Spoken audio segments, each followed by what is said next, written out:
Yeah. Hey, good morning. Salute to everybody in here. If you're new to the channel, man, subscribe to the channel, man. Um, yeah, we got some things to talk about today. That's why I pulled up a little bit early. Salute to everybody that's in here. Nikki Rabbit, Relaxing Caribbean, Cloud, Nike. Who else? Who else we got? I seen a couple people. Wasn't there somebody else in here? Thought I seen somebody else in here. What's up? Let's rock. First of all, Miss Love, that needs to be the absolute last time that you don't have enough witnesses to carry us at least until 5. And if it happens again and there is something... Whoa. What y'all think about that? I missed this part yesterday. It was at the end, y'all. Yeah. What y'all think about that? Remember, we've been calling it. Yo, what's going on, bro? We 3 weeks into Shorty stalling, like intentionally, not having witnesses ready. Like, since this judge been here, it's been a real big problem. Like, at first she was getting away with it, but it's been an obvious problem for like the last 3 weeks where we've been calling it. Like, yo, she clearly is dragging this out because she don't have her witnesses ready. I clearly kept saying it like, yo, Shorty just doing this because her case is gone, bro. She's scrambling because if you had your case in order, it ain't nothing to skip a guy and keep it moving with, because you would have to accept that it's possible that one of your witnesses might fall out of order while you're doing your case because of circumstances. Something might happen to them, health, vacation, all types of stuff. So in order to keep the trial going, you would have to skip this witness and bring them back in whenever they available, right? Here she go, ending court dates while we in the trial that's taking too long. Pay attention. Less than yes, sir. An earthquake, an 8-car pile up, somebody died, 3 people died. Judge ain't for it. But the judge trying to act stern on the back end. We already at 132 days. So essentially, if they would have been pressing her for efficiency since the beginning, we probably would be a lot further. We might have been on a defense's case by now. Well, what do y'all know about this idea that the longer the case, it's in favor of the state?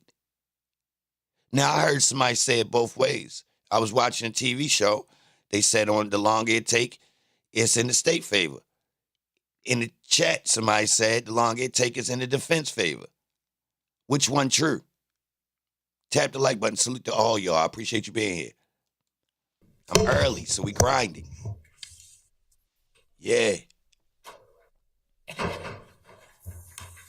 Patty cake. All right, a couple of matters. First of all, Miss Love, that needs to be the absolute last time that you don't have enough witnesses to carry us at least until 5.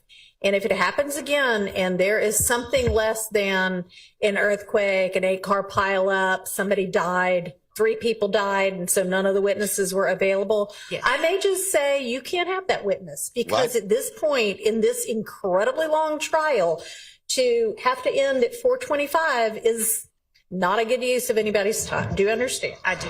All right. So you mean to tell me that was an option the whole time? And now we just putting it on, putting the pressure on her to speed it up. But ever since this judge been here, we've been on the time crunch. You understand? The trial was taking too long before she even pulled up. So why would she wait so long before she started approaching and telling Miss Love to stop playing games, y'all? She literally let her do that for the last couple weeks, y'all. So why would she act today like she being stern about it? Ladies, you already 2 months into her Shorty playing games with you with the dragon. Like I'm almost offended at her saying it now. You feel me? Yes, some of y'all also got, and y'all who didn't, forwarded a very lengthy email from Miss Merchant regarding Mr. Arnold, who is her client. Yo, she acting like Glanville. Glanville was doing the same thing. letting stuff slide, then point it out like he really pointing it out, but then don't do nothing. And the information that she received very recently that he might Yo, it's no way the judge made the same acknowledgement that I was making. Like, bro, she clearly don't have her other witnesses even ready, which is crazy. She playing with court time. I literally said that, yo, like, yo, she ain't even got the next witnesses, bro. She purposely dragging out certain people, stretching the time, closing the window on on the defense, controlling the time clock. Real rap. Like, I'm talking about it extensively, though. Wasting time, literally, to try to figure something out. That's sick, bro. Yo, she should be removed for this. I'm going to keep it real. Bro. She, like, this been, since time is really on the board, bro, we didn't waste it. Maybe, we didn't wasted almost 40 days, y'all. In total time, I'm telling y'all, with Shorty finagling. called as a witness this week. And it appears, and I know you know this, Ms. Love, because you got the email too, but that she told the state a long time ago that she was not going to be available certain dates. And she also asked, because I have reviewed in camera portions of her correspondence with you at this point, that you give her at least 7 days notice if you were going to call or when you were going to call Mr. Arnold. So she's on vacation. She has a leave of absence. I don't know what your plan is, but have you worked that out? Your Honor, what I asked, and I'm not sure if it was conveyed, was whether there was anyone else that she was willing to let come in and in her stead. But I can tell you that the reason that we moved up the time frame for her client has to do with our challenges with other witnesses. Yes. And so given that, I understand that Ms. Merchant wants 7 days in advance. Well, that's not as much the issue as the fact that if she can't be here and he's still going to be on the stand, then you need to not start him. Right. I understand that. If she had someone that he was okay with being here, then, you know, and that was all right. So you and she have worked that out then? No, I haven't had a chance to talk to her. I had someone talking to her on my behalf. I will respond to her and say that, because if she didn't, I haven't responded, even though it got sent directly to me, because I don't normally do that. But if you would please let her know that, as far as I'm concerned, she's not expected to cut her leave off. No, I understand. You need to work around that. And we were, I was, yes. All right. That's fine. All right, what Duke gonna say, y'all?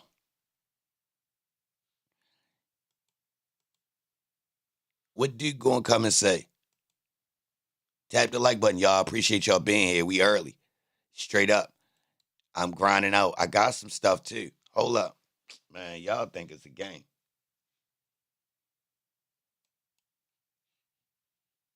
Y'all think it's a game.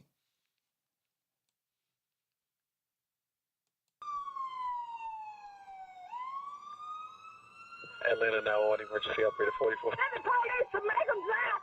They had a drive-by. Ma'am, listen, is anybody shot? Yes, the girl laying on the ground now. Hurry, please hurry. When I heard it, I was hoping that it was a big mistake. Yeah, let's party. When I heard it, I was hoping it was a big mistake. Yeah, tap the like button. Tap the like button.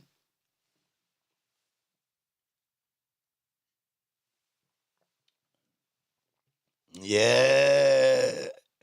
Yeah. Yo.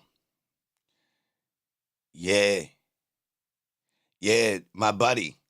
My drug buddy. I think I'm gonna do we bloods this week. I'm gonna do red all week. Yeah. We blooding. Yeah. Big B's. All types of stuff. Real rap. Tell them step their game up. I'm taking their color. I'm rocking this. Next week I might feel different, bro. I might switch it up and go hybrid. Straight up. But we in here. Good morning. Y'all ready to rock? You mad about the cops in the school? Yes, sir. Did anybody say anything about it? Any of the big platforms? Did anybody say anything about it? No.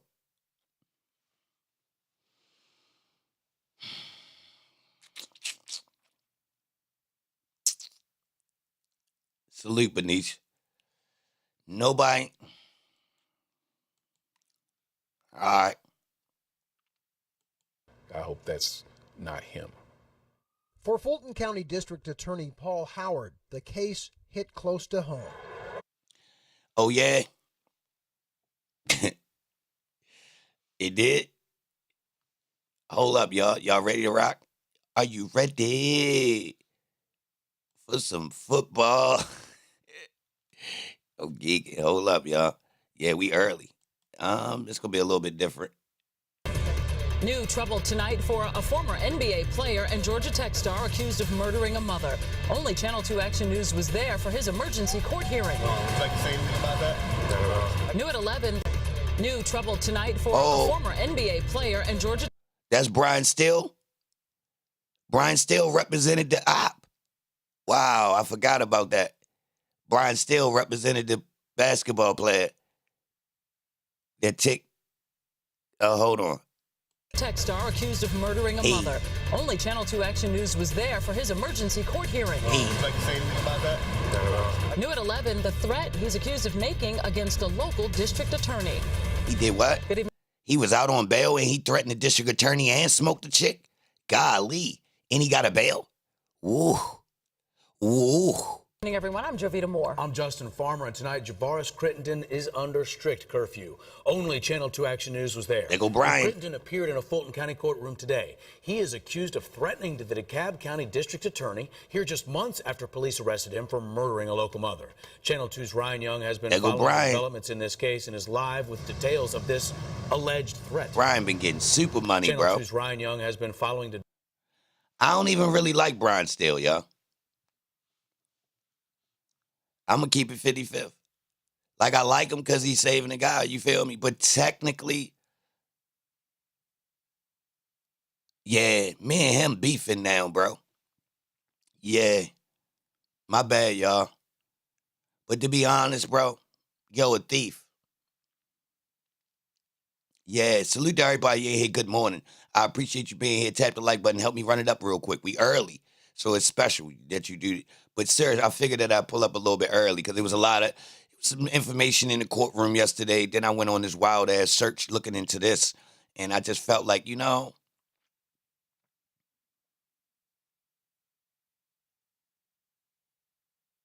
you knew this was coming at some point, Cloud. Yo, I've been being cordial, bro.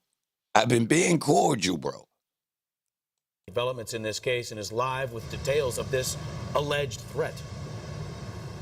Yeah, we're outside the Fulton County Courthouse. We've been covering this story since the very beginning, and I can tell you all this centers around what happened in a hallway here as someone was trying to get on the elevator.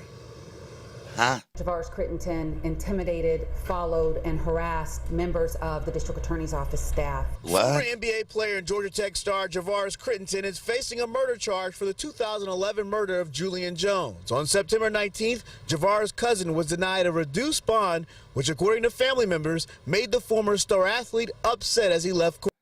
A reduced bond? Yo, he got a bond on a homicide. Appeared to be very angry, appeared to be very upset. He continued to just say out loud, I'm getting on that elevator, I'm getting on that elevator, and at some point he approached me, squared off on me, mean mugged me, looked me up and down. Look how they selling that boy. Now, I don't rock with Crittenden because he a dummy, right? But look how them people was selling him up the road, though. He a dummy. He deserved to get sold. But I stepped between the two. Let him know that in order to get to Mr. Banks, you have to come through me. The DA's office played a phone call between Javaris and his cousin, who was still in jail. The call lasted several minutes. This is an edited version.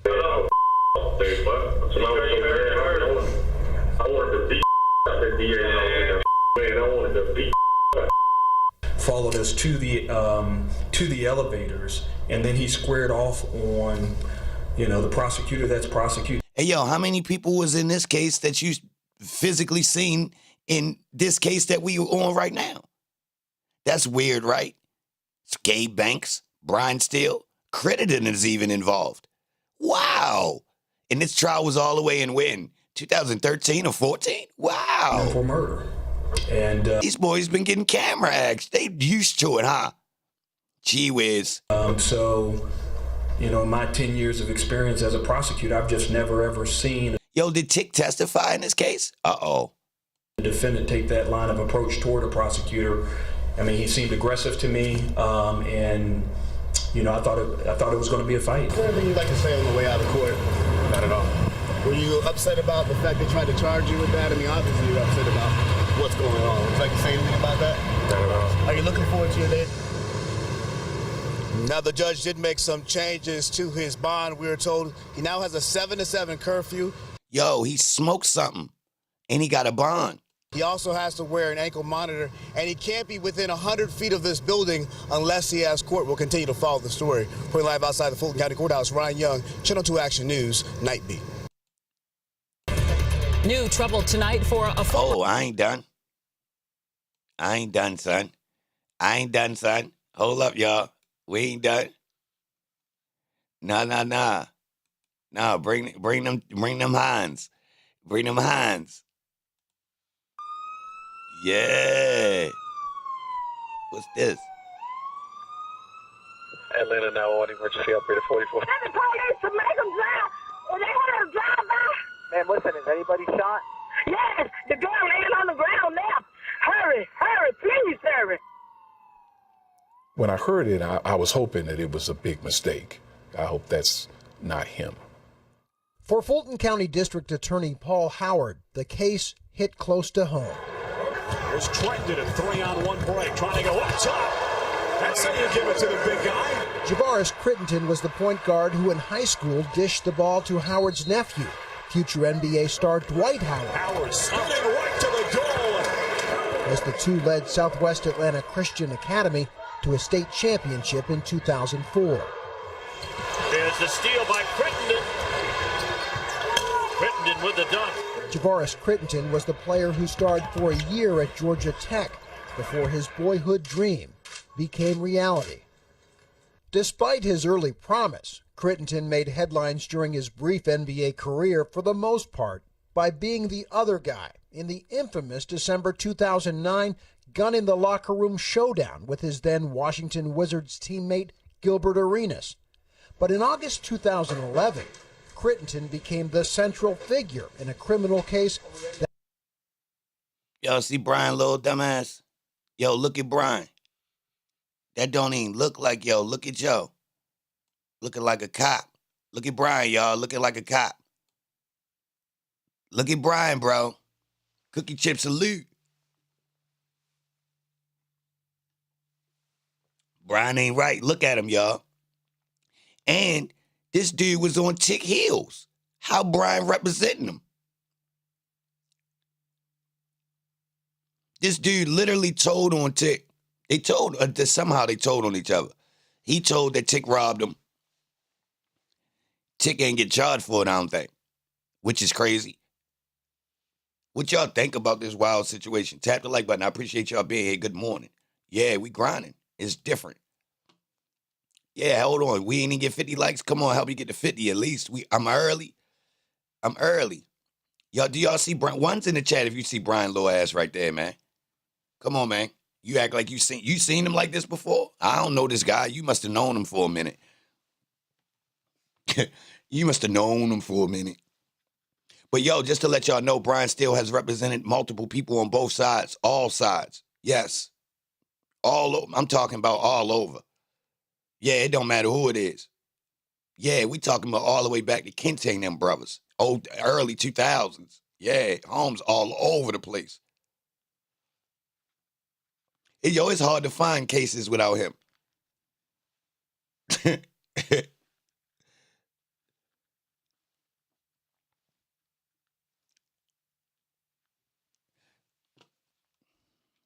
All right, let's keep it moving. Hold on, though, y'all. Hold on. Let me play this. This story is super crazy, y'all. Clinton became the central figure in a criminal case that would change the course of his life. Any units in the area of 50 Mount Zion Road have shots fired. In the first incident, a drive-by shooting, Atlanta police say Crittenton tried to kill a man who'd robbed him earlier that year. Nobody was. Yo, he slid twice on Tick.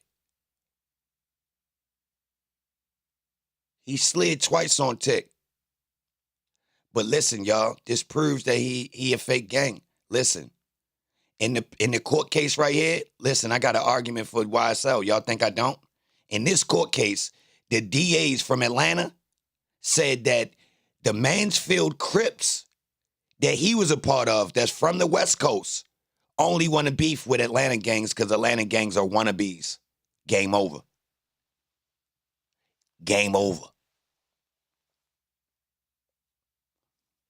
How could that be the argument when they talking about Tick them? The Mansfield Crips from L.A. that he's a part of, that he became a part of during his time with the Lakers, a short stint, and then he brought this Crippin back to Atlanta with him, thought he was a gangster. He allegedly he wasn't even a gangster before this. I don't know. You ask his peoples or something, though. But listen to this part, though. Yeah. Atlanta prosecution presented in trial that the Mansfield Crips and all of West Coast Crips, gangs, don't respect Atlanta gangs because they are wannabes. How that work? So they wannabes when you want to prove one of them to be guilty. Somebody from Atlanta that's a gang member from the outside. So they wannabes to them. So how is not official? If just some years prior, 2 years prior, this case went to court in like 2014 or something. So you mean to tell me when it come to Thug them in Nut situation, everybody, all these Bloods and gangs official when it come to gang on gang inside Atlanta. But the West Coast gangs call them wannabes. But I thought you said Nut came home, went over to the West and got done official. So which one is it, bro? They said Crittenton was sliding because he got his jewelry taken by some wannabes. And his gang wouldn't allow that. That was their theory. To smash an NBA player with gang charges, y'all. Yup. Knowing that boy got walked, they said that boy got walked in on the set because of his fame. It's in the notes. Come on, bro, that's not official. Ain't no official. You don't get no pass. Even Chris Brown know about that. Tick and his brother robbed him 3 times. They should have smoked him. Hurt, but witnesses identified Crittenton as the trigger man. And you said you know who did the shooting? Yeah, the basketball player, Crittenton. C-R-I. Whoa! Who told like that? Who voices somebody from Atlanta? Please pull up. Nah, you done made ESPN telling. Spelt that man name out, and that man name ain't nowhere near regular. Niggas knew how to spell that boy name. That's crazy, telling on a basketball player. That's Tick? Oh, my God.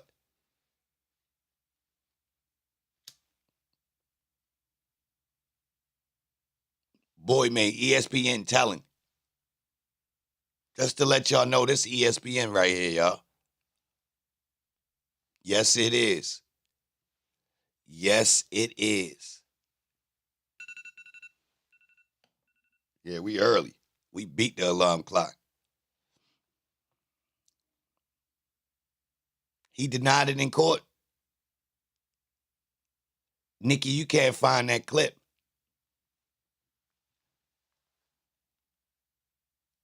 Yeah, tap the like button, y'all. Salute to everybody in here. Good morning. We grinding. It's slightly different this morning. Yeah. You gotta be with consider yourself an elite group if you in here right now. Yeah. You like a Green Beret or something. No pun intended. You get it? Slime, Green Beret.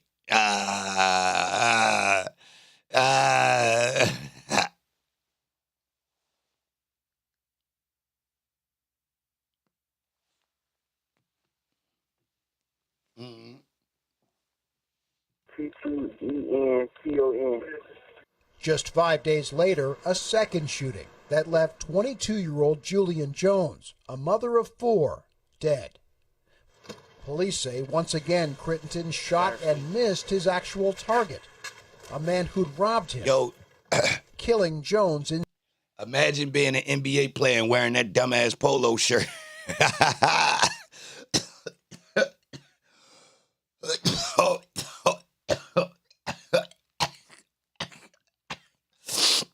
Bro. Gee whiz, tap the like button, salute to everybody. Yeah, good morning. Yo, really though, imagine going to the NBA, playing for the Lakers, playing with Kobe, and coming back to Atlanta and wearing that goddamn polo shirt. Now, that's a wild-ass guy. That's a wild-ass guy right there. He gotta be a wild guy.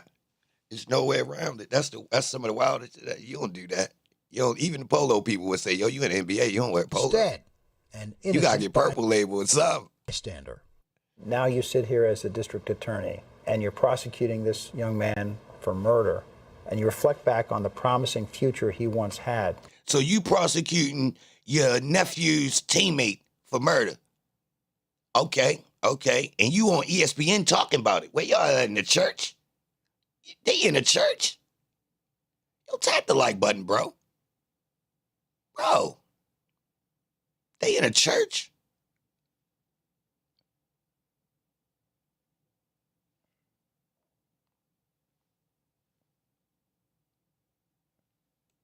What goes through your mind? I'd have to say it was a lot of pain involved in looking at the facts and having to take some action because of the facts. He in the court. My bad. Within days of that fatal shooting, Crittenton was in custody, arrested by federal agents in California. The 12-count murder He got the polo shirt on again? Indictment that followed included an additional charge that stunned those close to him. Participation in the criminal street gang. Hey, yo, he home. Brian still got him home, y'all. Yeah, I forgot to tell you. He home. He home, y'all. Yeah, he just came home. Yeah. Just came home, bro. Yeah. How you feel about that? He sure ain't stay in there long. He ain't even do 10, y'all. He ain't even do 10.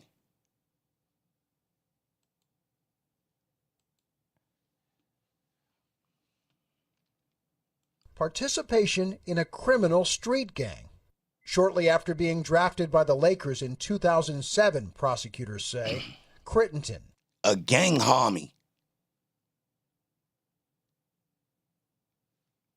A gang homie, y'all. A rookie with $2.6 million in guaranteed money joined a West Los Angeles street gang, the Mansfield Gangster Crips. What? In the city of LA, there's roughly about... I told y'all this dude was the police. Who remember him? He used to come on Clubhouse to try to and talk with us. I thought he was cool, but something got fishy. Who remember? I called on. I'm like, nah, cuz. Yeah, nah, cuz. Nah, Holmes, you ain't. He was cool at first, and then I peeped it. Who remember? He used to pop up. Vouch for. He said, yeah, I peeped your content. Woo, woo, woo, woo, woo. Doing the same thing said he used to do. And then I caught on. Pop up and run a commercial for his joint. I know who it is. Don't tell me who it is. Don't run no commercial. Shut up. You ain't know he was a police. You wasn't there when I called him out for as a police. Now.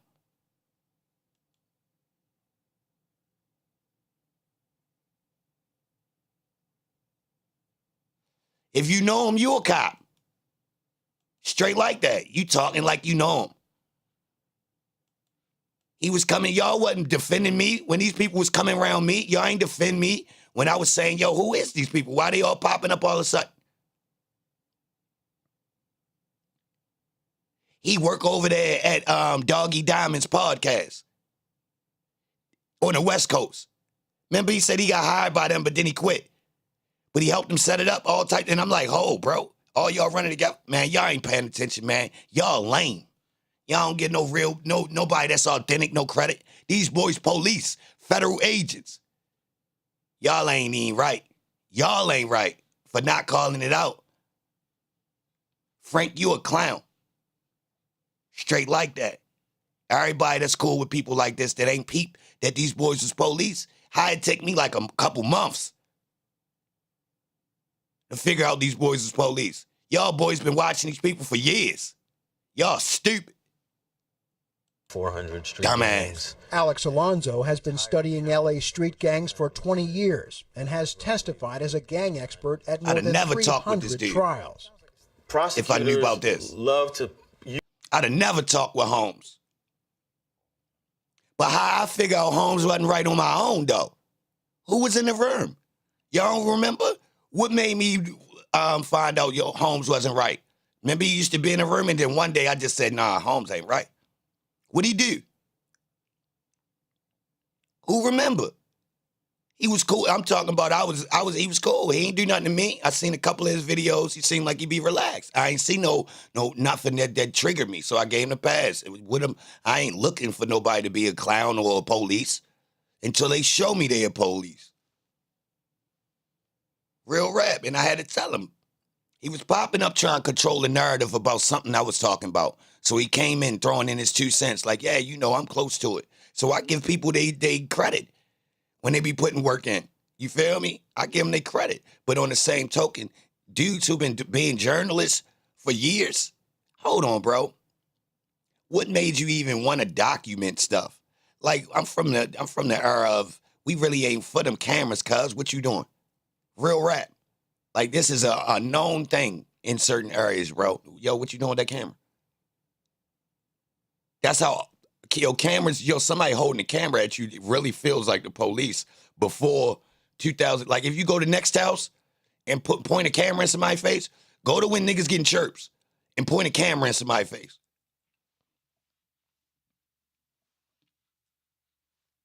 Straight up. Use the gang member identity against the defendant Testify. if they can, because it ultimately makes their prosecution much easier in front of a jury. Crittenton declined multiple requests to speak. Yo, this is a case in Atlanta, and he testified. They had to bring a gang expert from LA to Atlanta. They didn't even have gang experts. What? Hold on. What year was this?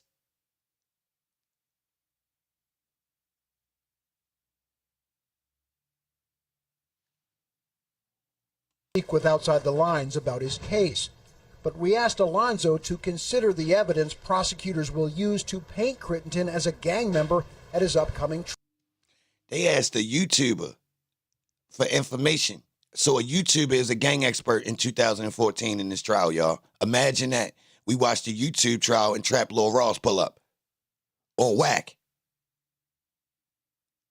What makes Alex Alonso able to testify in court to be a gang expert, y'all? Oh, my God.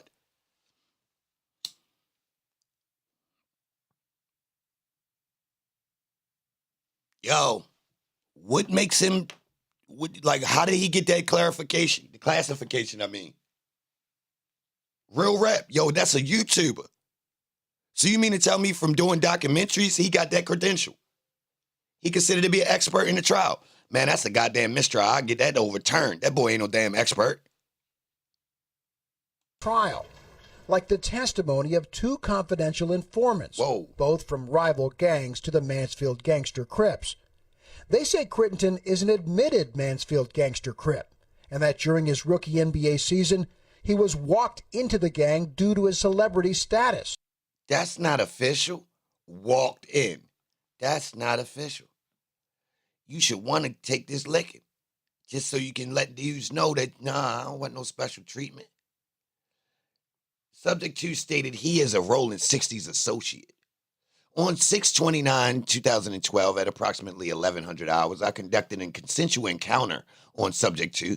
Subject 2 and I discussed gang trends in the area. Specifically, I discussed the gang membership status of Crittington. Subject 2 stated that he is friends with Gilbert Arenas and has been friends with Arenas since Arenas played for the Los Angeles Lakers. Subject 2 continued to state that Crittington became a member of MFGC since his tour with the Los Angeles Lakers. Subject 2 corroborated Subject 1's statements that Crittington was walked into the gang. Subject 2 refused to provide a written statement for the same reasons that Subject 1 refused. Yo, that's cap. They using information from anonymous sources. Wow.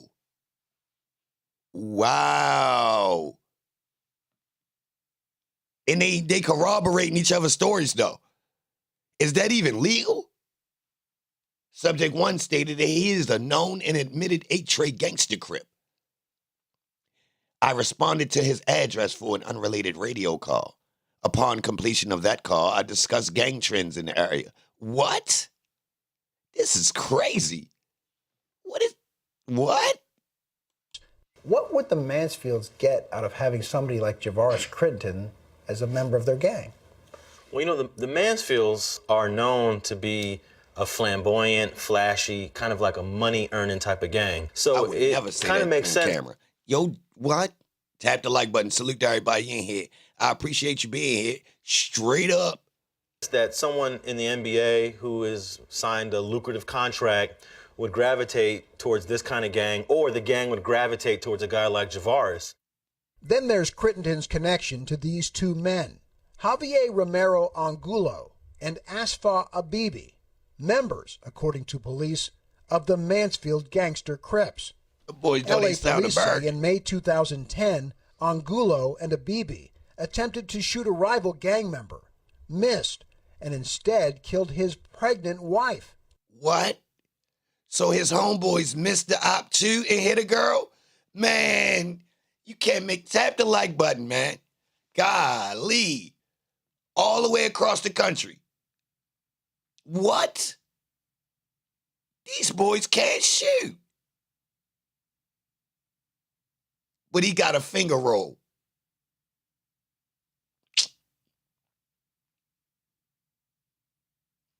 Bro. Yo, what's the coincidence that you and your mans all the way across the country from each other pull the same move, looking for a guy and hit the chick? Yo, that's crazy.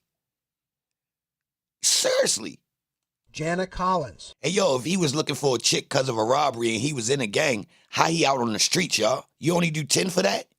You smoke a whole person on the strength of you got robbed for some phony-ass black diamonds that was fake. You seen black diamonds? Where black diamonds? Black diamonds can't be real. Can they? Tap the like button. Salute to everybody in here. Run the numbers up. Boy got robbed for a black diamond watch and a black diamond chain. You a dumbass dude for tick a clown. Who's stealing black diamonds? I'm not taking nothing colored.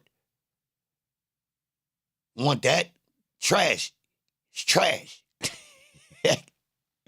It might, yo, to be honest, if I'm aggressive if I'm aggressive out there, I'm gonna be mad if I see the wrong type of colors hitting in there.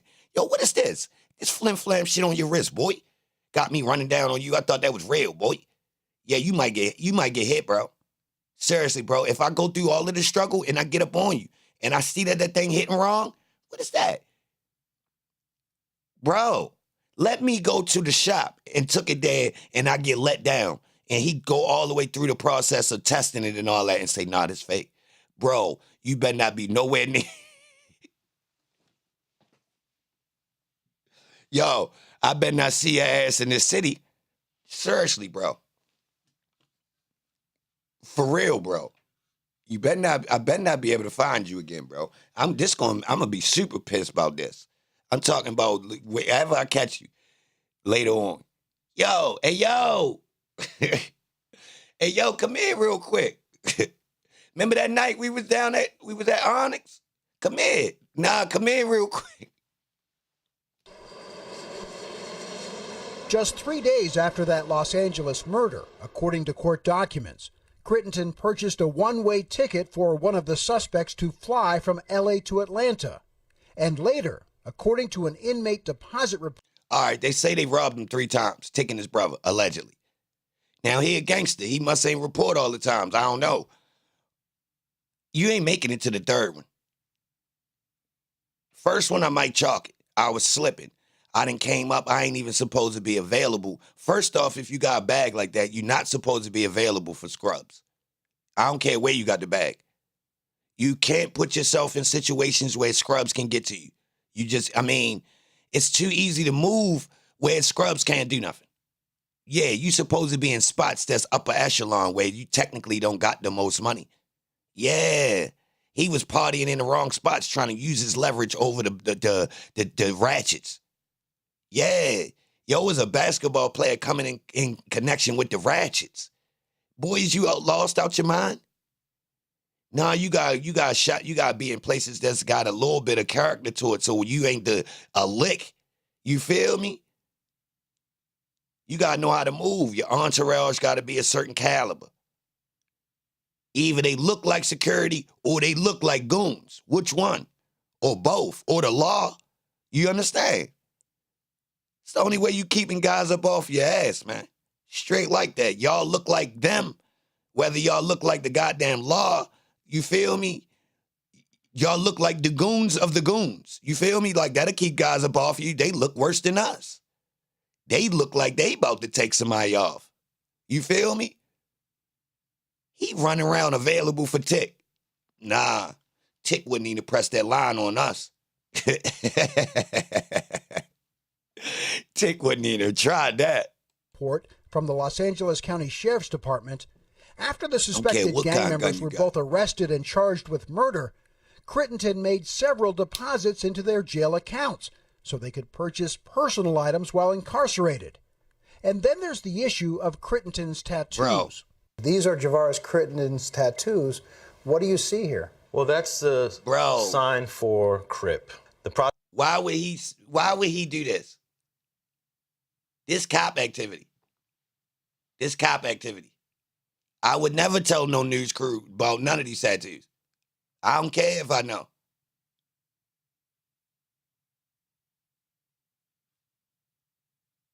That's just a hand holding something to me. I will refuse to acknowledge that as being anything gang related. I swear. I would never do that, bro. I swear. Hey, Solo, you know what time it is, bro. Imagine me sitting there in front of somebody else and explaining this type of activity. All the shit that I will talk to you about and explain some stuff to you. Ask me about somebody else's tattoos and they street, what? Know them people? Ask yo. You gotta ask him about that. Who is that? Who is that?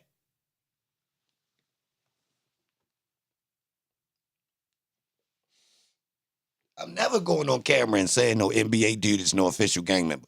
I don't care who he is.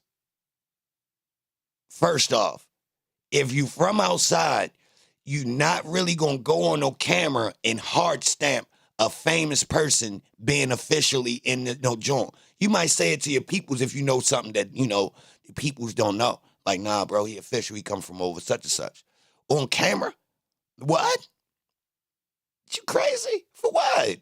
Throw you under the bus.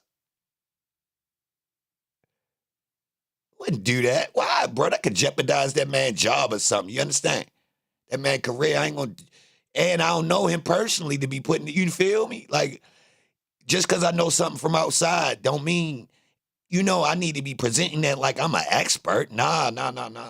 I might be able to have a communication in the streets about that type stuff with some people that's outside. That's the underworld. We can have conversations with it. It's like attorney-client privilege or some shit.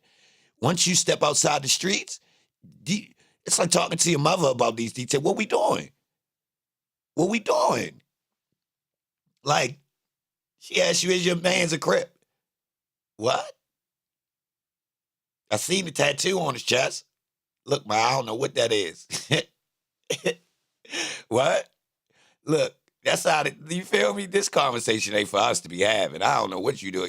Hey, look, right? You being nosy.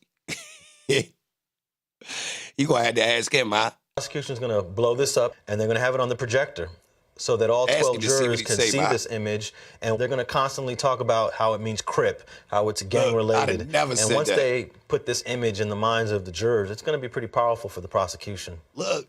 This is Cleveland Avenue, the home, police say, of the street gang, the ROC crew. Got him. Got him. Turn me up, y'all. Turn me up. Turn me up. Yeah. Yeah.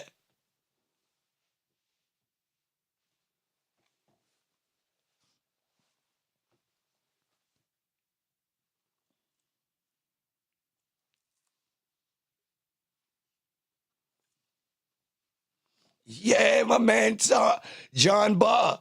Yo said, yeah, man, it's Cleveland Avenue, man. Yeah, Cleveland Avenue made it on ESPN, y'all, in 2013. We watching a movie. We watching a movie. Ain't no way. We watching a movie. We watching a movie, man. Ain't no way. We watching the whole movie, man. Tap the like button, man. Salute to everybody. You in here straight up. I'm about to get back to the trial, but this is a part of it you just didn't know. Yeah. Yeah. Yeah. Yeah. Yeah.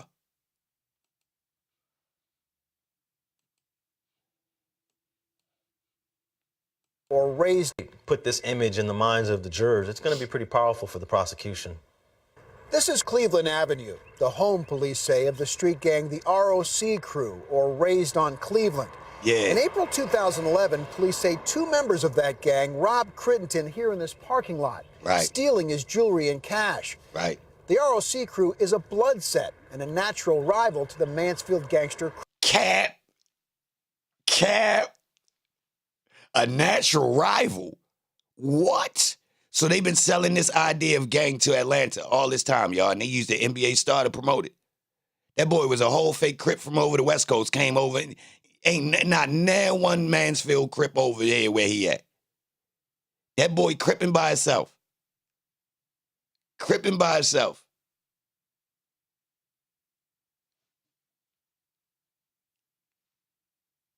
Crips, providing Crittenden with plenty of motive, police say, to seek revenge. Cap. Yo, plenty of motive is the fact that the Atlanta gangs are wannabes. So you gotta ride on them. That's what the DA from Atlanta used against Crittenden, y'all. So how is Thug and them real gang members then? I'll wait. Remember I told you I used their own words against them? Well, here we have it. The state said that Thug and them was fake. And it's directly related. So when Tick robbed Crittenden, YSL was fake bloods. But now they real. Which one is it? Ugh. Game over. Hey, yo, where them people that be saying, that be trying to be negative when I keep it real and say something, you know, about the corny shit going on? Where they at now? Where the comments that saying, damn, bro, that's different. I ain't seen nobody go and do this. This is real facts. They used the fact that YSL was wannabes to convict another dude. Now they trying to convict YSL for being authentic. Y'all crazy. Which brings us back to that fatal drive-by shooting on the evening of August 19th, 2011. And they had a drive-by, and somebody got shot. Send the ambulance. Okay, where are you located? 2911, make a drive, please. Hurry, hurry, hurry. Police say a member of the ROC crew, the man Crittenden was aiming at, saw Crittenden firing the shots that night that killed Julian Jones. It ought to make people really think what is going on in our country. And now it's gotten so bad that there's... Yo, Brian Steele represented Crittenden, so he know this information.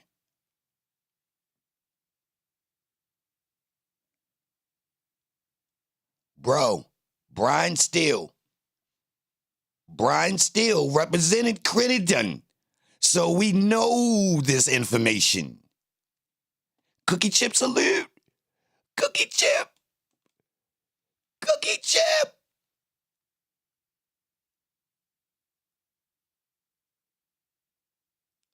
Cookie chip.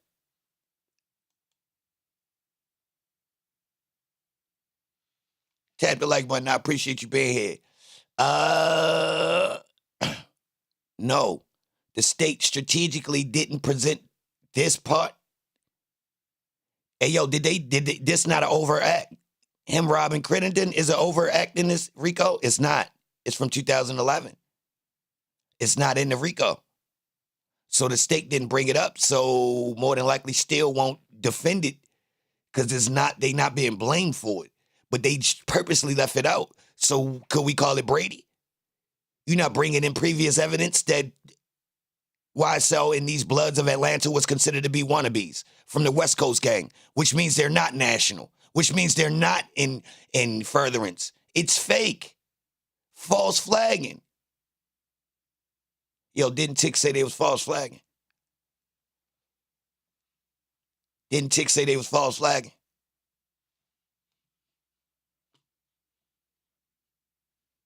An allegation. Yo, if they was really in a gang, surely, if Stillwell telling, Thug wouldn't let that boy wear that spider sweatsuit like that. That's messing up the brand, right?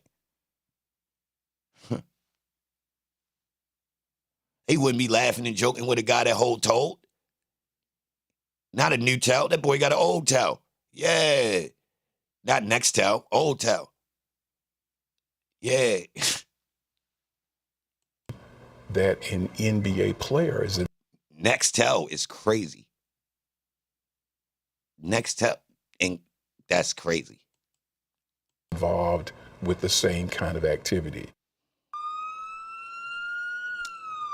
Yeah. Salute to everybody here. Good morning. It's different today, y'all. Yeah. Yeah, we on a whole nother ball game today. A couple of other things. Tap the like button.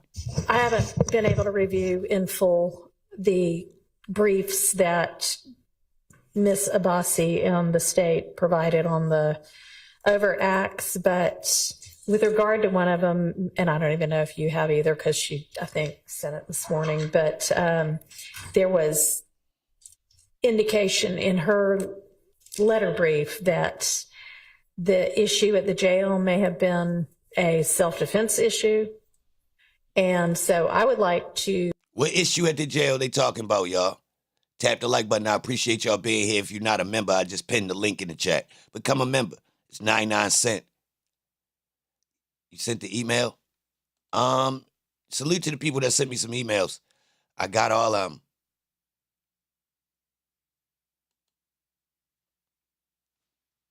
Fonnie Willis was Javaris Crittenden's defense attorney on his murder case. Former NBA player and Georgia Tech student standout Javaris Crittenden was issued a new sentence from a 2011 homicide that could result in his being released from prison.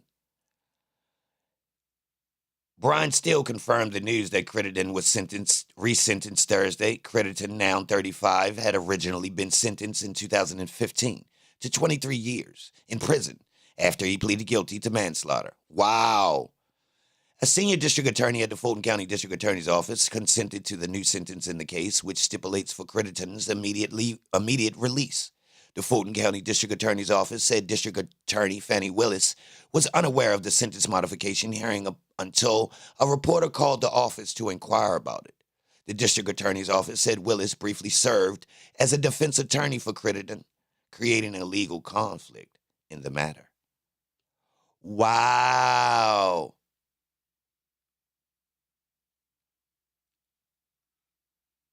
Good catch, Nikki. Yo, so I see all y'all sending me the Diddy info and Rich Homie Quan funeral and all them gang members being locked up in Florida. It's multiple people that sent each one. I see them. We gonna have to go through them. My bad for not pulling up about Puffy yesterday, y'all, but like I gotta get my mind right to talk about that, y'all, because that's heavy rabbit hole-ish if I go down that lane, and definitely gotta be on the second channel. I'm going to go into the Puffy stuff, y'all, at some point. Let me get my mind right about that. Because it's dirty. It's dirty. It's dirty. Hold on, though. I didn't get that email you just said. Whoever just said that. No, I got Nikki's. And she just sent that part about Fannie Willis representing Crittenden, which just makes it even worse because I didn't know that. Thank you, Nikki. I did not know that. That is crazy. Hybrid gangs, false flagging. Facts. What if I told y'all they did this before? The mob.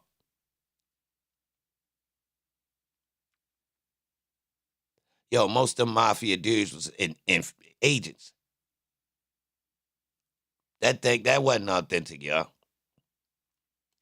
The real mafia versus what we was watching, I think they two different ball games, bro. And the real one don't really exist because it's really politics. So, look, let me relax. Tap the like button. Salute to everybody in here. Good morning. Good morning. Yo, did y'all know that them suits wasn't shiny? That was just oil. The shiny suits. Remember the Air Force Ones with the shiny suits? I've been around. That was oil. Hey. Who'd have known? You could have never just figured that out. You'd have never been able to just, you mean? No way. You'd have been a genius to look at that and be like, yo, look. State and spell your first and last name loudly to the microphone, court. Yes, sir. Yeah, we got a party. That boy wore 2 different flannels. That boy wear gray, black, and flannel tie with a fake Burberry flannel vest with a gray shirt and a gray, well, man.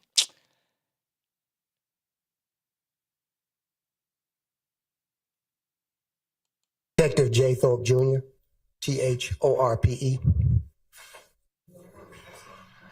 Jim. Yeah, we about to rock, baby. Good morning. Hey, yo, I ain't done with that Crittenden thing with the basketball player. Keep in mind, they said YSL was fake in that trial. Remember that, y'all.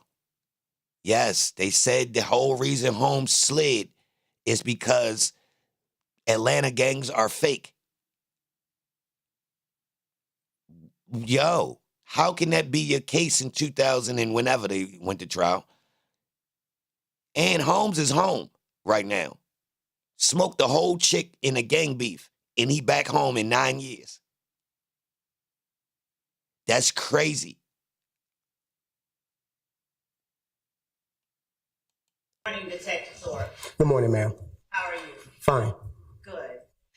Detective Thorpe, would you please introduce yourself to the jury by telling them where it is you currently work? Yes, ma'am. Detective Jim Thorpe Jr., City of Atlanta. Hang on just a second. You're going to have to use the mic, Miss Love. Can you hear the witness? Yes, All right.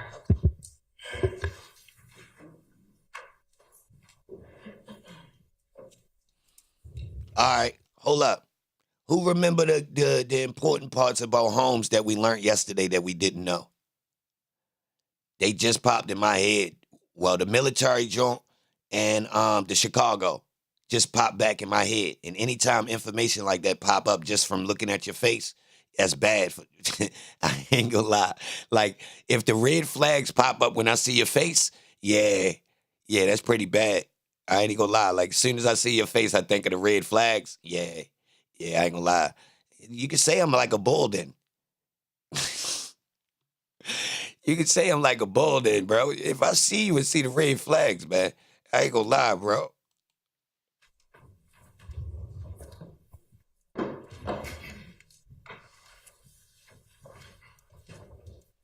Look, he looked nervous, to be honest, don't he? All right. If everyone can hear me and can stand the static, I'm going to That boy job interview nervous.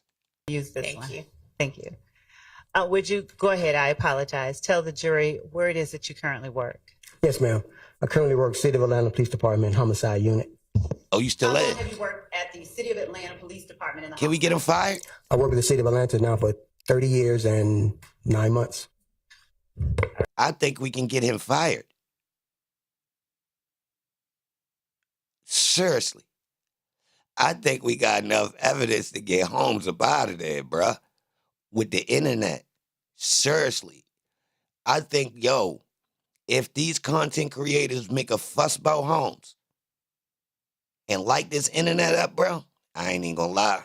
His ass will never be on A&E again, I know that. Have you worked as a homicide detective the entire time? Yes, ma'am, 20 years. Now, 30 years and 9 months and 20 years are different. So what did you do when you first started working with the Atlanta Police Department? My first assignment. Hey, can I hear you if you don't use the mic? And I'm sorry that it's staticky. Maybe one day we could get that fixed also, but we're just going to have to endure the static. Yes, Your Honor. Yo. What years did First 48 work in Atlanta?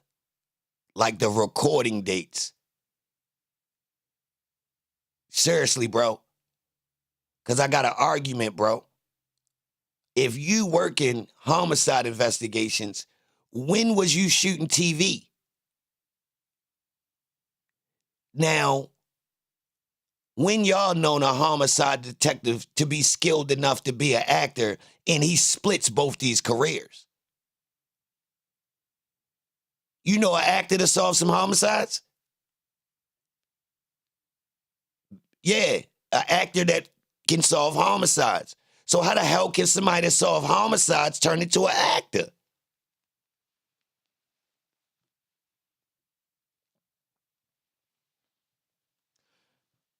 They put the detectives on TV so they could become popular so people would be more familiar with them and talk to them. Golly. Gee whiz. Put them in the schools?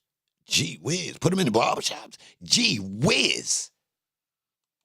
Try to minimize it. What did you do when you first started working with the Atlanta Police Department? Yes, ma'am. The first assignment was the Atlanta Police Zone 3 Precinct Evening Watch Mobile Patrol. That would have been in what year that you started that? I started mobile patrol in 95. What types of activities did you conduct? Amy Lou, they ain't just in the mall. Nah. Where they at in the mall? Holmes at the expensive store door. Yeah, he ain't for the scragglers. No, he's stalking the go-getters. Yeah. What store he was in? I don't even shop in there on a regular day. Real rap. I don't even like Neiman Marcus in them. Shit high as a motherfucker. Real rap. And I like clothes. But that ain't where only dickheads in the streets shop there, to be honest. No disrespect, but to be honest, if you gotta go in those type stores, you a clown. Yeah, in my book, to be honest. These are dudes that'll turn their nose up at anything other. Yeah. They too good for polo now. They too good. You's a clown, boy. You needed clothes to make you, boy. You ain't him. What if you had on some swimming trunks? Oh, they had to be some Gucci. Oh, you a clown. Oh, boy, man, get his ass out of here, man. Get him out of here, man. That boy man, you was just bummy as a John, boy. Oh, you don't wear plain white tees no more. It gotta have a polo horse on. Get his ass out of here. Yo, too good for the gas station t-shirts now. Yo, say something like this to you. Yo, them collars be all thick. Boy, you a goofy. You a goofy. And you too chubby to be wearing Italian cut clothes. Lay down, player. As a Zone 3 Evening Watch mobile patrol officer. Answering 911 calls, dealing with all types of calls of accidents, suspicious persons, shootings, robberies, burglaries, car thefts. Okay. There we go. Yes, ma'am. And tell the jury what parts of Zone 3 you patrolled as a patrolman in Zone 3 Evening Watch. Then the beat I was assigned was called 304, and that beat was mostly around Metropolitan Parkway, Sylvan Road, leading up to Cleveland Avenue and Lakewood Avenue. How much of Cleveland Avenue did you patrol? It would depend on if we were short an officer. They would reposition my team It was 2 officers assigned to the beat 304. So either one of us could get pulled, and usually around Cleveland Avenue, that was the 308 beat. Yo, let me tell y'all something about these audio niggas while we here.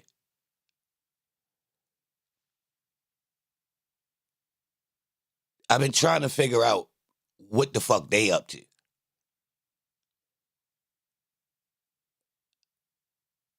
It's job security. Yup.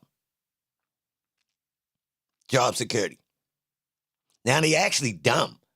They must got a contract and be a part of a union, because I don't see how the hell they ain't get fired yet. Real rap. Bro. Yo. I'm on B&H Photo yesterday. Website. If you know, you know, right? If you don't know, Google it. You might need to know what that is, right? Yeah, just Google it. If you don't know what B&H Photo is, just Google it. It's more than photos. It's crazy. But look, I go on their website. I ain't looking for nothing. So then I see some mics, some wireless mics, make me think about the court, right? So I say, yo, this would be crazy if I just order it and send it to the court. Straight up, y'all. I really considered it yesterday. Seriously. And we pretty much control all of Cleveland, 75, 85, north and south, Jonesboro Road, and all the streets surrounding Old Hayville and streets like that. Okay. As a homicide detective, are you restricted to one zone only, or do you work the entire city of Atlanta? We work the entire city of Atlanta. Are you familiar with the neighborhood surrounding Cleveland Avenue and including Cleveland Avenue today? Yes, ma'am.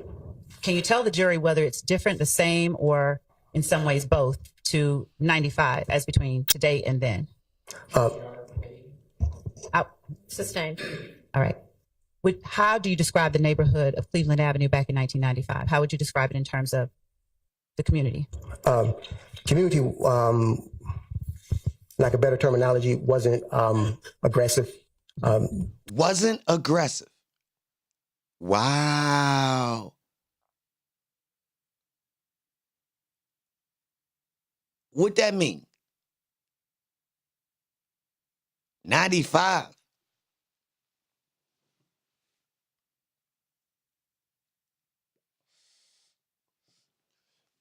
What that mean though, y'all? Wasn't aggressive.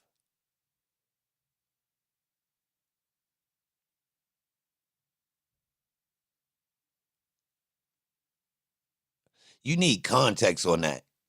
Like, I can't even trust you if I ask you, yo, what is like around that neighborhood? Like, I should go through. You like, bro, it ain't really aggressive. What? I need the strap? Or no, bro? What you mean it ain't aggressive? Well, you ain't gotta really be aggressive to try some, like, something could go. What you mean? What you mean? You feel me? Like, I could get what people be saying, bro, but I ain't gonna lie. It's not aggressive. It's pretty, like, kind of vague still. It's not aggressive. It's cool. You still need. So I'm straight. Like, what? What? That part of the Cleveland Avenue really was not a high crime area or gang activity. What part? I thought she asked about Cleveland Avenue in total. She named a part? She named a part of Cleveland Ave? Or I thought, Cleveland Ave go out of, it extends through different zones? See. I responded back in 95 to 97. And that was the length of time that you worked evening patrol, 95 to 97? Yes, ma'am. And typically, what types of crimes did you have the most opportunity to respond to in that area? Objection, Your Honor. Relevance. Yo, everything was terrible in the 90s, man. Crack was getting into its 10th year. Seriously. I ain't realized that till recently. Like, God, I grew up as a teenager when crack it grew up with me. I'm the same age as crack. Damn. Me and crack grew up together. Damn. We not crack babies. Crack was our homeboy. We went to school with crack. Damn. I went to school with crack. That's crazy. Mostly shootings, like I say, robberies, burglaries, things of that nature. Would you describe for the jury your, you mentioned there was not a lot of... We the Nintendo kids. Yeah. The first set of kids who was really kids when Nintendo came out. Like, yeah, but they also the kids who was children when crack was coming up. We grew up with crack. Like, it aged with us. This is nuts. This idea is nuts. For real, y'all. See, listen, by the time I came hip to crack, like outside, you know, you seen it on TV and all of it, you know, it was in the media. But I'm talking about by the time I got to it, it don't make you think that this shit just came around 10 years ago. You understand what I'm saying? You know, it looked like, oh, you getting out in the streets, crack, woo, woo, woo, woo, woo. Now, technically, the idea that it just came out is in the air. But you can't fathom that crack and rap had just started. Crack, rap, Nintendo, and Jordan shoes, man. This shit is nuts, and I grew up with it. This is nuts. I ain't even never noticed. Tap the like button, man. Salute to everybody in here. I appreciate you being here. Straight up. Particular kind of activity. Did that change? Has that changed today? Yes, ma'am. Is there a particular kind of crime that you see more of today that you did not see back in 95? Yes, ma'am. Would you tell the jury what types those are? Oh, and they put the guns in the kid's hand. Damn, Rob. The toy gun. That's digital. They gave dudes a digital gun. At the same, man, this is nuts. This is nuts.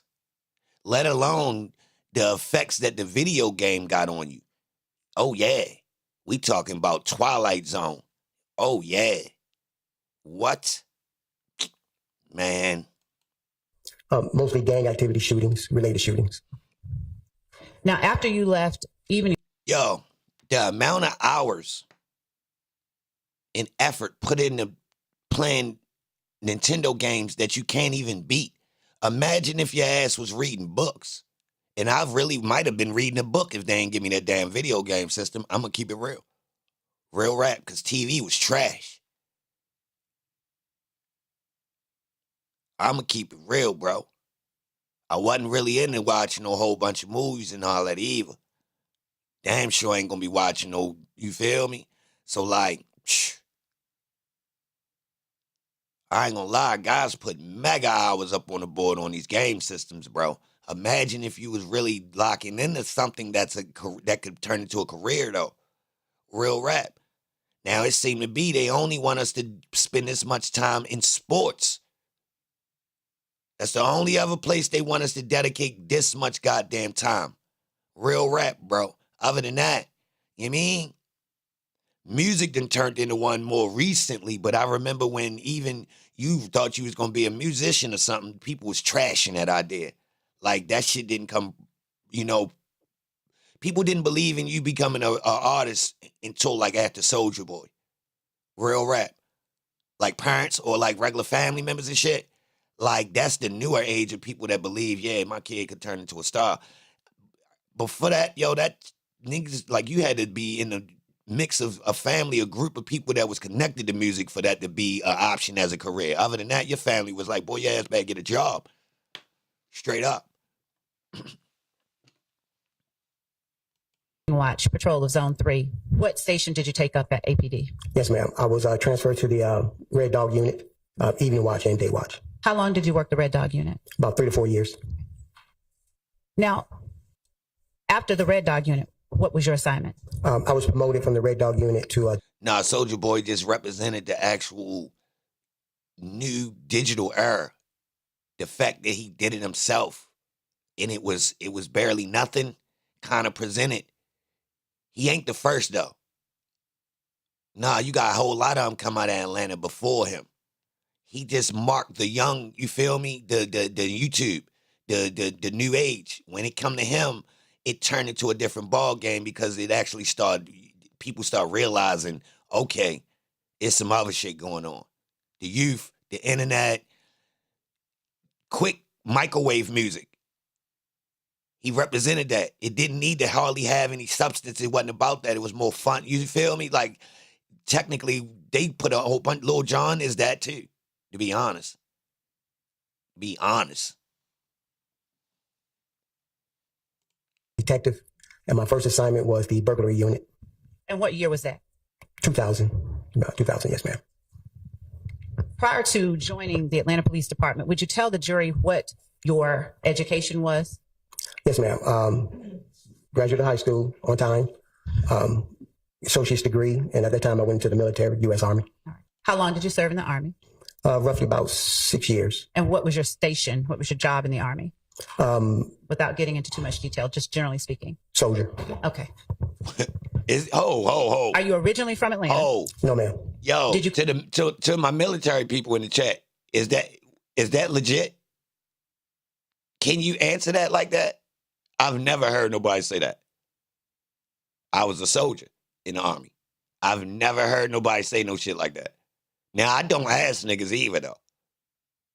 I ain't gonna lie. Niggas say he in the Army to me, I just bust out laughing, like, type shit. Yeah, I'm wild. Like, for real? I don't ask about nothing you did, though. I don't ask your position and shit what? Regardless, you can tell me and I still won't know. You can say whatever you want. It still don't register to me. I do not care about Army rank. You can, you can tell me everything you want. Man, I went on 9 tours. I'm a such and such commander. I still ain't gonna have no reference to what it is, and I don't care. So, like, you might as well miss me with it, cuz. That is valid. KC, a soldier.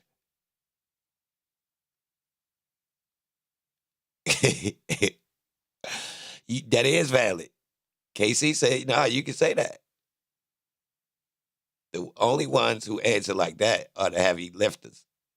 Oh, he literally wasn't using his noggin. He was there for labor. He ain't the sharpest. A very brief description? Okay, I see what you're saying. He could have, if his pride was in, if he had a pride or an ego problem, then he probably would have tried drag with his rank and get into details. But you saying since she just didn't even need that, he just gave it a soldier. So we getting different answers in the chat. Some people say that's cool. Some people say, nah. Come to Atlanta after you left the Army? No, ma'am. I was here. Okay. After you joined the burglar unit, tell the jury what. Hold on. What you mean you was here? You was stationed in Georgia?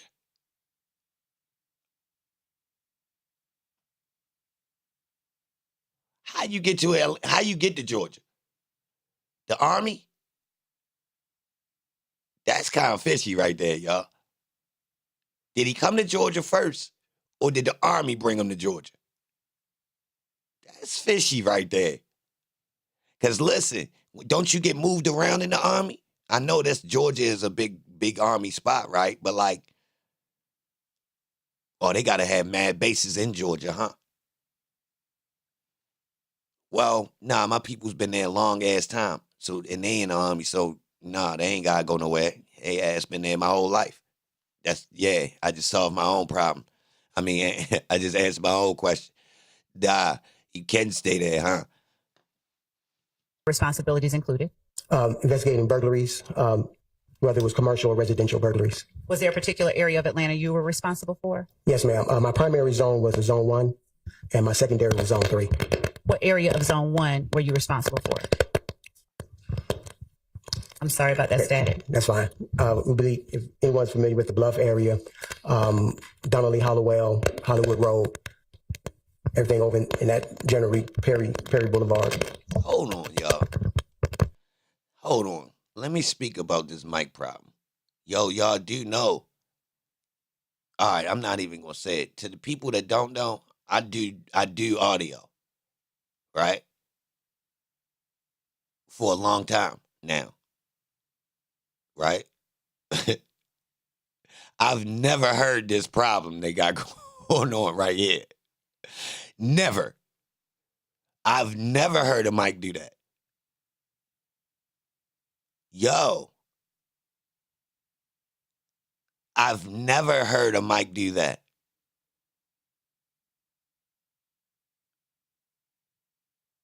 That's a lot of interference, y'all.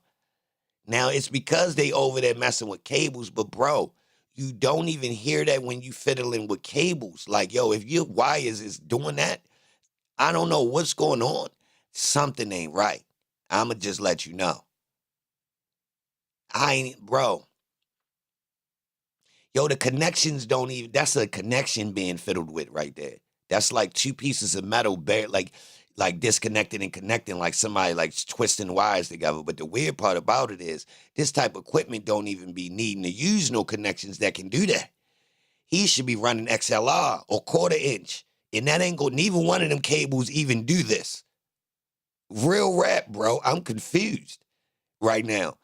The XLR cable or 1/4 inch cable, I've never heard neither one of these do this. Real rap. I'm using them all the time, bro. Like, an 1/8 inch jack can do that if you got like a petty one with a phone, like you doing some old, you hooking up an auxiliary. Auxiliary might give you that type of thing. Not no mic, bro. I don't know what they doing. You've heard it but in rooms where there are multiple other wireless kits conflicting with each other. Oh, okay. So we saying that's the goddamn transmission signals conflicting.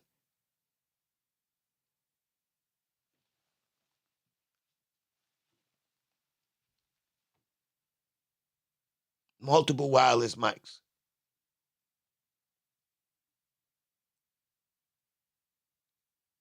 They running digital and analog. So they got, man, it's unexcusable. I'm going to keep it real. Tap the like button. Salute to everybody in here. I'm going to keep it real, bro. Technically, it's no need for wireless, to be honest. I'm going to keep it real, y'all. It's really no need for wireless. All right. So what we saying is they need longer extensions on these mics, right? First off, like this one. You see how this one is slightly taller? They need to extend those so you get more length and hardwire them. XLR. And make people go to where they need to be at instead of trying to pace the floor.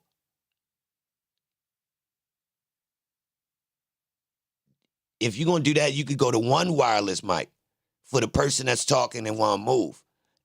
That's all. One wireless. Everything else hardwired.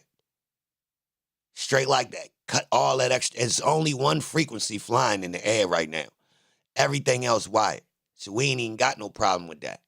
Straight like that. The mixer board you need clearly a bigger mixer board if it's 3 damn mics on each one of these tables. That mixer board ain't right. I can tell y'all from right here. The top, I don't even think that's 12 channels over there, y'all. I'm going to keep it real. That look like an 8-piece. To be honest, you need a 32 over there. 16 minimum. Nah, we need 32. We over 16. We need 32 channels over there, y'all. Straight up, they bluffing. They wasting the taxpayers' money, man. Because we talking about trying to be time efficient, and we keep spending 5-minute sections worried about audio. How many hours we lose from audio problems, y'all, if we worried about time, and we got a person's life on the line in a dangerous jail. Like, think about that. And we playing with audio problems that we can solve on days off, but we refuse. That's crazy. That's crazy. All the performance venues in Atlanta. Yo, do you know one of them sound crews will come in here? Yo, do you know how much sound is running in one of these clubs or something? So how they can't get this right? I'm confused. Somebody trolling. Sorry about that. And how long did you serve in the burglar unit? 2 years. After the burglar unit, what did you do? I was transferred to the robbery unit. Yo. Is that me, Judge, or is that? I have no idea. All right. What was your position with the robbery unit? Detective. Okay. And my primary zone was zone 3. The secondary zone was zone 1. Were you patrolling the same or responsible for the same? Didn't he just say it different? Didn't he say the primary was zone 1? Hold on, bro. Did he say it different first? He said zone 1 was primary. I don't feel like rewinding it to hear the damn static. I know I ain't crazy, bro. Who been listening? Holmes just said zone 1 was primary first. And then when she asked him again, he switched it or she changed the question.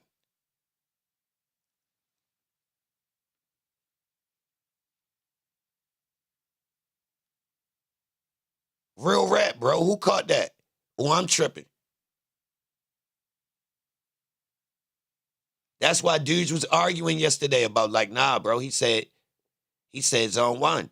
And then yesterday, dudes was like, nah, yo, he definitely said zone. Because he switched it.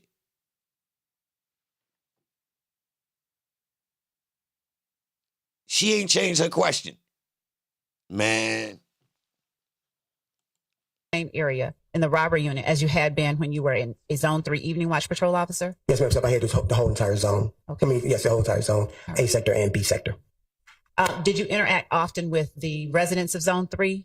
Yes. During your time as a patrol officer and as a detective in the robbery unit? Yes, ma'am. Was your interaction only when you were arresting people or investigating suspects? He also said Cal was there, not seen. He said the father told him that when he seen it on the news. But then he later came and testified that it was his other son. What y'all think about that? Who lying? Who lying? Because everybody kept saying, yo, that's Cal's in the barbershop. Then we like, nah, bro, the father said that was the other brother. But for some reason, people still kept saying, yo, is that Cal's? I swear to God. Like, even after the father came on the stand, people still were saying, yo, was that Cal's in the barbershop? And I said, yo, nah, the father said that was the other brother. I kept saying it. And people still kept denying that part. I swear, y'all. People kept coming in like, yo, that's Cal's in the barbershop.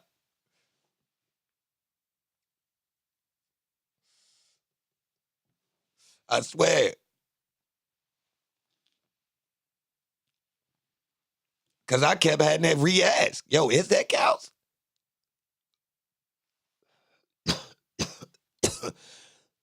Because remember, they said, yo, they tried to hit somebody else. It wasn't for nothing. Oh, yeah? Because Holmes had the strap. Holmes with the ridge on. Remember, we peeped it. When he was outside, Holmes was pacing back and forth more than that. And I said, yo, Pete, watch Holmes. We was watching him. He had the strap. He came around the car with the strap. I said, oh, yeah, he did have a strap. Boom. But then we couldn't confirm who it was. Then the father finally came through and said, yo, nah, that was such and such. And we like, okay, that's the other brother. You know what I mean? But then right here, he said when he called, the father called in and said, yo, or whoever, however they got the talking, after they ran the video on the news, they said, but look, it's a page on if you Google nut name, and it's a page on Instagram faking like they nut. They post that picture of cows in 2015, y'all, or whoever that is. They post a picture of the car from the news clip, and they post a picture of cows, and it say something wild on the clip. I swear to God. Google nut name, and it's an Instagram page that's going to pop up. That's a fake page trolling. But they got a clip on the page of that video, like a picture, a screenshot. And they got the barbershop picture that showed Kels or whoever with the red jacket, and it showed the infinity out front. But they trolling in the comments. If you look, the comments say some wild shit. The comments say something about Kels, I think. Like trolling. And it made me think again, like, hold on, bro. Is that yo? I swear to God. And I wasn't even looking for this page, y'all. I just Googled Donovan Thomas' name, and it popped up like, it says the name is something like awkward. You could kind of tell that it's a troll name, and then you can see the picture. But when you click it, it don't got a lot of stuff posted on it. And the page is from 2015. So it's almost like somebody was trolling yo.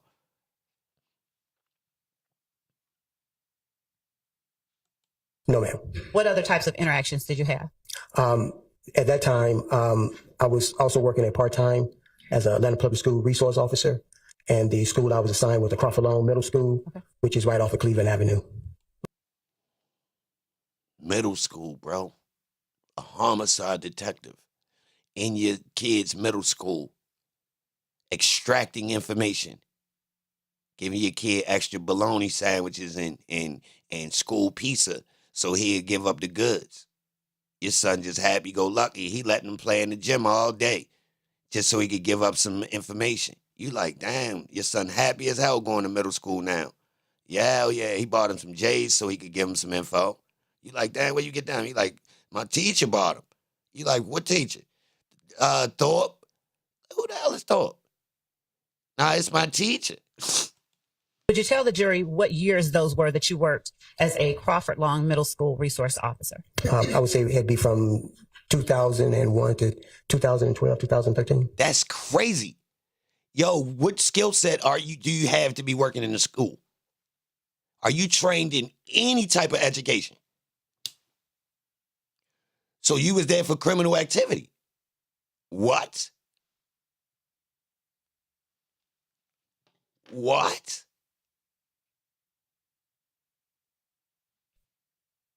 Let me tell you about something. Guess what?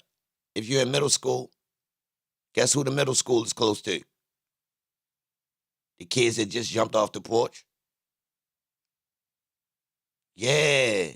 You ain't know what? This is so strategic. These are kids who's smart enough to tell you what's going on and about to be in it. Seriously. Y'all ain't noticed all these dudes basically say, we start going to school at the end of middle school or the beginning of high school. You don't see this? I'm one of them. It's the same time that the Army recruiters pop up. Tell me I'm lying. Damn. It's boot smoke this morning.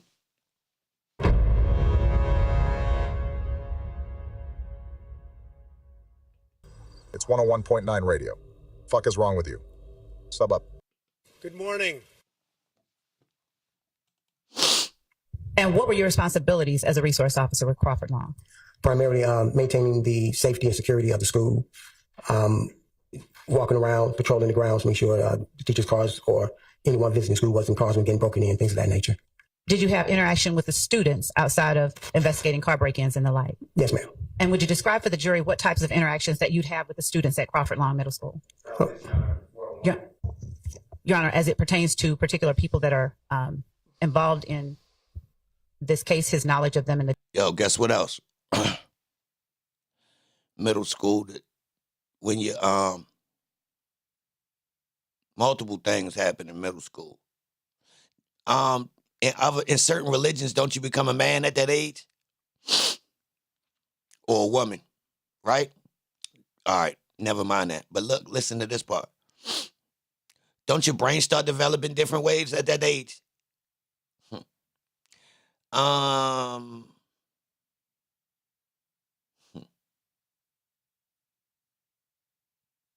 can have a kid. Jury's awareness of his foundation. His attention to that. Did you interact with the court's indulgence? I'd just like to ask a broader question and narrow it down. I won't prolong that. Did you interact with the students and converse with them on a personal level? Yo, in middle school is when getting joked about your clothes start counting. Yeah, elementary, you ain't tripping. Niggas still be playing, getting clothes dirty. You know, dudes ain't tripping about getting joked. It might hit a little bit if you really like show enough, wearing the same thing every day, but guys ain't really tripping as long as you don't smell like pee or something. You feel me? You get to middle school, though, you start wanting them shoes to be clean, and you actually can be a little bit concerned that you can't get certain items. At least you could get one or two, and you would be in a mix. But you feel me? You start having a conscience of this. Before this, you kind of like, it is what it is. You feel me? You even for the kids who didn't have it or the kids who did, it didn't make or break you. I went to elementary school with kids who dressed like they goddamn parents. They was dressing like drug dealers, fresh as a John. And I went to school with kids who peed in the bed and smelled like pee when they came to school. But we ain't really care. We might make a little bit of jokes, but it ain't really matter. All right. We even had uniforms for real. I mean, middle school though, I ain't gonna lie. It start clicking in. Guys around me even start, you know what I mean? The guys start pointing out, yo, that's hard, that's fresh, that's, you feel me? Keeping your head cut. All these types of things start coming in, you know what I mean? So this when you make your determination on, yo, how we gonna get some chicken? How we gonna get some chicken? Hey, man, you can give me this? Nah, I can't really, you know what I mean? I ain't got it. Once you hear about a couple of them, I ain't got it. I can't really, I ain't gonna lie, bro. It's pretty much, you know what time it is. You know what time it is, bro. I wasn't even greedy, bro. I only asked rare. Yo, you know what I mean? I'm trying. Yo, I basically, before 9th grade, yo, I knew not to even ask my mother to go shopping. Yo, listen to this. I've never went shopping with my mother if it wasn't the beginning of the school year. Listen, y'all. You hear me? I ain't poor. I wasn't even poor, though. Yo, do you hear this? But like, my mother wasn't buying none of that shit that we was trying to cop. Hell no. None of it, y'all. None of it. None of it. Not against it. She just ain't have it. And it made sense. I was smart. $150 on the tennis shoes and you want multiples? That is a little bit crazy. She used to always reference like, I ain't even got that many shoes. And I'm like, damn, you right. Guess what happened? I start getting to that chicken. They start coming and wearing my clothes and shoes. Straight like that. And it made sense. She could just come in my room. I had so many shoes, I ain't even wear them bitches. She could come in there and get some shoes and be fresh. And I really was like, damn, I do got a whole bunch of shit I'm not even wearing. You can have that shit. Go wear whatever. You feel me? So like I learned early. Yeah, technically she couldn't afford that shit. Yo, you could go get it, but is you really gonna be caught up in it? But the people around me, I ain't gonna lie, bro. I had some people around me that wasn't playing. I had some homeboys that grew up not playing. They wearing designer shit early, and they not wearing no cheap shit. They not playing. They not wearing $50 tennis shoes at all. At all. At all. Can't catch my man in no $50 tennis shoes, 60 or 70. I'm talking about one of my homeboys. Hey, that nigga ain't even ever wear Air Force Ones. Straight like that. Nigga was wearing Air Max and Jordans and Timbs our whole life. He never go underneath of that type shit, y'all. Swear to God. Certain people was doing that shit early. I know y'all seen some of these people. But I say all that to say, now see the uniforms even really don't fix it because the uniforms make the kids just turn up on the kicks. So now everybody trying to bust out in, you feel me? The $150s and up. Ain't you feel me? You can't even wear no little bony ass little. You can't. You feel me? You what you doing? Yo, I lived through this time period. I know. I'm the kid that'll tell a nigga, nah, yo, we could bust down. Yo, we could wear these chucks. Fuck niggas. We fresh as a bitch. But my man, he ain't putting them on. One of my, 2, 3 of my homeboys, they like, yeah, yo, you right. Yo, fuck that. We got these bitches on. We clean as a bitch. You feel me? My other man, he like, hell nah. I ain't going down. I don't care how new them bitches is. I ain't wearing them. Man, my other homeboy wearing all types of shit long as it's fresh. Yes, ma'am. Did you interact with the student's parents at times? Yes, ma'am. Did you interact with a student by the name of Quindarius Zachary? Yes, ma'am. Describe your, when you first met Quindarius Zachary, how old was he? Yo, the whole reason for me saying that is this dude went into these kids' lives at one of the most vulnerable stages. That was the whole reason for me saying it.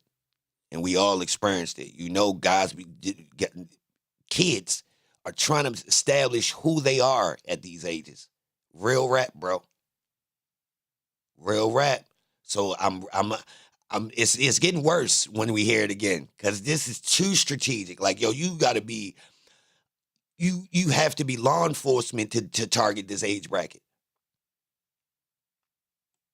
Say he had to be about 11 years old. And in what capacity did you interact with him? Was it Usually times when he was misbehaving, and I would just take him to the side and talk to him rather than seeing him being suspended or suffering school punishment. I try to talk the kids to the side, get him out of trouble. And so you got him out of trouble so he could give you info. Tap the like button, y'all. Salute to everybody in here. Good morning. Things got a little bit spookier with this testimony yesterday, because some people look at it like it's just a trial. Some of this information opened up doors to way more than this trial. Now, if you've been around watching the stream, I've been alluding to these kids were created. I said it months ago. These boys, like Michael, like, I don't even think they would have been like this. The amount of elements around them that's shaping them is crazy, clearly. We talking about these boys is growing up during the Lil Wayne, Gucci Man, Waka Flocka, Fake Blood time period. Dipset. This is nuts. So first off, they got that. GTA. Goddamn, all the shooting games. Y'all know what time it is. Team shooting. Gang shooting. GTA literally told them how to be in a gang too. Hold on.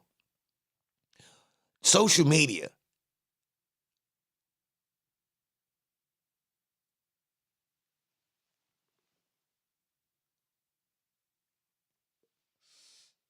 So now we got a homicide detective in the school with him while all this is affecting them, bro. Yo, to be honest, bro, middle school kids might be the most goddamn attacked group of goddamn humans now that we think about it, bro.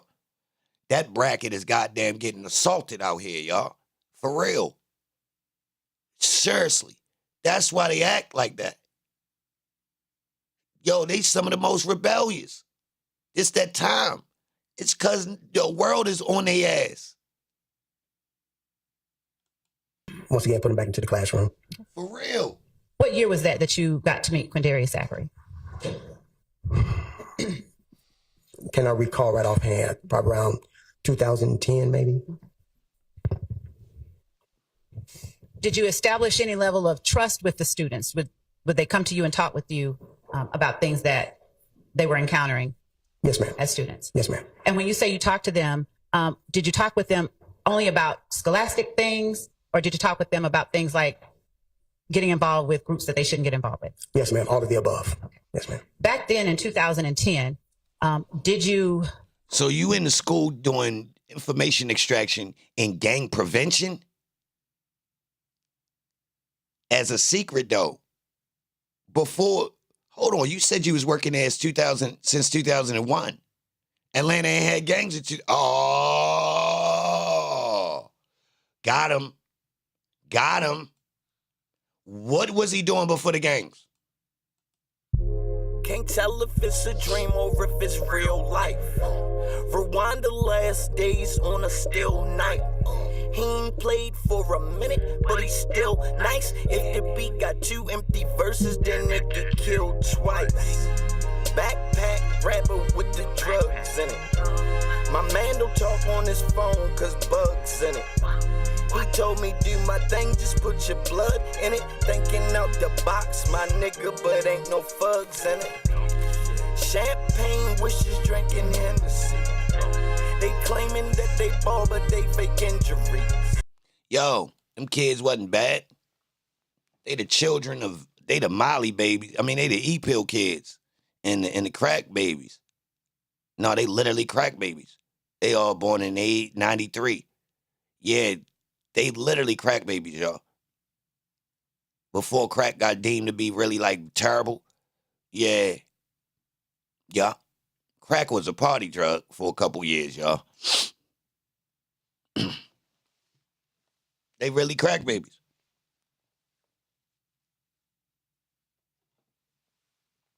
All jokes aside, I'm not trolling right now.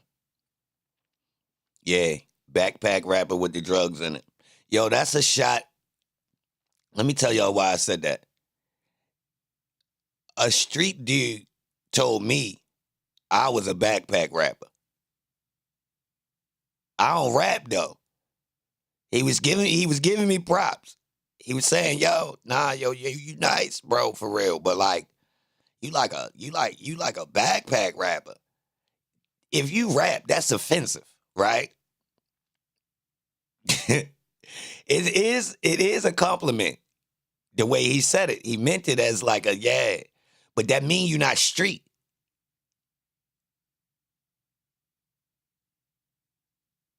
That mean you not you ain't yeah. That's like saying you like a nah, bro, you like a J. Cole type, like in a house type nigga or something. What? So I had to figure out a way to say what? Oh yeah? All right.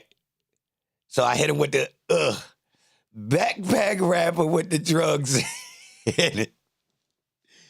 Yeah. Oh yeah. Oh yeah. Okay. I'm gonna be okay. I take that. But watch this. You little bet. See any signs of what you believe to be the formation of gang activity within Crawford Long? Yes, ma'am. Okay. My rapping style was not that of a street person. The crazy part about that, KC, is all I talk about is drugs. Yeah, my formula is, if you listen, you won't hear me talk about no stepping or none of that. I'm always talking about serving and ducking the law. I swear. That's my whole style is based around in the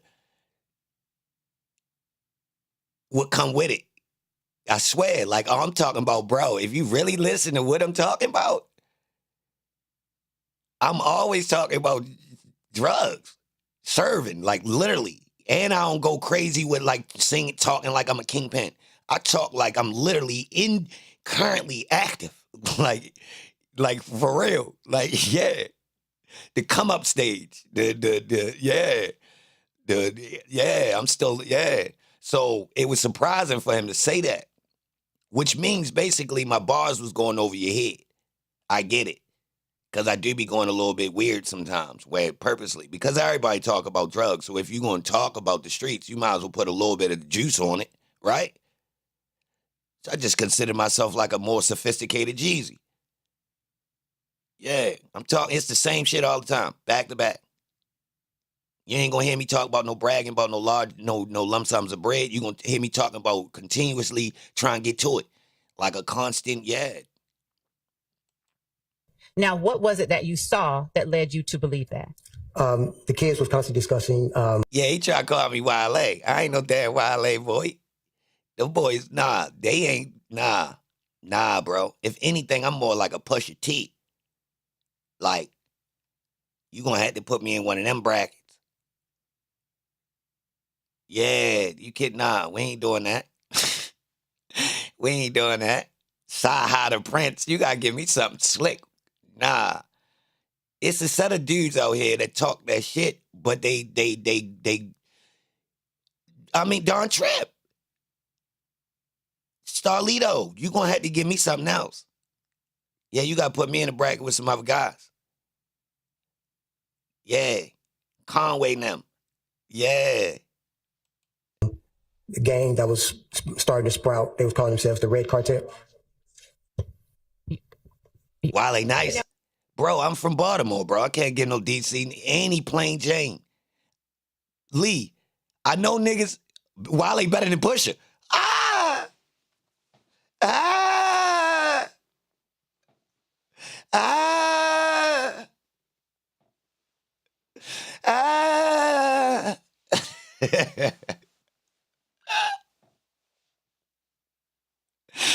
Oh!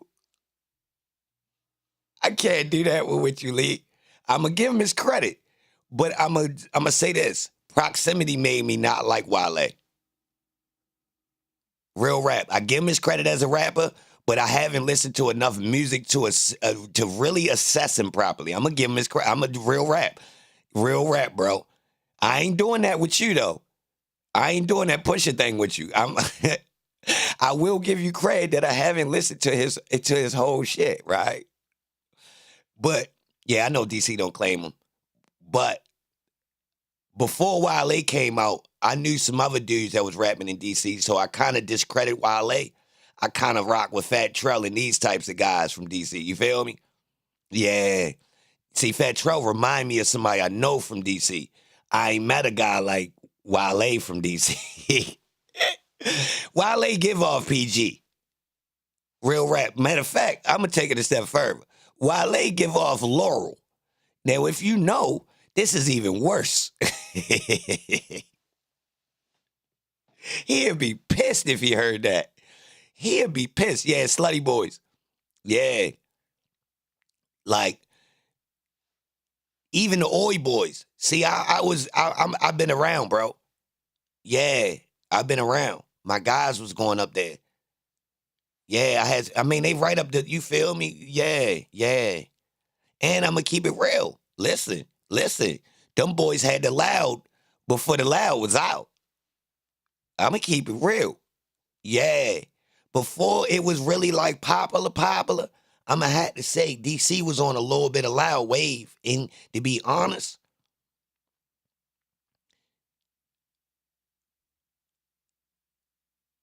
yeah, they was doing something nice. DC was doing something nice, man. They was doing something nice on the grass tip, bro. Early. Yes, sir. I don't know where they was getting it from. They was not playing. Yes, sir. They had some stuff that I ain't know that wasn't around where I was at. I'm gonna say that. Pusha T wasn't that popular in the South. I get that. He don't rap on the type of beats that necessarily resonate. And that's a specific bracket of people. DC in the building. Salute to DC, man.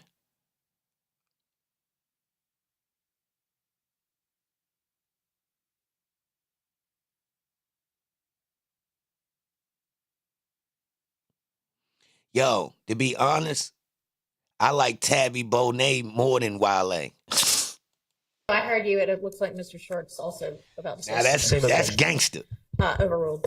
You may continue. Yes, they would say something about a gang sprouting up called the Red Cartel. Yeah. Okay. They call themselves the Red Cartel, and they was coming very prominent over in the Cleveland, Springdale, Cleveland Avenue area, Old Hayville area, Macon Drive area.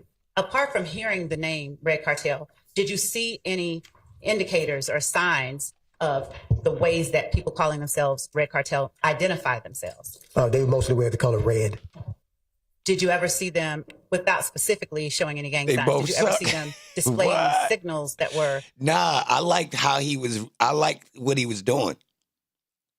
Like, when you got like enough character with your style, and I believe he was a star. I believe Holmes was a star. Real rap. Like at a time period where being gangster and commercial it was tough to pick, right? Holmes didn't play and came out with like a commercial style that represented kind of like a not too corny, but fun type of joint. I like that. Real rap. Because look, everybody was trying to be super gangster at this time, right? The music industry you needed some commercial appeal. And I think what Holmes did was all right, if you going to do something commercial, okay. Holmes had the joint on the skates, wasn't he? Wasn't he on some skates? I think the nigga got me with the skates, man. Straight like that, man. Wasn't he on the skates in the video, man? I think I see the boy on the skates, man. And I say, all right. I mean, I see he ain't trying to be no super gangster. You feel me? Seemingly unique to members of the group itself. No. I'm going to object to this line of questioning. I don't believe that there's a proper foundation for this witness. Your Honor, Is this the first time this witness has testified? Yes. Okay. You need to lay a foundation. Okay. Sustained. Yes, Your Honor. Thank you. When you started out as a school resource officer at Crawford Long Middle School, would you describe for the jury what type of training that you had with the Atlanta Police Department? had basic.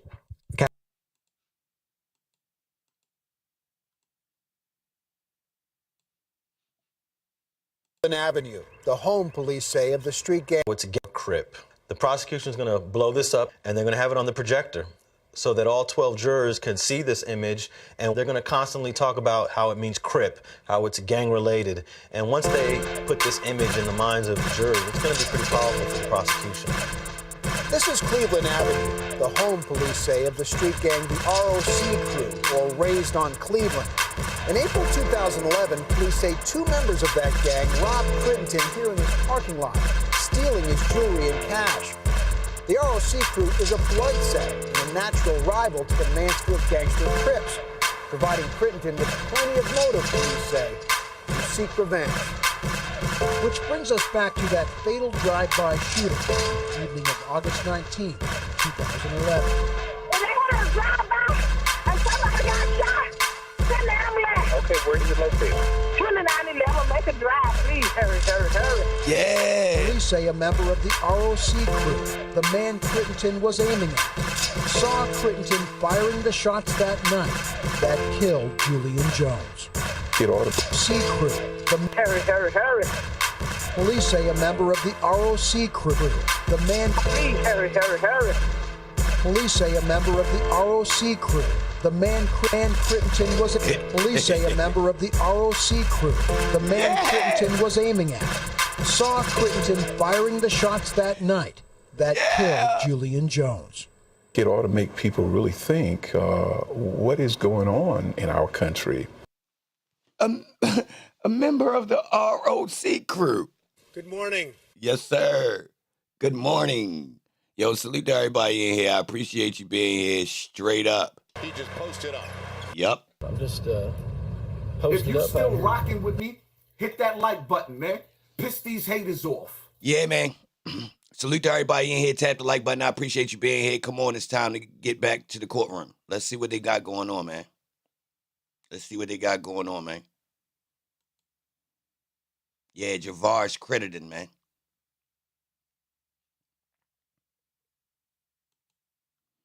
Yeah. What y'all on, though, man? Yeah, we in this mamma jamma. What y'all on? We gonna get some spice today? Tap the like button. Run the likes up. Help me get to 300, y'all. Yeah, Tick told, man. That's crazy. But Brian still represented Crittenden, y'all. If y'all ain't know that.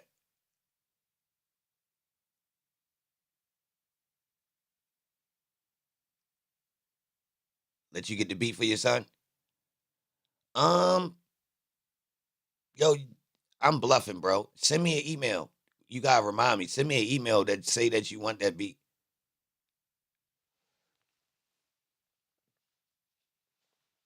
I remember.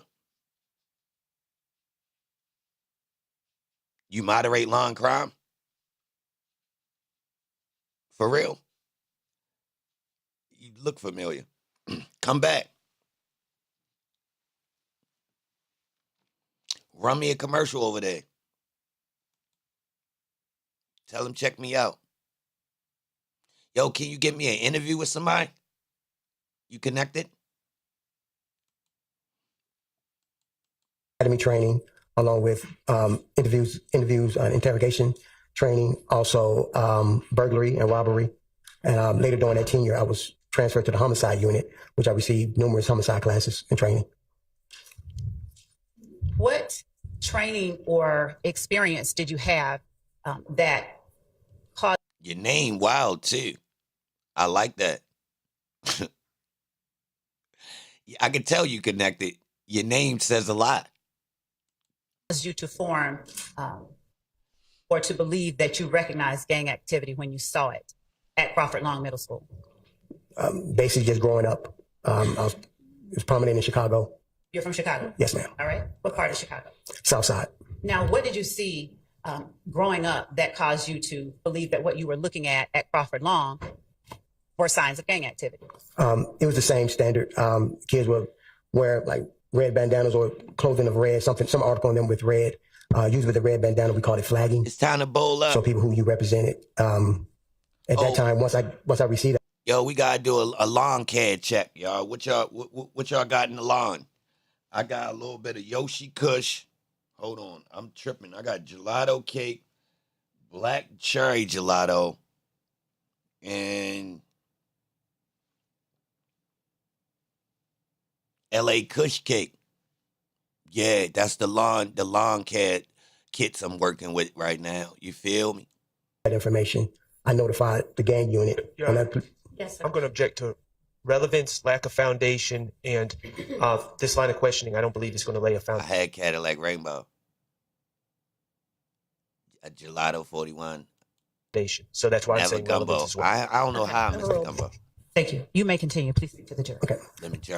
At that time, I notified the Atlanta Police gang. I like now. That sounds like down my alley. My email. Yeah, gelato cake is the best from district. No, that's the best one. That's the best, really. That's that. I don't care what nobody say. That's that. They've been solid for about 2 years now. Hold me down. San Fernando Valley. My email is emanfilms@yahoo, y'all.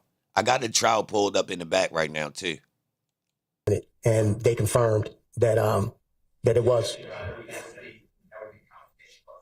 Sustained. Without speaking specifically, I got a about bucket of mix confirmation in that's like particular instances. More broadly speaking, probably more than 50 strings. when you did see things that you believe were gang activity, did you notify the gang unit? Yes, I did, ma'am. Why did you do that?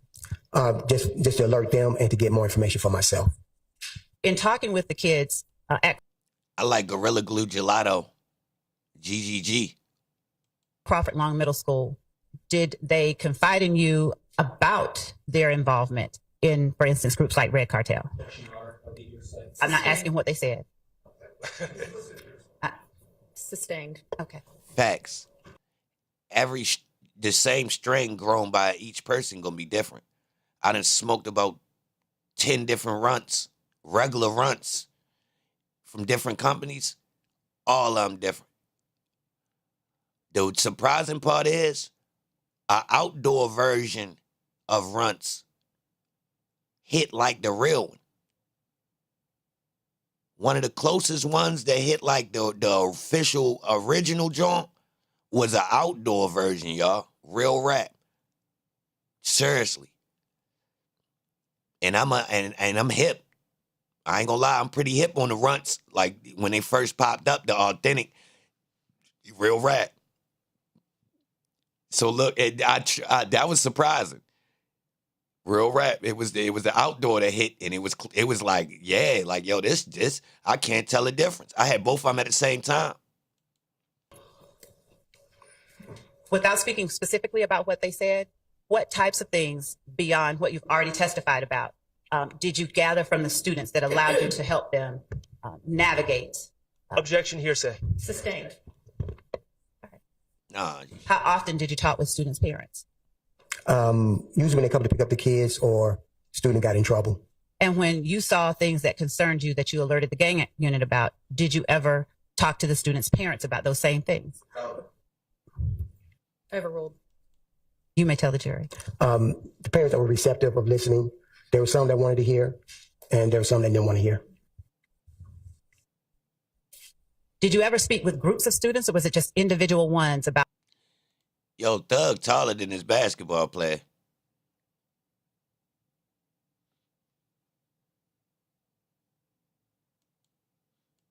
Trying to stay out of or trying to avoid particular pitfalls? Bubblegum moon rock. That's Your Honor, I am.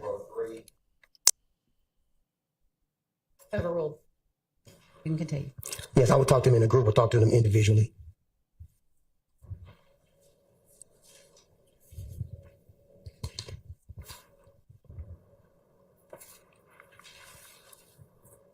And were the subjects of the conversation always how to stay out of trouble? Yes, ma'am. Did you share with the students the information that you had from growing up or other sources about gang activity? Sustained. In what ways? Oh, I got some Runts diamonds right now. the diamond sauce. I can't put it in. I can't roll it up though. So I be, you know what I mean? I got some right now I done had sitting here. Yeah, the diamonds. Runts. Just regular. Runts diamonds, y'all. On talking to the students, did you attempt to keep students from being involved in gangs? I ain't putting it on no rig though. We ain't smoking rigs, cuz. Hey, cuz. Nah, we ain't smoking rigs.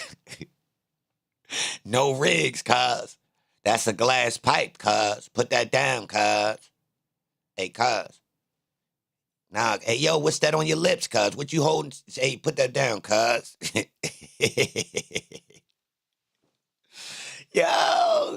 Yo, listen, I'm a true smoker, but bro, even me, listen, me and my girl even said, yo, I got a vaporizer joint that you could put, you know what I mean? And it still give you the effect of kind of like you hitting something, bro. That ain't no blunt, bro. What you smoking? Real rap, bro. Them glass rigs ain't right. Rigs ain't right. Now, if you don't come from the era of watching people smoke crack or, stems, seeing crack stems in Troy Boy and stuff like this, or burnt, seeing used crack pipes is when it go down. Seeing one that's not used, you won't know what it is. You just like, down, you won't even look at it. You won't. You see them all the time. They in the gas station. It's a little rose in there, and you ain't even know. Yeah, you was in the gas station. You like, damn, who be buying these miniature roses? You ain't never seen it. The little rose in glass. You ain't never know. I just put you on. You ain't even know it. You thought niggas was really giving that to their girl. Sustained. Yeah. Did the information that you were able to gather from the students in any way inform your investigations and ability to get information about criminal investigations later on as a detective? Yes, ma'am. How?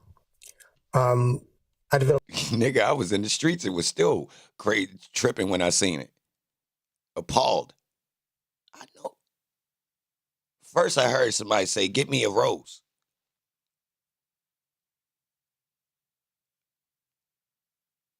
So I ain't know until I heard this phrase being used more frequently, right?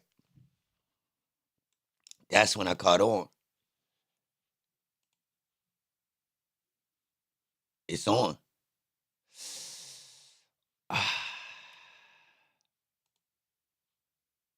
Mine not. For real. Mine not on.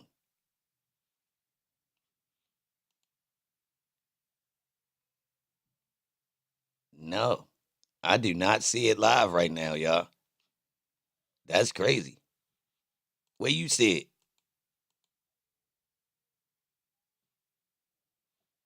That's crazy.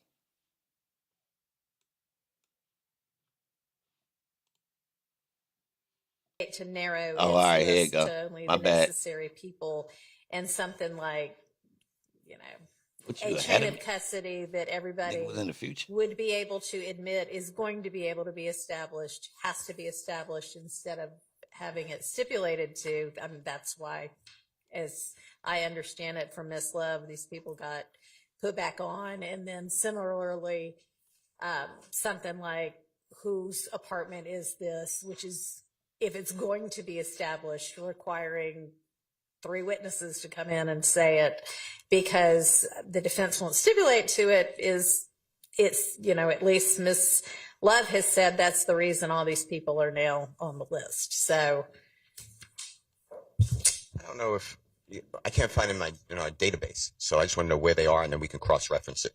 I don't have these people on the witness list. I'm not saying that there were over 800 people, and you can't enter the chat room until you hit 10K. There's been, I don't know, 6 witness lists. So I just want, if I can find them, then I can target over to see what they say. But I can't find certain people. There were first 15, then we found 5. So they may all be on there, but if they're not on there, then I don't have anything in discovery because we cross-referenced everybody. Well, Judge, they are in discovery. They do appear in discovery, and to my knowledge and belief, and I can confirm that information for the court, which list they were on. If given that I'm a one-man show right now, if I can send word to the office and get further details for the court, I can do that. Well, it's not for the court that you're doing it. It's yes. for the defense. And frankly, I think a couple of these emails, Mr. Steele, was your first email this morning, or was there some discussion of this last night? They're both this morning, Your Honor. Okay. So the second one, the more recent one, is really the only one that matters because then it's highlighted who is found. So there's 10 missing from my perspective. I mean, Ms. Love's included on these emails, so she should be aware.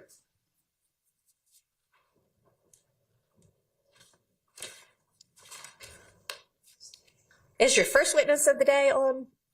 Who's your first? Who are we calling? Yes, Your Honor. The first witness that is here is Officer Butler, Vincent Butler, immediately followed by Officer Gary Baker. And the other witnesses are either in transit or, given that I'm in here, I can't be sure, but I'm sure they should be here. Where is Butler? Butler is in the back waiting to be called. No, I'm sorry. I mean, on this list of.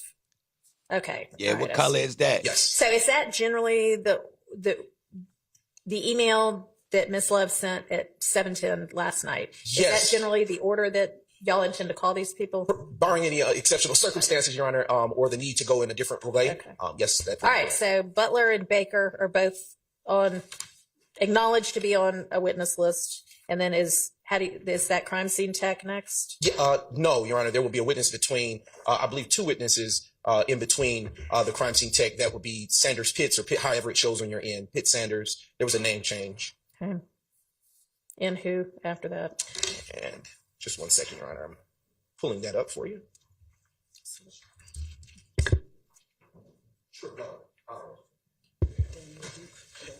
It would be Officer Tregot, the crime scene tech, excuse me, followed by Lieutenant LeDuc.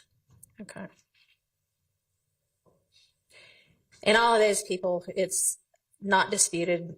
No, it is disputed as to Officer LeDuc, but I guess the first four, there's no issue about. So we can at least get started. Yes. And then let's, as soon as we can, get the information about which dated list, I guess, the others are on that are included in the 7:30 email from Mr. Steele.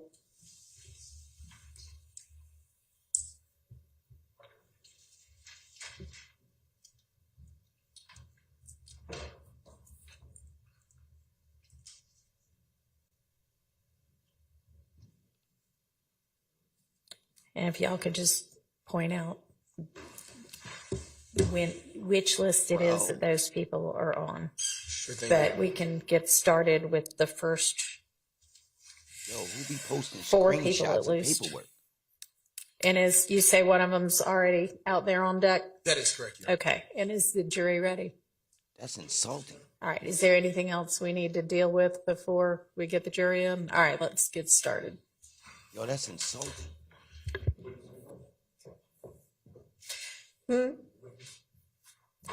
You can go ahead and bring them in. Do you want to have your witness making their way in, please?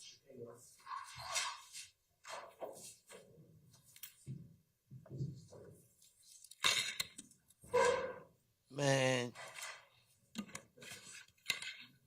Taji, where that paperwork? We need that original paperwork. I ain't for that.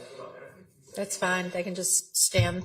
Good look for sending that. But that is, man, looking at screenshots of paperwork is nuts. Yeah, come on up. The jury's on their way in, and then an officer will swear you. Yo, run the lights up, yo. Run the chat up. Let them know I got some people in here, man. Yo, come in here talking about he ain't gonna go in the chat until they got 10,000 people. Man, YouTube bluffing. 10,000 people watching, nobody talking. That's cap. 20 and 30,000 people watching a brick wall. And people talk frivolous in the chat. I ain't gonna lie. YouTube is offensive. YouTube disrespectful. All right, straight up. Ms. Hey, yo, Brown. tap the like button, yo. Run the likes up, yo, if you would rather have independent media covering these trials than the corporations. Straight up. And middle finger to the people that sell out to the corporation. Straight up. Straight up. I guess you're going to handle this witness. So Same corporations that vilifies on regular days. Dudes work with them. well, yeah, thank you. Vincent Butler.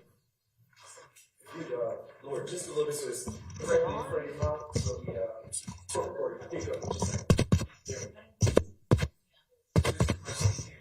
all right. Can you hear me now? Yes. All right. Good morning. Are you employed? Yes. I'm sorry. Can you say your name again? Because I didn't get that. Vincent Butler. Thank you. That boy's sweeter than Southern style tea. Okay. And where are you employed? With the City of Atlanta Police Department. And what do you do for work? I'm a police sergeant. How long have you been working in the capacity as a law enforcement officer? November will be 12 years. And how long have you been a police sergeant? For 2 years.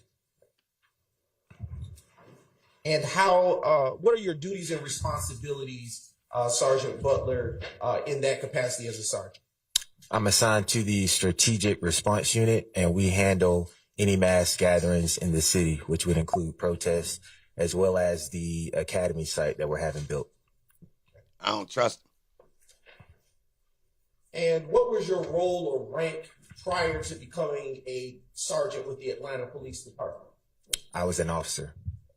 And did you share similar responsibilities in that role, or were they different from what you do now? They were different. Could you please explain for the jury what your duties and responsibilities were in your prior rank as just a regular police officer?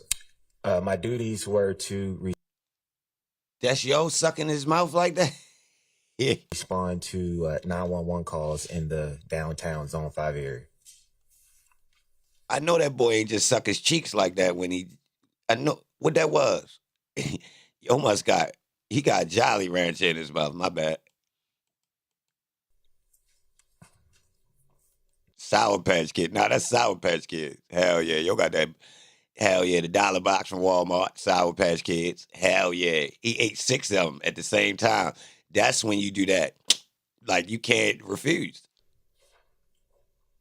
And have you, have you been post-certified the entire time that you have been employed with the Atlanta Police Department? Yes. I am now directing your attention to the date of, well, let me ask you a few. Yo got an androgynous lurch type of stare, though. Why he staring in that boy eye? Yo, smitten. Oh, he like Holmes. He's staring at Holmes. Yo said Hassan is smooth on the eyes. Yo said he pleasing to the eyes. He is staring. Bro, I was wondering why he had this like lurch type of stare, bro. He is in yo. He in yo. Sergeant Butler, do you work any additional jobs outside of your work with the Atlanta Police Department? Yes. What else do you do? I'm a courtesy officer at my apartment complex. And how did you obtain that job?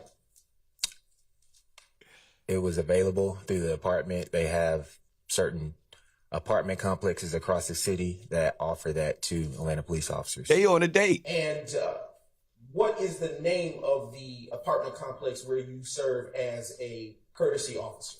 Columbia Crest Apartments. And in your capacity as a courtesy officer, what is it that your duties and responsibilities are for that particular assignment? Respond to courtesy complaints, calls okay, that Taj, are I see what you said. Generated by the residents at the apartment complex. He did that. And what is the address of the apartment complex that you serve as a courtesy officer? 1903 Drew Drive, Atlanta, Georgia. How long have you worked in that capacity with that extra job? Since 20. Yo, Speaking of the Diddy parties, y'all do know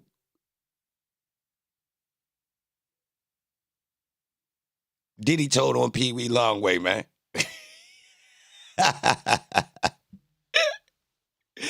Hey, yo, put that out there, y'all. Since they want to go with some narratives, yo, Diddy told on Pee Wee Longway, man. Yeah, man. It's crazy out here, man. I got proof. Yeah, man. Look, right? Diddy needed the line on the GHB. That's the only reason Pee Wee got all that GHB, man. He was getting it for Puffy. When Puffy got chipped off, he told him where he was getting it from. I'm getting it from Pee Wee now, man. They got that shit heavy down in Atlanta. Every time I go down to Atlanta, I pick up another load of that GHB, right? So if you look at the Pee Wee joint, they got all that work in the GHB. It was Puffy told Joe. Pee Wee ain't know nothing about no GHB. Puffy told him get it. He said, what the hell is Puffy, what the fuck you talking about GHB? He said, man, you want to know how I'm getting all these boots knocked? He said, yeah, I ain't gonna lie. I like coming to your boot knock parties. He said, bring some more of that GHB. He said, what's that? He said, yo, holler at one of your Migos. Tell them you need the GHB. They gonna know what I'm talking about. And then we gonna, not only I'm gonna get you the bag, we gonna be partying for real. We get the GHB all the time. So once Pee Wee went and found the GHB, he got addicted. He been turned out and turned up ever since. Puffy got him. I'm telling you, Puffy told on yeah, yo, put it out there, bro. Tell the bloggers, bro. Straight up, bro. 14. Super boot up. We thinking the Miley was Miley. Nah, that was the GHG. Yeah, that was the Puffy mix. That was the take that. Whole time, that's the GH. Yup. Whole time. We ain't even know it. Puffy getting guys right. Whole time.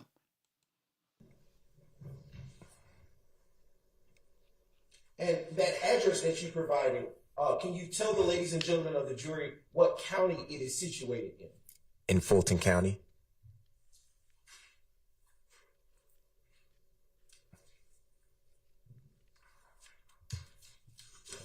I want to turn your attention, Sergeant Butler, to the date of Tuesday, April the 28th, 2015. Do you recall if you worked your job at the Atlanta Police Department on that day? Yes. What was your watch or tour of duty for that day? It was morning watch, which is overnight.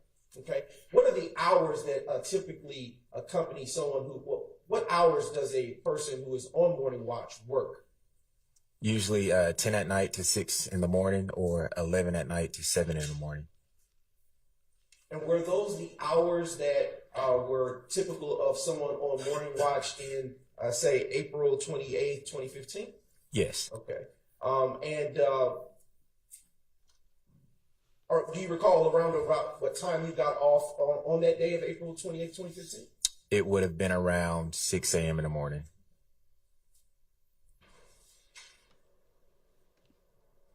And what, if anything, do you recall after getting off of work on April the 28th, Tuesday, April the 28th? My man's eye focus is unadulterated. my man has got his eyes on the prize because he loves this man's face. 2015. Upon arriving home, I observed an Atlanta police officer parked on Drew Drive, and it seemed to be that there was an incident that happened at the location. And what gave you belief that there was an incident that had occurred in that area? The officer was out his patrol car with his cruise lights running, and I could see one of members from our maintenance team at the property outside with him as well. And at that time, how were you dressed? I was in a full Atlanta police uniform. Are you assigned a patrol vehicle or any type of cruiser? Yo got 6 sisters, and 3 of them look exactly like him. At that time, I was not. And the officer that you said you saw walking about in the vicinity of the apartment complex, did you know that individual? Yes, I did. Who do you know him or her to be? He's a Zone 1 officer, and he was also in my academy class. What's his name? His name is Officer Hill. You know his first name? I can't recall his first name.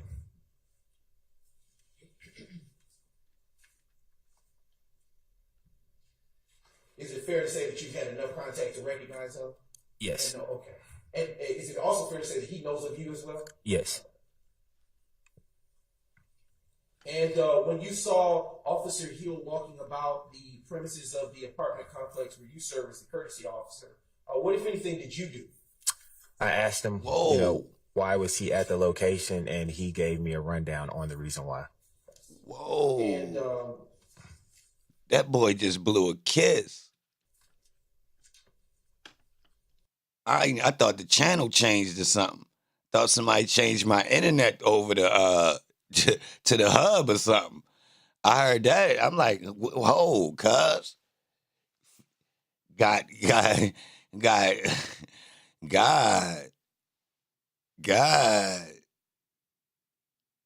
Dude just getting dirty. what time of, what was the weather conditions like that day? Was it sunny or was it dark? The sun was coming up, but it was still pretty much dark that morning. Yo got that wet. Only person, let me rephrase. Was Officer Hill the only law enforcement officer present on the scene at that time? That I can remember, yes. Oh. And did you come to learn in the course of that investigation of that incident what the purpose of him being present was? I did. What was that? There were multiple shots fired nuts at that location. I can't believe he doing this. Did you happen to see any signs that shots had been fired in that location? Yes, in 1903, Drew Drive, on Drew Drive, there were several shell casings that were riddled across the street. And in your capacity as a courtesy officer, were you at that time required to respond to that incident even though there were other law enforcement officers present? Yes, just to get information to pass over to our leasing manager. And what information did you pass over to, Hey, yo, if my mannerisms start coming off like this, tell me tighten up, bro. Say post. Yo, put some, Hey, yo, put some drag in it, bro. You dainty right now, bro. You dainty. information, if any, did you pass over to law enforcement present? I gave the Officer Hill the name of the occupant of one of the apartments that maintenance Stacey Augman so he could do a welfare check on the occupants in that apartment. Do you recall after this time the name that you gave? I don't recall the name I gave. And how were you able to locate that name at that time if you then knew for Officer Hill to continue his investigation? I was able to locate the name of the person who was on the lease for that particular apartment from a rent roll list given to me by the property manager. And what is a rent roll list, if you will? It's a list that details each leasee and what apartment they live in at the location. I know one thing. By the end of the night, his tongue gonna be famous. Is that something you still get to this day? I don't currently get it with our new management that we have now.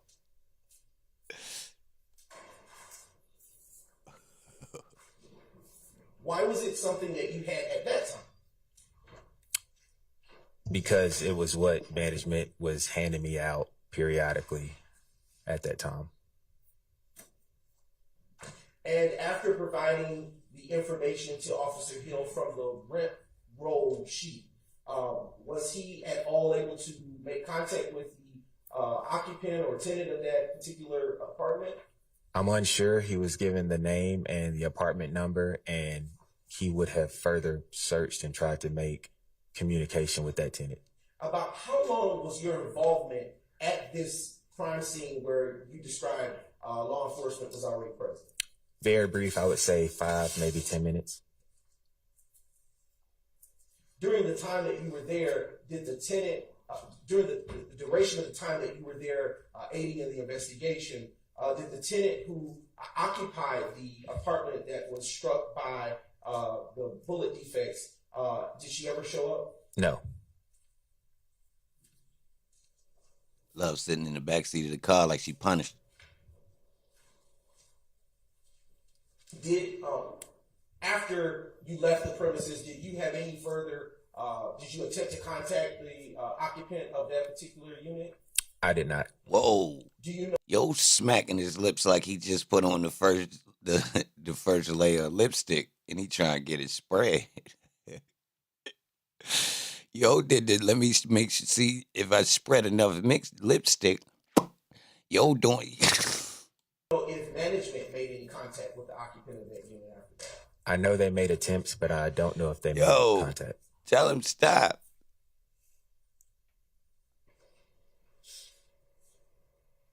Do you know His if tongue there were dry. multiple persons or only a single person that lived in the unit based on your rent roll sheet that you had at that time?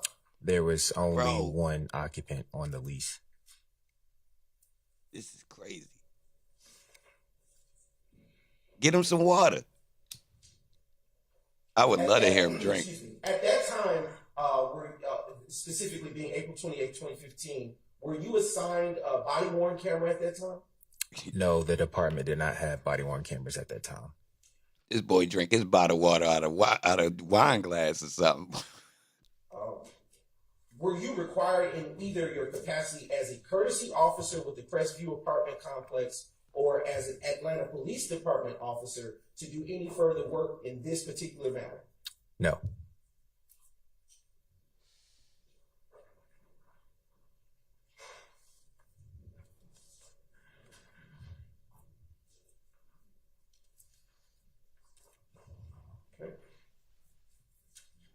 Yo smacking his lips like a teenage girl. That you saw law enforcement out there, was there any other apartment units that, to your knowledge, that were affected by the gunfire that took place? Yes, there was the second caller about the incident. Did you provide any information or assistance with respect to that caller? I spoke with her, with Officer Hill, about what happened and what time she heard the rounds being fired. Is it fair to say that is about all that you got at that point, all that you gave in terms of conversation with the second caller? Correct.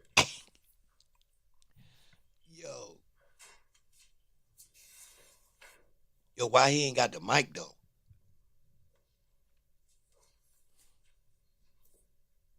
Just a brief indulgence. You can't. That boy always taking timeouts. This boy can't run point guard for nothing. His time management is terrible. Go ahead and look over to the coach. He wasting shot clock minutes, calling timeouts.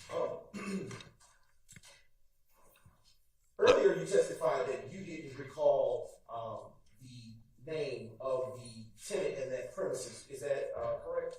Correct. If I were to show you a report from that incident, would that help refresh your recollection? Yes. Now approaching you with, take a moment to look at that, and your memory's been so refreshed, please just look up at me without saying reading from it, please. Yes, sir. Your instructions last time was to not do that. Did you identify what it is? So that they know. Sure, yes, sir. If I may approach, just one second.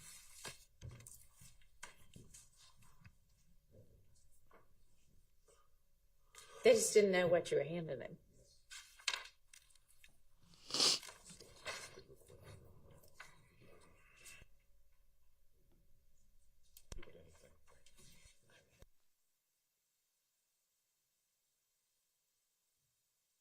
He really wanted to work in Bloomingdale's. Yeah. In the blouse section. Yeah, but his father was a police and always wanted him to be a police, so he just was like, all right, do what Pops want me to do.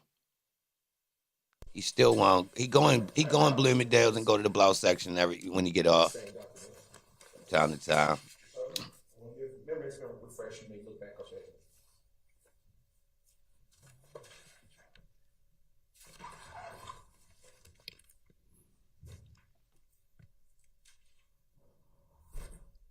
He had dreams of being a designer. Yes. And can you recall Call the name of the person that was the occupant of the premises that you gave to Officer Hill at that time. Yes. What was her name? Kiana Troutman. Just a few more questions, Sergeant. Do you know a Philip Collins? I don't. Whoa. At this time, Your Honor, the state has no further questions. All right. Do any defense counsel have? Yo, it sound like he just asked him, hey, yo, you ain't got no boyfriend? I don't. Yo was zesty with that I don't he? It was like it was inviting, but like aggressive. It was aggressively inviting. You heard that? It was like, you got a boyfriend? I don't. Like, yo. I don't. Whoa. I feel like we was in like one of them funny ass bars or something, and it was something going on. You feel me? At this time, Your Honor, Like a 20 verse 1 or something. You heard? the state has no further questions. All right. Do any defense counsel have questions for this witness? Yes, Your Honor. Go ahead. No cross exam. Get him out of here. Good morning. You worked with APD back in 2015 and you still work with APD now. Is that true? Yes. You were a courtesy officer at this location? Yes. Whoa, did y'all hear him slide into home base with the yes? Yo, slick. Yo, that boy came down the water slide. That boy out like, yes. You were subpoenaed to appear here today to give some testimony about the information that you have or remember from 2015. Is that right? Yes. You responded, or you came to that location in the early morning of April 28th, 2015. True? Yes. You did not have anything to do with the investigation of what had happened that night. Isn't that right? No. All right. Officer Hill, someone you went to the academy with, was present when you got there. Yes. And you were made aware that there had been apparently some sort of shooting at the location. Is that right? Yes. Now, you were asked a while ago about the resident of one of those apartments that suffered some bullet defects. You remember that question? Yes. Adam softened up his voice like 3 levels for yo. You were unable to remember on your own who lived in that apartment. True? Prior to seeing the report. True. Right. Well, the report you were showing wasn't your report, right? Correct. You didn't write a report that night, did you? No. Okay, so it's not that your memory was refreshed. You essentially just saw a name that was written in someone else's report, and that's how you're able to say, well, that's the person who lived in that apartment. Isn't that true? No, it was the name given based off the rent roll list that I gave to Officer Hill. Right, but you have no independent recollection of that other than being shown officer or another report with that name in it. Isn't that right? Could you rephrase your question? Sure. As you sat here on the stand and you were asked who lived in the apartment, you have no independent recall as to who lived in the apartment. True? True. All right. You were shown a report that is not your report, but that has the name in it, and that's how you're able to tell the jury what name was given on that morning. True? True. Okay. Yo, thinking in his mind, now this sure is a fine, bald-head, dark-skinned brother right here. Asked by the state whether or not you know the name of Philip, somebody or the other, and you don't know anything about that person, do you? I do not. All right. You don't know anything about the whereabouts of anyone who lived in the apartment by the name. That boy over there admiring that boy, Adam's skin. He thinking to himself, how has he got that glow on his dark skin like this? He jealous. That you mentioned a little bit early, Kiana, something or the other. He gonna ask Adams how he hydrated his skin after this. I'm telling you. He gonna say, how are you so hydrated under such stress? Right. You don't know anything about that person. I do know based off the rent roll that she was on the lease during 2015 when the incident occurred. Right. You know from the rent roll that person stayed in that apartment, correct? Yes. And if I heard you correctly, the extent of your involvement in this case was about 5 to 10 minutes there at the scene talking to Officer Hill. He gonna go home and tell his boyfriend, I seen the second best dressed dark-skinned brother besides Idris Elba. Talking to someone else who had made a phone call. Is that right? Yes. All right. You had no further involvement in the case? Correct. Never called to testify?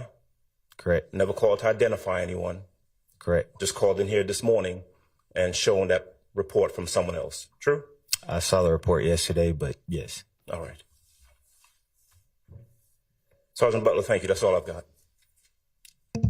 Any other questions for the defense? Any redirect? He said Adams left. Look, he trying to see Adams' butt. Any redirect? Yo, try to look over the wall Thank you to so much for see your Adams' time. butt. You are excused. Call your next witness. At this time, the state now calls to the stand Officer Gary Baker. Oh.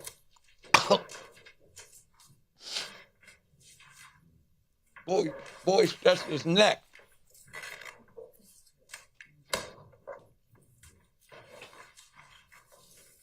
Boy stretched his neck so he could see Adam's tail. Yo, crazy. That was dope.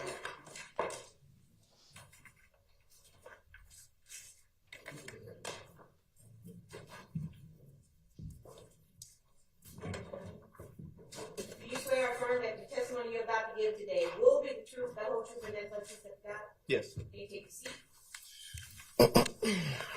State your first and last name with the spelling of both names. Gary Baker. Spelling of Gary is Gary. Baker is Baker. Good morning. Are you employed? Yes. And where are you employed? With the City of Atlanta Police Department. And how long have you been employed with the City of Atlanta Police Department? Since August 29th, 2013. And in what capacity are you employed? As a police officer. And what rank do you hold with the Atlanta Police Department? Police officer. And in what zone did you start working, start your employment with the Atlanta Police Department? Zone 3. And were you given a particular watch when you started your employment with the Atlanta Police Department? Yes, I was. What watch were you given? Initially, I started on morning watch. And what hours consist of the morning watch that you were on? The morning watch hours are typically in Zone 3 from anywhere between 10 p.m. to 7 a.m. in the morning.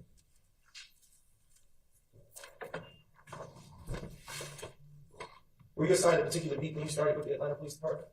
When I first started, I didn't have a particular beat. I was what we call a roustabout. They give you a beat to work when you come in that night, and that's your assigned area for the night. All right. Do you recall, and I want to direct your attention to the date of Thursday, May the 7th, 2015. Do you recall working that day? Yes, I do. Would you please tell the ladies and gentlemen of the jury what, if anything, you remember about working that day? During that day, it was a normal shift. I received a 911 call in the area of 151 Cleveland Avenue in reference to a male brandishing what was described as a machine gun. Responded to the call. Arrived on scene at the call. Okay. Excuse me. What county is that address of 151 Cleveland Avenue situated? Fulton County.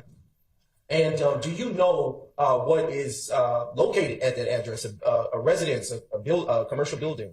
It's a gas station. Gas station. And that was in 2015. Do you still know that location to be consisting to be a gas station? Yes, I do. Is it the same gas station that it once was in 2015? They typically change hands. They go from a Exxon to a BP to a Chevron. So, all right. Around what time were you dispatched to the 151 Cleveland Avenue location on that day? Honestly, I don't remember. Okay. If I showed you, did you prepare a report for anything related to this case? Yes, I did. If I were to show you a copy of that report, would it refresh your recollection? Yes, it would. No showing the defense. Okay. All right. I'm approaching the witness. Having been shown that it's not needed.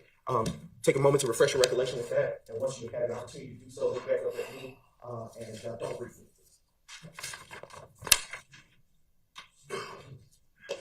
Tap the like button, man. Salute to everybody in here, man. Straight up.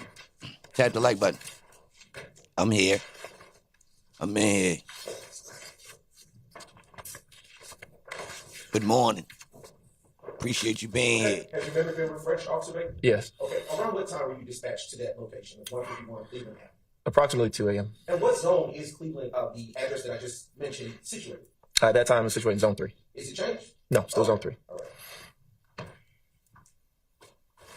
right. You indicated that dispatch informed you that there was a person with a machine gun. Do you recall saying that? Yes. Okay. When you heard the terminology of machine gun, what kind of firearm did you have in mind at that time while you were being dispatched? At the time, that would be something described as maybe a rifle or a weapon that fires in rapid succession, maybe carrying a large amount of rounds, capacity of a large amount of rounds, something to that effect. Did dispatch provide you with an identity of the caller? They described they gave a description of a person, and they also gave a description of a vehicle as well. Well, that's not my question, but I'll ask you something about that. Did they provide you a description of the caller? No, they didn't. I believe it was an anonymous caller or unknown caller at the time. Now, speaking to what you just stated on direct, did you have a description of the individual that was said to be holding the machine gun style firearm that you were told? Yes, they did give. I remember they did give us a description, but I do not remember what the description was. So looking at your report, help refresh that. Possibly. You can please do some of it, then you had to refresh the back of it.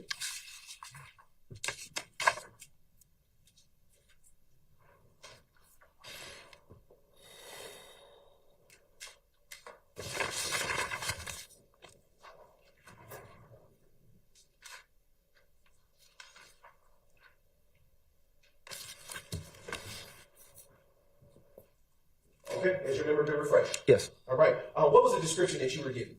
Well, the description I was given was of a vehicle that was occupied by a male and a female, and there was a male inside the male with the female operating the vehicle, and the male had gone in and out of the store. Okay. And did you in fact arrive at the location to which you were said to go to at that time? Yes, I did. And upon your arrival at that location, 151 Cleveland Avenue, what, if anything, did you see at that time? When I arrived on scene, there was a male coming out of the store. He walked out of the store and got into the vehicle that was described to me in the call remarks. Let's unpack some of what you just said. Do you recall which side of the vehicle he got into? I believe he got into the passenger side of the vehicle. And where was the female person that was accompanying him that you mentioned earlier? I believe she was in the driver's side of the vehicle.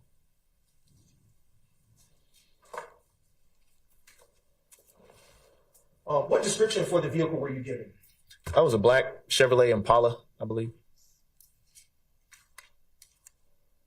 Were you given a license plate or tag number for it? Yes, I was. What were the tags that you were given, to your recollection? I don't remember off the top of my head. I'm pretty sure it's in the report. Go ahead and take a moment to refresh your memory on the report.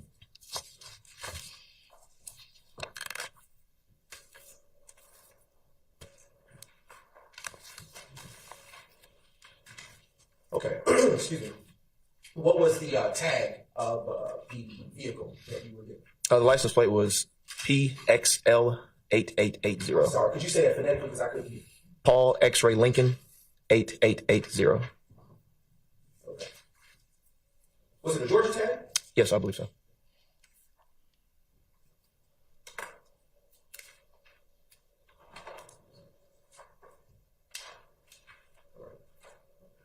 Were you assigned a body cam at that time? No. And is it, why not? They had not been issued to us at that time. At least in my career, I hadn't been issued a body camera. At that time? At that time, yeah, correct. And did you arrive to that location alone, or did you, were you accompanied? I was accompanied by another officer. He sent another backup officer just in case. And when you say a backup officer just in case, why would dispatch send a backup officer just in case? Typically, when there's a call involving a person with a firearm, an armed person, they want to send a second or maybe even a third officer, just because, just for our safety and the public safety in general. It's kind of believed by us that if you have more than one officer, maybe two or three, then a less amount of force has to be used. And that way we can de-escalate situations better when there's more of us there.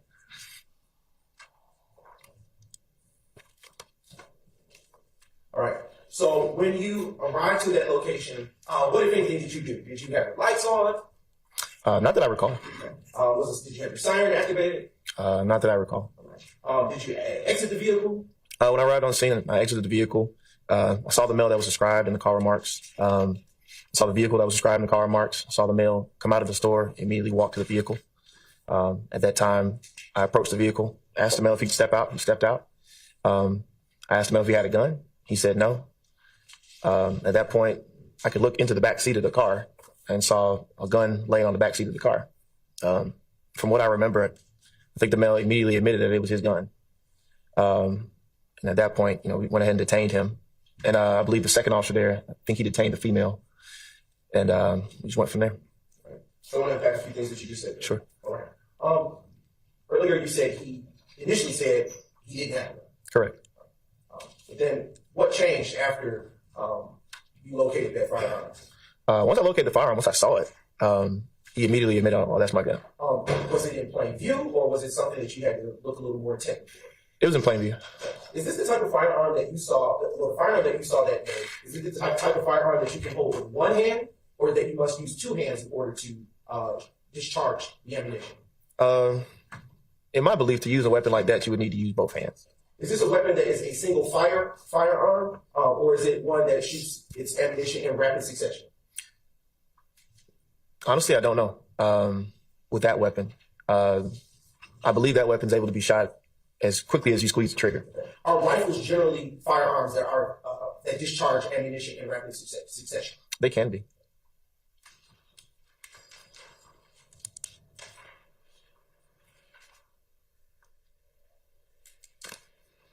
When you observed the firearm on the back seat,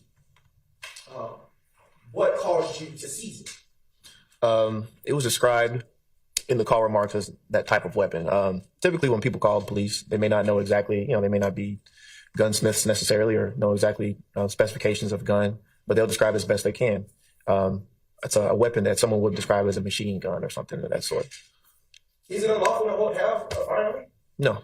So why would you seize that firearm? From what I can remember, and from what I can remember, it appeared to be a weapon that was illegally modified. And when you say illegally modified, what is it that you mean by that? Those weapons can be maybe shortened, may not have a stock, or have a stock and not supposed to have a stock. Are you saying stock? Stock. S-T-O-C-K, stock. It's like the back part of the weapon, like a brace almost. And did this weapon have a stock? To be honest, I don't remember.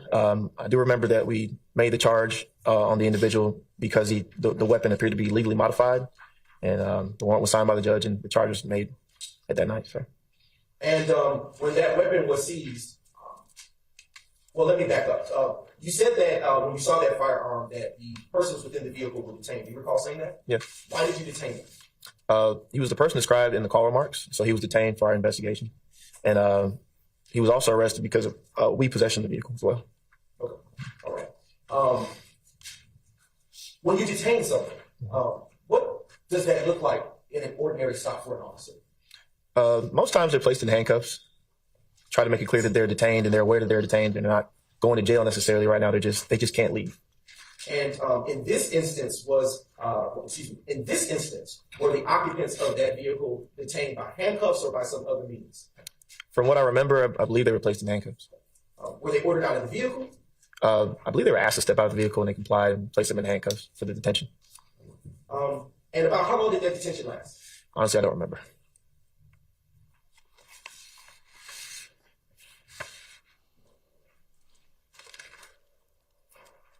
Were you able at any point to obtain names or identities for the persons that were detained at that time?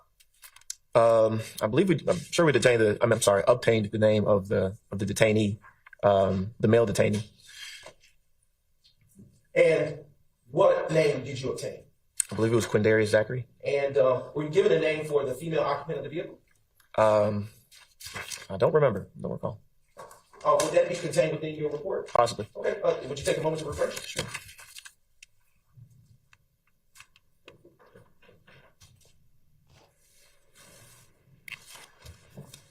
Tap the like button. Salute to everybody in here. Appreciate you being here. Good morning. What do you remember at this point? I believe the female detainee was named Summer. Okay. Did you get a last name for it? No, I did not. Was she taken into custody, full custody after being detained? I don't believe so. And why I believe she was released. She didn't have any. There weren't any appropriate charges for her to be placed on. Do you know to whom that vehicle belonged? I don't know. I don't know. Okay. When you arrived to the location of 151 Cleveland Avenue, did you observe the occupants of the vehicle doing anything? When I first arrived, the male got into the vehicle. I do remember we noticed each other. We looked at each other. He got into the vehicle and he started to kind of shuffle around the vehicle. Him and the female that were inside the vehicle. So there was a little bit of movement inside the car. Okay. Now, when you say you looked at each other, can you explain to the ladies and gentlemen of the jury what his demeanor was? From what I remember, he came out of the store, took a quick glance at me, and he hurried into the vehicle. Did he appear nervous? He appeared in a rush. I could say that. And in your training and experience, what do you understand quick movements before you make a stop to signify? Well, in some cases, when people see the police, they may shuffle around a little bit, or maybe try to conceal something in the car, or make furtive movements to kind of put something away or tuck something or hide something. So it's not always the case, but you're aware of it going into situations.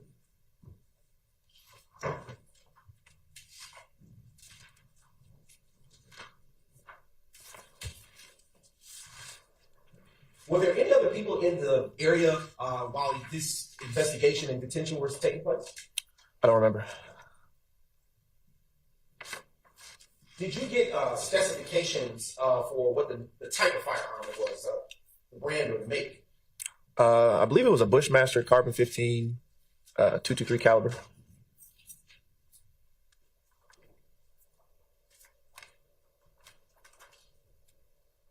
And when you say 223 caliber, what do you mean? It's just a caliber of round that the weapon shoots. And is it fair to say that when you say round, you're talking about ammunition? Yes. Earlier, you testified that the firearm appeared to be shortened. In your training and experience, what does the shortening of a firearm allow for a person to do with it? To be honest, I'm not sure, but I know it's in state of Georgia code, it's illegal for whatever reason. To conceal it. And with respect to the length of that firearm, did you later come to tell or learn the specifications of that firearm? It appeared to be approximately, the barrel itself appeared to be about 7 inches, I believe. I need to look at the report again to remember something like that. Okay.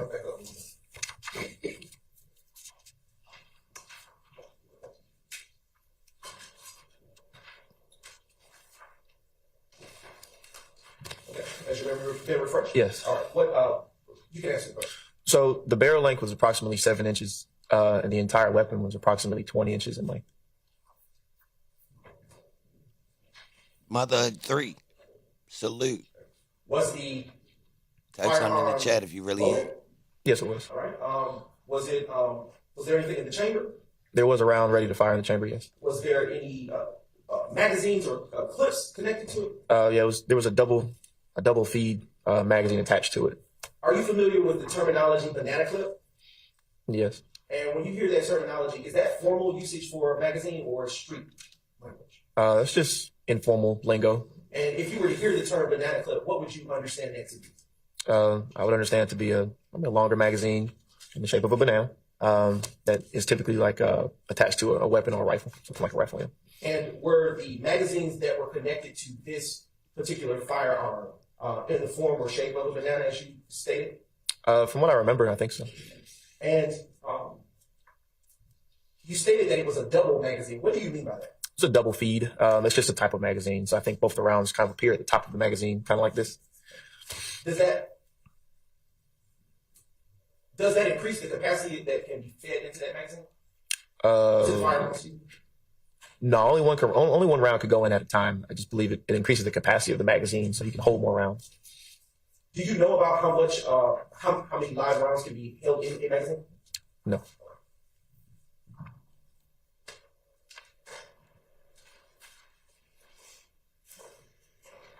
Is it normal for a rifle of this type or any type to have a double magazine, as you described? A double feed magazine? Double feed, excuse me. It's not abnormal. It's not abnormal.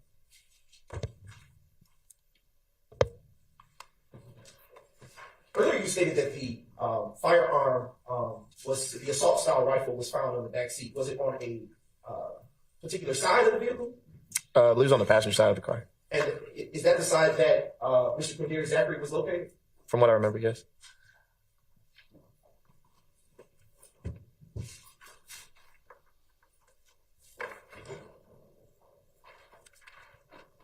Did you ever conduct a complete search of the vehicle after observing the modified firearm? Honestly, don't remember. Earlier, you stated that there was marijuana found inside the vehicle. Do you recall saying that? Yes. Do you recall where it was located inside the vehicle? I do not remember. Do you think you may have included that in your report? I can check. I'm not sure.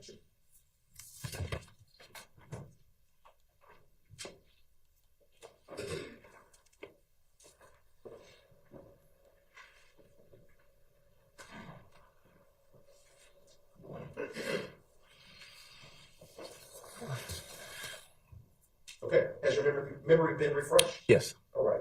You may answer the question. There was marijuana found inside the vehicle on the driver's seat side. And did Mr. Zachary also take possession of that? Sustained. What, if anything, was done with the marijuana after it was located? I believe it was turned into property as evidence. What about the firearm? I believe that the firearm was also submitted to the Atlanta City Property Annex as evidence. How much marijuana was found? I believe it was 0.3 grams of marijuana. What? What? He just posted up. Just posted up out here. Then why'd you run, bro? Because I don't want to go to jail because I'm scared. Please don't have the resistance. Too bad. You chose that life, bro. Please. Did you charge Mr. Zachary with marijuana? From what I remember, yes.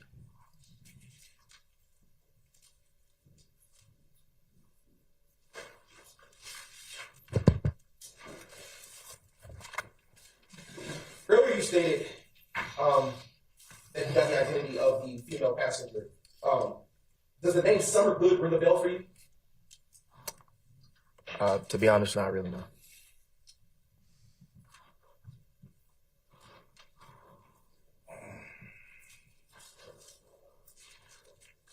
Just a few more questions for you.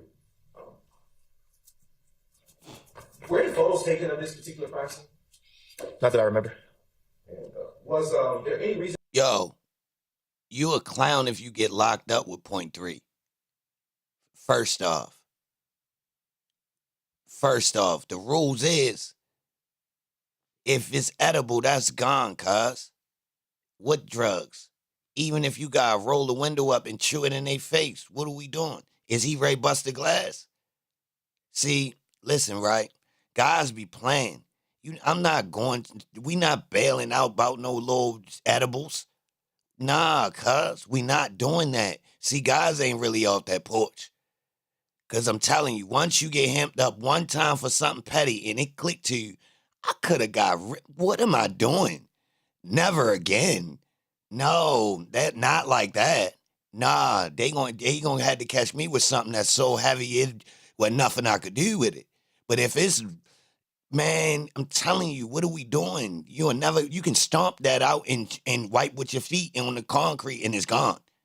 Real rap. Like, you understand? Yeah, let him try to scrape that up. What are you going to do with it? Yeah. It was 0.3. It ain't no more. Not once you hit that on the ground and stomp that with your foot and do a drag. Nope, that is not 0.3 no more. I'm telling you. That is not 0.3. I'm telling you. I'm telling you. In your mind at that time to notify the gang unit? Not that I remember. No, not that I remember. Do you know if the gang unit ever got the file for this particular arrest? I do not know. Did Lieutenant Detective Gaither get your file for this case, to your knowledge? Not to my knowledge. Did you know Quindarius Zachary before this arrest took place on this particular day? Not to my recollection. Did you know Summer Good? No. Do you know if there was a relationship between Quindarius Zachary and something? Objection. No. Do you remember what Quindarius Zachary looked like at that time? No, I don't. Was he tall or short? Wow. I honestly don't remember. Facts. Facts. Did they weigh the .3? What scale did they use for this .3? Can we see if that scale was balanced? Your scale could be off by .3. Straight up. Be like, yo, what's up? This ain't even right, bro. And I'm like, what happened? He like, bro, I put it on the joint. That joint like .3 short. Man, boy, if you don't get that, man. Would you remember? Get your little ass out of here, boy. See him again? Possibly. Boy, that only weigh like that because I used the real Ziploc bag with the extra flap at the top. Yeah, that bag weigh more, boy. You dumb.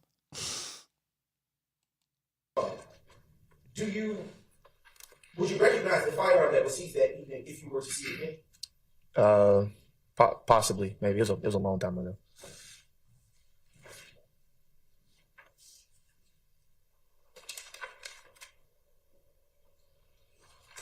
What do .3 is not a blunt.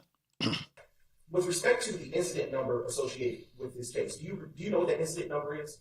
.3 is a skimpy J. A skimpy joint. We talking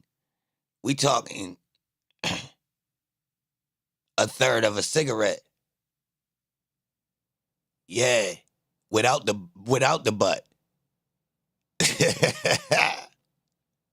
Without the butt. A third of a cigarette. That's a roll right in jail. That's a roll right in jail. Yeah, you can roll it, Cloud. You can. Nah, don't sleep. Don't sleep. Don't sleep, Cloud. You can't roll .3. No, yes, you can. Yes, you can. You'd be surprised. You definitely hitting some paper. You definitely got a paper. You definitely smoking papers, but it's there.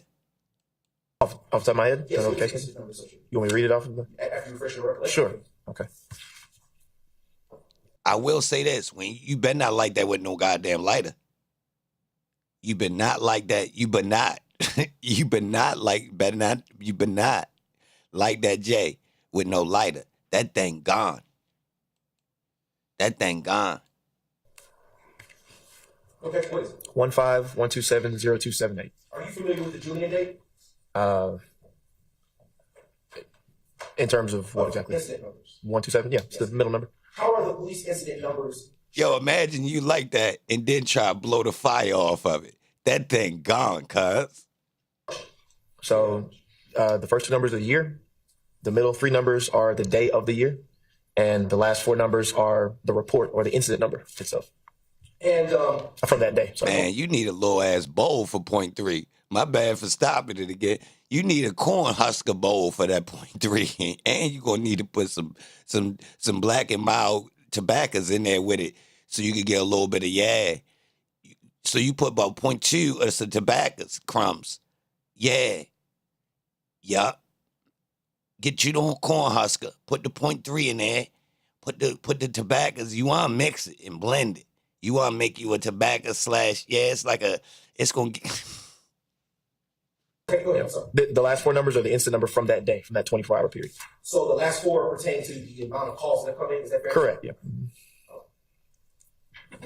Do officers typically supplement reports if new information comes about at a later time? Yes. All right.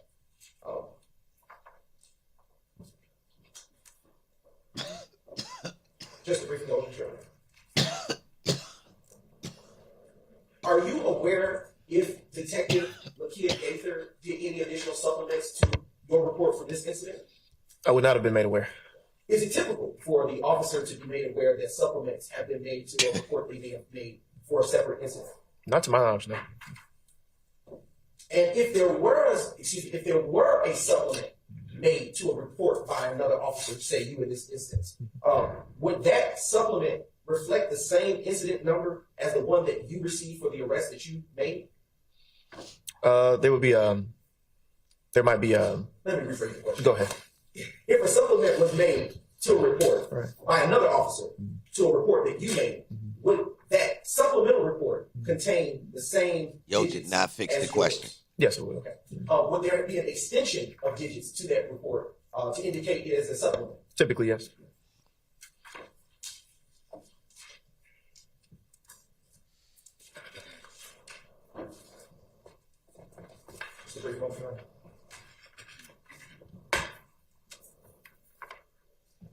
Hell no, the feds ain't coming. Ain't no money. Feds come when there's money. Or super violence. Ain't no, this ain't federal. This ain't federal, bro. This ain't federal. They would have came first. They would have stiff-armed the state. They would have told the state to chill when the state tried to proceed.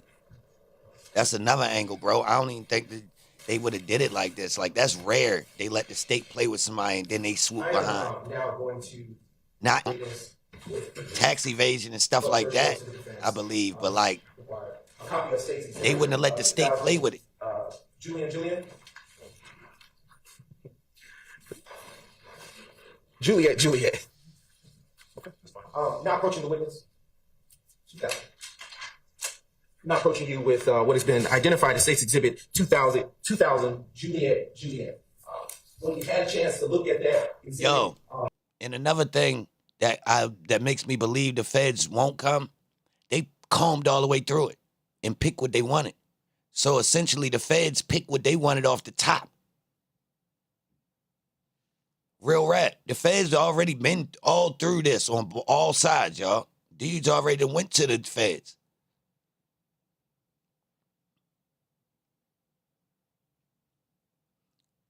Nah, but like, look. Let's look at it from another angle. The feds been here the whole time. Dude's been catching fed charges this whole time. You understand? And if you going to give dudes fed charges, that means they didn't see the RICO. They knew they couldn't process the RICO, so that's why they was just plucking dudes up out of it. Yeah, they was wiping dudes down the whole time. Dudes going to the feds since since before these boys even jumped off the porch. Feds been eating. Yeah, getting gun charges, certain high-level drugs, all that. So they all in this RICO, to be honest. I'm going to say it's about 6 to 7 dudes out of this, not this RICO, but the totality of the two teams that's beefing, about 6 to 7 dudes that went to the feds. So, like, they combed all the way through it. They know exactly what's going on. But I'm going to say this. If they was going to come for the teams, they wouldn't have been plucking them guys like that. They would have just sat back and came and swooped them. They must have seen that it was just a couple radical guys. The whole teams must have not been that aggressive. and pass over with your eyes a little while. Look back up at me, and I'll ask you a few more questions.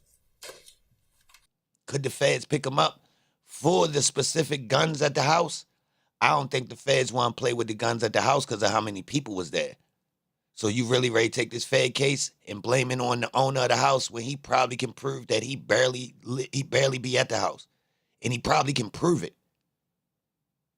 I don't know if y'all know how famous people move around, but like being at the house where all your homeboys literally be packed up in there on some, nah, bro, that don't even sound right. I don't think Holmes even be there less than a third of the year. I'm going to keep it real. I don't think Holmes spend more than 2 months at that house. Real rap. I don't. Now, somebody could tell me different. That's just my belief. But I think once you prove that, now we can really question whether these his guns or not. When you let everybody, all your people stay there. I mean, I come from the trenches and I came up. So, I mean, why wouldn't I let my peoples come to the house? Now, if I ain't there, am I obligated to pat them down? You understand? Like, so where the responsibility of ownership of house when you allowing people to stay? So let's go into laws of people staying at your house. Once a person commits to staying at your house, you can't just kick them off, right? Kick them out, right? They got rules on that. So like, am I patting them down? We in Georgia, guns legal, so I'm supposed to be checking people's luggage? I ain't dead, so I know what he put on the couch. I know what he put in the wall. I don't know who put that there, really. Or how long it's been there, really. Right? Right? Do you recognize what is depicted in State's Exhibit 2000, Juliet? No. All right. I am now going to approach the witness in State's Exhibits 2001, Juliet, and 2002, Juliet. And when you've had a moment to look at State's 2001, Juliet, and State's Exhibit 2002, Juliet, please look back up at me, and I'll ask you a few additional questions. Oh, and we forgetting the fact that there's definitely somebody there that they'll take that charge. Definitely somebody that was in that house that could say, so hold up. How illegal are the guns to a person who doesn't have any felonies?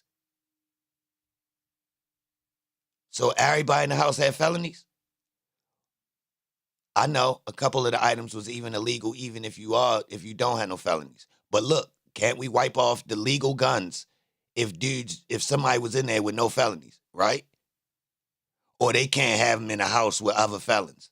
How I'm supposed to know they a felon? I'm supposed to ask everybody, yo, let me see your license, bro. Oh, it say you got a felony on your license, bro. You can't, let me see, you got guns on you? Oh, no, you can't. You feel me?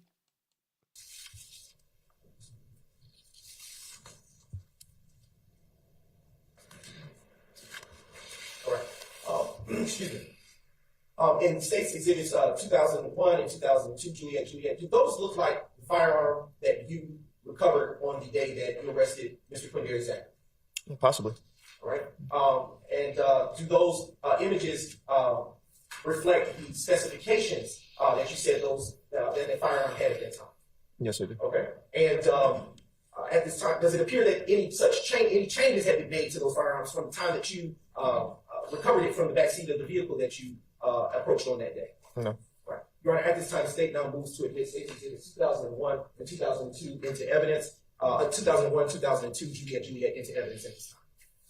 All right, those are admitted without objection. Okay. Right.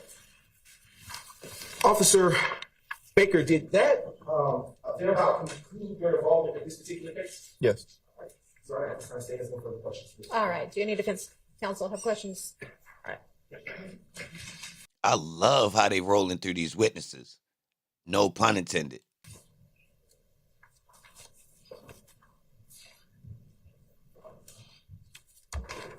Officer Baker, good morning, sir. Good morning.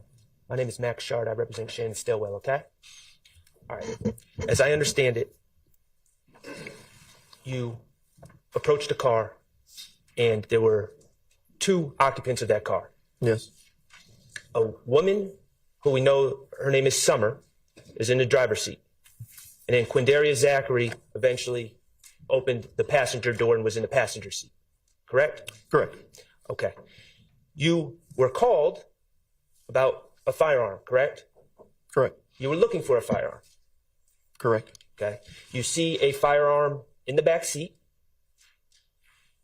You ask Quindary Zachary if it's his firearm.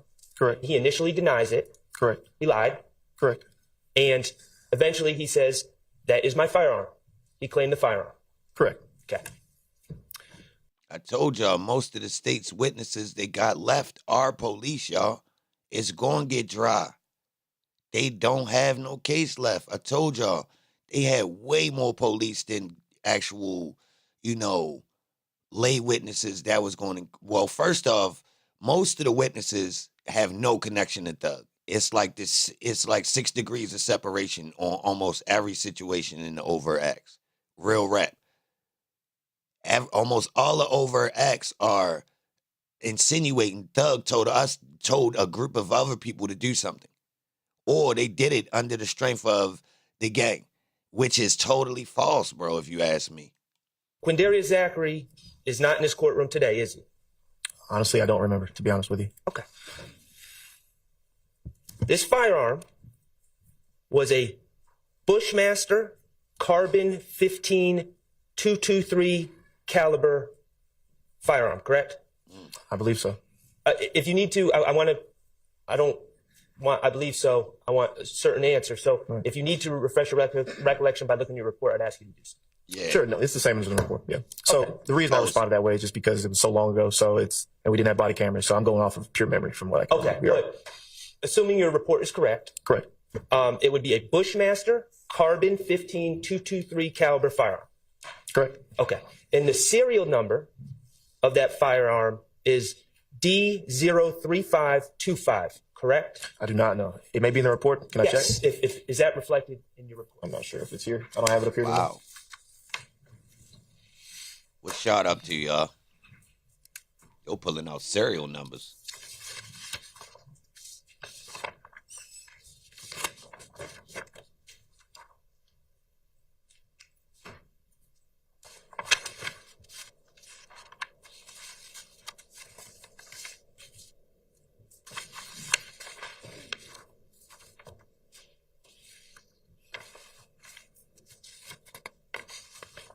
That boy don't know where it's at.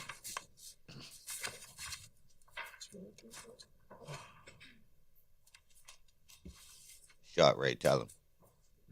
Go ahead, tell him, Shot. Have you refreshed your recollection? Yes, sir. Could you tell the jury the serial number of that firearm? It would be D as in David 03525. Now, you eventually seized this firearm from Quindarius Zachary, correct? Correct. And do you know what? Are you a ballistics expert? No. Okay. Do you know what NIBIN is? I'm aware of the HCS. Okay, and that's a database that can compare a gun to shell casings on other shooting scenes or other premises, correct? Mm-hmm. All right. Do you have anything to do with running the guns you seize through NIBIN? No. Okay. Do you have anything to do with testing the guns that you seize as an officer for ballistics? No. Okay. This gun that you collected off of Quindarius Zachary, what did you do with that gun? It was turned into the Atlanta Public Safety Annex as evidence.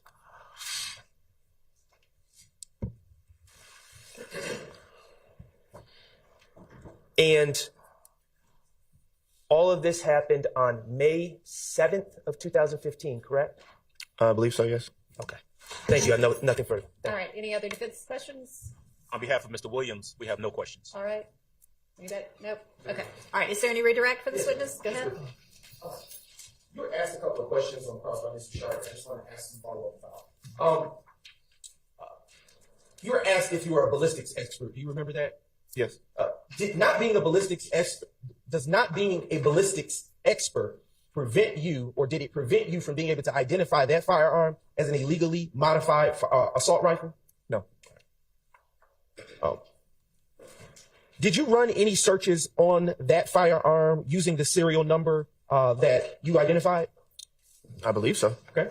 Did you have any? What results, if any, did you have with that search? I don't believe it came back as stolen or anything like that. No.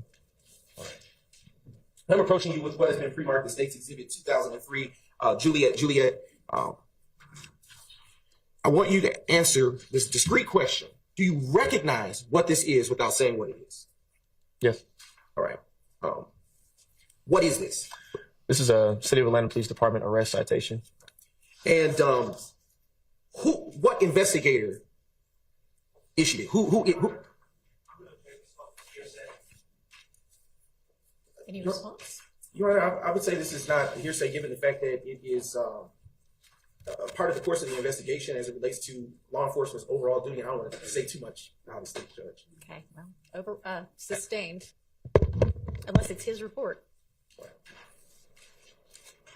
or his arrest citation.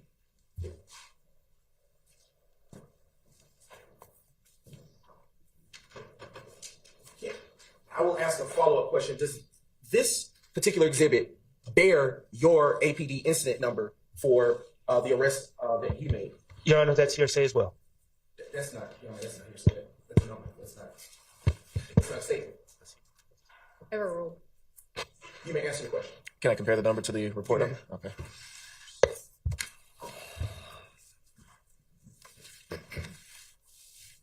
All right. Does it bear the same number as the incident report number for your particular arrest? Yes, it does. All right. Your Honor, at this time, I have no further questions. All right, any recross? Okay, thank you for your time. You may step down, call your next witness. Your Honor, the state calls supervisor to go to the stand.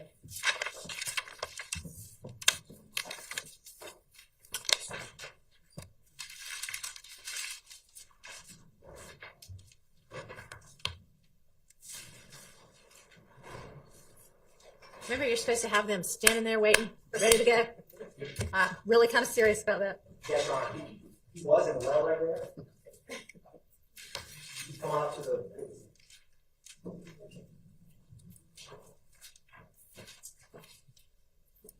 Raise your right hand. You swear affirm testimony you give the truth, the whole truth, nothing but the truth. Yes, sir. That's your first and last name from the court's monitor. Yes, sir. My name is Christopher Traugott. That's CHRISTOPHER TRAUGOTT. Yes, ma'am. Good morning. Morning. Can you tell the jury where you currently work? I am currently working for the Cobb County Police Department. Bro, it's a sugar session in here. It's the sweetest.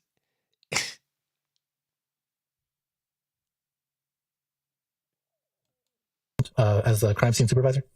How long have you been crime scene supervisor for Cobb County Police Department? I just celebrated my 1 year with being with the county. Bro, this is crazy. And before working in Cobb County, where did you work? I worked for the City of Atlanta Police Department. And what all did you do when you left, or what were you doing when you left the Atlanta Police Department? When I left the Atlanta Police Department, I was a supervisor for the crime scene unit there. How long were you a supervisor of the crime scene unit at APD? I want to say 7 years. And before that, were you a crime scene technician? Yes, sir. When did you first start working as a crime scene technician for the Atlanta Police Department? I started working as a crime scene technician in January of 2013. And when were you hired by APD? I was hired by APD the previous year as a police recruit, but being a police officer didn't really work for me, so I went over to crime scene. Can you briefly describe what your current duties entail with Cobb County? My current duties entail managing the crime scene unit for the county. The police department manages all major calls like homicides, rapes, robberies of that nature, crimes against persons. Do you still respond on scene to cases? Yes, I am still active in responding. Now, I wanted to turn your attention to January 13th of 2015. Did you have an opportunity to respond to an 878 Oakland Drive? Yes, sir. Now, on that date, how can you kind of orient the jury? How far into your time as a crime scene technician were you? I would have Call that boy powdered sugar. been 2 years into being a crime scene technician on that date. What did you respond to? Why were you called to that scene? So I was initially called to that scene called in as a shots fired call. And what that means is a firearm has been discharged, but no one has been hit or otherwise injured. Do you recall around what time you arrived? It was early in the morning. I'd have to reference my report to give you an exact arrival time. Would referencing your report help refresh your recollection? Yes, please. Your Honor. What? This is crazy. I'm asking to approach the witness with his report. Okay. He got. Once your memory's refreshed, before you answer, just let me know. All right. And I'll leave that up there in case we need it. But what time did you? He got the sunroof chaps. Yo got black burger. He got white leather chaps. I bet you. Yeah. With the back out. I bet you. White leather. Yeah. The knee-high boots. I got the call at 8:02 in the morning. It would have been right when I arrived at work, and I arrived there at 9:40 a.m. Were you day shift back in that time frame? That is correct. On that day, I was working the day shift. And when you got... Did he just ask me, was he gay shift? What? He dirty. Yo said, was you gay shift? Was this a house, an apartment, a business? What was 878 Oakland Drive? This was a residential home. What did you see when you first arrived? When I first arrived, I met with the officer on scene. I believe it was Officer Campbell who was on the scene. And I just saw a house. It wasn't until I stopped to inspect the scene that I saw anything else. But initially arriving on the scene, I saw a house with green trash cans in front of it. Now, Your Honor, I am approaching the witness with what's been marked as 1 Delta Delta Delta through 31 Delta Delta Delta. Nah, he said they, but with the speed, no troll. Technically, if you wasn't paying attention, home in context, yo sound like he put a G on that thing, man. Real rap. I wasn't trolling, bro. I know what he said, but I wasn't joking when it sounded like, you feel me? Real rap. I wasn't just trying. How would I have ever thought of that, bro? Think about that. Like, I just thought of that? No. It really sounded like that. It made me say, damn, that's crazy. It sounded like that. That's crazy. If any defense counsel wants to see it.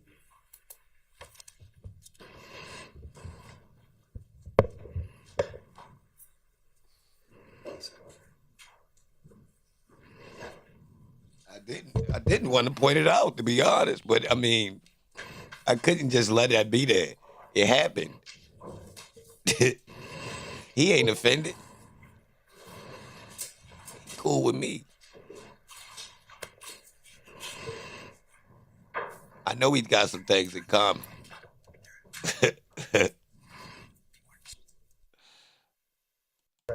All right, maybe I'll get together 10 minutes before we start and just say, here's my evidence for the day. Okay, I've seen it.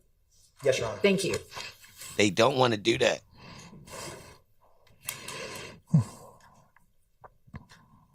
Handing the witness 1 through 31, Delta, Delta, Delta. And before you came in to testify, did you have the opportunity to review 1 through 31, Delta, Delta, Delta, those copies before you? Yes, sir. I've had a chance to review these photos. And what are those? These are photographs from the crime scene that I took. And are they a fair and accurate depiction of the crime scene photos from January 13th, 20? Wild part about it is Holmes definitely played football in high school. Straight up. Telling you. Georgia, Holmes looked like man, yeah, yo was a lineman in high school. I'm betting. I'm betting.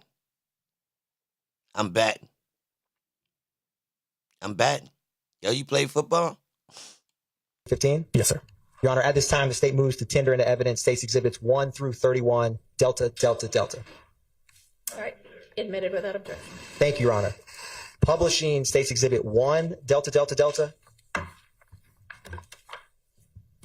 Now, you had mentioned when you got there was the house with the green trash cans. Is that what's depicted in 1, Delta, Delta, Delta? Yes, sir. And that's the 878 Oakland Drive? Yes, I believe there should be a photo with the address in here as well. Publishing 2, Delta, Delta, Delta. Is this the roadway that the street and the surrounding area from where you responded to? Yes, it is. And I wanted to ask you, what was the Atlanta Police Department case number associated with this crime scene you responded to? It would have been early in the year, so it would have been 15013, and the last four numbers would have been... Do you need to refresh your report? Yes, would have been 0459.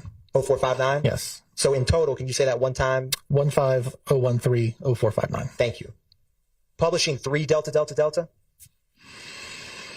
Can you describe for the jury what is depicted in this photograph? So the previous photo we saw was of the roadway, and this is another photograph of that same roadway where I have marked, using yellow evidence markers, all of the points of evidence. In this case, I believe was shell casings. So what do each of those placards represent? Each of those placards would represent the location of a shell casing. How many shell casings were on scene of this crime scene that you processed? I believe there were 66 shell casings that I recovered. And at the time that you, in your career, turning back to January 13th, 2015, was that number of shell casings low, average, or high for you as a crime scene technician at that time? At this point in my career, this was the most number of shell casings I collected at a single. He ain't play football. Yo was the dude that catch the cheerleaders. Same. And are the shell casings on this scene, are they concentrated or not concentrated at a specific area or location? As you can clearly see, it looks like to be two concentrations. One, is this a touch screen? Can I highlight? It's unfortunately not a Oh, okay. Can you see the mouse? I don't have like a laser pointer or anything yet. Okay. As you can see, there's a concentration. Looks like it's in front of the green trash cans, and there's another concentration over here. Give me a K. Further up to where close to where I'm standing from taking this photograph. And is there any shell casings that you Do any of the placards represent more than one shell casing? Yes, to my recollection, placard 21 has 2 shell casings. I placarded them together because they were physically touching. They were that close to one another. Publishing 4 Delta Delta Delta. Yo, this shit Now, phony, yo. what is depicted in 4 Delta Delta Delta? That is placard number 1, which is representing a shell casing. In this case, it is a rifle round. Rifle shell casing? Rifle shell casing, man. And your placards went from 1 to 65? That is correct. Publishing states exhibits 5 Delta Delta Delta.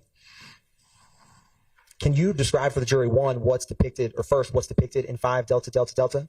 This is what is known as a mid-range photograph. What this is this is not an overall photograph. It's closer. It's depicting evidence, but it's also depicting the evidence in relationship to where everything else is around it. So we're not seeing close-ups of individual evidence. We're seeing the evidence as they are in relationship to each other. How many crime scene photographs did you take overall of the scene? I'll have to reference my report. You may. 286. And do you take individual photographs of each placard? Correct. And I'm going to publish 6 Delta Delta Delta. Is this the next mid-range photograph that you were just describing? Yes, sir. And is this from placards 7 through 18? Yes, they are. All of which are shell casings? Yes, sir. Publishing 7 Delta Delta Delta? Is this another mid-range photograph? Yes, sir. And all of these thus far, what part of the location have they been in? They've all been in the street, in front of the house. Publishing states exhibit 8 Delta Delta Delta? Can you describe for the jury where these shell casings are? This would be the driveway. Publishing 9 Delta Delta Delta? Is this another mid-range photograph of additional shell casings? This is more of an overall photograph, but yes, it is a mid-range in the sense that you're showing the evidence 30 and 31 in relationship to where they are with the rest of the crime scene. Publishing 10 Delta Delta Delta? Can you describe for the jury what we're seeing here? This is an overall shot of evidence placards that were, like I said, in front of the green trash cans in front of the house. It's just sort of an overall showing the whole layout of the scene. And with these mid-range photographs, do you go through them in chronological order of the placard numbers? I attempt to, unless there's some other circumstance in which I can't, but yes. Publishing 11 Delta Delta Delta? Is this another mid-sized photograph? Yes, this is a mid-range photo. Going up to placard number 52? What's the last placard you see? The last placard I see clearly is 52, yes. Publishing states exhibits 12 Delta Delta Delta.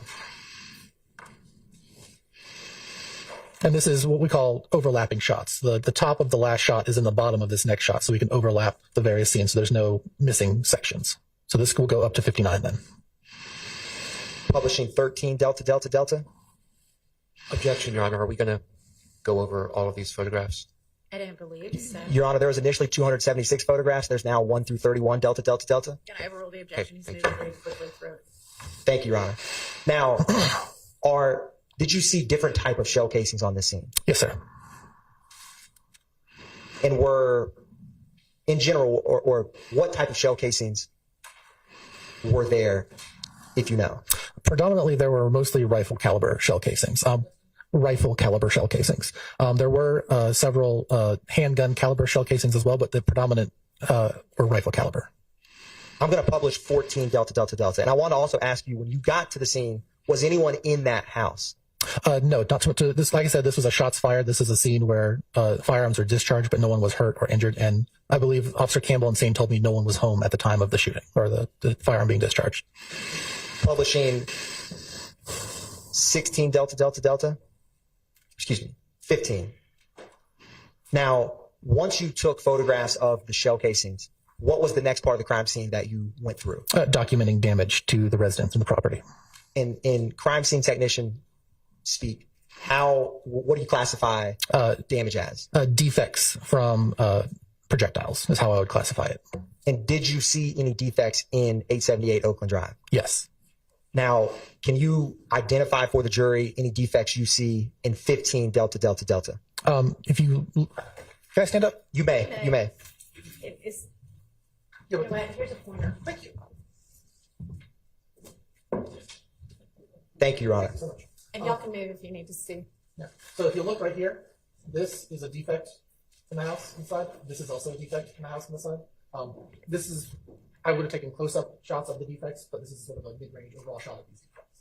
Publishing 16, and if you don't mind, remain standing for me. Thank you. 16 Delta Delta Delta. Can you show the jury if you see any defects in this photograph? Yes, if you look right here, I don't know how well you can see it, but there's armed and ready. Right here in this window. There's clearly a defect right here by the side of the door. There's another defect up in this window, and right here you can see one right here that went through the window pane. Those are the ones I see in this show. Publishing 17 Delta Delta. Oh. Fine, I saw one more. It's just as I was right here as well. And are these going? Is there any order to when you are photographing, say, the outside of a home? Are you going left to right, right to left? In this case, I would have been going left to right. You know, if I'm facing, I take my photos the same way you would read a book. So from your perspective, it's going left to right. So. Publishing 17 Delta Delta Delta. Is there any defects in this photograph? Yep. So there's the defect here in this window, defect here in this window, defects up here and here and here above the window, defects here and here between these two shutters. And you can see 1, 2, 3, 4 defects in this window right They here. assaulting houses. Publishing 18 Delta Delta Delta. This would have been an overall shot where I've now gone to the entire other side of the house. As you can see, we're seeing defects all along here. I believe there's even some right here in the gutter. And one right here in the edge of the window frame right here. Publishing 19 Delta Delta Delta. This is that same window that I was just pointing out where you can see the one in the window frame. Here's the 1, 2, 3. Here's the 2 between the shutters that you saw previously. This will be more of the mid-range shot that I was talking about earlier on, taking closer and closer photos of the defects. Publishing 20 Delta Delta Delta. Is there any defects you see in this photograph? Yes. As you can see, there's starting right here underneath the window. We're going down 1, 2, 3, 4, 5, 6, 7, 8, 9, 10, 11, 12, 13. Now these might not be defects. These might just be construction boxes, because this is where the utility line is, so they may have taken something on and off the box here, but these over here are the defects. You can tell by the irregular shaping pattern. Publishing 21 Delta Delta Delta. Do you see any defects in this photograph? Yes, sir. Two very clear ones right here. Publishing 22 Delta Delta Delta. This is over near the door. You can see very clearly the defect right there, as well as the defects that were over here that were part of this first window. Now, once you take photographs of the outside of the home, do you proceed to go inside and take photographs? I believe in this case we did go inside to take photographs. It's not always the case if we don't have access to the home for whatever reason, but I think in this case we did have access to the home. Publishing 23 Delta Delta Delta. So this would have had a close overall shot, but this would have been a damaged television screen inside the house. And just to orient the jury, is this television screen, where is that in general in relation to the front of the house? I believe. So we could have fixed this whole RICO with a good maintenance man. Right, Craig? That's crazy. I believe if you are, excuse from your perspective. They just made a little bit of job opportunity for some guys. Job security for the maintenance man. That's all. They sure the maintenance man ain't do this? The window inside and guys, because to be honest, if you are walking in the door, I believe the television screen they benefited. Publishing 24 Delta Delta Delta. Do you see any defects in this photograph? Yes. As you can see, this wall would have been perpendicular to the shots, so the defects would become more elongated as they hit it at a steeper angle. So over here, you can see where the defects have started. Yo, why did it look like this clock was in that other house too? Who remember that other house? And they had this big ass clock on one of the walls. Real rap, like it's from the same store, no cap. Who remember?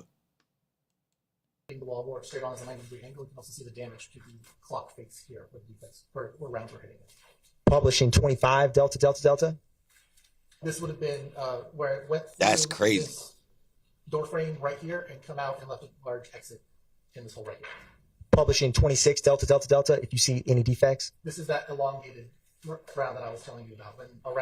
When a bullet hits something at a 90-degree angle, it leaves a very round hole. When it hits it at a much steeper angle, it leaves a much more elongated pattern of defects. Publishing 27 Delta Delta Delta.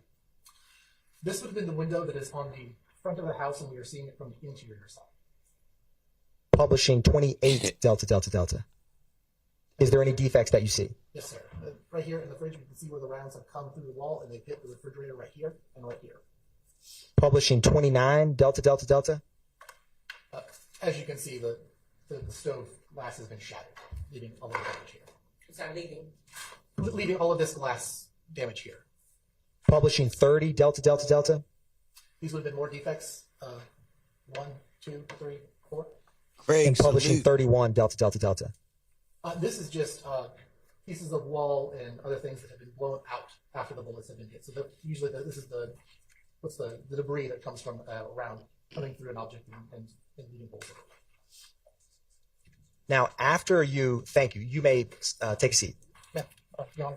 Sure. Thank you. And, Your Honor, may we keep that pointer? Oh, I'll keep it and then I'll make it. Thank you, Your Honor. Thank you. After you walked through and documented the shell casings, the outside of the home and the inside, what did you do anything with anything physically present on that scene? The only thing I would have done on the scene after all of my documentation would be to collect the shell casings on the scene and take them with me back to the lab. What is your process in general for collecting shell casings? Shell casings are packaged individually, usually in small coin envelopes. They're about that big. They are written, the marker number and the time they are collected on the outside of the envelope, as well as any pertinent case information. Then they are all packaged together into a larger bag and sent. When I get back to the office, I will send them usually to the crime lab. So you transport them from the scene back to somewhere in Atlanta Police Department? Yes, it would have been the public safety annex. And did you do that in this case? Yes, sir. And then after you transport the evidence, what do you do with the photographs that you took? The photographs are, I'm not sure if this is how it is because I've been with Atlanta for a while, but at the time you would burn your photographs onto CD discs, place them into an envelope, and then send them to our photo lab division, who would then verify that your photo descriptions match the photographs that you have on the CD discs. And after you finish processing the scene, do you capture what steps you took in any kind of documentation? My report. After He definitely blow balloons and wear a clown suit at kids' parties from time to time. Real rap, I could hear it in his voice. you finish your report for this January 13, 2015 crime scene, did you have any other involvement with this case? Not to my recollection. One brief moment, Your Honor. It's raining men. Damn. Yo was waiting to exhale. Angela Bassett ass face. He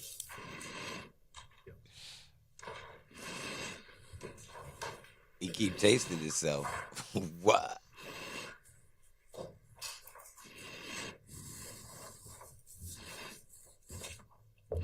Look, he trying to tidy up the paper. You know he's sweet. He's sitting all neat. He could put a book on his head. Would the crime scene report have the same incident number as the Atlanta Police Department case number? It should. I don't have any further questions, Your Honor. Thank you. Thank you. Are there any defense questions for this witness? Thank you. On behalf of Mr. Williams, no questions. Not on behalf of Mr. Stillwell. All right. Anybody else? And Yeah, let's roll. okay. Thank you for your time. Your excuse. Yeah, get him out of here. Break. Are we gonna? All right. Let's take a quick restroom break. Have your next witness ready. Yes, Your Honor. Okay. Right. Have your next witness ready, and you better have one ready. I'm talking about at the door, ready to go. Don't play no games. We ain't got no time for no games. What y'all think so far? Yeah, that boy up there, he wild. He was wilder than the other dude, man. I mean, you feel me? Everybody welcome, though. Come as you are. You feel me? Straight up. It don't matter. God don't judge. Straight up. God don't judge. He just need a couple of dollars. Yeah. God don't judge. He just need a couple of dollars. You heard me? Yeah. Yeah, some of y'all wasn't in here, though. Y'all ain't even know what time it was, bro. We was in here rocking earlier. Yeah, you missed it.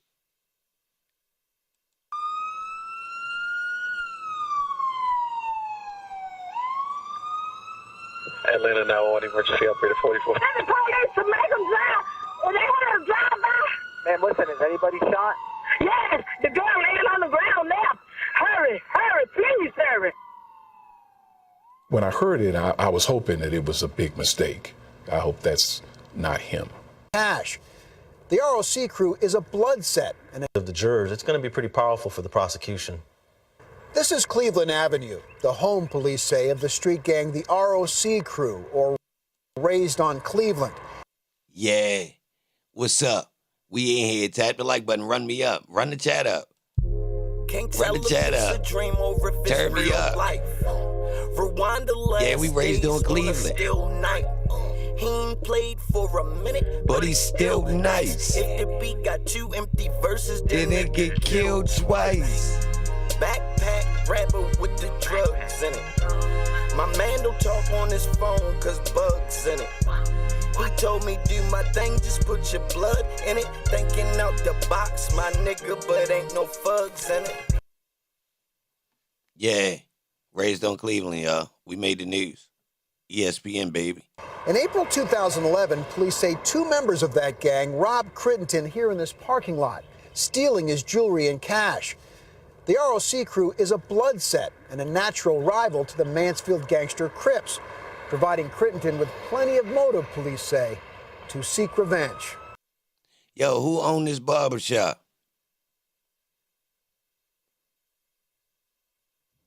Champagne wishes drinking Hennessy.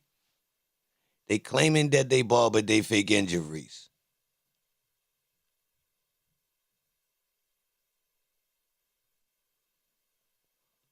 Who barbershop is that, man?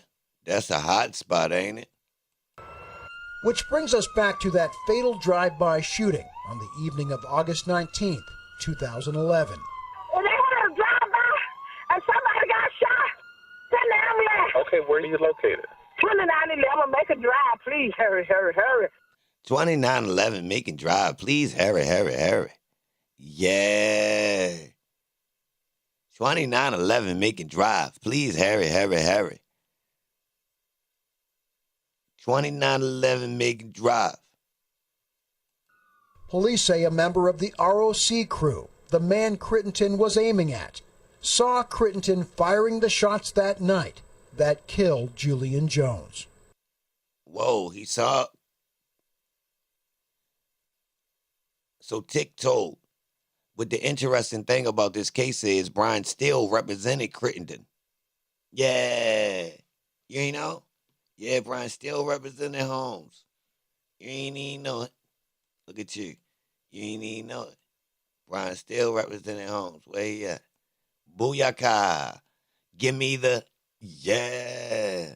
Give me the booyaka. Give me the Remy and the, that boy had on a big horse polo shirt in court. That boy looked dumb. Yeah, tap the like button. We in this mamma jamma. Yeah. Yeah, turn me up. Hit the likes. How many get to 500, man? Mm-hmm. Look at him. Look at Brian Steele. Looking like a cop. He looked like a cop right there. I'm going to keep it real. But how he wound up representing him against Tick. So Brian Steele was on the opposite side of YSL in this one. He was representing the Crip. A fake Crip. But the weird part about it is the state was saying that all Atlanta gangs was fake when this went to trial. Yeah, that was their defense. The state's argument was, his motive was, since Atlanta gangs are fake, I can't let them get away with robbing me. I swear to God. Oh, you thought I pulled it up for no reason? No. It's a part of my argument for YSL. How was they fake back then, but you saying that they connected to national gangs now? What? What? How is this true? How your argument was the West Coast deems them to be fake in 2014? But now you saying they officially sanctioned. See, their argument is Nut was officially a West Coast, stamped by the West Coast, and Thug officially stamped by East Coast. But if your argument before was they wannabes, how can they be real? Why don't you believe Tick and DK when they say they was false flagging? And that's why the pressure was on. They was bluffing.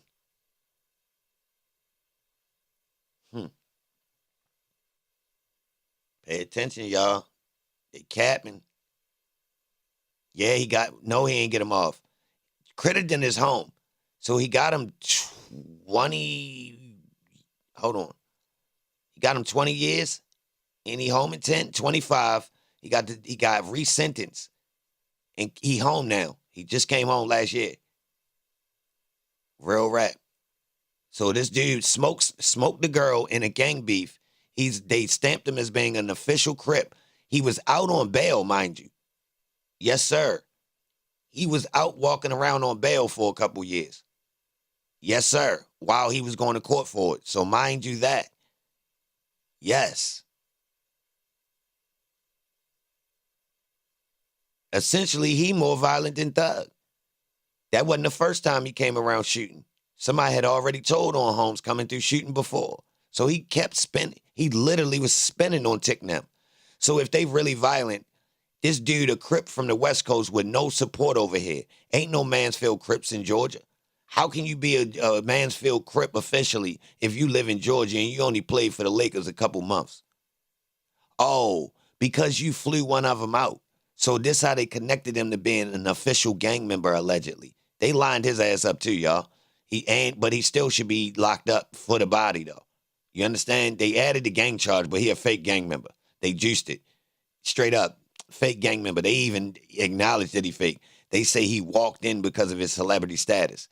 You can't, that ain't even official. If you're going to say that the West Coast Bloods don't take Atlanta people serious and call them wannabes, then you would also acknowledge that celebrities don't get taken serious. So you see how they like to play? They like to play with double entendres and double meanings. Seriously, they all over the place, bro. They saying they call out these people for being wannabes, but we accepting people that got money. Nah, that's cap. Same dudes that's calling out dudes for being out-of-state gang members. If you a rich person that don't come in like everybody else, we don't give you no respect either. You ain't real. We just extorting you. So they juiced him. Don't get it twisted, but he did come home earlier than he should have, if you ask me. Yo caught a body, and he home right now in less than 10. And he talking to Gilbert Arenas. He just did a podcast with Gilbert. Like when he came home, he did a podcast with him. I had it pulled up. Here you go right here, y'all. He home talking to Gilbert. There you go right there. On Gil's show. So, yeah. Oh, yeah, y'all. I've been going in. I've been in the cut.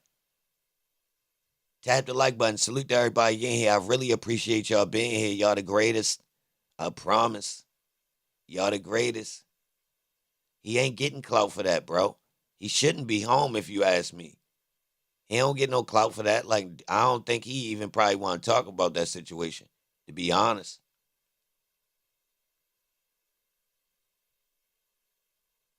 I don't think he should be home. I'm going to keep it real. I think when you pull moves like that, you too radical. You out of pocket. And to be honest, in our community, if you was willy-nilly in the streets like that, you getting stepped on by the real steppers. You can't be running around making mistakes like that, bro. I'm going to keep it real. You got to wait and get your guy. That's a no-go unless you really him. So like, say for instance, we come up the street. You've been sliding looking for homes. You see, he with somebody that ain't legal, that ain't fair game. Nah, bro. Or you already know what time it is. I promise you. You see Scarface, what happened with Holmes? He kept wanting to press the button, and Holmes say, what? Nah, bro, the time ain't right. Lay back. They got somebody right there that ain't, this ain't for them. I keep telling you, bro, don't do nothing, right? This ain't for them. And you cross that line right there and hit the wrong people that ain't out here like us, bro, you got a couple days. You got a couple days. You better go talk to them laws. You better go talk to the law for real. Straight like, it's certain neighborhoods that's still like that, bro. You go ahead and be willy-nilly out here. Hit somebody that's not supposed to be hit. Watch what happens. Man down. Holmes ain't gonna make it. He ain't gonna be around here. Somebody gonna, they still, there's certain people not playing about that, bro. Real gangster rules. Real gangster rules. Straight like that. Like, nah, bro, we not doing that. You either gonna go to the peoples and turn yourself in on some grown man, and man up, or even family members are telling, bro, you better, you know what I mean?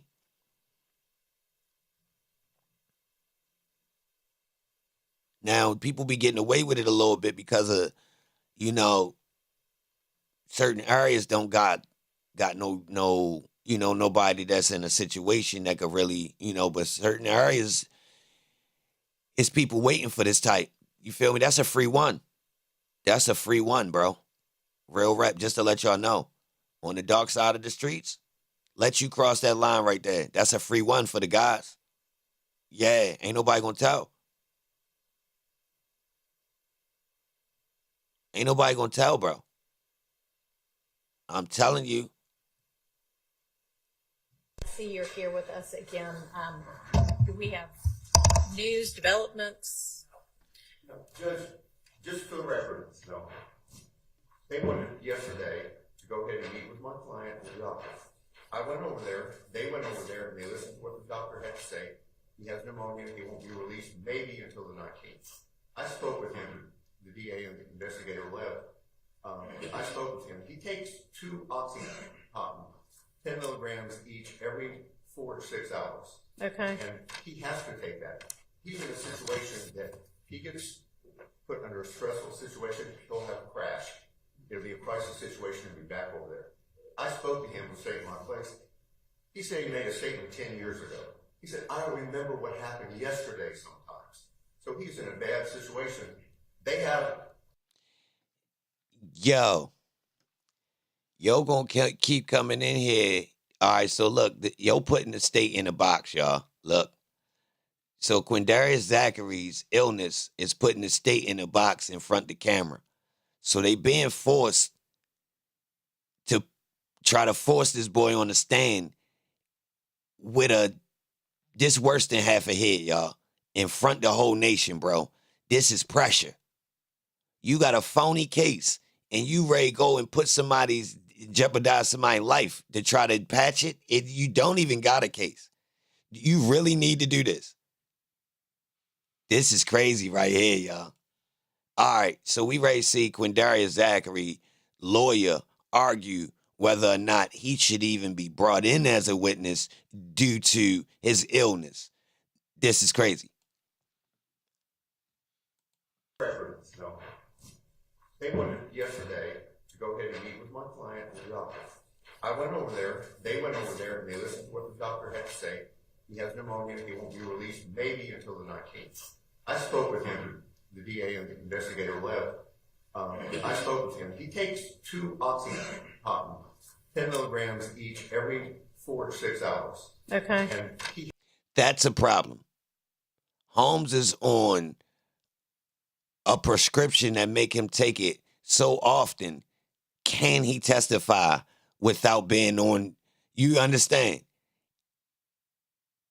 That's tricky. He has to take that. He's in a situation that he gets put under a stressful situation, he'll have a crash. It'll be a crisis situation and be back over there. I spoke to him and stayed in my place. He said he made a statement 10 years ago. He said, I don't remember what happened yesterday sometimes. So he's in a bad situation. They have a statement. If they want to get the statement in, that's fine. But he's not going to take a stand respectfully.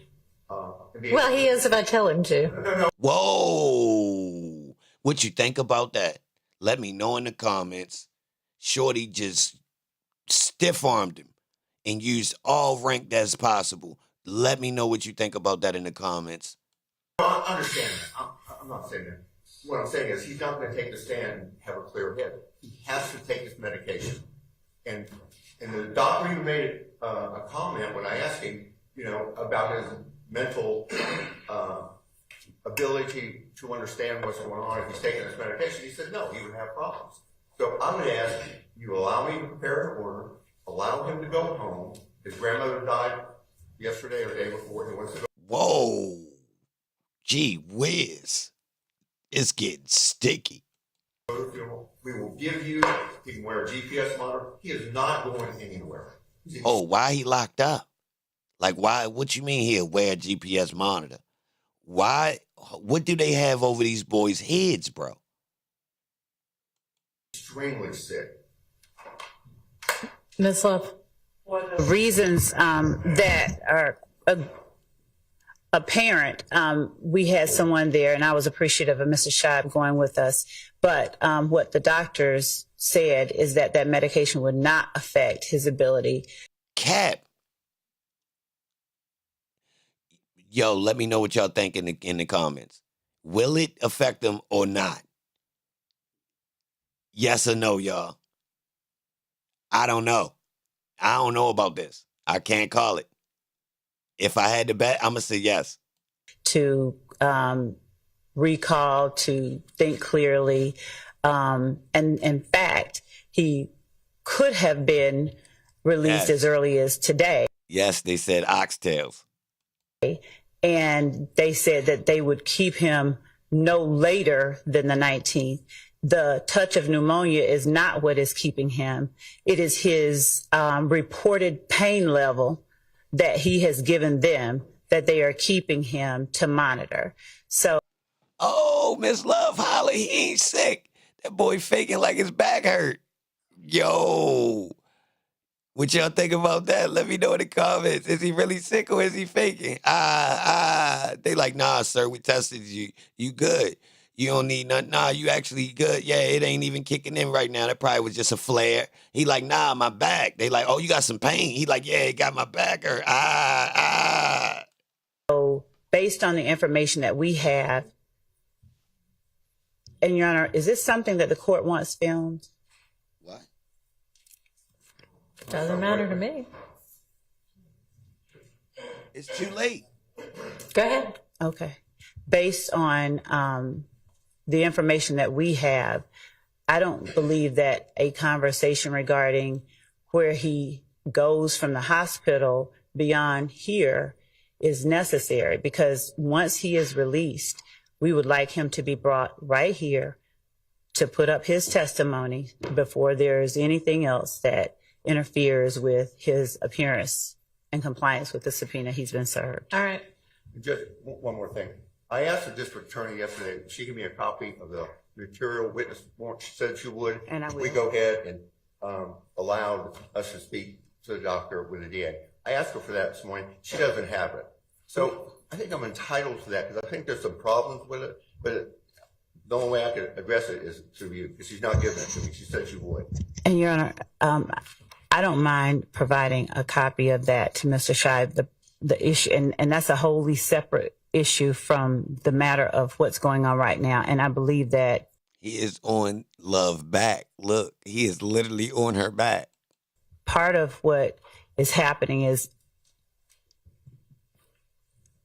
related to what Mr. Scheib and I conversed about 2 days ago that I will not broadcast to the world. But I believe that we need to handle his client's compliance with this subpoena and his appearance in court.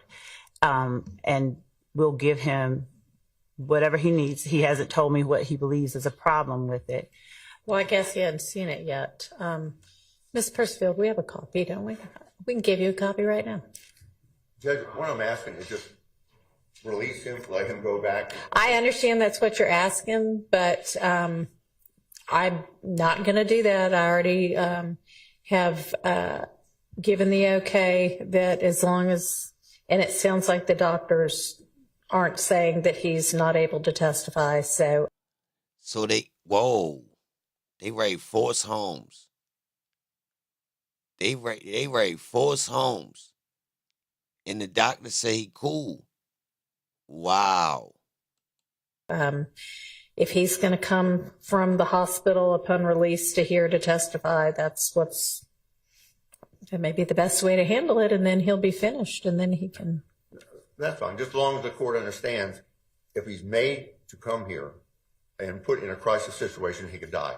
I mean, his situation is bad. And I All understand. right. Well, I understand that that's what he is representing to you, but he also might potentially have reasons to want to make it seem as dire as possible. And I would think that we'd be able to trust the doctors with regard to did Ms. Love, and maybe this is something to approach about, but do you have, I understand that you said that the doctor said the medications he's taking shouldn't have any impact on his ability to think clearly or recall.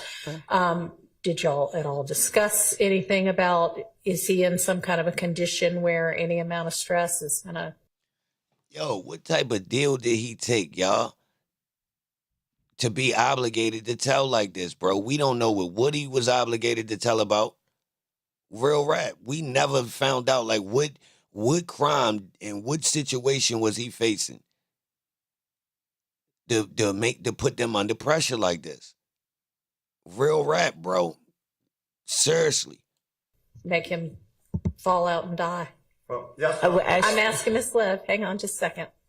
Actually, our investigator and another chief ADA went down there, and the indication that he gave was that it would not harm him, because I believe that Mr. Scheib broached the question of the impact it could have on him, and the doctor indicated that it would not have an adverse impact on him. But to be certain, I would rather that particular ADA or the investigator that overheard that conversation relay it more accurately as we can. But that is my understanding of what they said. And we can certainly have medical, people on standby.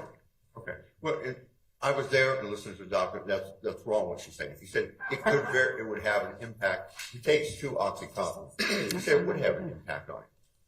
Vehicle, yeah. Have an impact on anybody, but that's fine. All right. Why don't we, before the lunch break, hear from whomever that was the other party to that? For the lunch break, she's going early. If you want to come get a copy of the material witness warrant. Judge could also. Do you want a copy of the affidavit as well?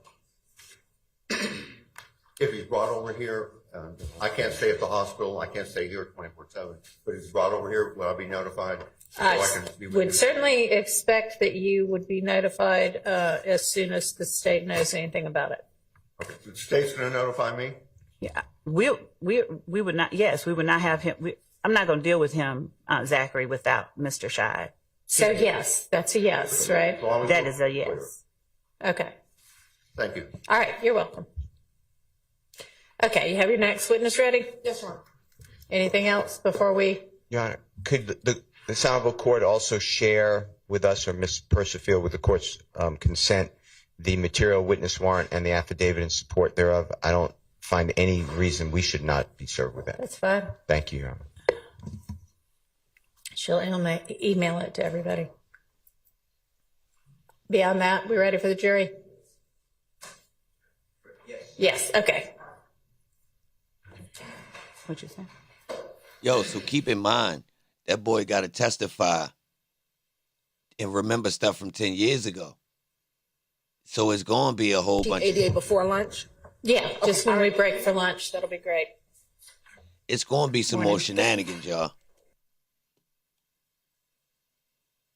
I'll just tell him that.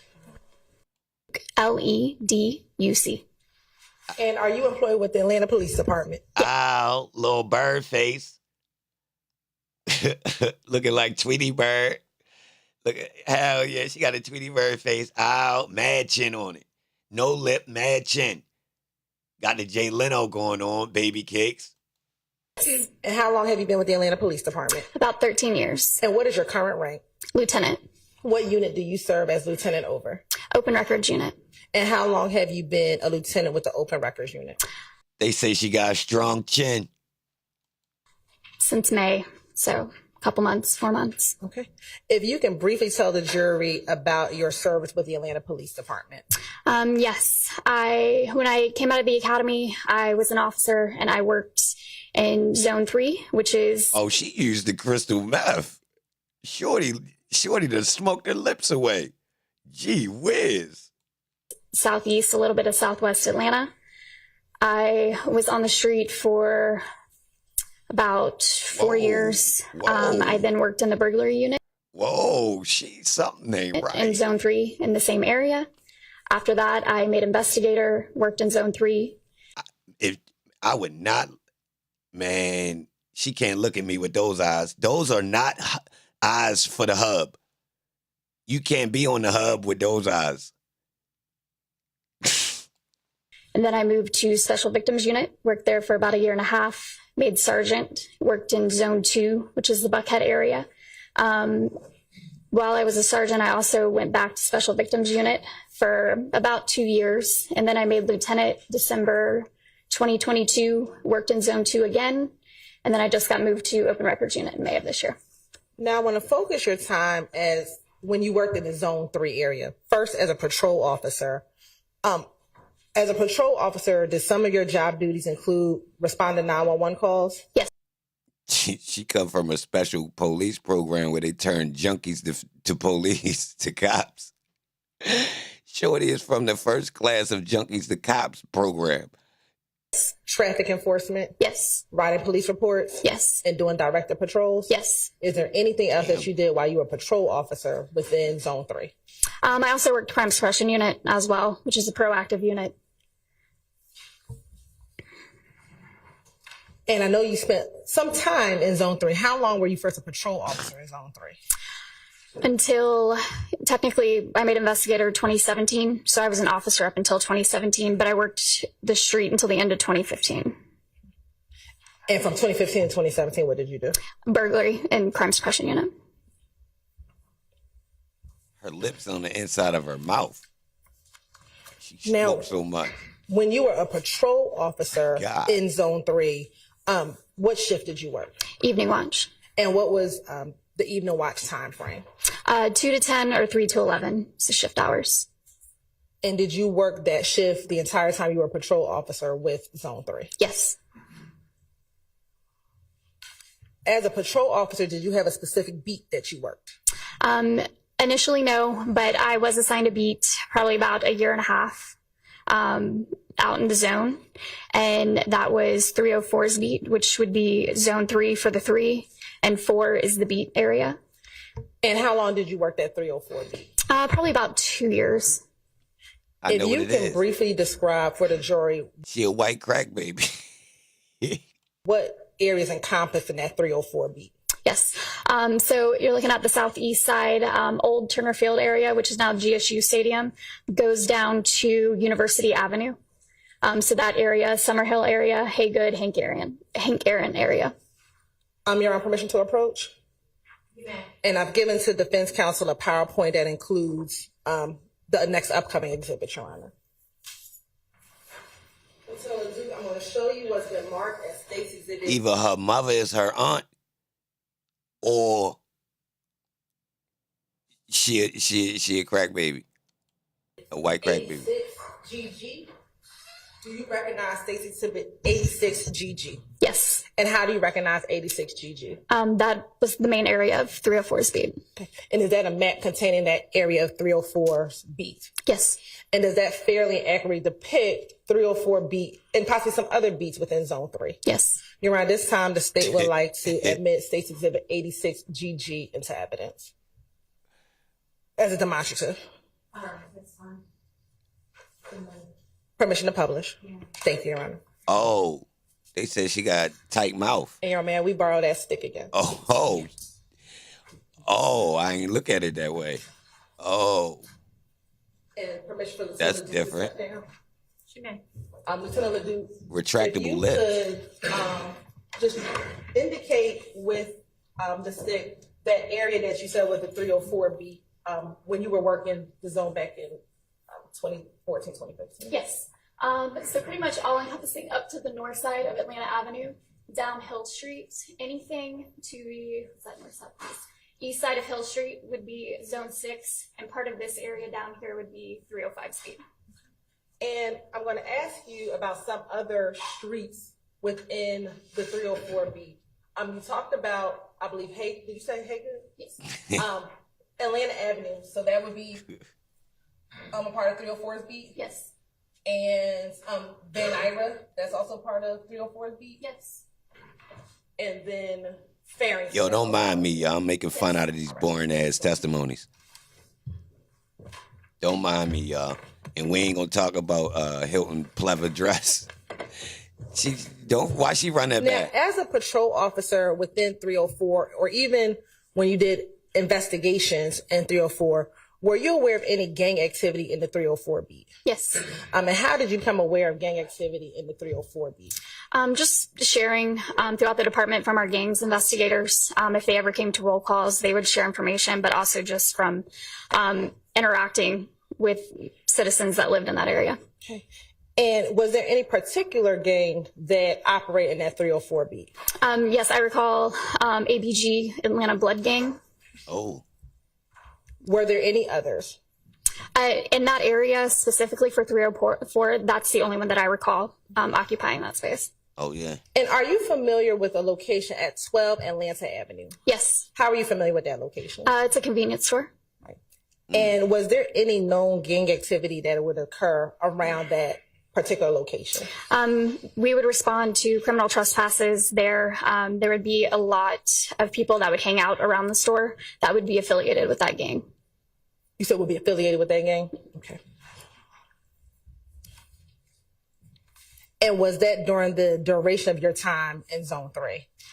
Yes. Now I want to transition to your time in Zone 3 and responding to a call. As a responding officer to a call, specifically a shooting, what are your responsibilities when you arrive on the scene? Arriving on scene, you're going to try to make the scene safe for yourself and anybody else that's there. Check for victims, make sure the scene is secure so that way you're preserving any evidence there. And walking through the crime scene, find out what evidence you have there, making sure you speak to any witnesses that are at the location as well. Okay, and you said something about trying to make the scene safe. What does that mean? Well, one, making sure there's no longer a threat at the scene, but securing the scene so that way you have your crime scene located in one area where nobody can cross into that area. And how do you secure a crime scene? You can set up crime tape, you can position patrol vehicles, have officers set up wherever the tape is or the vehicles are. And as a patrol officer, do you sometimes serve as a lead investigator, for lack of a better term, when you respond to shootings? Yes, sir. Primary officer. And when you become the primary officer, what are some of your job duties and responsibilities? Speak to the victims, speak to witnesses. You will be also doing the report as well, directing the person that responds from our ID unit who does our crime scene processing, directing them as to where evidence is, what they need to process on scene. I want to direct your attention to January 26, 2015. Did you have the occasion to respond to 1007 Hill Street in Atlanta, Georgia? Yes. And is that in Fulton County? Yes. And as a part of your preparation, have I asked you to look at what day of the week that was? Yes. And what day of the week? Monday. And when you responded, did you respond to a house, an apartment, or something else? It was like a townhouse or a duplex, so there was an A and a B unit at that location. And initially, which duplex letter or number did you respond to? A.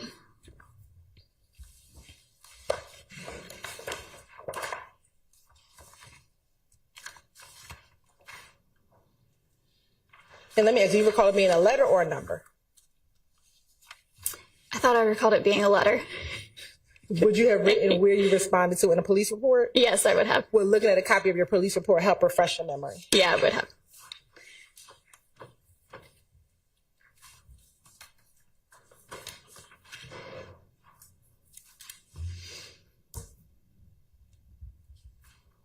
I'm going to show you what's been marked as identification purposes, and this is her police report as States Exhibit 87GG. And once your memory is this, that refreshes your memory, just look up and let me know without reading it.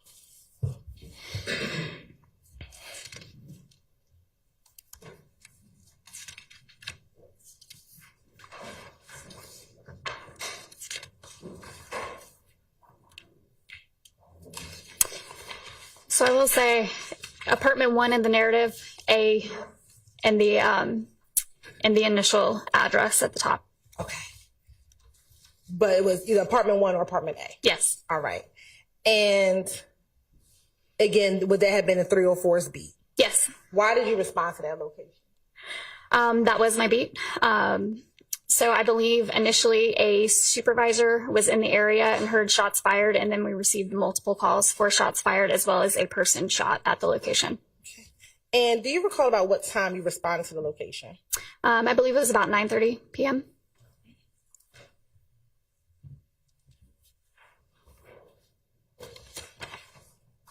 And when you arrived, I know you just said that there was a sergeant who heard shots fired. Did other officers respond with you initially? Yes. Do you know about how many other officers responded with you? I don't recall how many. Once you arrived, tell the jury what you recall happening. When we arrived to the scene, it was myself and other officers as well as a sergeant. Initially, a male answered the door, let us inside, so we were checking the house. When we went up the stairs, we found a male at the top of the stairs who advised he had been shot to his right calf, and there was a female as well that was located, she advised, in the bedroom upstairs, but closest to the front of the house, that had been shot in the right calf as well. They both advised that they had been laying in bed together. There was also 2 other females, I believe, that were located in a room in the rear upstairs of the house as well. We also located multiple shell casings in the street. So we're going to go back over some of that just slightly. So when you opened the door, a male answered the door. Yes. Do you recall the name of that individual? Can I check my report? Yeah, well, looking at a copy of your report, help refresh your memory? Yes. Yes. Yeah. A Mr. Marcus Battle. And without telling me his full date of birth, what year was he born? 89. Right. And when he opened the door, did he advise where he was in the house at the time of the shooting? He advised he was located in a rear room at the top of the stairs. Do you recall sitting here today how many bedrooms were in that home? I don't recall exactly how many. Now, once you interact with Mr. Battle, what did you do next? That was when we made contact with a Mr. Hunter Elston, who was at the top of the stairs. And without giving me his full date of birth, what year was Mr. Elston born? 63. And I think you said that you were able to speak with him. Yes. All right. And when you first saw him, he was shot. Yeah, he advised he had been shot to the right calf. Did you see any injury to him? I most likely did. I don't recall exactly. Right. At this moment, do you remember any?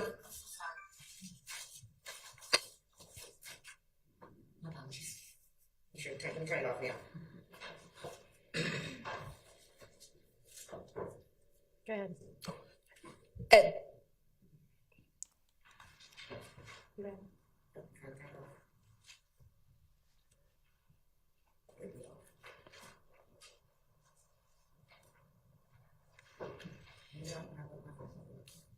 It always happens like that.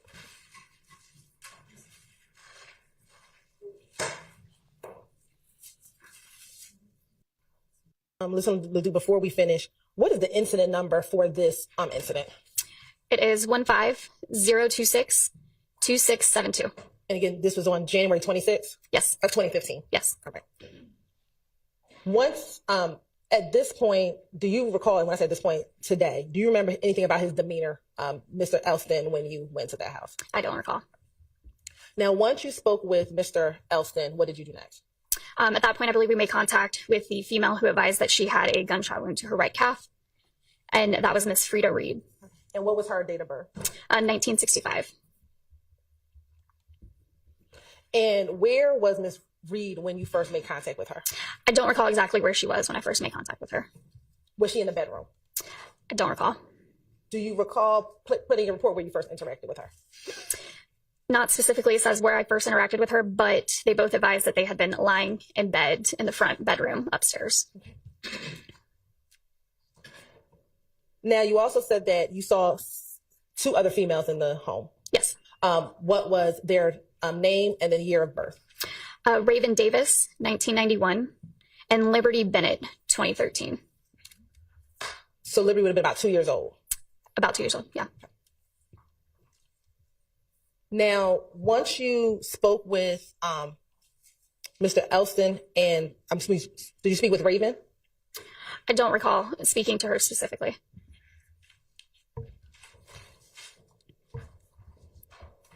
And you saw Miss Bennett inside of the, Miss Reed inside of the home, correct? Frida Reed. Yes, when I first made contact with her, it would have been inside the home. Okay. Once you spoke with Miss Reed, what, if anything, happens next? After speaking to her and getting statements, we most likely started processing the crime scene at that point, seeing where there was damages inside of the house, any shell casings, ensuring that they received medical attention as well, checking for any witnesses that might have seen, heard anything that had just occurred. And did you talked about getting medical services? Did Grady arrive on scene? Yes, Grady and fire responded to the scene. And was Mr. Elston and Miss Reed transported to the hospital? Yes, they were.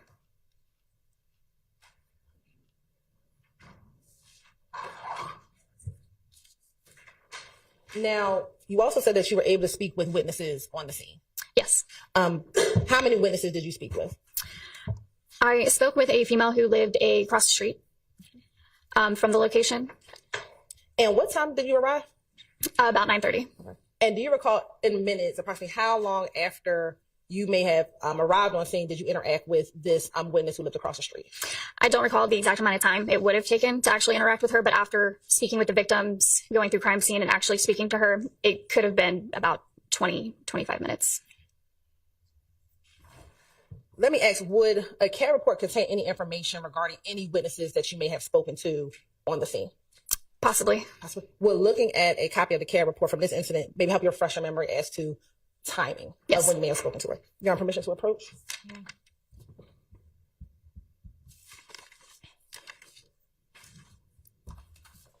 I'm going to show you what the marked for identification purposes as 88GG.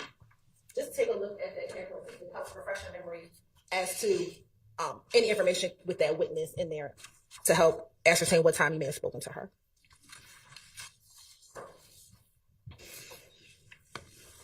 So between about 9:54 and about 10 p.m., I see the names and date of births of the victims and the witness information in here.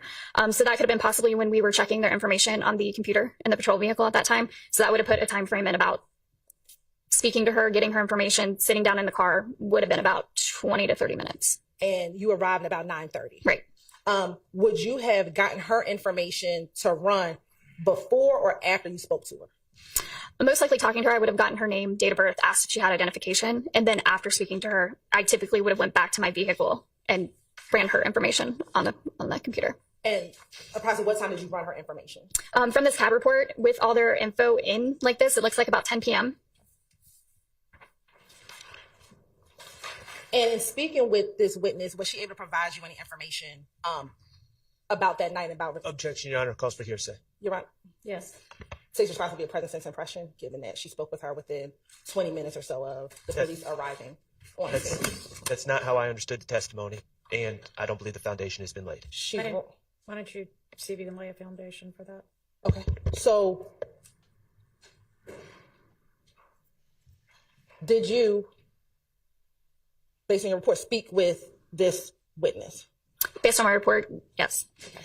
And given that you ran her information at about 10 o'clock, would you have spoken to her before 10 o'clock? Would you have spoken to her before 10 o'clock? Most likely, yes. Okay. And you arrived on the scene about 9:35? Yes. All right. So within 25 minutes, is it fair to say you would have spoken with this witness? Yes. Okay. And is that typical that you would speak with the victim first and then go out and canvass the area to speak to witnesses to see if they've observed anything? Yes. And would that be the protocol what you would have done on this day back in January 26, 2015? Yes. Today, do you remember what her being the witness, what her body language was or her demeanor was? I don't recall. Okay. But was she able to provide you information of what she saw and heard on the night when you all responded? Yes, she advised. Don't tell me yet. Oh, sorry. Was she able to provide you information about what she heard and what she saw that night? Yes. And was that within 20 minutes of you responding to a shots fired call? Yes. You're around this time to state. There's been conflicting testimony now, and we're leading and saying 20 minutes, and that's not, I don't understand that to be the testimony. And furthermore, the question is that I don't think we've gotten an answer to is, yes, there was an initial interaction, but that doesn't. Yo, so Quindarius Zachary went to all them drive-bys. He got charged for hitting Lucci mother, and they did docketed some of the charges. and held it over his head all this time on the strength of he gave up information on YSL. So he didn't get charged for some of the charges, which would have been an ag assault or attempt murder. Now they saying that they charged these boys for hitting up all them houses, but them boys only served a couple months. Charges got bust down, but he actually hit a human, right? Now what else they got on him? Now he caught another charge in between this. He got locked up with OG Bentley, Quindarius Zachary. But what they got over this boy head, that's forcing him to have to testify right now, straight up. Answer the question of when the interview, or whatever we want to call it, takes place. Yeah, So I'd also object on the grounds of confrontation clause. Yeah, I believe the testimony is I would have spoken to her prior to 10 o'clock, which is when she put the information in the system, and she arrived at 9:30, approximately 9:30. So between 9:30 and 10 o'clock is roughly 30 minutes, and she was spoken to her before 10 o'clock. So again, I don't know why we keep talking about 20 minutes. She said she spoke with her between 20 and... Let's hear that from the witness. Okay. About how long do you think you were on scene before you met with or spoke with the witness on the scene? With giving a timeline of how that incident was and how we would typically speak to victims and how we would typically look at evidence and make sure everybody gets medical attention, I would say on that scene, it could have been about 20 to 25 minutes. I'm going to sustain the objection. Okay. Was she able to provide you any, without saying what she said, was she able to provide you information regarding the incident? Yes. Okay. After you spoke with the witness, what, if anything, did you do next? After speaking with the witness, then it would have come down to processing the crime scene at that point and locating damages or directing ID whenever they arrived on scene to where shell casings were or damages were at that point. And do you recall who the crime scene tech was that you had come out to that scene? From my report, it was ID unit 7320, Sanders. And had you had an opportunity to look at some of the pictures that were taken back on January 26, 2015? Yes. And in looking at those pictures, did that fairly accurately depict the scene as you recall it from January 26, 2015? Yes. You have permission to approach? No. I'm showing you what's been marked as Exhibit 1GG through 28GG. Have you had the opportunity to look at those specific pictures prior to entering court today? Yes. And you're on this time to say we'd like to tender Exhibit 1GG to 28GG into evidence. Did you say 20 or 28? 28. All right, they're admitted. Permission to publish. You may. Did she say K. Sanders?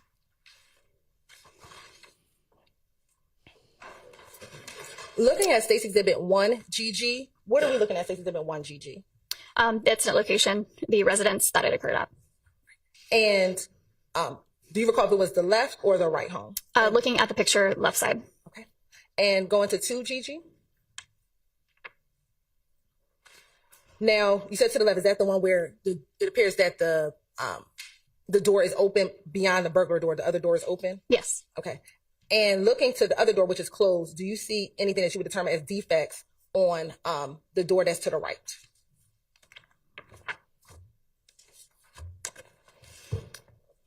Yeah, from looking at the picture, yes. Okay. But that is not the house that you responded to, the one on the right. That's correct. Okay. Looking at 3GG, if you can describe for the jurors, what are we looking at in 3GG? Staircase inside of the residence. Okay. And is this a staircase in which you saw Mr. Elston?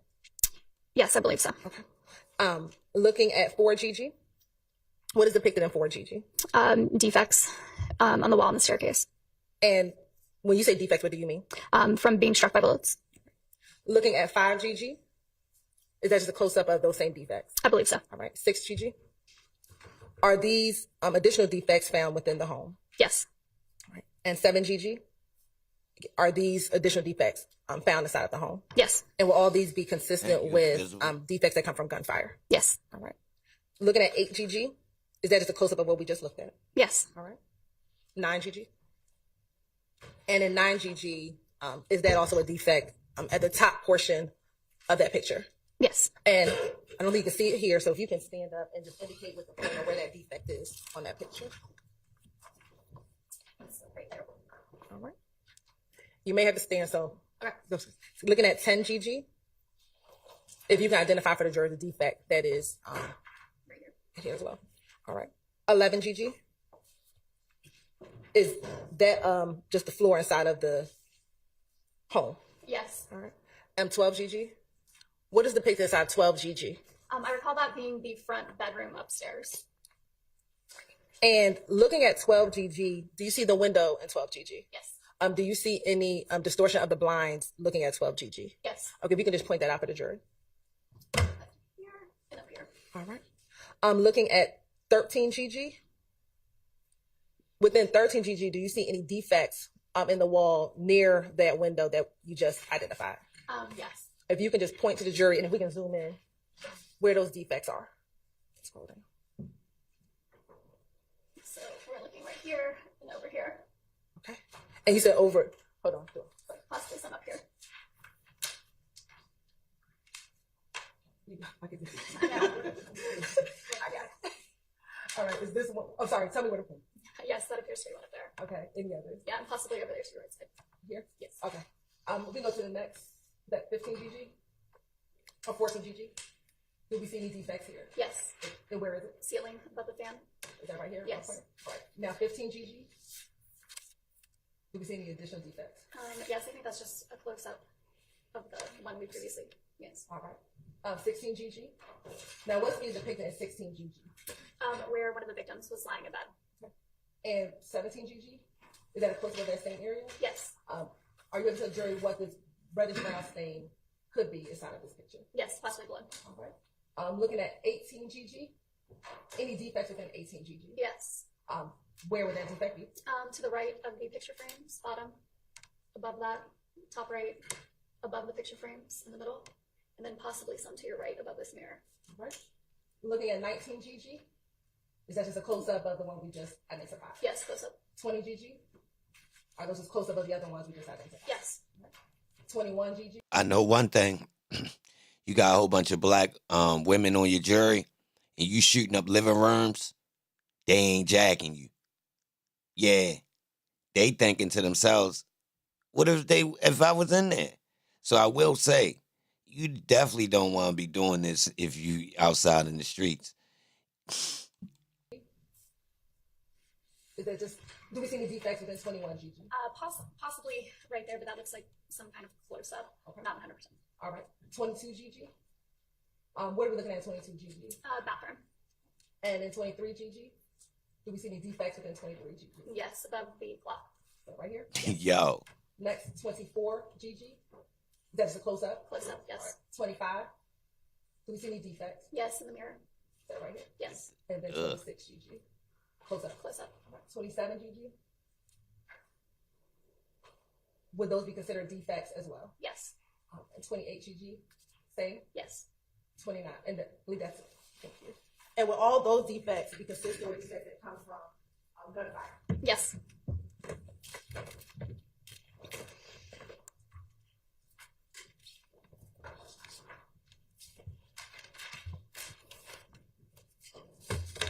Yeah, I think somebody pled guilty to this. From the bedroom. Somebody pled guilty to Where this. was the bedroom in relation to outside? Was it the front bedroom, the back bedroom, or something else? It was the front bedroom. And so would that be the bedroom that be facing the street? Yes. But it wasn't gang shit. It was about the Bunani. Once you had investigator Sanders process the scene, what, if anything, would you do next? After probably while she was processing, or I can't recall, Sanders' male or female, I apologize. While processing, I would most likely walk them through the scene to advise what needs to be collected, what's evidence, what's not, walk them through, also fill out, they have paperwork that we have to fill out as well. And that's what I'd be doing while they'd be processing. Now, all the individuals who resided or who was at the home that day, do you know they lived at that location? I can't recall if they definitely lived there, but they were there that night. Were you able to get phone numbers and addresses for those individuals? Can I check my report? Yes. Yes. Would you like me to go through? No. Were you able to get that for each of those individuals? Yes, I was. Okay. And outside of the home having defects, were there any other defects to anything outside of the house? Yes. Okay. What else was damaged? There was a vehicle that was in the driveway, I believe, that had damage. What kind of vehicle was it? From my report, a blue Chevrolet Illumina. When you arrived on the scene, did you see anyone shooting by the time you got on the scene? I did not.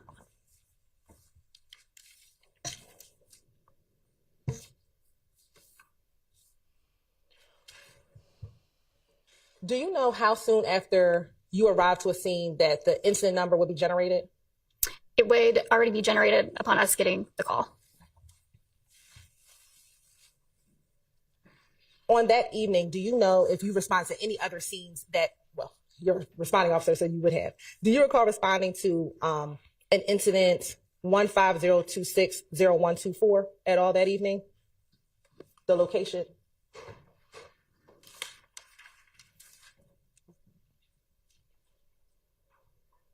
Did she say a street name? Did you ever have to respond to I-7585 at University that evening or that morning? I don't recall. I wouldn't have responded in the morning because I worked evenings.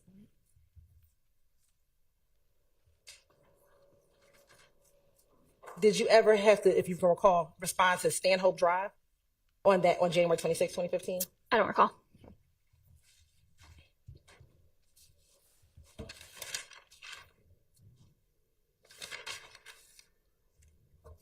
And again, this shooting was at 9:30 in the evening, correct? Yes. All right.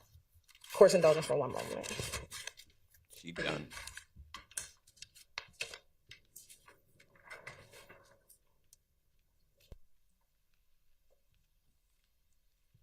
She ready to ask one question and then be done. Watch.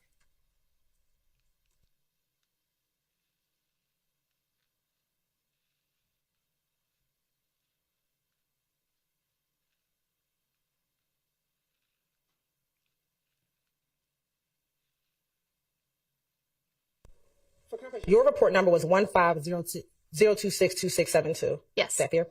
When in relation to your incident that you responded to, would incident number 150260124 occur?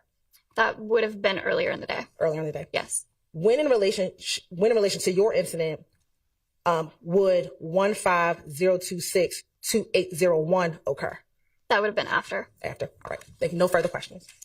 Any defense questions for this witness? Thank you. On behalf of Mr. Williams, we have no questions. Okay. No questions on behalf of Mr. Stillwell. No, Your Honor. All right. Get out of Okay. here. Thank you for your time. You're excused. Is your next witness, how lengthy are they going to be? That'll be a little longer. How long? Probably about 45 minutes to an hour. Don't eat lunch now or in an hour? Want to keep plugging for a little while? All right, let's have your next witness. Yeah. The jury on gangster time. Okay. No, the jury said, let's get this work.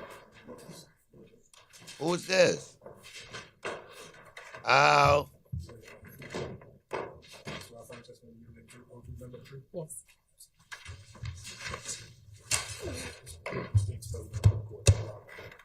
Christy, Kristi, Pitts, Pitts. Okay.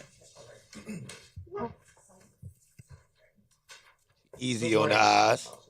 Y'all know if you don't get your phony ass out the way. Has your name changed in any time recently? It has. And what did your name used to be? Christy Sanders. Okay. And when did it become Pitts? I was born in Pitts. I went back to my maiden name. Okay. All right. And was it Sanders in or around or about 2015? Yes. Are you employed? Yes. What do you currently do? I am a full-time professor at Purdue University Global. Yeah. And how long have you been working in that capacity? I've been working at Purdue University for about 3.5 years. I've been teaching post-secondary education for over 10 years. Ow. Tell him, Ma. I'm so proud of you. I'm so proud of you. From all the way over here. I'm proud of you. Okay. And what did you do, what capacity did you work prior to beginning your teaching career? I worked at Atlanta Police Department as a crime scene technician. Man, you ruined it. And what were your usual duties and responsibilities as a crime scene technician with the Atlanta Police Department? I processed crime scenes that I was dispatched out to. She looked like she related to Candy. And when you say process, what did that all entail? Photographing of the scene, processing evidence that was collected, and testifying to those findings and to that processing.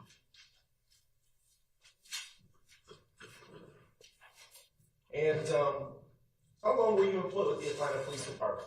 Whoa, that was an eye roll. Hold on, I don't know what type of eye roll that is. Is that just, what was that? Maybe a little over 5 years.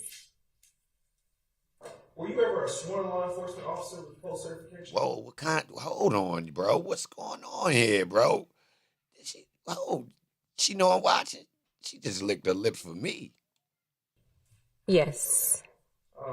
Were you sworn in post certified in your capacity as a crime scene technician? Yes. What year did your employment with the Atlanta Police Department begin? It's a TV show. 2013.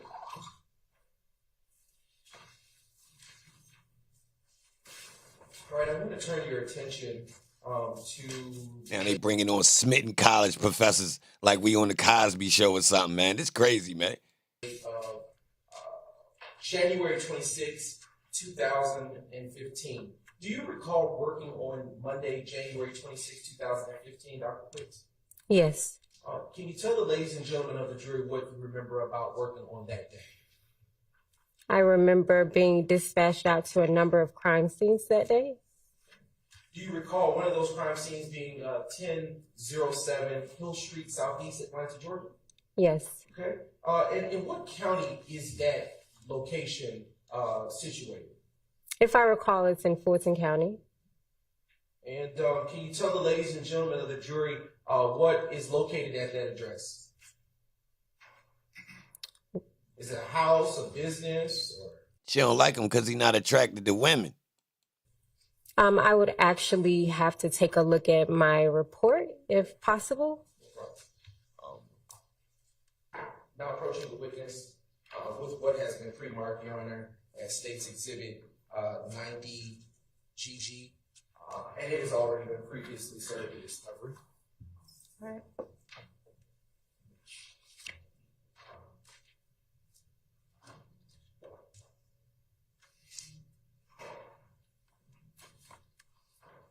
She's smart. I'm keeping her. And I like her hair. I'm keeping her. Yeah, she giving to Angela Bassett. Angela Bassett, pretty assistant. It appears to be a house based off of my description in one of my photographs. So can you tell the ladies and gentlemen of the jury what you recall about being dispatched to that location and that call? Do you know what kind of call it was? According to my crime scene report, it was an aggravated assault / battery.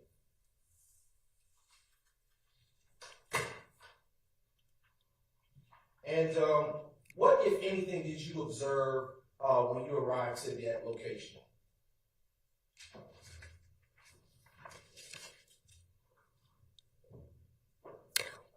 What did I observe? Did you, what did you see? Did you see anything on the ground? Did you see any people? What did you see?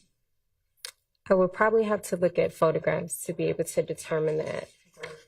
I'm going to approach the witness with what has been pre-marked in State's Exhibits 30, golf through... He can't handle her. 85, golf. Yo, the weird part is y'all keep saying female she look like, and she do look like all of these women. That's crazy. I mean, let me ask you this question, Dr. Pitts. Have you previously had an opportunity to review those exhibits that have been placed before you before coming to court? Yes. I like her. And what are those exhibits that have been placed before you? These are photographs that I have taken of this crime scene. And I'm also going to put before you what has already been previously admitted into evidence as states exhibits 1 golf, 2, 28 golf. And I'm going to put these over here so they can remain separate. Have those exhibits identified as states exhibits 30 golf to 85 golf, do they fairly and accurately depict the location of 1007 Hill Street Southeast, Atlanta, Georgia, as you remember that crime scene to be on the day of January 26, 2015? Yes. Have they been changed in any way? They don't appear to be. Your Honor, at this time, I now move to admit states exhibits 30 golf to 85 golf into evidence and request permission to publish at the appropriate time. They are admitted, you may. If you will take a moment to refresh your recollection using those photos about what you may or may have not seen, and look back up at me when you have had such an opportunity to do so.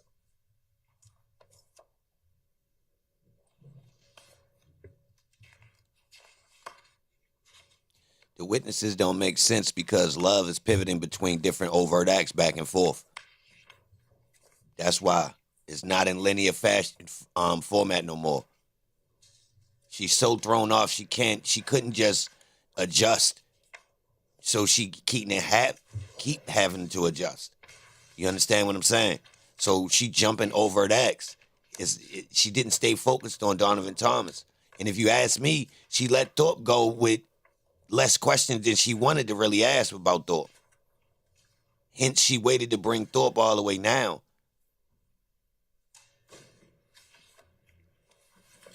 All right. Do you need me to restate the question? Or Absolutely, please. Okay. All right. What, if anything, did you see upon arriving to the location of 1007 Hill Street Southeast, Atlanta, Georgia, on January 26, 2015? Upon arrival, I remember seeing the first responding officer that was there. Did a quick briefing with that officer. And during that briefing, I did a preliminary walkthrough. And that's when I was able to locate shell casings that was at this particular crime scene. Do you know who the initial responding officer or officer on the scene was? According to my report, and I could be pronouncing this wrong, I think it's Leduc. How do you spell it? It's Leduc. Okay, all right. Is it fair to say that might be Leduc? Potato. Okay, all right. Yeah. Oh, they flirting now. And they homegirls. Oh. It's not. It's typically the 911 communication dispatcher. You arrived to that location. Well, let me ask you. Let me back up. Around or about what time did you get dispatched to that location, if you can recall? According to the report, it was 21:33 hours. And I'm not good with military time. Can you tell, ladies and gentlemen, Wow. for my sake, what that right time might be? Yo just admitted he works for the state and can't count. That's crazy. This is a simple math problem. That is crazy. Yo just jumped out there and said, I work, you pay me with your tax dollars. I went to school. I'm practicing law and I can't count. Hi, my name is. That time is 8:33 p.m. Eastern Standard Time. And was the sun up or down at that time? If we're going off based this time when it came in, based on the dates, we're in the winter season, I would say that it's dark.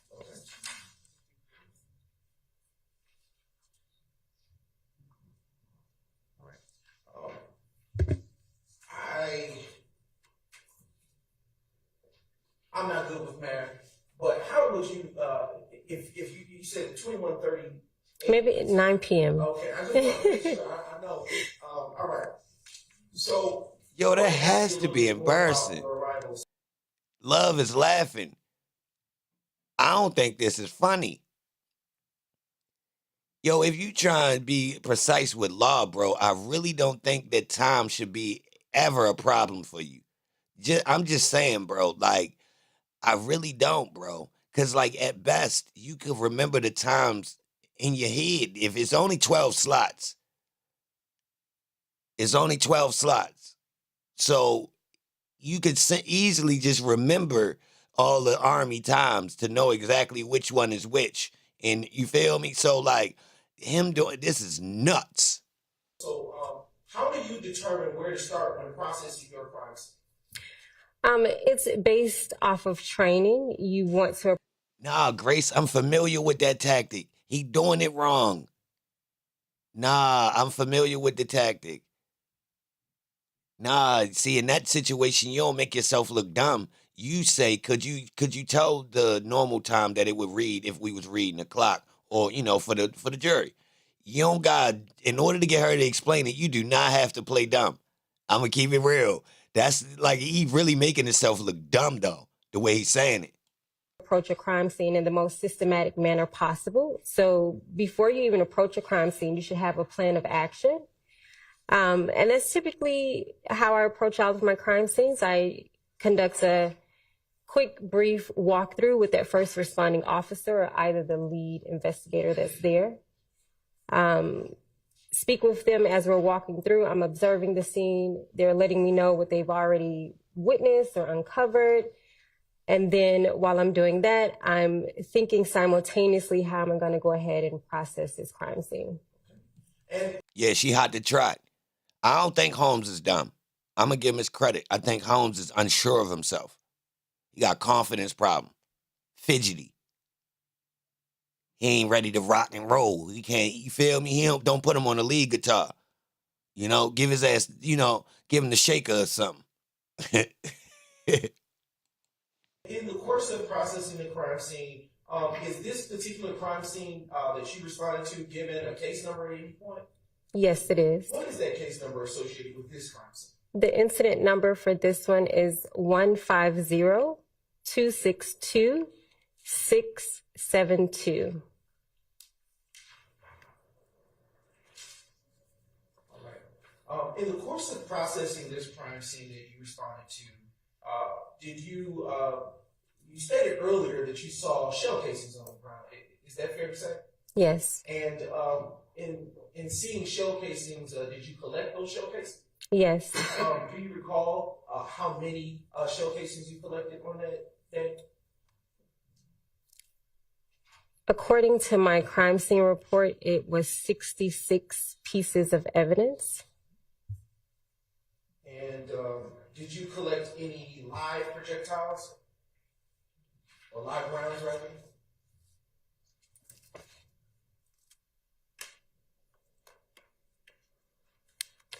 No, I collected 65 shell casings and 1 projectile.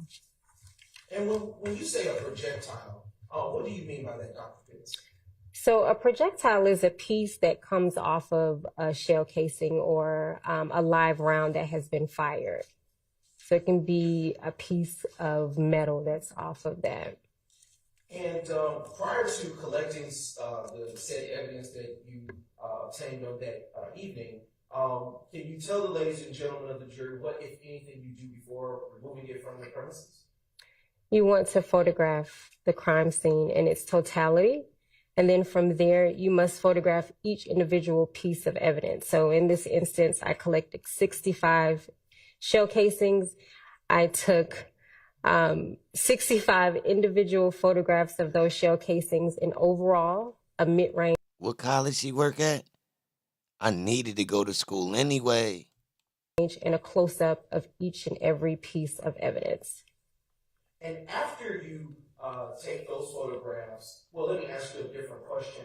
How do you distinguish shell casings one from another on the scene when you're taking pictures? Based on the initial walkthrough that I conduct with that first responding officer, or either that lead investigator, we typically discuss, did you determine what was the entryway into this crime scene? And from there, that's how I methodically place the evidence markers on those shell casings. With the evidence markers, are those included in the crime scene photos that you take? Yes. And after taking your photos of the crime scene, what, if anything, do you do with the shell casings? I collect them. Did you take them and put them in your pocket? Did you put them in a backpack? How did you transport them over there? So they are not put in my pocket. That would be extremely unethical.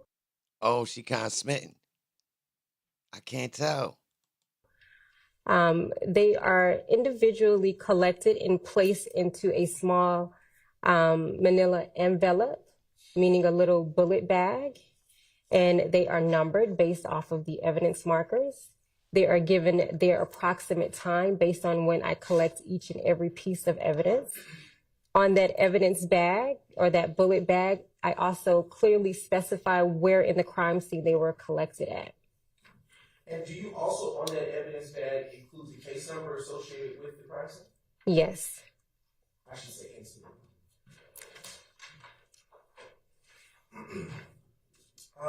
I am now going to publish a select set, Your Honor, of crime scene photos that have been previously admitted, subject to the court's rulings. I think I like her non-ratchetness. Since we've been so, we done got a little bit, she got a little bit of class, I'm feeling a little bit. You feel me? I feel maybe a little bit snobbish, but a good snobbish. Starting with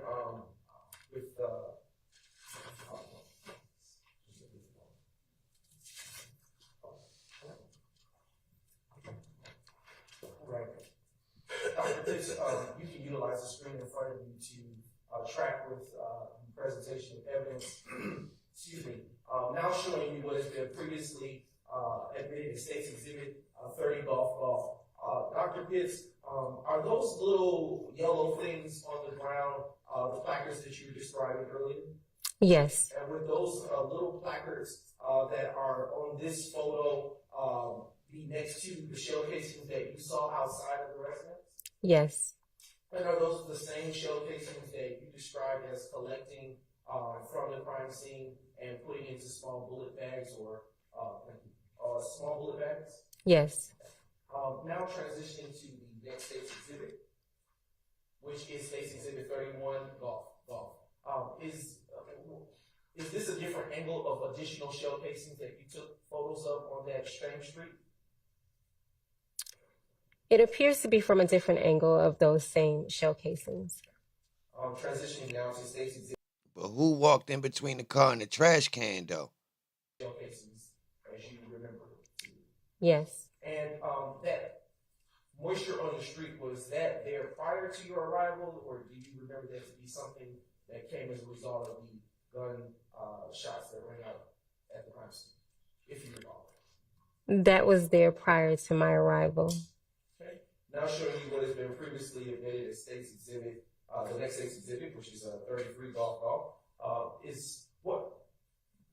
Do you recall this particular residence at the crime scene?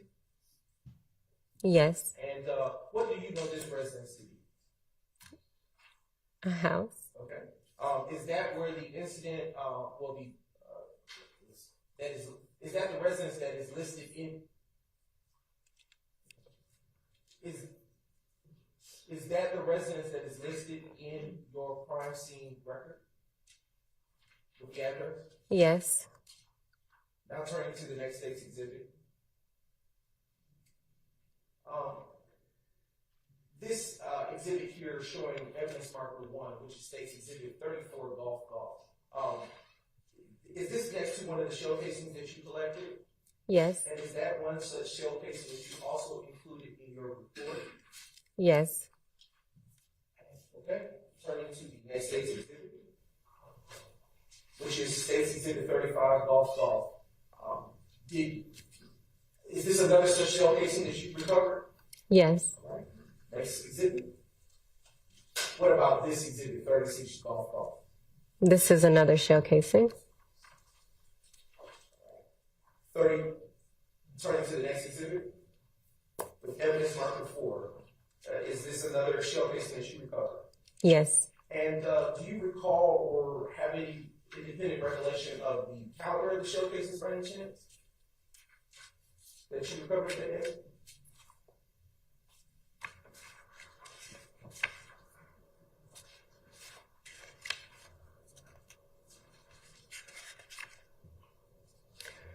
Not listed on my crime scene report, however, in my personal notes, yes.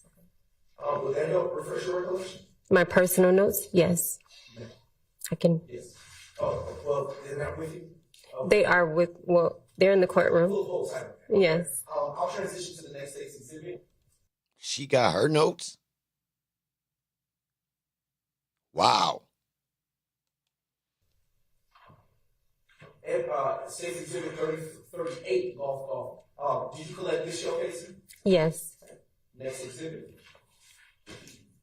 Evidence placard 6, which is on state's exhibit 39, golf. Is this another such separate showcasing from the one in the last photo? Yes. And did you collect this one? Yes. And would you have included this showcasing in your crime scene record? Yes. All right. Turning to state's exhibit 40, golf. What about this showcasing depicted in state's 40, golf? Did you collect this? Yes. Objection, Your Honor, cumulative.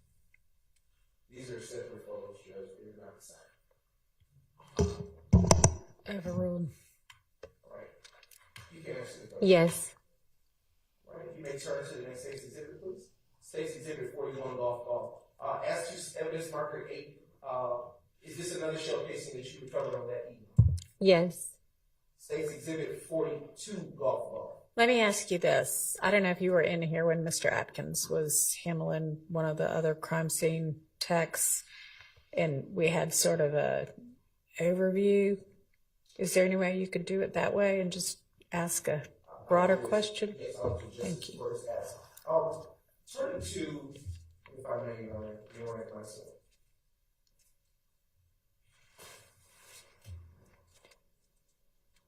Foxy Brownie. Fox Brownie. I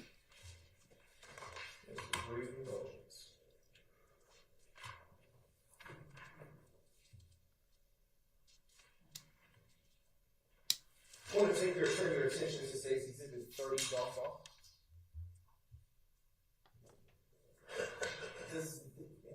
Does the state's exhibit that is featured published on the screen just about encapsulate all of the shell casings that you recovered from outside of the address of 1007 Hill Street Southeast?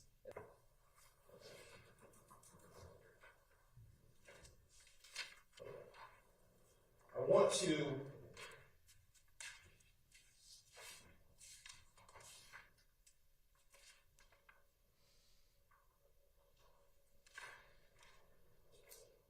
turn your attention to state's exhibit 2GG.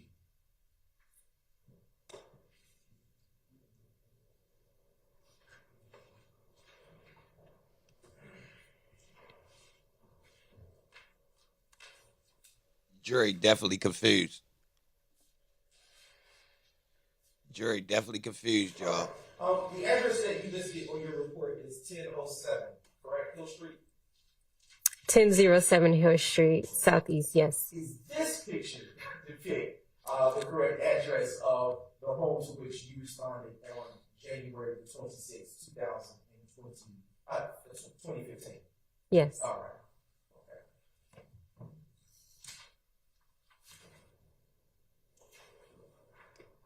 Do you know from your crime scene record or independent recollection how many different types of shell casings were recovered from the crime scene? From my crime scene report that I'm presently looking at, no, but from my personal notes from this crime scene, yes.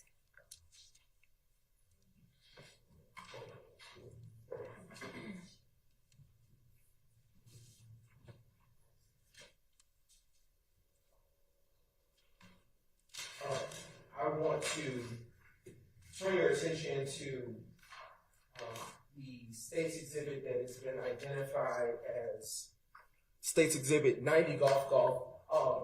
What is, it earlier was used to refresh your recollection, but what is it, in fact, before?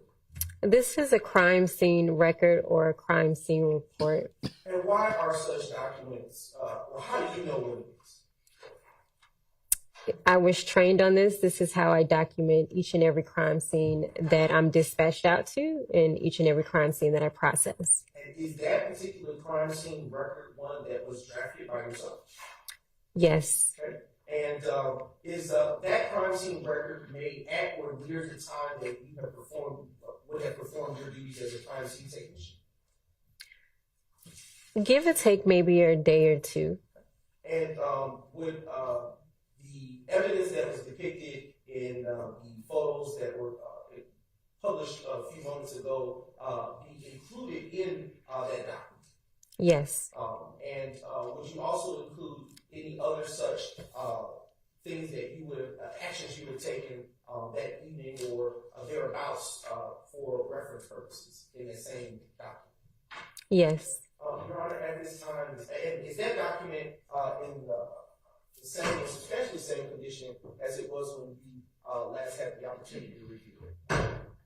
Yes. Your Honor, the state on whose witness states exhibit 90 off into evidence. All right, that's admitted.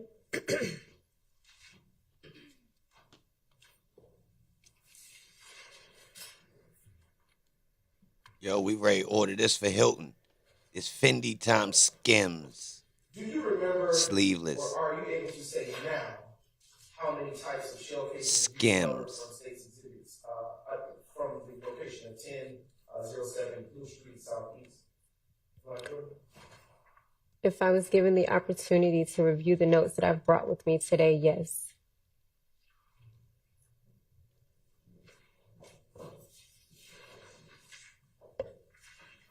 That's crazy. Fendi Skims? Your Honor, I want may I some. see clarification? Is And I want the pads in mine. I want the Fendi Skims with the pads. Bro, I ain't know they had that. Why y'all ain't tell me, bro? That's what she got on underneath of that. And she got washed it. If we get her 3 of them, she gonna be able to rock them all week.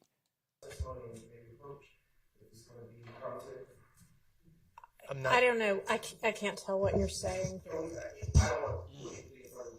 I bet that thing look good.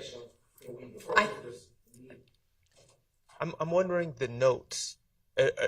Are we speaking of her report, or are there separate notes? Sounds like they're notes separate from the report. Is that correct? Yes.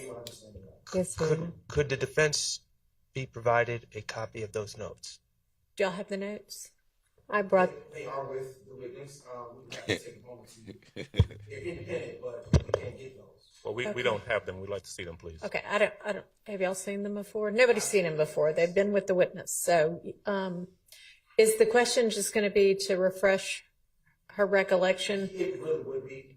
That's the only point for those notes now that she's mentioned. All right. I mean, y'all certainly can look at them if and when y'all cross-examine her. I think at this point she's just going to look at them to refresh recollection. Go ahead. Okay, thank you.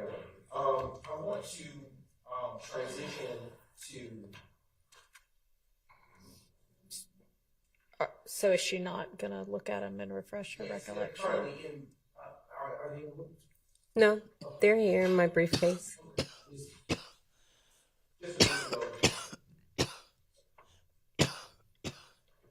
That boy better not grab her purse. Look. Thank you. Yo gonna buy him a bag like that. Look, he liked the way that thing felt in his hand. Shorty got that thing. He grabbed that nice leather. He like, wow, what kind of bag is that? You see how he handled it? He love that bag. He is smitten with that bag now. She better be careful walking to the parking lot. He want that bag.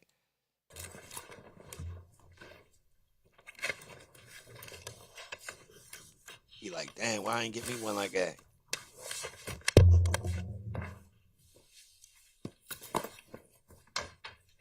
Look, he gonna be looking online all day. He don't know it's from 2017, shorty vintage. He gonna be pissed.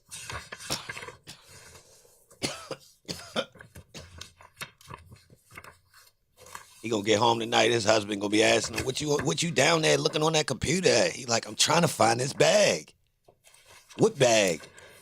So the listing of shell casings that breaks it down based off of the caliber, it's for a different incident date, but not for this particular address. It's a bag styled like a briefcase. It's a purse for real, cuz. You ain't peep it? Nah, that ain't no regular briefcase, bro. You ain't peep that? That's a designer woman's briefcase. Made like you ain't see that? That thing was not regular. I know I got a briefcase. I got a briefcase. That ain't no briefcase. That's a special edition, cuz. That thing nice. All right. Excuse me. So I'm going to transition to the next set of questions. And I want to ask you, based on state. That thing is for a fashion-forward businesswoman. Straight up, that thing costs a couple dollars, man. Exhibit, which we're going to get up for you, States Exhibit 52, golf, with the assistance of this night.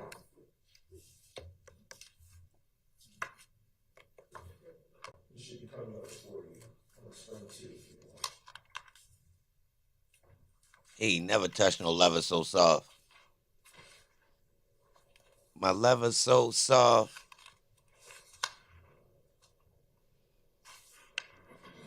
Based on the exhibit that's before you on the laptop, which is States Exhibit 52, golf, are you able to, based on your training and experience, say that there are at least 2 different types of shell casings that were recovered from? Sustained. How many shell casing types were recovered from the crime scene based on States Exhibit 52, golf? Based on this photograph, it appears to be 2. Are you able to say, just based on this, at least 2? Overruled. At least 2 based off of this photograph would be fair to say. Now I'm going to transition your attention to the date of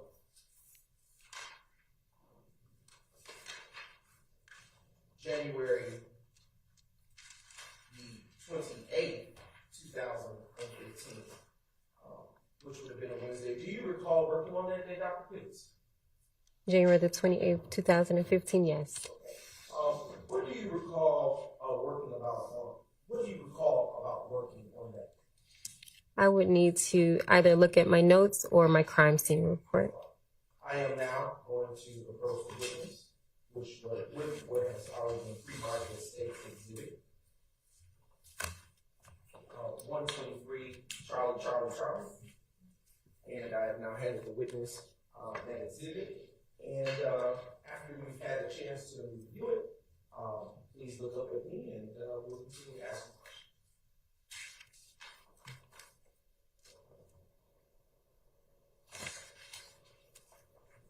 No, I think that thing was authentic.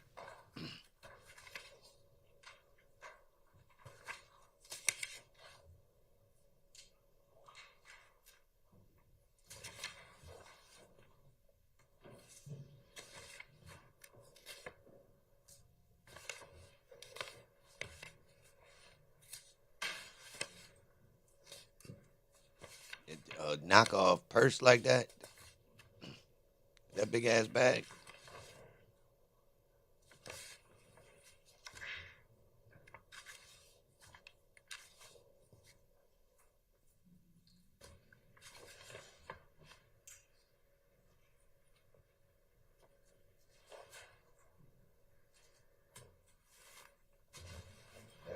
Has your memory been refreshed? I would say that's a fair assessment. Okay. All right. So, Dr. Pitts, what do you recall about working on Wednesday, January 28, 2015? I recall being called out to a damage to property at 2905 Springdale Road, Southwest. And in what county is that address located to your recollection? Fulton County. And based on your report, can you, or do you recall, let me ask, if that was a home or some other type of structure? Based off of my narrative, it appears to be, not appears to be, it is an apartment.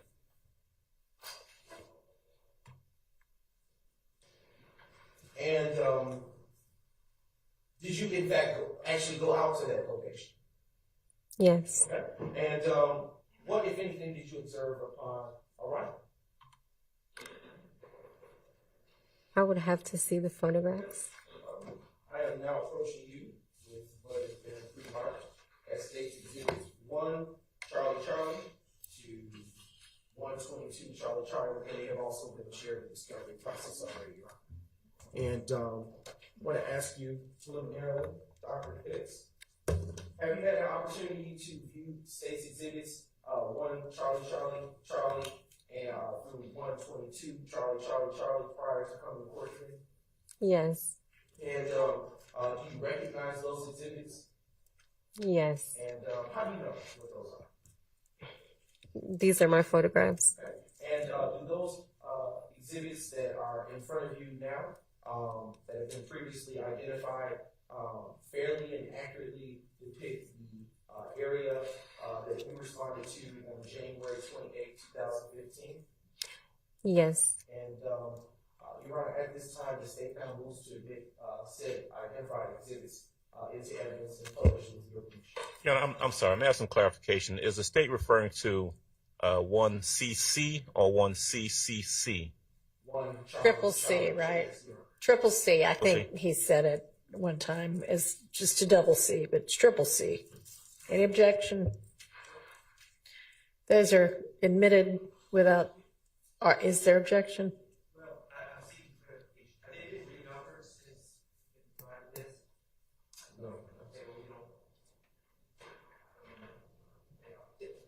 Your Honor, these have been previously provided in discovery for this exact reason as the court is instructed, and I'm not sure. Okay, I'm not sure if you understood my instruction yesterday, but it's okay. But there are 3 separate PowerPoints that we gave. So we gave. I am not, and I don't think they're questioning that they have seen them before. They just don't know what's what, because when they saw it before, apparently it wasn't numbered as, you know, a specific exhibit number, or it had a different exhibit number. So they need to know what they're looking at, basically.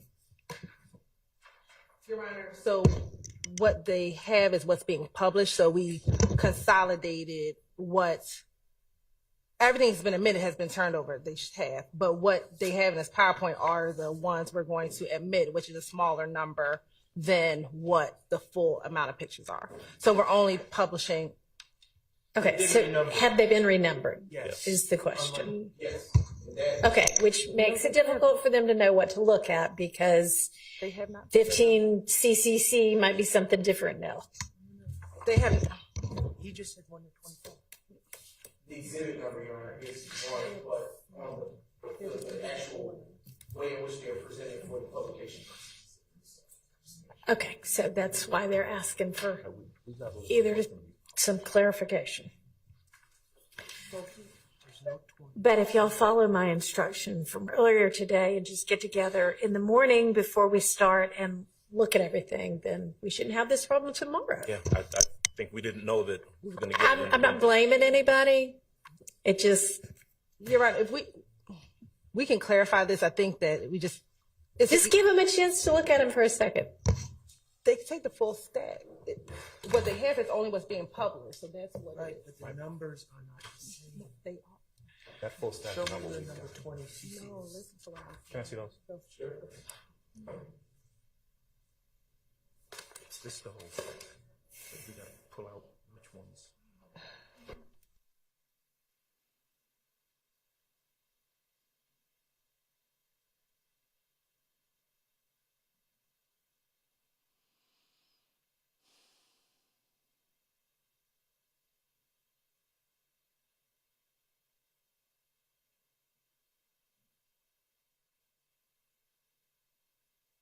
This step to admit 122 of them, and I do not expect 122 of them to be published or anywhere near that. Correct. And these are all the pictures that were in the witness folder that we went over a few weeks ago. So that's what we're saying is that. no one's denying that.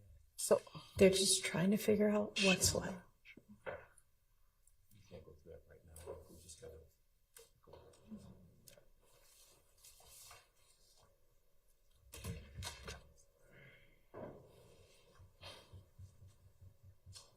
right. Your Honor, are the question remains what states are going to Okay, so it doesn't sound like there's any objection, so admitted without objection. Okay. And you may publish a select number of them. The actual petition.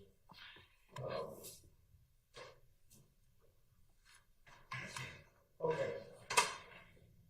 Dr. Pitts, earlier you stated that you would need to refresh with your photos. If you have an opportunity to go through them, if you need to go through them, to see what you recall about what you saw when you arrived.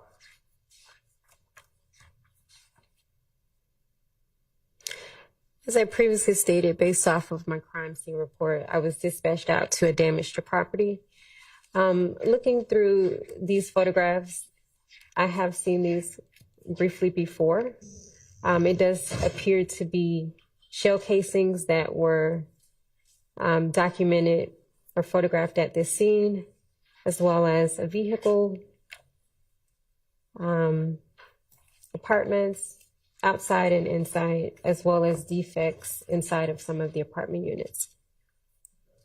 And do you recall who was the on-scene investigator upon your arrival at your venue? According to my crime scene report, I was working with or speaking with Collins.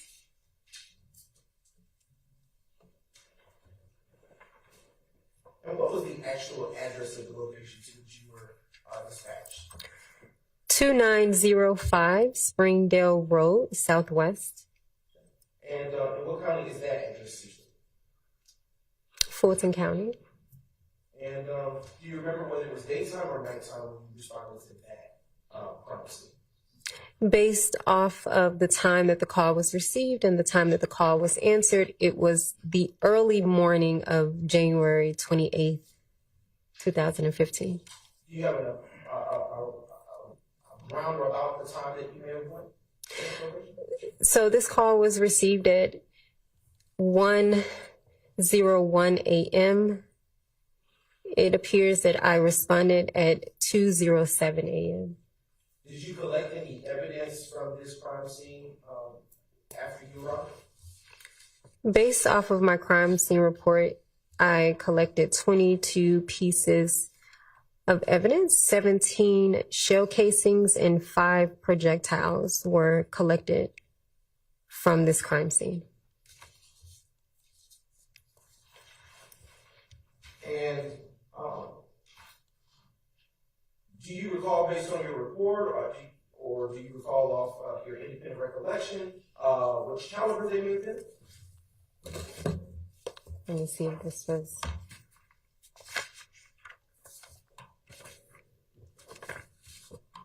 Hello. Yes.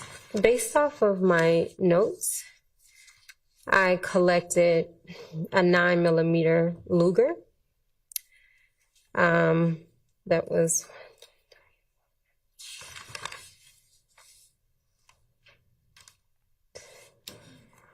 eight 9mm Luger shell casings were collected.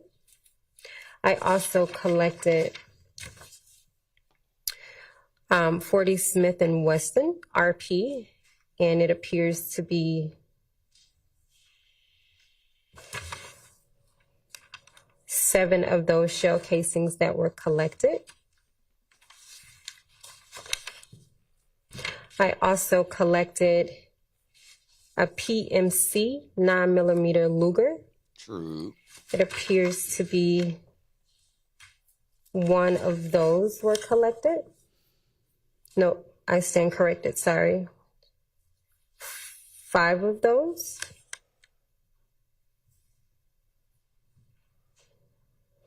There was also a Hornady 9mm Luger that was collected, a Blazer 9mm Luger that was collected. Gee whiz.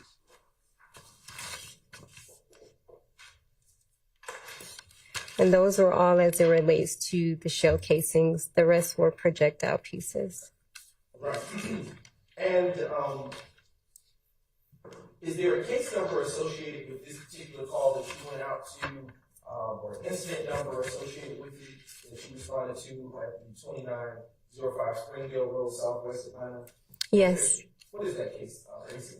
150-280-046.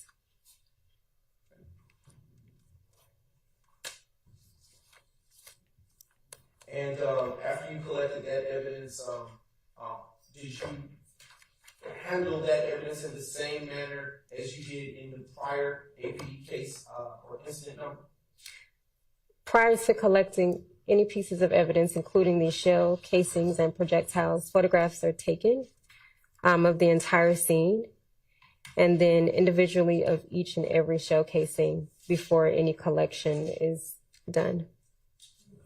I want to publish select photos on the screen for you, and if you give it a brief moment, it will come up.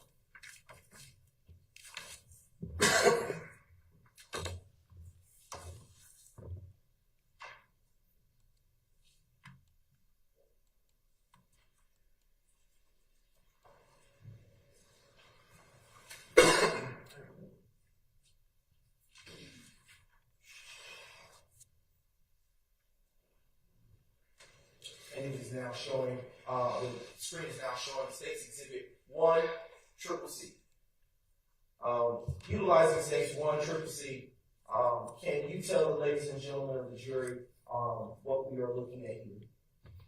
This is an overall photograph of the shell casings and the parking lot area of this apartment complex based on my arrival. And now turning to the next States Exhibit, which is 5, Triple C.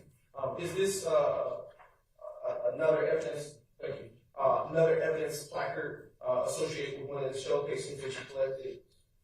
Yes. And would there have been multiple placards of this type for the shell casings that were outside? Yes. All right. Turning your attention now to States Exhibit 22, Charlie.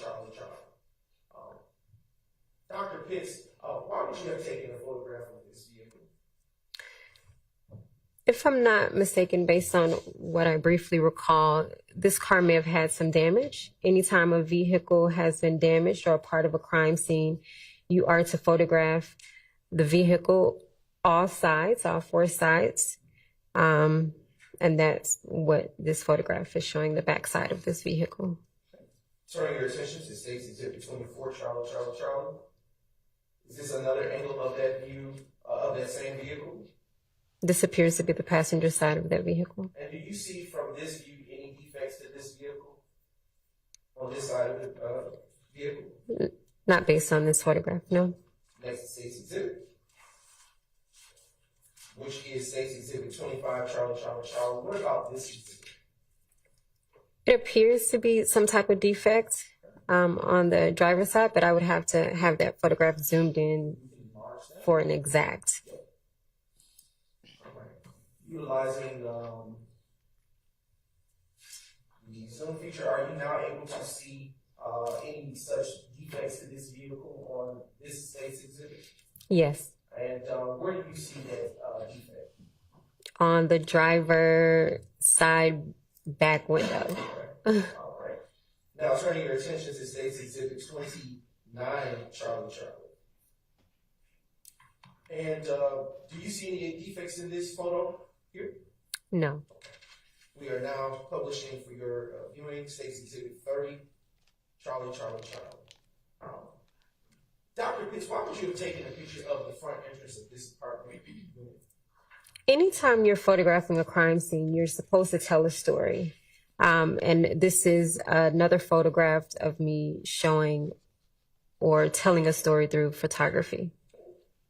Next States Exhibit 32, Charlie is published. And do you see any bullet defects here? Yes. How many? It appears to be 1. And are you ever able to recover any such projectiles that may have entered the home at such range or from distance? If a defect was in this building on the outside, no, we typically don't have a ladder that we would climb up for that. But if it penetrated through. Yo, this is what happened when you mix crystal meth with people that think it's Molly. and they run around with straps. They just be in their feelings because it gets you emotional. You feel me? Yeah, dudes was eating crystal meths. Yeah, little nuggets of crystal meth thinking it was Molly, running around, banging up at hitting houses. You know what I mean? Thinking they see little green men running around and shit. Martians. These boys damn near, this some form of hallucination, man. That's why the aim is all over the place. It was Martians they was chasing, man. This shit, man. And it was now inside of that apartment unit. Yes, I would cut the wall out and retrieve it with tweezers. These boys got psychological problems, man. Do you see a bullet defect here? This ain't no beef. In this exhibit? Could you zoom in for me? Yes. Yes, it does appear to be a defect in the wall.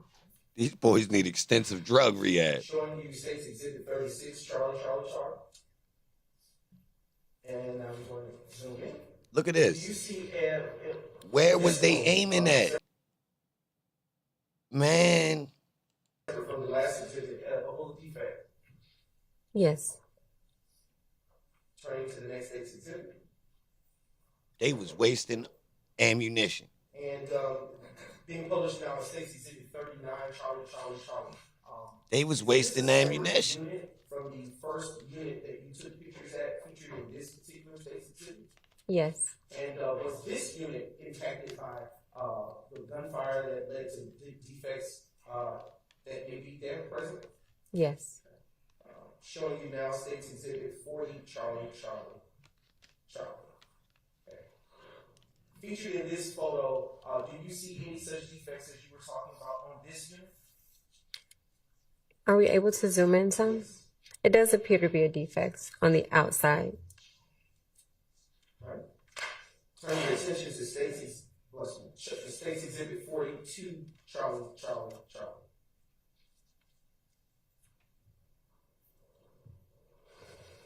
And if we can go and enlarge. That's a camera? Yes. Dr. Pitts, why was this photo of any significance to you? It appears to be maybe some type of defect. That's a camera. To just beneath. Thank you. Just go a little lower. Right there. Do you see the defect there? Are we able to zoom in some? I wouldn't be able to accurately say that that's a defect. We'll turn to the next States Exhibit, which is 44, Charlie. Dr. Pitts, before you go to States Exhibit 44, CCC, why is there evidence placard on the inside of the house as opposed to the outside? Because at this point, I am working my way indoors, and this appears to be the first piece of evidence upon entering this apartment unit. Okay, if we could zoom in this time. And from that angle or vantage point, are you able to tell what that evidence may have been? I can refer to my crime scene report. It appears to be a projectile piece. Cat. And that's cat. Now turning your attention to States Exhibit 46, Charlie. All right. And is this a different defect from the others that we have observed in Unit 2? That we observed in Unit 1, because I think we've just entered into Unit 2. So within Unit 2, is this a separate defect from any others? Yes. Okay. And now turning your attention to the next States Exhibit.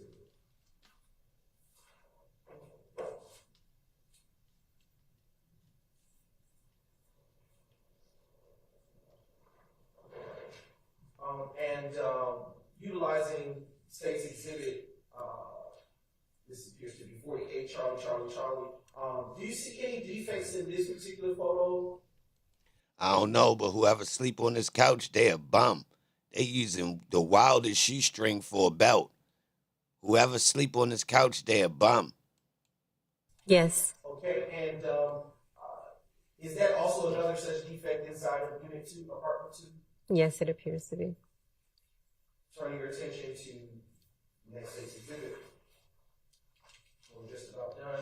State's exhibit 50, Charlie. If we could zoom in, do you see anything by the light switch in this photo? Yes. Shoelace belts was in. That's cat. It appears to be a defect in the wall. That's cat. Turning your attention now to the next Boys was wearing designer belts. You kidding me? Showing up. Man, that's cat. exhibit, which is 55, Charlie. Do you see any defects on this exhibit? Yes. Next exhibit, please. 57. And in this photo, do you see any such defects within this closet area depicted in this exhibit? Yes. State's exhibit 59, Charlie. They only legit if you full throttle trapping, getting to some money. It's like, so what? I ain't obligated to be fresh right now. It's legit. But bro, you on grind, super grind mode. Dr. Pitts, now that it has been enlarged, are you able to see another defect in the same unit on this photo? Yes. Turning your attention now to State's Exhibit 61, Charlie. In the same unit, and if you can enlarge this thing, thank you. Do you see any bullet defects here with this exhibit on the screen? And if you're not able to, you can always utilize the hard copies of the photo. What was the number of this photograph? This is State's Exhibit 61, Charlie. Thank you.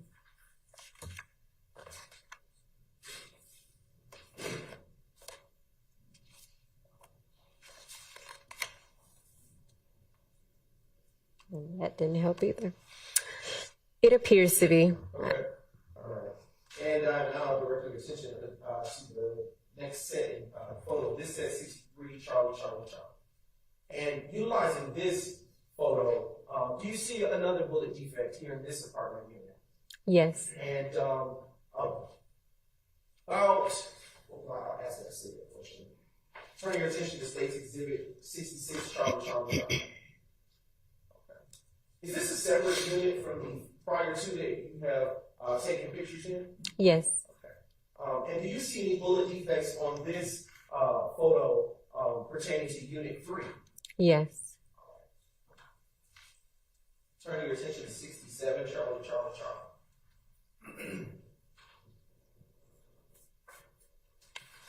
Dr. Pitts,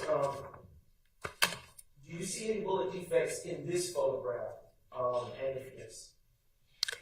Yes, it does appear to be. And to the top right where the cursor is now pointed, do you see any more bullet defects? Yes. Okay, how many do you see? I see 3. And in total on this exhibit, how many do you see? I want to say 4. It could be on other parts. We're utilizing the hard copy of that exhibit in front of you. Maybe confirm that. What was the number That's again? Exhibit 70, Charlie.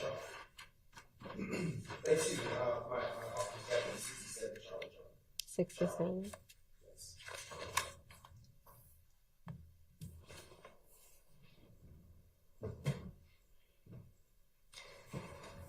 I can't accurately say, and the reason that I state that if you scroll down, it's 2 others, and I can't say if those are defects or not, so I don't want to misstate.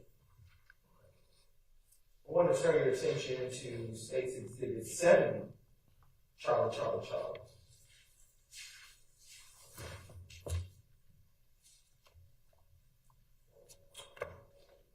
And utilizing this exhibit, Dr. Pitts, are you able to see any bullet defects that would let you take this photo of this part of the home? Yes. Where do you see that up there about? I see one that's right under the window. Turning your attention now to 71, Charlie.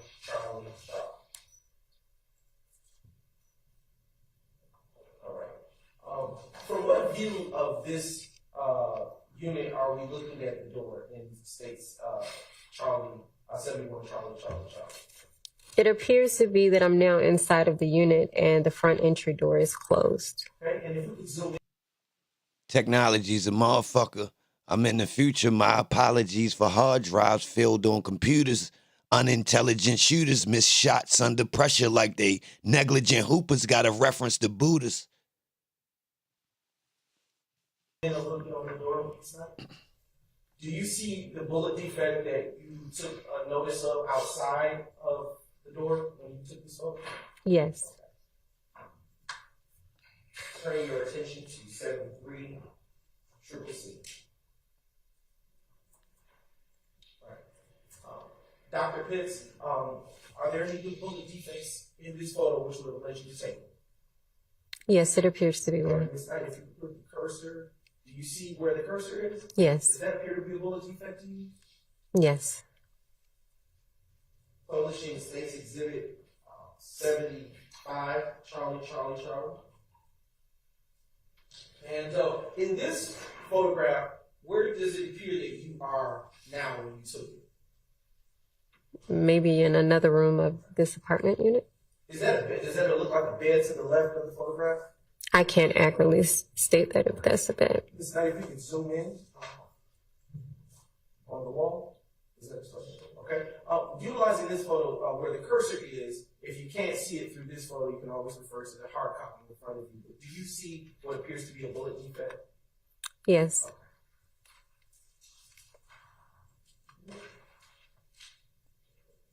76 Charlie, Charlie, Charlie.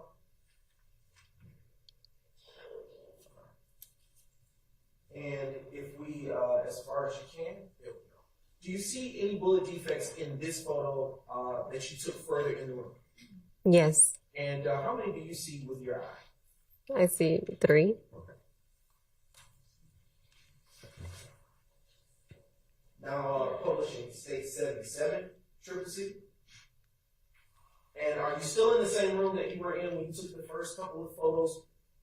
Yes. Okay, and if we can zoom in just a bit, do you see additional bullet defect, an additional bullet defect in this case? Yes. And do you see? Yes, I was saying that. Is it 76 Charlie, Charlie, Charlie? It is 77.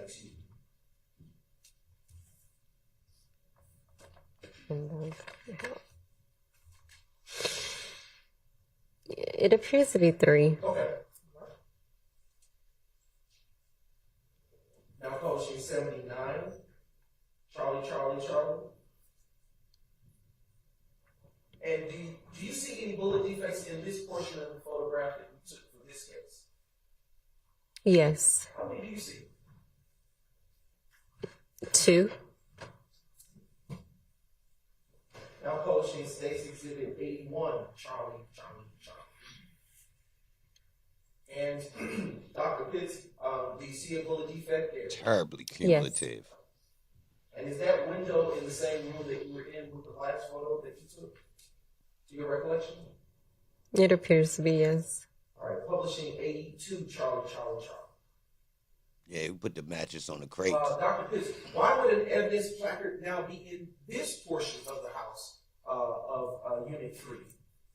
Because the projectile piece was actually recovered from that wall. Okay. And do you see a defect that may have come from that projectile piece? Yes. Where do you see it? On the wall next to the placard. Okay. Publishing States Exhibit 85, Charlie, Charlie, Charlie. Dr. Pitts, do you see any defects to this piece of furniture featured in this photo? Yes, it appears to And be. is it fair to say that that is a headboard in which that defect is located? I can't speculate. I would have to zoom out. You know that's a headboard, girl. Showing you States Exhibit 86, Charlie, Charlie, Charlie. Dr. Pitts, what is on the floor near that placard? That's a projectile piece. A shaggy rug. Showing you now States Exhibit 88, Charlie, Charlie, Charlie. As to this evidence placard,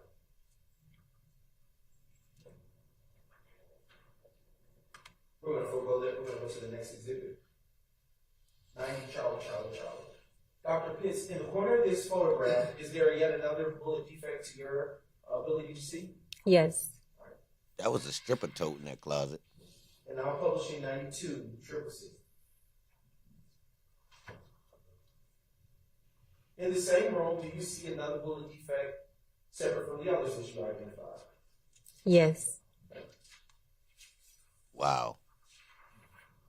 Publishing the next day's exhibit, 93, Charlie. It's, Dr. Pitts, what's here in this photo? This is a photograph of a projectile piece. Publishing 95, Charlie. And Dr. Pitts, do you see a bullet defect in this photograph? Yes. And is it where the cursor is located on the screen? Yes. Now publishing the next day's exhibit, which appears to be state's exhibit 100. But let's get that. Just a brief moment. technology is a motherfucker. I'm in the future. My apologies for hard drives filled on computers. Unintelligent shooters miss shots under pressure like they negligent hoopers. Got a reference to Buddha.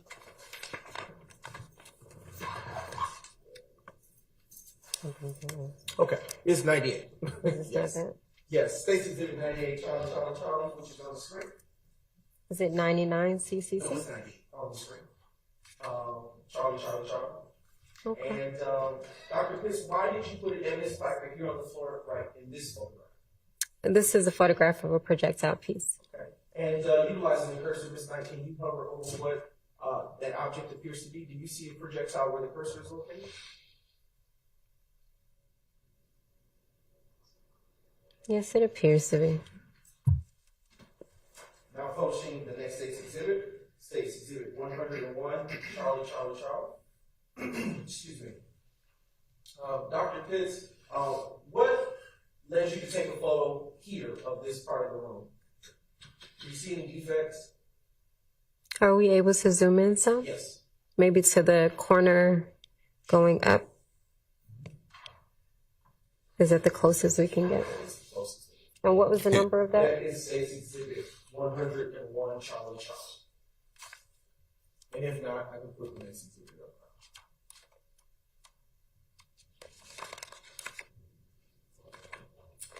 I'm on Yoshi Kush right now. Can we put the next, because this is kind of out of sequence.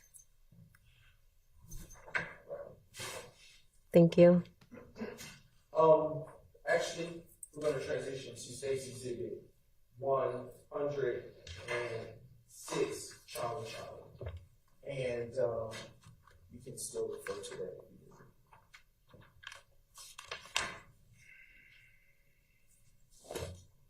That's not in order, so I'll stick to this. All right. Is this a separate unit from the first three that you took pictures of? Yes. All right. And was this a unit also affected by the gunfire that occurred on that evening? Yes. Now publishing State's Exhibit 108, Charlie. Dr. Pitts, what drew you to take a picture of this portion above the Unit 4? It appears to be damage to the window and possible defects in this building. Publishing States 1, the next exhibit. 109, Charlie.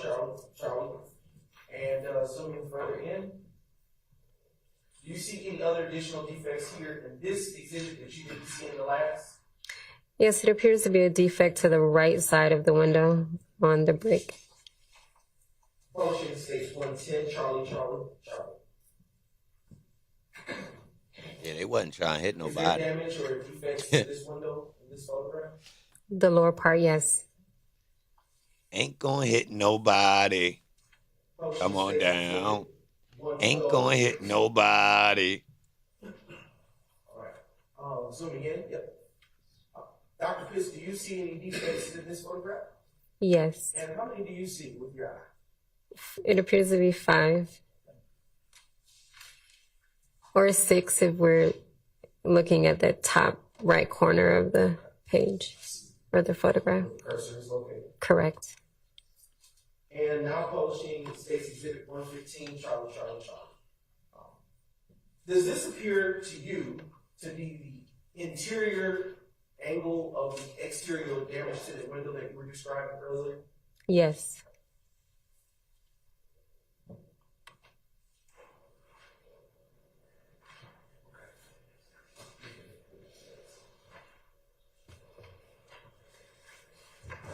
And Dr. Cruz, did you create a crime scene record for this particular incident?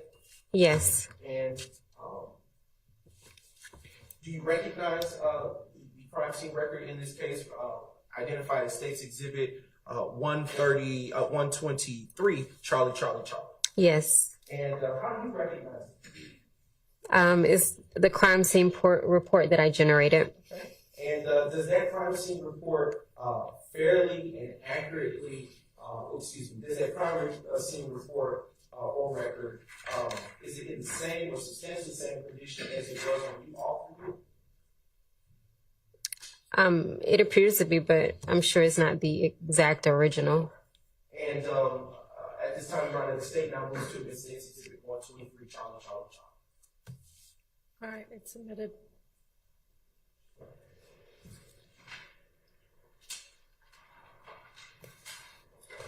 Yo, these boys are not trying to get no static.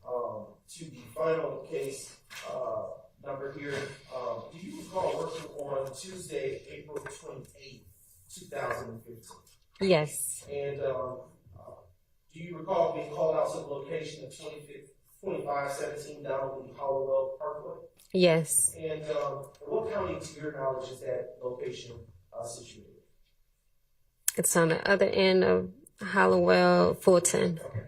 And do you recall what is located at that address? Based on the photographs that I have been briefed on, it appears to be at a club.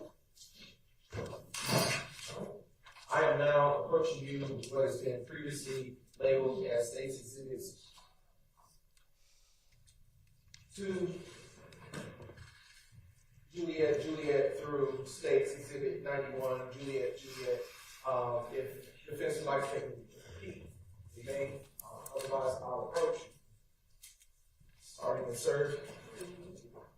Thank you. I have now handed the witness State's Exhibits 2, Juliet to 91, Juliet. And what have I handed you, Dr. Woods? A stack of photographs. Do you recognize those photographs?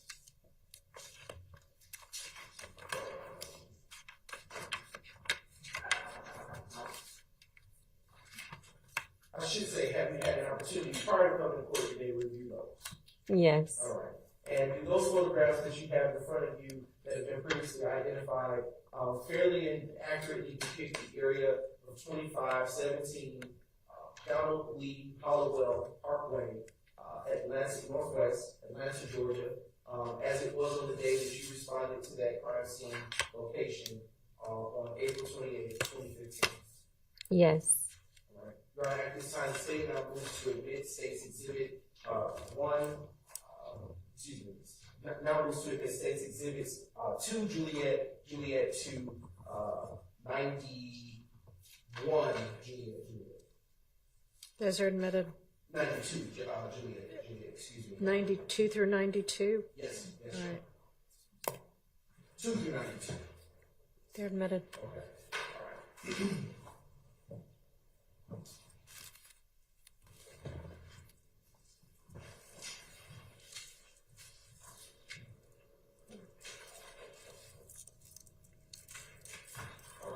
All right. I'm also going to approach you with what has already been pre-marked as State's Exhibits, Exhibit 93, Juliet. And Dr. Pitts, I will ask you, do you know what that is? Yes. And have you had a chance to, what is it? It's a crime scene report or record. Does it pertain to the address of 22517 Donald Lee Hollowell Parkway, Northwest Atlanta, Georgia? Yes. And does it pertain to, what incident number to which does it pertain to? 151180288. And does that crime scene record is it in the same or substantially same condition as it was when you altered it?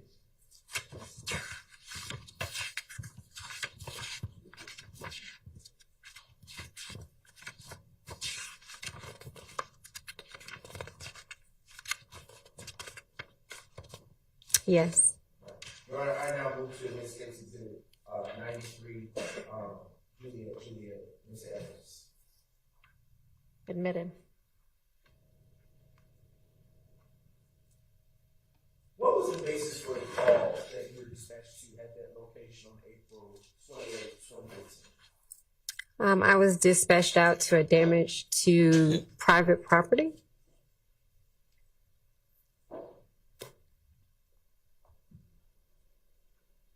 And when you arrived at the location, what did you see, if anything? Based off of my photographs, I saw damaged vehicles, some shell casings. And do you know who the on-scene investigator was or a responding officer? Based off of my report, it was Sutton. All right, I hate to do this, but I'm going to interrupt and have us break for lunch because it's been past the 45 minutes anticipated and we're at 1 p.m. now, so I'm sure people are getting hungry. So we'll pick up with this witness after the lunch break, and we'll break until 2:15. Yes, sir.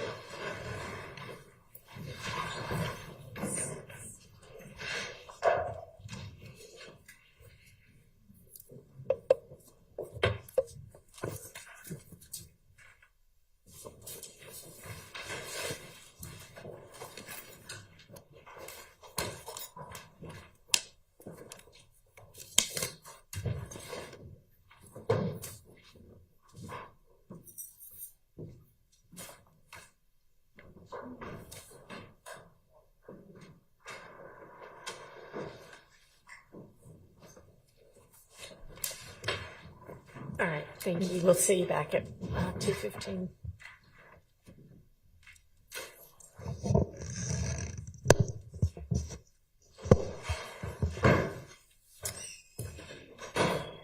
All right, I'm not sure where Miss Love went, but y'all were going to get the dates of the witness list that these various witnesses first ever appeared on. Have y'all been able to provide that to the defense yet?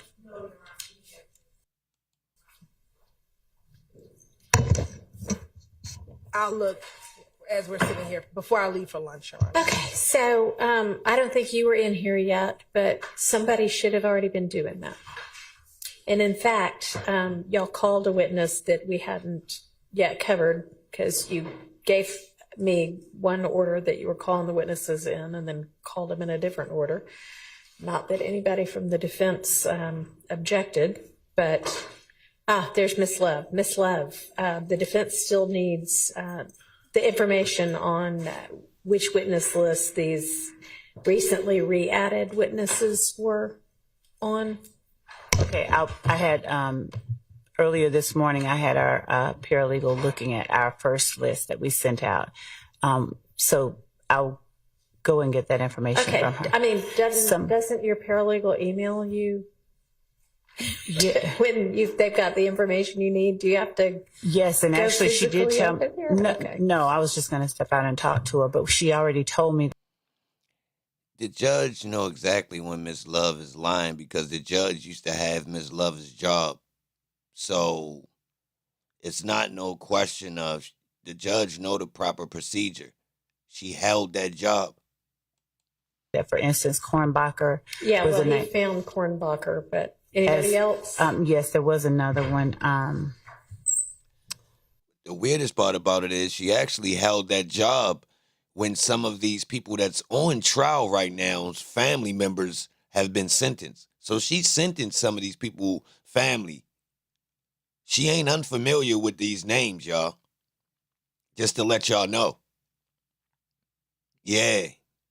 It ain't just she ain't just was a DA. Nah, she done actually been on cases involving some of these people's, family members. Real rap, y'all. Straight up. There were, I think, at least 5 more that she found. I'll go and check. Is she outside right now? No, she's at the office. No, I stepped in because another matter came up. The court had asked me about Mr. Zachary, and I had the person there to address that. So well, maybe somebody else could go get the information about the witnesses, or do you have the ADA or investigator who got the information from the hospital? Yes, I do. Okay, let's deal with that.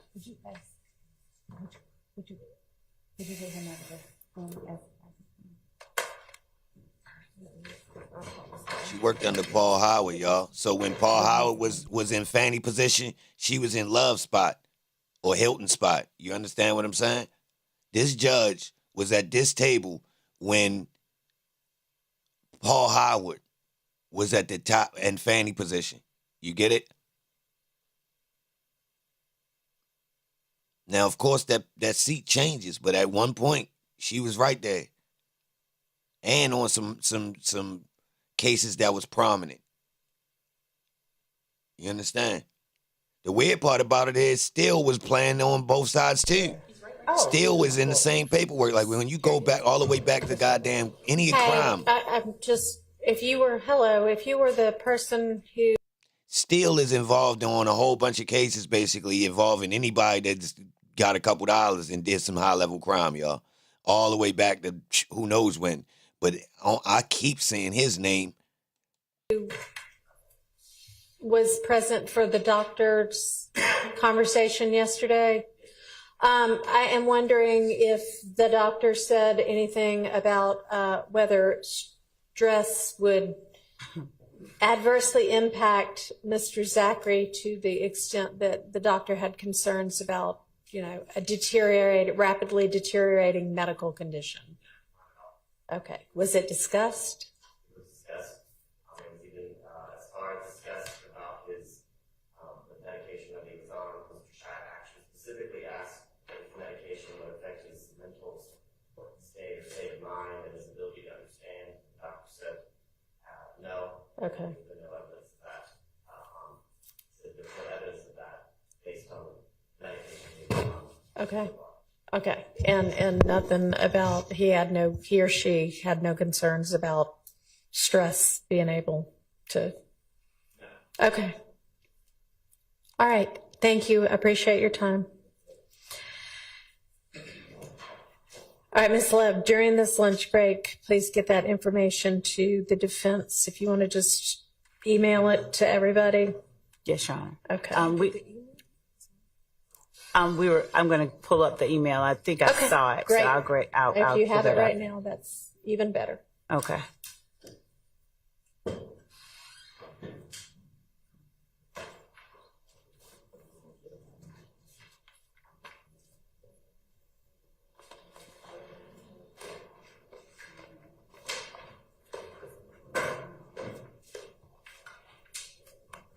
And Your Honor, what I was looking for was what I'm going to go get is the email that Mr. Steele sent us this morning at 7:30. I saw it this morning, so I'm going to go and check those names and go ahead and see what names that we're looking for. And by that, I mean he specifically identified a chunk. Right. Yes, at 7:30 this morning. So. All righty, well, Miss Love's leaving, so I'm not sure if Miss Love's coming back immediately or what's going on right now. I was just going to the room right outside to grab my computer. I wasn't leaving. I was just going to grab a computer. I mean, y'all don't have the ability on your laptops to get your emails? Yes, my laptop is outside the courtroom, right? Okay. All right. Well, just get the information to the defense. Okay. So we're going to take our lunch break. All right. Gee whiz. They tripping. They geeking, y'all. It's starting to get a little bit wiry in there, bro. I ain't gonna lie. Oh, they black screening? Hold on.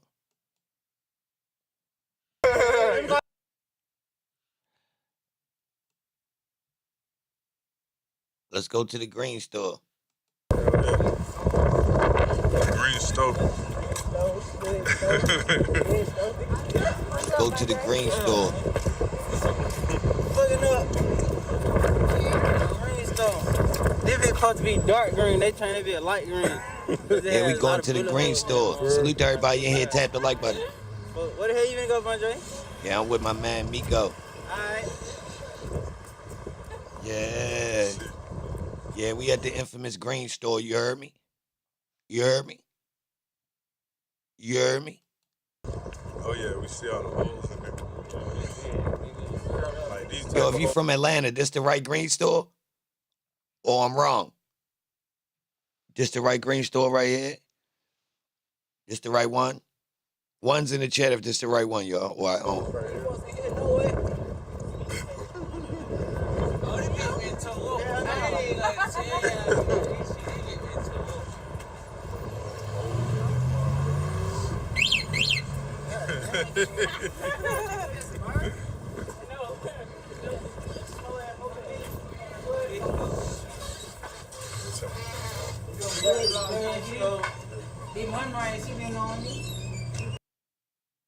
All right.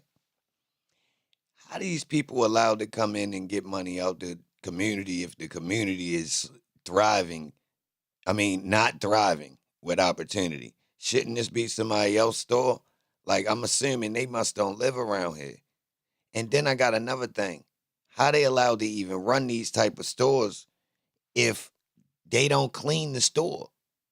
Like, aren't all of these stores an automatic health hazard, y'all? Like, look, like, really think about some of these stores that we be going in, y'all. Like, let's really think about some of them and how the lack of, they don't even clean it. We talking about, bro, you could probably wipe a disease off or something in there. Let's be honest, bro. So they not obligated to have clean stores in the hood. They literally make money and make us food. Come on, bro. Hey, what's good, what's good?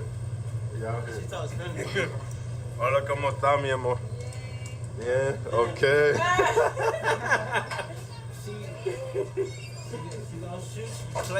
So we got him coming in the hood, infiltrating, giving police info, and then she selling everybody what they, you know, the food and snacks and little things, making money.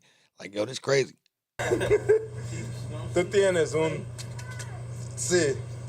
Tú gangsta. Like, look how offensive it is when you in a store where all of, you know, the stuff behind the counter like that.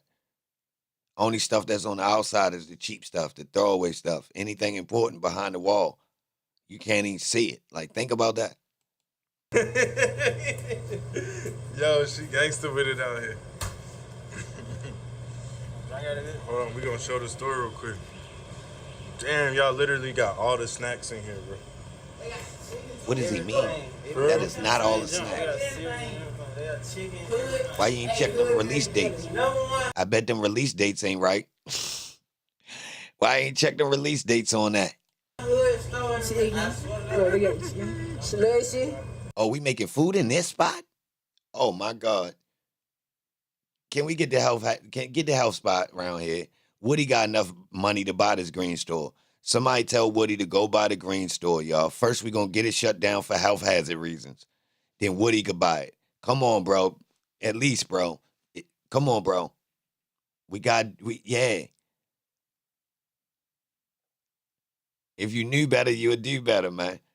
Straight up, man. This how Woody could get his money, man. Look, if the internet loved him, they would tell him this idea. Look, you go in and you report on them back to back. Look, it's dirty. Get the health department in there. Shut it down. Use the politicians. And then we put the grant in or get the bill passed to where as though in all of the black neighborhoods, you got to live in the community in order to own the corner stores. Since that's only one of the only thriving, occupations, since they don't want the kids selling drugs. Yeah. So you let one of the adults buy it, and then he hire, youth and people from the community to work in that. Come on, man. Stop playing. Set up so many cameras you can't even really steal, man.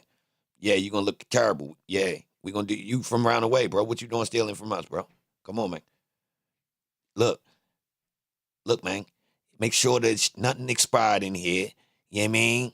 And if you really, we doing credit. We doing credit for the poor people. We work. Yeah. You feel me? Yeah. That's what's up. Hey, they go to me right there. You know how this shit get. Real shit. BB's No. grocery. They sell loose cigarettes. Yeah, we gotta shut them down. There you go, right there. Shut them down. Shut them down. It's illegal. And they stealing food stamp money. Shut them down. Shut them down. Shut them down. Now, if they pay for the billboard, we might let them slide. Yeah, everything's political.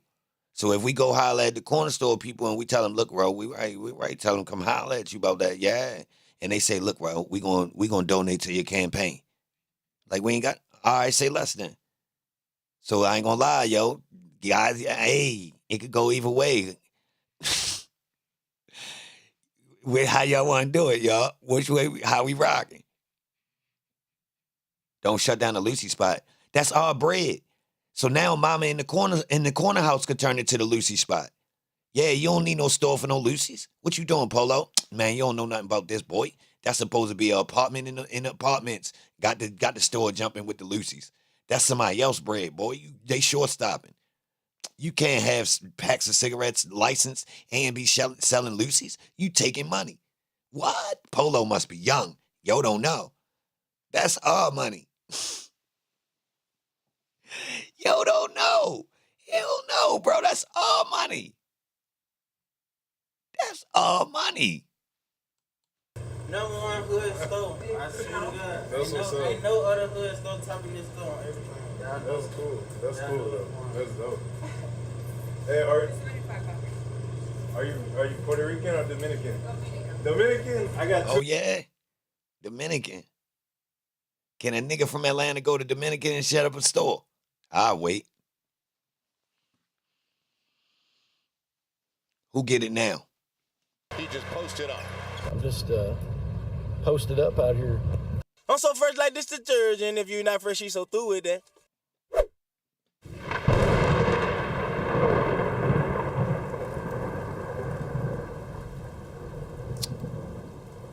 You get it now?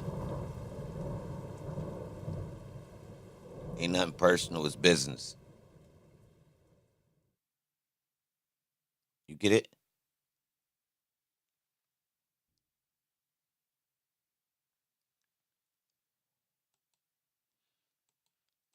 Dominican flags on the side of each of my car right now. For real, yeah. Yeah, I just came back from DR. I was in Santo Domingo and Boca Chica. It's the best. Es mejor. Oh, I need to hold on to it. Salute, bunch. Man, she Dominican with it too. Hey, yes, sir. I don't know what they is. They be throwing down that boy. Cracking the food, you feel me? For real. Oh. No loitering, drugs, gambling, alcohol, cursing, or weapons. Okay. Oh, let me get him ordering something. What you getting? What you getting? Oh, I'm getting chicken on top. Sure. You getting chicken at the green store, y'all. If you ain't know where we was at right now. Bro, they spent 20, bro. You know I gotta get changed. It's the green store that we don't know what happened at the green store that night. All right, so what happened at the green store that night, y'all? Why they keep asking? What don't we know about what happened at the green store, y'all? Something's obviously missing, right? That we still don't know. The defense knows something we don't know. Obviously, I don't feel like they done told yet. I still don't get it. Woody loaded up with the strap or something at the green store? Like, what's missing, bro?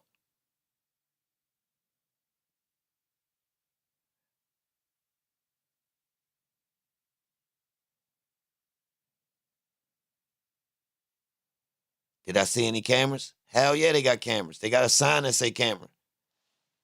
Now, this is a new video. This is a new video. Ho. We can't go off now. This video is 2 years old. Mr. Bodega.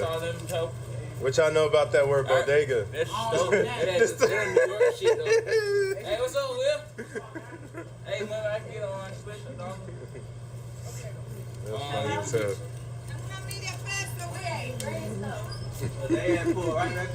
For real? They right there? All right, we gonna get them on. See the. Yeah, they do state you can't even have one of these spots, to be honest, without cameras, y'all. Cameras in stores that's banging. Like if you got lottery or you got cigarette tobacco for sale, I ain't gonna lie, you got cameras in there. Real rap, because you you jamming. Regardless what it look like. Once you get, you got lottery or cigarettes in there, tobacco. Oh yeah. That's official store. Seriously. You got a tobacco license. You jamming. Straight up. You definitely done got robbed. Yes, sir. Yeah, you see how easy this little ass store is? This joint look like it ain't even bright out front. You know you know what time it is. You know what time you know what time it is. So I'ma just let y'all know like this. If they didn't turn the footage over, they breaking law themselves. I'ma keep it real. That's the only time they don't turn it over. Is if they really breaking law themselves, like heavy breaking law. Cause some of them break law, but they still get the footage over. They playing the 50 with the police. Yeah. They break law, but it ain't on cam. Yeah. We could talk about it later. It's a whole nother, yeah. Plus the law tell them, we know what you doing. We ain't worried about that. So they get the pass. Real rap. OG's pulling up. ¿Qué lo que, manito? Ya tú sabes.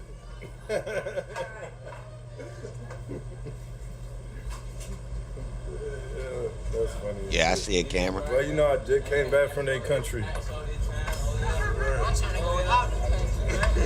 We're all go to the apartment. For sure. Hey, so. Yeah, I seen the cameras though. They got cameras.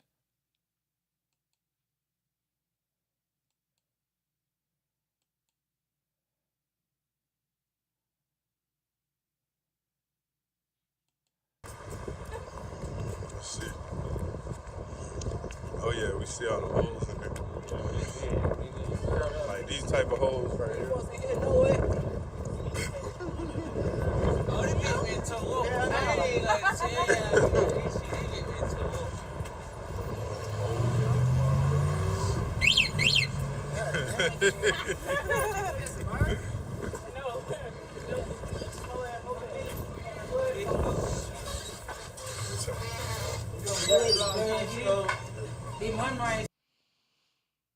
Yeah.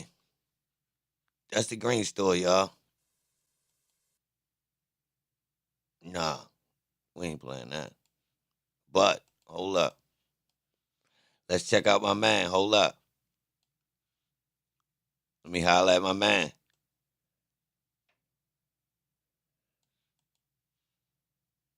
This is Cleveland Avenue, the home, police say, of the street gang, the ROC crew, or Raised on Cleveland. Yeah. In April 2011, police say 2 members of that gang robbed Crittenton here in this parking lot, stealing his jewelry and cash. The ROC crew is a blood set and a natural rival to the Mansfield gangster Crips, providing Crittenton with plenty of motive, police say, to seek revenge. Which brings us back to that fatal drive-by shooting on the evening of August 19th. Brian still represented this dude, y'all.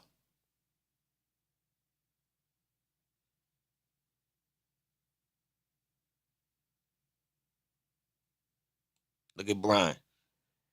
Ain't he cute? Oh, hold on. Let me bring him over. My bad.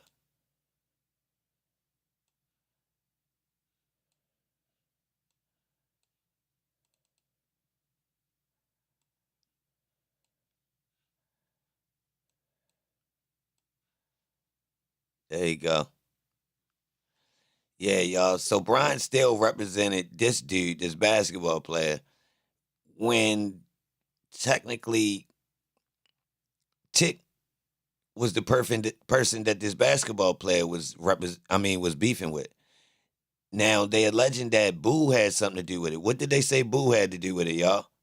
Boo told him where Tick was. True or false?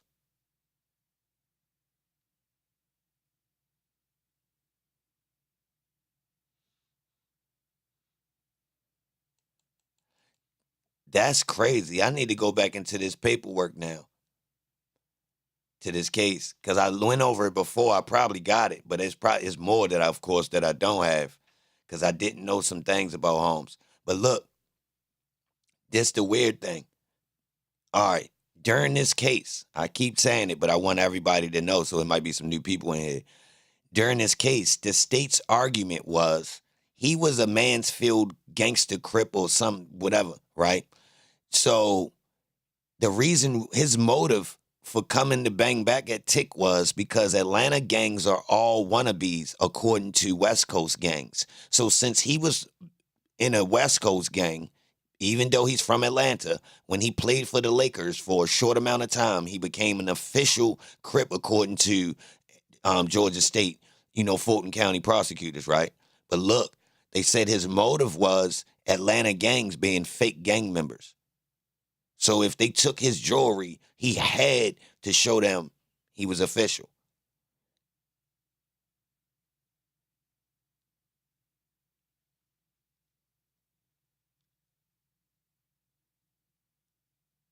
The SMM in Tampa sweep on the other channel. All right. You got the papers? I seen people sent me some videos, but do we got the real indictment?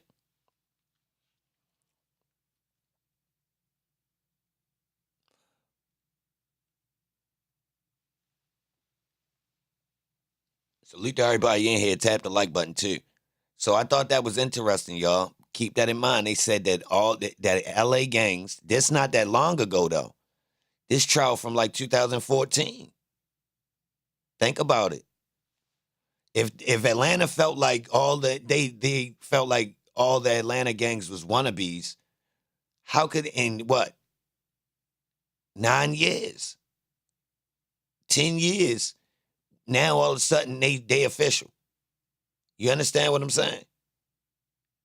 Well, even at the same time, they was trying to build RICOs on the Atlanta gangs to claim they was official. So, but in this case right here, they saying that the West Coast gangs say that they wannabes, therefore, you feel me? But look, at the same time, they saying Holmes came through as a famous person, so he got walked into the gang, the Crips from the West Coast. That's actually fake. So it just proved, but my whole point is, y'all, they use anything depending on the circumstances, and here go proof of it. You understand?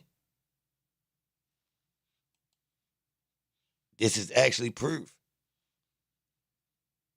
They try to make it out like since he was a West Coast Crip, he was beefing with the East Coast Bloods. But what real gang from Atlanta gonna let a clown that's by himself run us around? Yo has no other team members in Georgia, y'all. Think about that. Think about that, y'all. Ain't no Mansfield Crips in Georgia. What, he gonna bring them home? He gonna make them, he gonna put them in? He can't do that. So he running around looking for Tick with the strap out. Whole NBA player, bro. But this a violent gang. That's cap, bro. I'ma keep it real. That is cap. And Boo told him where Tick was. But Boo a goon and be with goons. What? That don't even make sense, bro. I ain't even gonna lie. This ain't even adding up. These boys wasn't no sharks. These boys wasn't no sharks. Ain't no basketball player looking for no damn goons. Ain't no basketball player looking for no goddamn goons. Man, listen. You could be, say you was the little man, you ain't even necessarily a killer, right? And you a robber. But you be with you a goon, but you a light, you a more reasonable goon. I could manage you. I was about to do something with you. When you do your research and check with somebody in the streets and you say, yo, I got some problems with some niggas like whoop, whoop, whoop, they gonna tell you, boy, you better leave that shit alone. You in the fucking NBA, or you was. That ain't for you no more, bro. Just let that be, bro. You riding around here crazy, bro. You don't want no smoke with these people. What you doing coming around here like that, bro? You do not want no smoke with these people. So I don't even see how, bro, let me tell you something, bro. Any grown-up gonna tell you, do not go out there playing with them young bulls. So I don't know who the hell ticking them was. They must have been clowns. They must have been clowns. It's been the rules. Once you go up, something like that happen. Oh, you riding around looking for protection. Boy, you better put some money on them boys' tops or something. What is you doing? How you got a whole bunch of money worth of jewelry and now you want to slide because somebody got you, caught you slipping? This don't even go together. You done made it out of it, and now you going back to what?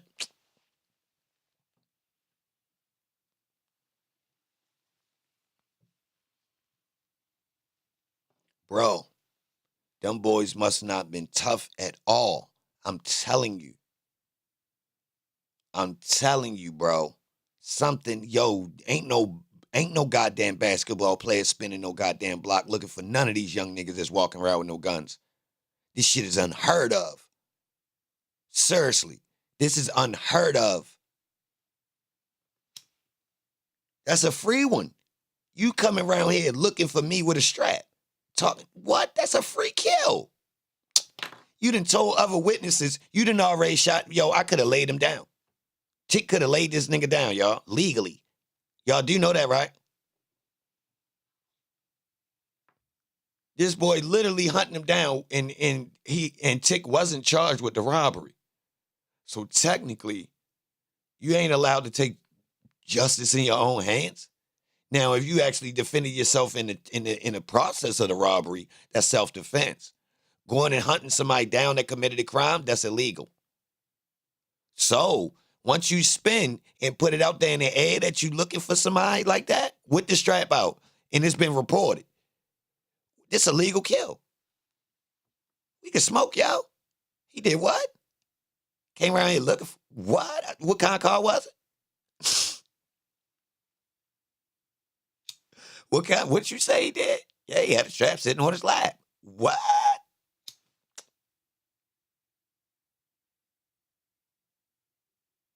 Yo, this what you do, yo. Go sit down at the end of the block, bro. You see that car hit the corner, yo, hit my shit. Straight like that. Bro, you go sit down at the end of the block, bro. You see that car hit the corner, hit my line. Straight like that. He's coming through here. What?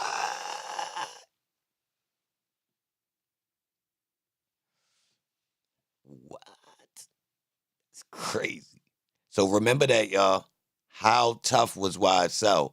And Tick is supposed to be one of the aggressive ones, y'all. Just to let y'all know. And he told.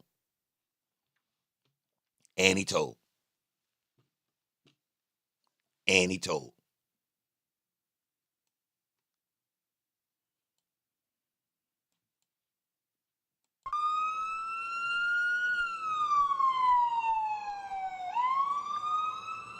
Atlanta now on emergency operator 44. Send the police to make them drive.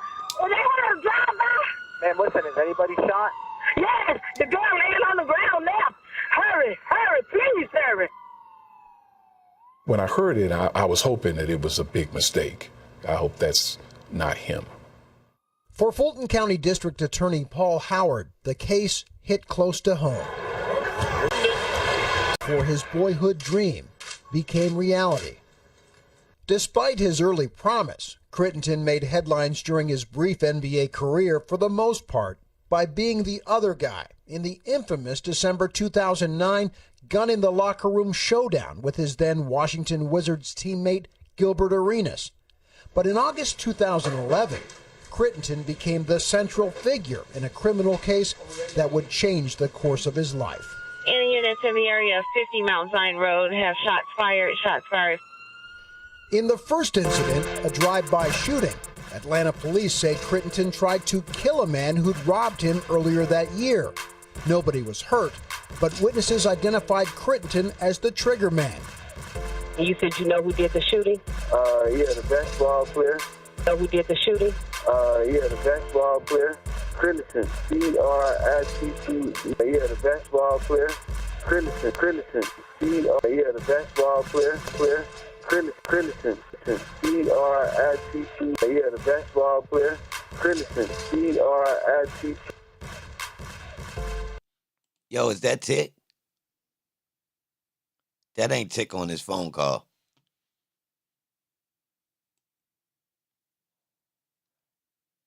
Is it?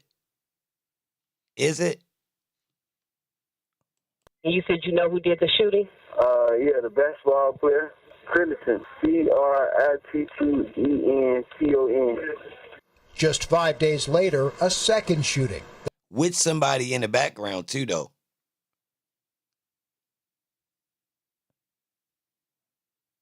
It sound like him. Who think it's him, y'all? I can't tell. I'm going to keep it real. That left 22-year-old Julian Jones, a mother of 4. Shooting? Yeah, the basketball player, Crittenden, Crittenton. Just 5 as the trigger man. You said you know. How would dude spell that name, though? It don't sound like him? Okay.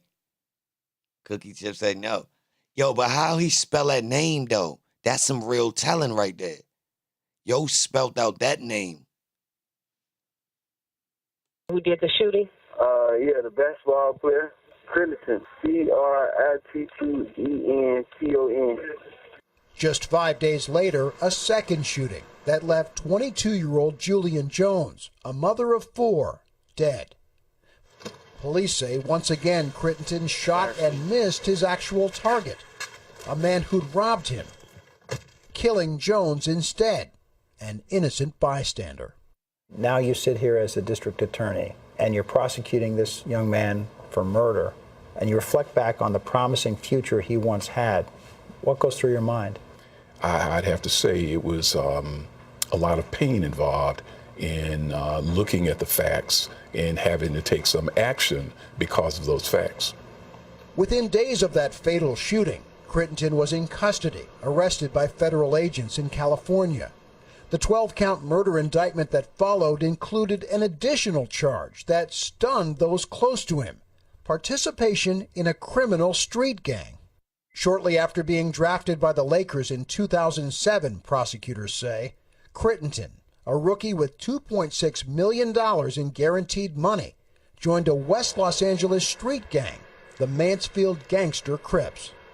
In the city of LA, there's roughly about 400 street gangs. Alex Alonso has been studying LA street gangs for 20 years and has testified as a gang expert at more than 300 trials. Prosecutors love to use the gang member identity against the defendant if they can, because it ultimately makes their prosecution much easier in front of a jury. Crittenden declined multiple requests to speak with Outside the Lines about his case. But we asked Alonso to consider the evidence prosecutors will use to paint Crittenden as a gang member at his upcoming trial, like the testimony of 2 confidential informants, both from rival. All right, so pay attention, y'all. It's important. So one thing, Brian still represented him. You see how he connected to another homicide all the way on the West Coast?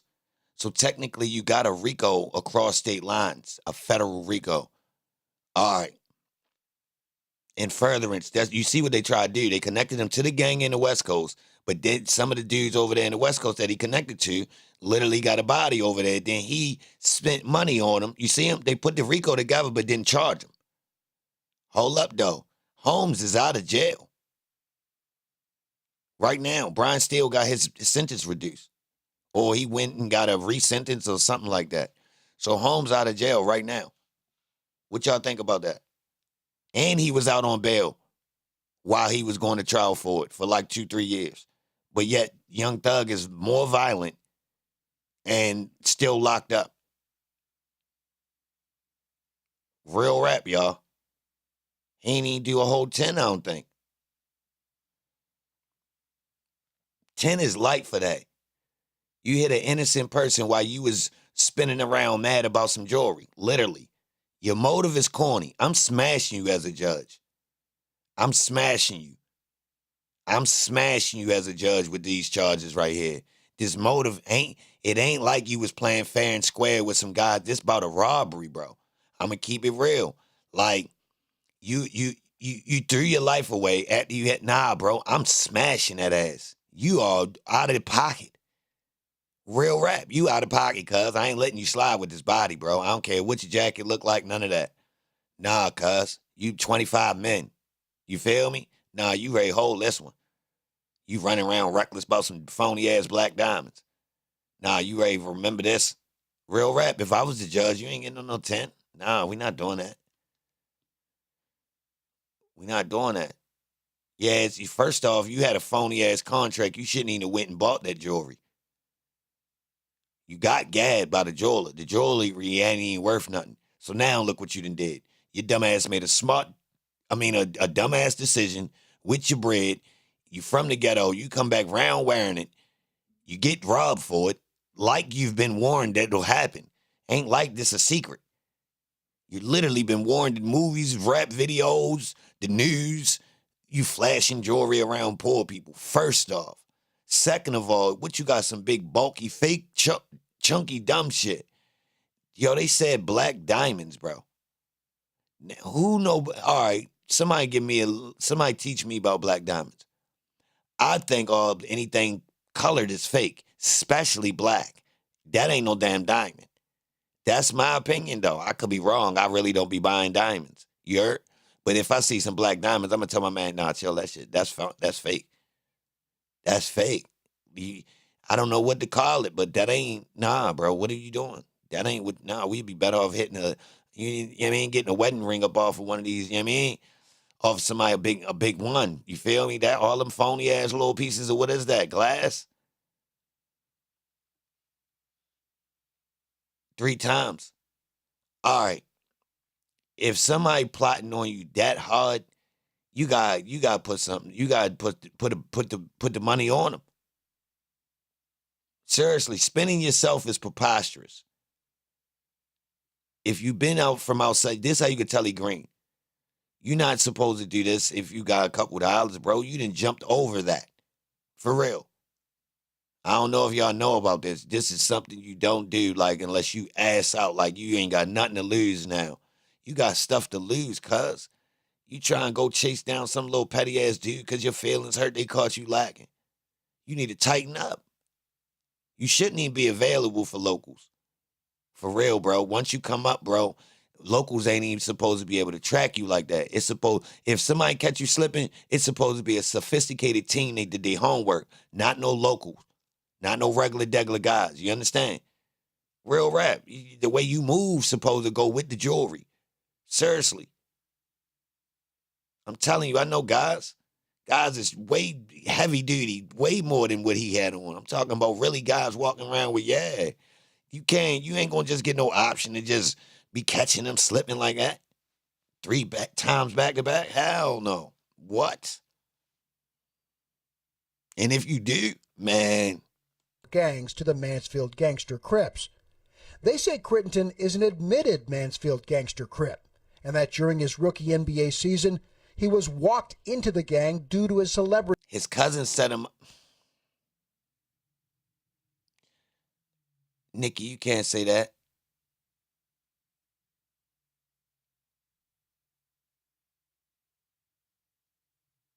You gotta tell me who his cousin is now, Nikki. See, Nikki, look what door you opening. Hold up. What he got, a cousin that's 30 deep of Mechanicsville or something? From Mechanicsville, or what we talking?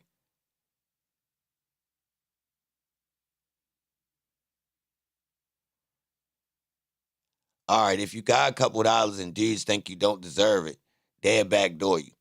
Straight like that. If you come up and dudes look at you like, you know what I mean? Oh, yo, just a nobody type nigga. Like, he don't deserve no respect. They keep lining you up. It's a freebie. Basically, you can't ride around. So anytime somebody see you, it's basically, yo, I could get him again. Dudes that keep putting somebody on you. You fool. Especially if you done went and turned into a West Coast Crip and ain't none of you have no team here. Oh, yeah, you automatically signed up to be fooled. I ain't even gonna lie. He signed up to be fooled, y'all. Yeah. You can't come back home and be like, yo, all of a sudden he a Crip. Niggas like, what? What kind of Crip? Now, if you home team Crip, you official. You coming back home with some old shit that's like, what? Now, I could be wrong. Maybe they do got Mansfield in Georgia. I just feel like they don't. I just feel like they don't. Now, hold up. I don't know what type of Crips them is. It don't matter, though. I don't got nobody giving that boy no respect about that Crippin'. Real rap. And, like, if they did, bro, somebody would tell him, bro, you ain't doing that. We got you. Lay the fuck back. Find out how to get your ass back in the NBA, bro. Don't worry about that. Real rap, bro. You got guys that ain't got no careers. So, like, yo, what is you doing? So you go get the bag and then let us figure this part out. Straight like that, bro. What? Man.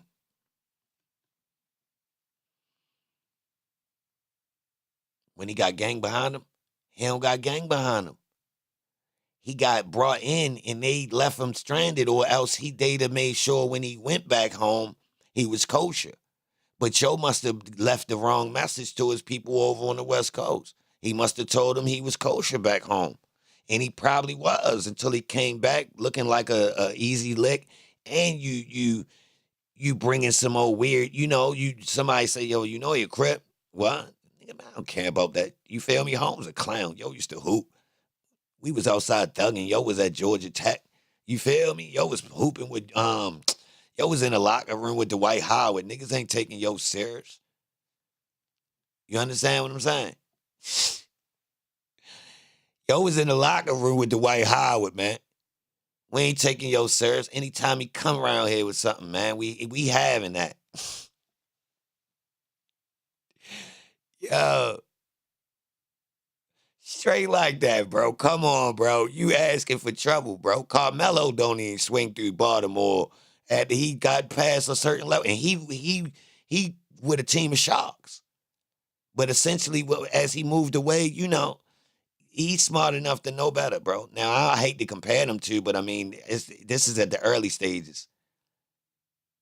But he was close to some people that really you couldn't play with him. You better not.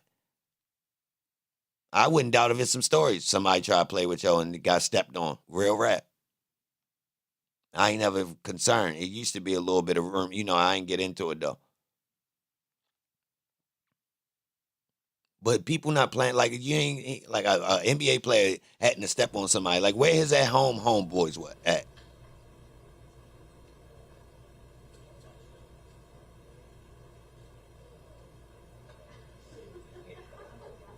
Who the hell is that?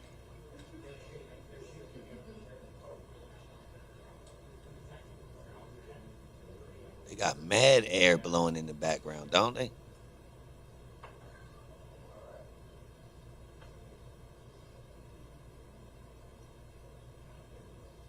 Who is this? What is this?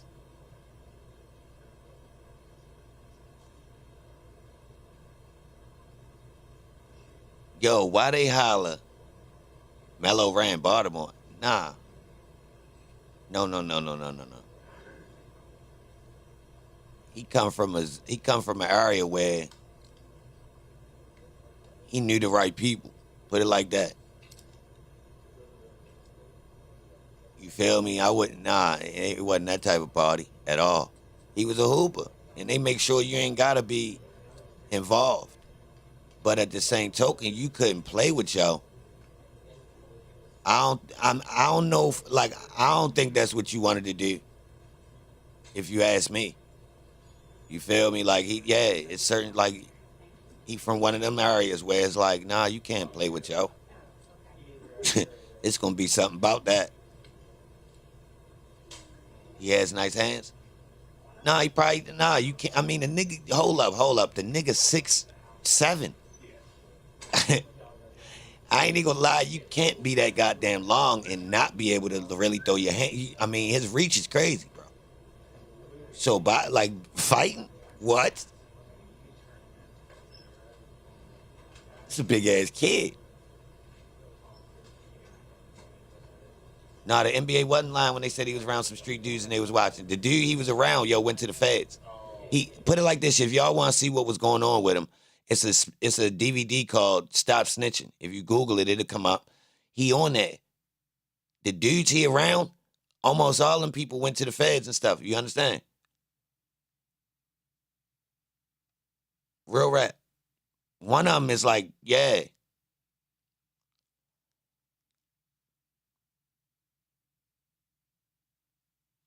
Now, like I said, this you know, people in the streets talk about this type stuff, right? This ain't none of my business because he from another part of town. So when people talk about it, I don't care. Like I'm from out them. I'm from the teams of we don't give a fuck about them niggas. No disrespect though. But I ain't got time to be keeping up with, you know, the dudes that's getting money over on such and such, and man, fuck 'em, you know? I'm one of them. So I ain't keep up with the story, but if you ask a Baltimore person, they'll put you in. I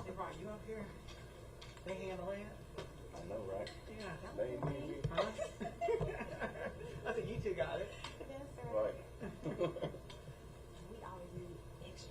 I know, right? I do not know what this is. Rico probably went to the football field across the street. Huh? You probably went to go to the football field across the street. That's where I shot at the other night. Oh, did you really? Last week, I think. Oh, did you? Mm-hmm. That's a nice field, isn't it? Oh, far crowded. Yo, I don't know what that is. Hey, yo, who watched that Rich Homie Quan funeral, y'all? I ain't watching. Who watched it? And what happened?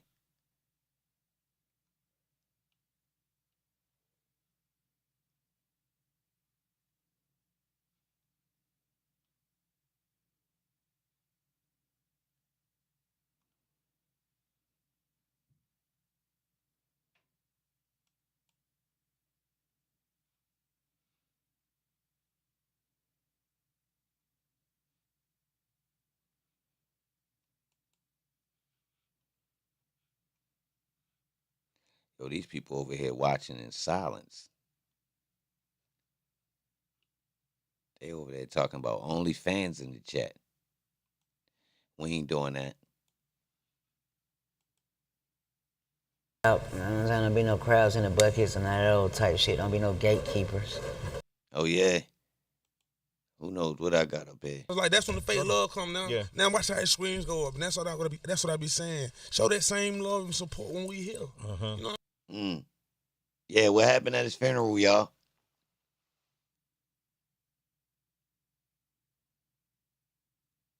DC Young Fly gave a good speech.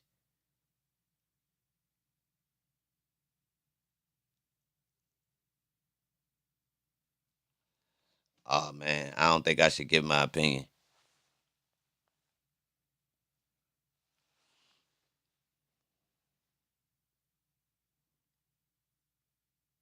Open casket.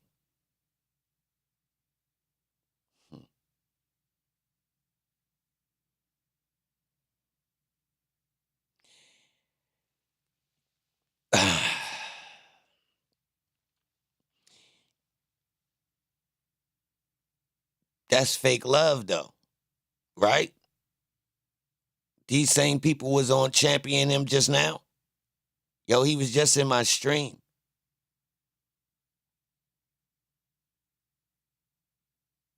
E-Ban, you can't even lie. Atlanta been holding you down lately. You should go down there and show real support. What? Really? They gave him his own day. Oh, my God. Oh, I bet he don't like that. Leave pills alone. Man, they ready to get higher. Y'all don't know how this thing works. You do not tell somebody to stop getting high like that. That is not going to work. You need to give them opportunity and a reason to not get high. You can't strip opportunity on a daily basis and everybody see it going downhill in front of their face. Lack of opportunity and more of a reason to just rock and roll. You think it's a game? Get them people fake love. They sitting here putting their whole life into stuff and we don't show them no love. And then we ask why dudes is getting high and then get up there and talk about, man, stop playing. Killer Mike better sit his ass down. Killer Mike told, hey, yo, that boy named Killer Mike. I'll land my plane. Tell him sit his ass down. Till that man willing, ready to take that goddamn killer off the front of his name and stop rapping with that goddamn boy that's pale. Just tell his ass to sit the fuck down. And tell him Poster said it. Goddamn phony ass, rapping ass, phony ass, politician ass, goddamn, yeah.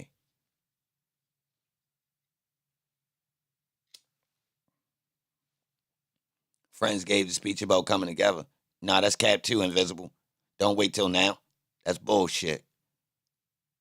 Straight up. Like all that old looking back in hindsight shit when niggas was just here looking good. You understand? Like ain't like a nigga was washed up and we missed the act, we missed the time when we could have, we could have put him back on the pedestal. Nah, they just nah, bro. So don't let these people slide, man. Fuck them. Straight like that.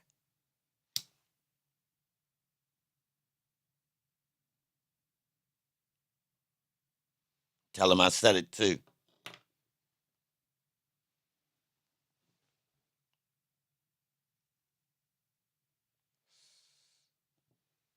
Fly spoke. Fuck Fly.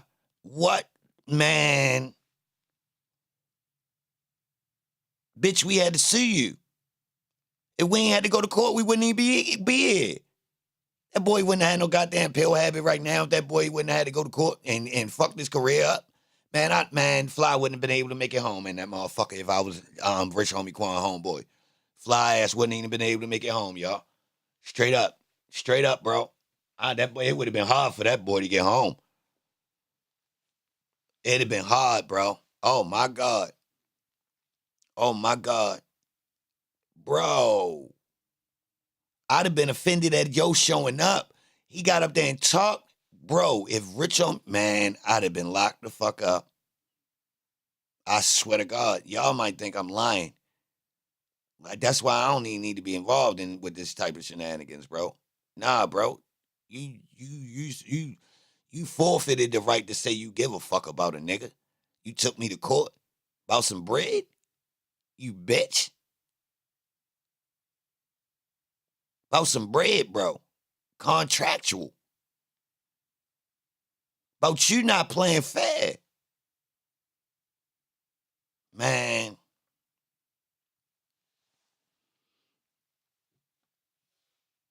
Man, I wouldn't even allow Joe to talk. I wouldn't have allowed him to talk. Yo, I ain't trying to sound gangster right now, bro. But that's I'll tell you about the Value Village. Like when don't ignore that nigga, y'all. I don't know what he was talking about.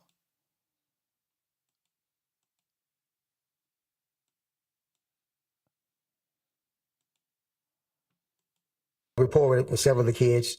A trust was formed, and they would, if they see me out on the scene anywhere. Did the information that you were able to gather from the students in any way inform your investigations and ability to get information about criminal investigations later on as a detective? Yes, ma'am. How? I developed a rapport with several of the kids. A trust was formed, and they would, if they see me out on the scene anywhere near that, they'll come to me next day in school and say, "Hey, officer." Generally speaking. Yes. They would come to you and would they offer you information? Yes, ma'am. All right.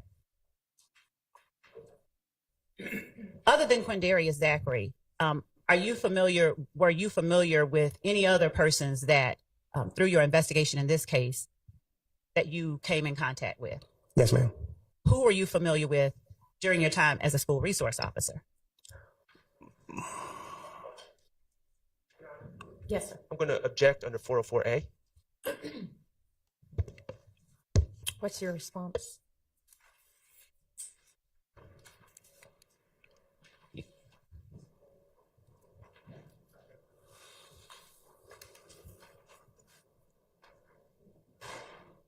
Your Honor, I'm not certain what exactly the... Maybe tailor your question. Okay. What other persons did you know during your time as a school resource officer that you also interacted with or taught or gained knowledge about during this case? Same objection, Your Honor. Okay. Do you understand the objection? Can you tailor your... Did you know any other... Trontavia Stevens. Did you know Trontavia Stevens? Yes, ma'am. Okay. What age did you learn about, or did you meet Trontavious Stevens? Age 11. Was he a student as well? Yes, ma'am. Was he a student at Crawford Long Middle School? Yes, ma'am. Did you know Shannon Stillwell as a young person? No, I did not know Shannon Stillwell. Did you know Diamante Kendricks? I knew of him. I never had any interaction with him. Did you know of him as a young child? Yes, I think as he was getting to high school, yes. What about Quentin Porter? Did you know of him? Yes, ma'am. And was he a young child, or was he an older person when you got to know him or knew of him? I believe I met him when he was in 7th or 8th grade. Okay. Of the people that you've named so far that you met, did you interact with them in the same way that you did with Quindarius Zachary, or did they not talk with you as much? They talked with me, but that was about it. They talked, but they never. Okay. All right. What year was it that you were promoted to a homicide detective? 2004. And during your time as a homicide detective, have you been recognized or given any special awards for your work as a homicide detective? Yes, ma'am. Objection, Your Honor, relevance. Sustained. Right. Would you tell the jury how many homicides you've investigated during your time as a homicide detective?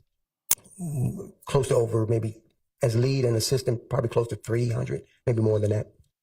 Now, were all of these within the city of Atlanta, or did you ever have an occasion to interact with or investigate crimes that were outside the city of Atlanta but connected with crimes that you were investigating in the city of Atlanta? Yes, part of Atlanta is also in DeKalb County, so I worked some cases. I was Atlanta, DeKalb County, and also Atlanta, Fulton County. Would you describe for the jury some of the training that you received as a homicide detective that allowed you to perform your duties, that was different than the training you received as a patrol officer or a burglary detective? Yes, interviews and interrogations, reading crime scenes, logging things, crime scene processing. And as a homicide detective, what time they come back, y'all?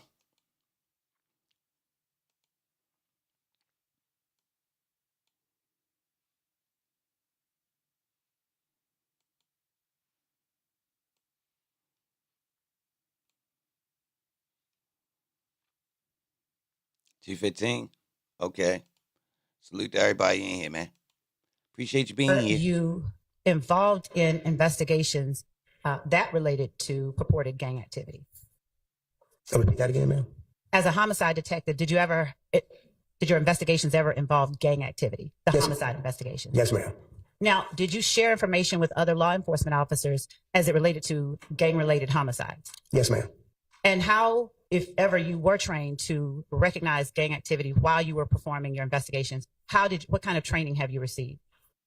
It was the processing of the scene, doing thorough background checks on the victim or witnesses, finding out different incidents may have happened at the location prior to the homicide incident.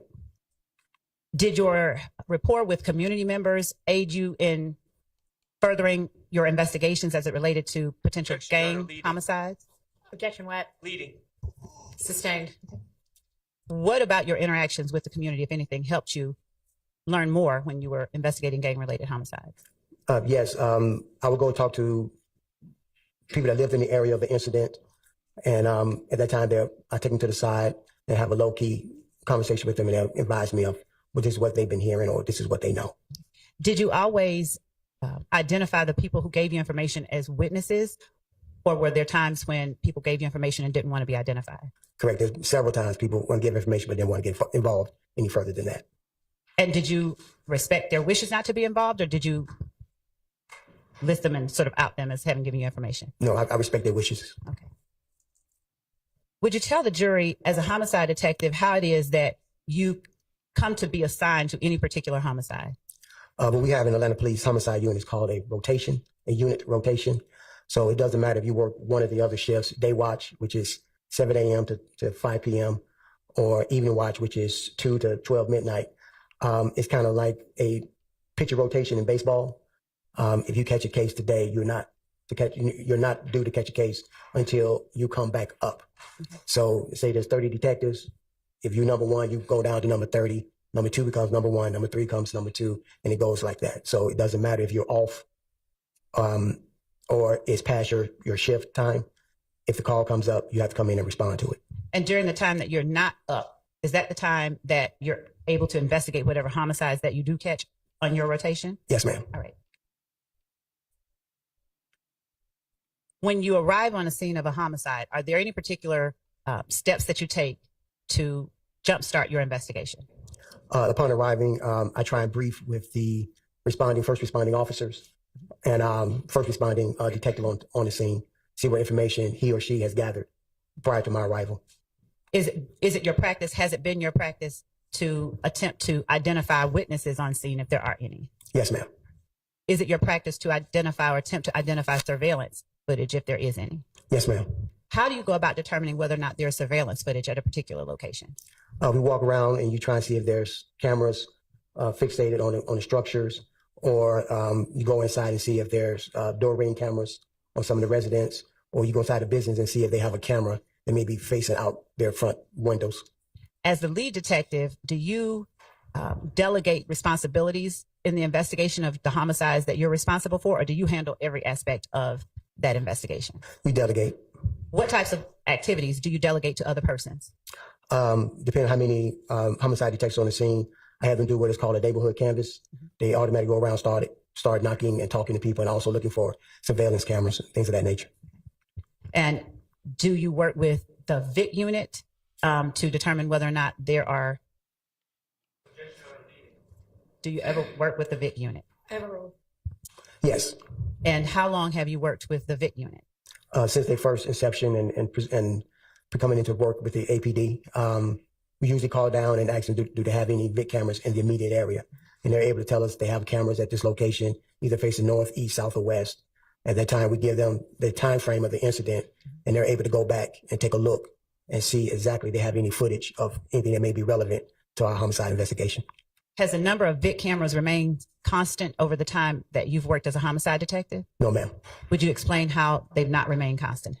Have they increased, decreased? They're increased because of the success of the video integration camera systems. Because of the what now? Video integration camera system that is increased because of their reliability. Okay. Would you explain to the jury whether license plate readers and VIC cameras are the same or different? They're different. The license plate reader Bruce Wayne picks up on a tag of a vehicle, stores it in, as they would tell you exactly which direction that vehicle has been traveling, what other LPR readers it has hit on, so you can go back and backtrack to see exactly where that vehicle may have started or came from. Is there any particular information you'd need to be able to track a vehicle with license plate readers? Sometimes we're able to give a make and model and description of the vehicle. And once again, the LPR teams are able to go in and say, okay, we found this vehicle that looks like the vehicle you're talking about. We see that the license plate reader is showing that it was in the immediate area at the time of the incident. Okay. Now, have license plate readers always been in effect within the city of Atlanta during your time? No, ma'am. And do you know or remember when you all first would have had access to license plate readers? I want to say probably around maybe 2018, 2019. Has the number of license plate readers since that time that you're familiar with remained constant, increased, decreased, or something in the middle? Increased. And do you know how it's determined where a license plate reader will be placed? No, I tend to think that it's based on the high activity of traffic or whatever in that particular area, and also the crimes that may occur in that area. And does the Atlanta Police Department decide where license plate readers will be placed? I believe it's decided by City Hall and the police department talking together. All right. And what about video integration unit cameras, VIC cameras? Who decides where those will be placed? Same thing. I think it's a joint collaboration between City Hall and the Atlanta Police Department. All right. Do you obtain knowledge about whether license plate readers caught any particular information in the same way or different than you get information about VIC cameras? Or to ask a better question, how do you learn whether or not there are license plate readers that may have captured something you need in your investigation? Once again, we'll call and see. Sustained. Your Honor, how do you know where the license plate readers are that might have captured something of interest in your investigation? We call the unit and they'll tell us if they have a license plate reader in the immediate area, and they'll tell us exactly where it's positioned and what direction it's facing. All right.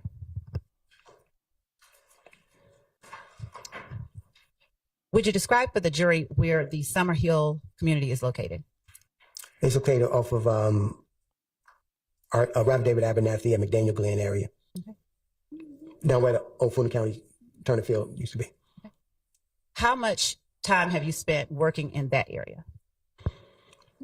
I would say the whole entire my career, 30 years. Okay. Are you familiar with the Castleberry Hills area? Yes, ma'am. All right. And how often have you worked in that area? Per my patrol as a Red Dog officer and responding as a burglary detective, robbery detective, and homicide detective. 330 McDaniel Street. What area is that in? That is the Zone 1, Zone 5 area. This is like a border. Okay. And when you say border, is it a border between different communities? No, it's a border between the zones. Okay. What communities make up that area? It's both residential, apartment buildings, businesses. And is 330 McDaniel Street in Fulton County? Yes, it is, ma'am. Did you have an occasion to respond to that location on January 10th, 2015? Yes, ma'am. What time, if you recall, did you respond? I believe I received the call around 9:30 p.m. from Detective Darren Smith of the Atlanta Police Homicide Unit. He advised me that there were 3 subjects shot at that location. Are you called only when there is a confirmed death, or are you called before you know whether or not someone has died? It depends on the status of the paramedics when they transport. If they say the person is low critical, we respond because there's a good chance that they might not survive once they get down to Grady. When you responded on January 10th, 2015, did you have any confirmed deaths? Not until I arrived on the scene. What information or what were you responding to? I was responding to 3 subjects that were shot. One is low critical, one is in critical condition, one is in critical but stable condition. And would you tell the jury what the names of those 3 subjects were? Yes, ma'am. The first subject that was in critical condition was Donovan Thomas. Mm-hmm. And I want to make sure I pronounce their names right. You might look at my notes? No, and okay. If you, I'll hand you a copy of your report. Okay. Yes, ma'am. The second subject that was in critical condition was Reginald Hendricks, and the third that was in critical but stable was Cardarius Sanders. Now, did you have an opportunity when you arrived on scene to speak with either of those 3 people? No, ma'am. They was already transported to Grady. All right. When you arrived on scene, had the scene already been cordoned off or roped off? Yes, ma'am.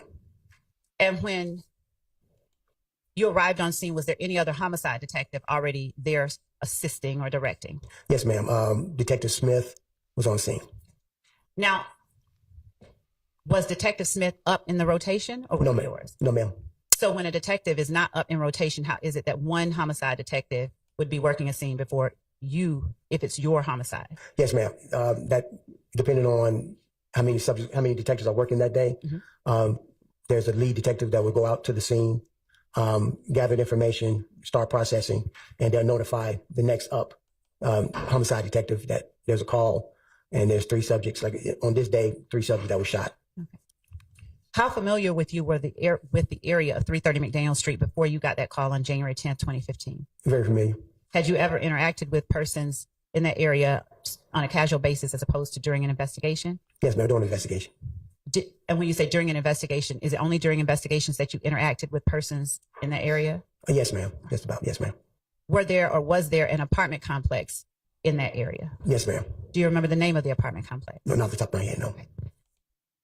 I believe that one across the street, down the street, was Castleberry Apartments. Okay. Were you familiar with or had you had any occasion to visit or be familiar with Castleberry Hills Apartments? Yes, ma'am. When you got on scene, did you make any efforts to locate surveillance footage? Yes, ma'am. Tell the jury what efforts you took to locate surveillance footage. Immediately that caught my attention was there was cameras fixed on the barbershop at 330 McDaniel Street. Also, I noticed that there were surveillance cameras down at the gas station at the intersection of McDaniel Street and Northside Drive. Was it daytime, nighttime, something in the middle when you arrived on scene?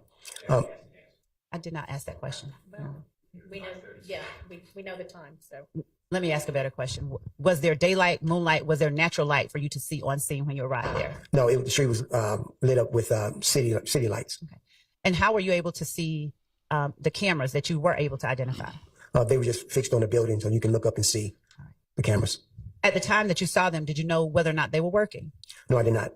Did you take steps to find out? Yes, I talked to the owners. All right. And when that happens, are you able to get the camera footage on scene immediately, or do you do something to get that footage? Yes, ma'am. I contact the cyber crimes unit, who goes out and retrieve all type of video surveillance for us. Detective Teague, are you familiar with Detective Teague? Yes, ma'am. And what does Detective Teague do for you during your investigation? Detective Teague went to those different locations and downloaded the video surveillance from those locations. I gave him the dates and the times. Okay. Did you, at the time, know whether there were, or did you learn if there were any surveillance cameras at the apartments across the street from 330 McDaniel Street? As I walked over there the next day, I saw that there was no cameras facing McDaniel Street. And what other efforts, if any, did you take to get surveillance footage or any kind of captured footage of what happened at 330 McDaniel Street?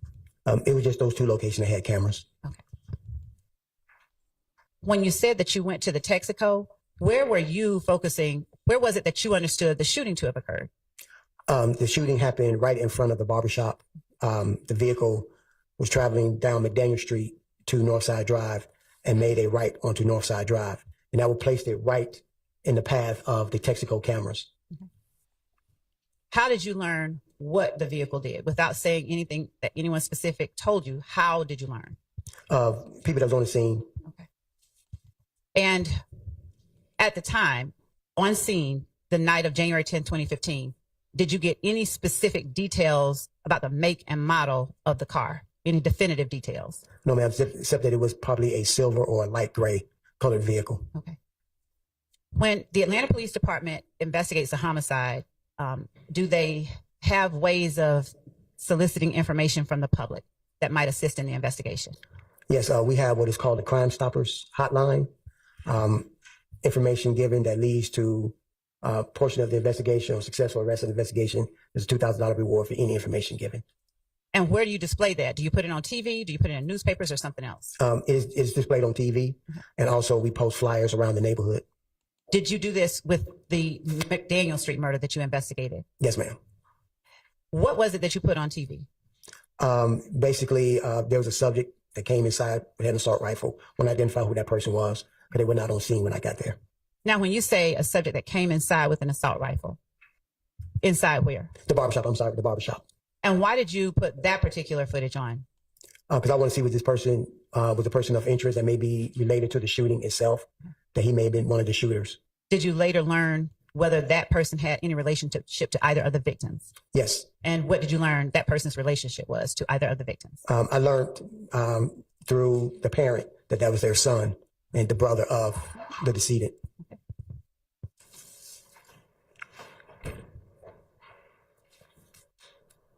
Other than the footage of the person going into the barbershop, did you have any other footage displayed on television to try and help in your investigation? I believe we just closed captioned the screen of the vehicle coming by. We didn't show the actual shooting itself, just the vehicle. And when you say closed caption the screen, did you do a still shot or did you play a portion of a video surveillance? Yes, what we did, we condensed it down so that the shot would just show that's the vehicle coming down the street. And we had a couple of still shots in there of the vehicle, but we never showed the victims getting shot themselves. And did you show footage from the barbershop or the Texaco? The barbershop. Did you ever display any footage from the Texaco on TV? No, ma'am. All right.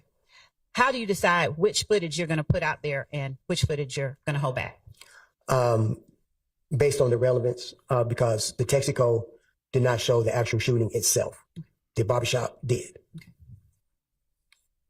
To your knowledge, did you all get Crime Stoppers calls or people calling in after you put up the video from in front of the barbershop? Yes, ma'am.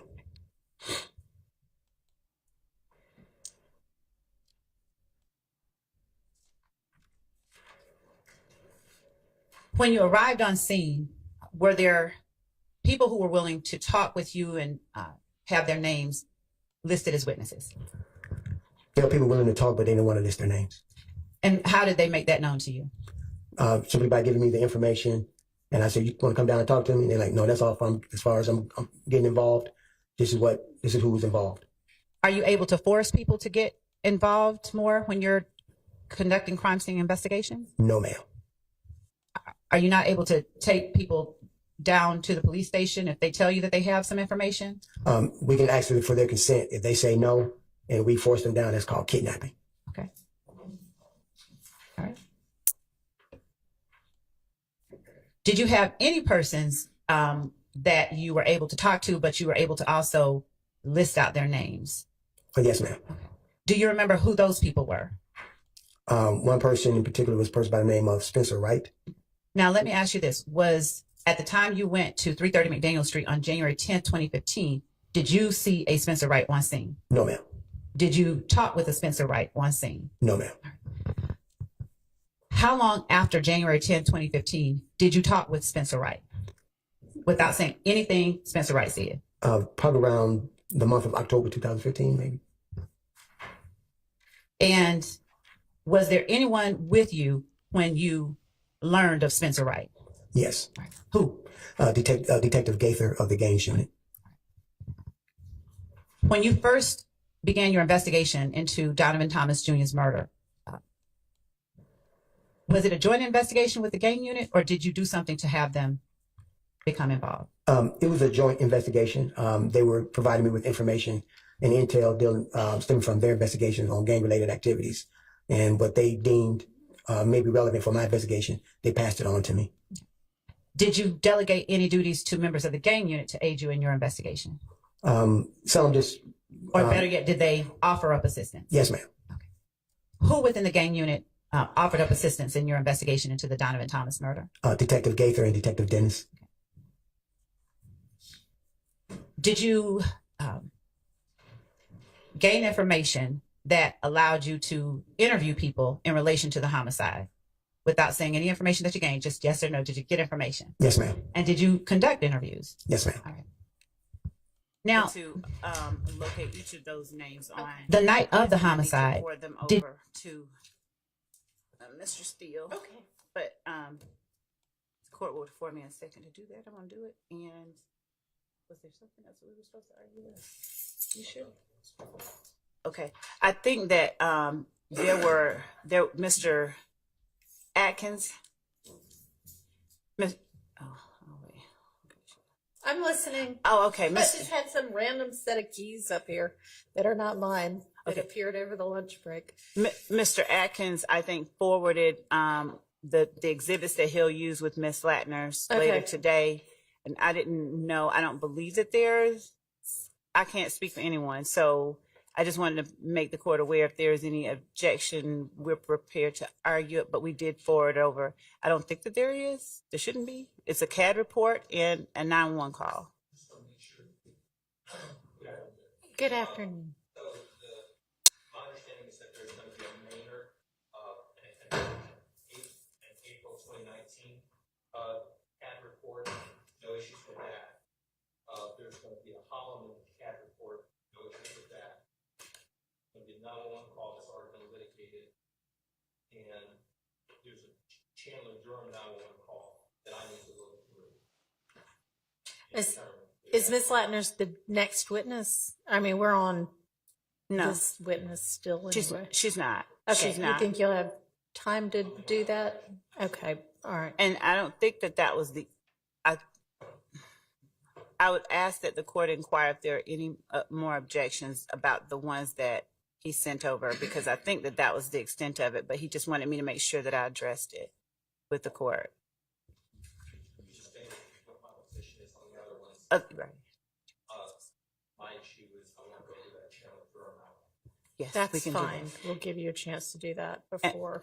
I will check, Your Honor, and good afternoon as well. I will check what was sent to our previous motion that we filed to exclude certain portions of Ms. Latner's 911 calls as well as CAD reports. And we already itemized that, but I could check it. No problem. Okay. Well, hopefully Mr. Atkins is checked too and knows what comes in and what doesn't. And I believe that Mr. Smith as well forwarded some exhibits that he intends to introduce with the crime scene technician that he has coming up after this witness. What was that? So they're actually, Your Honor, from body cam footage from a Holloman incident. But it's a still shot, or they're screenshots from body cam. Who's the witness? Detective Stark. That's not the next witness or the next witness. I need to review what they sent over. Okay. Who's going to be the next witness after Professor or Dr. Pitts? Dr. Pitts, it will be CST Porter. Porter? Yes, I think Montgomery might be the name on there.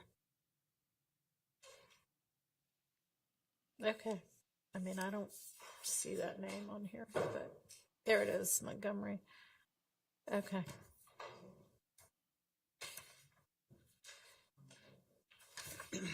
So Montgomery, and then who?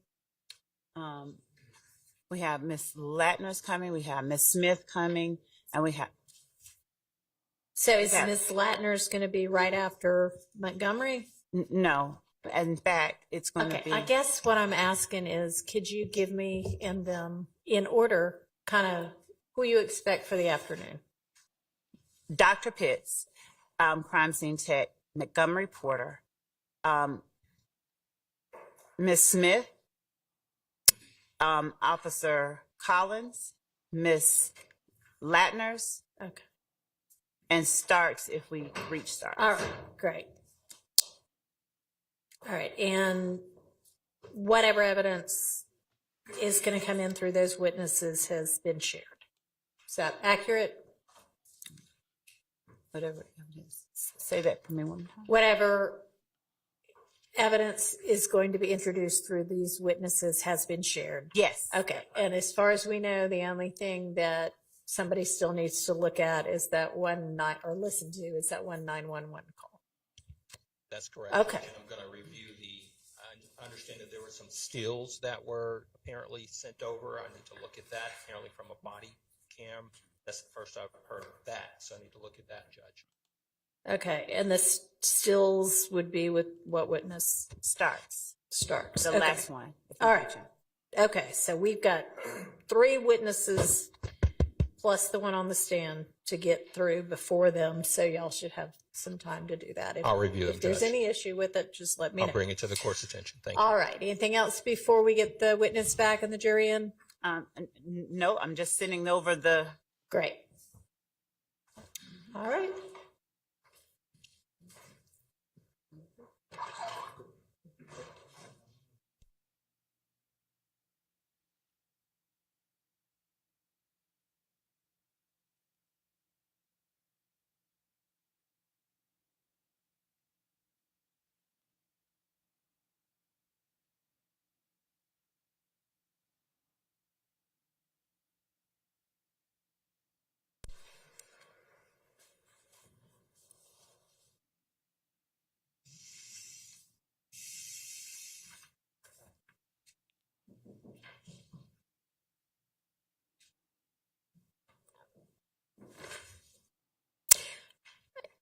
Is the Smith a Smith whom there's a concern about? Yeah. Okay. It was also important for me to talk about. Your Honor asked specifically about threats, and it was more not threats. It was alerting her and making her very disturbed. So before we have her come in, there needs to be a determination made because we haven't done that yet. Okay. We're ready. I'm sorry.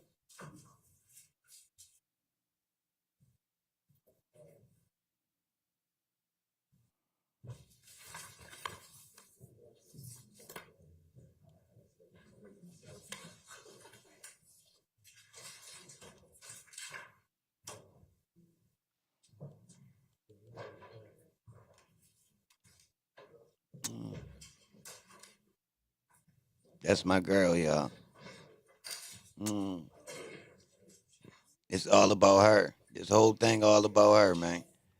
Snappy, nappy dugout. Mwah.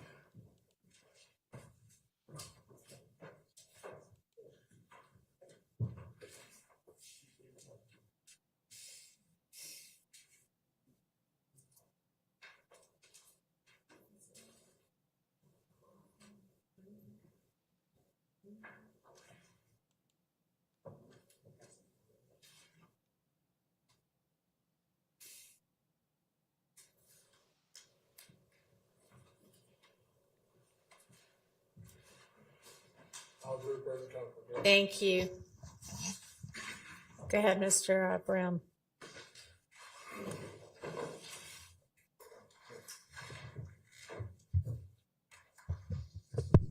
All right. Can you hear me? Dr. Pitts, before we broke for lunch, we were talking about the address of 2517 Donald Lee Hollowell Parkway. Do you recall that? Yes. And not sure, but was there a case, APD incident number associated with that location? Yes. Okay, what was that incident? 151180288. And with respect to this particular incident that occurred at that location just mentioned, do you recall who it was that called you out to that scene? Yes, Sutton. Okay. And around or about what time did you go out to that scene? I would have to look at my notes because it's not on this report. Yo, Sutton first 48 too. So that's another one.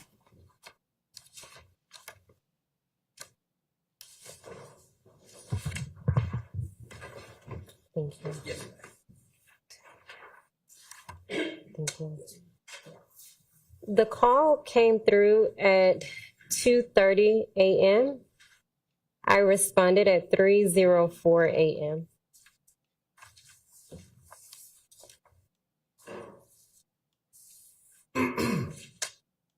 And you now have the photos in front of you. Using those if needed, can you recall the whether the sun was up or down at that time? It was early morning. The sun was down. Okay. And when you got to that scene, Cameraman tripping. As with the prior two cases that you testified about earlier, did you in fact process that crime scene at 2517 Donald Lee Hollowell Parkway Northwest? Yes. And when you began to process that, did you go through the same type of steps that you described earlier in the first two APD incident numbers? Yes. And what, in terms of processing, did you collect any evidence at that time? Yes. What evidence was located on that crime at that crime scene? 49 shell casings and 1 projectile.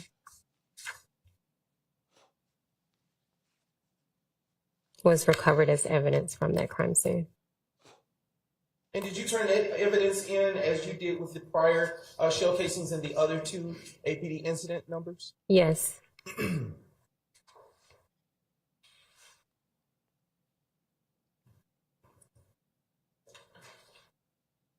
Was any of the evidence in the first APD incident number tested by you for anything?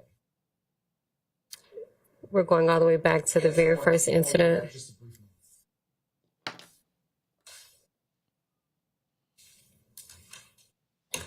Was that the Springdale location? That would have been. Or the Hill Street? Yes, the Hill Street location.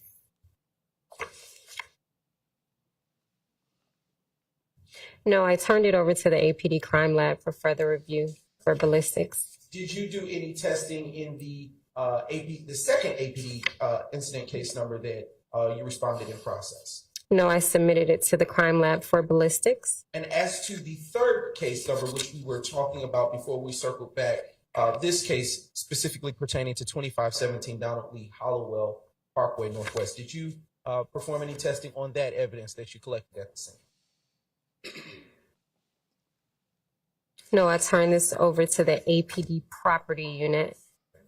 I am now going to have published for you the crime scene photos that were already admitted that have been identified as state's exhibits 2 Juliet through 92 Juliet, and Your Honor, there will only be a select few. Thank you. Yes. Right. showing you now on the screen, Dr. Pitts, State's Exhibit 2, Juliet. Does this picture that you see here help you recall the scenes which you responded to on April the 28th, 2015? Yes. And where exactly, what type of business or structure is located at that address? What Kente is that? What Kente is that?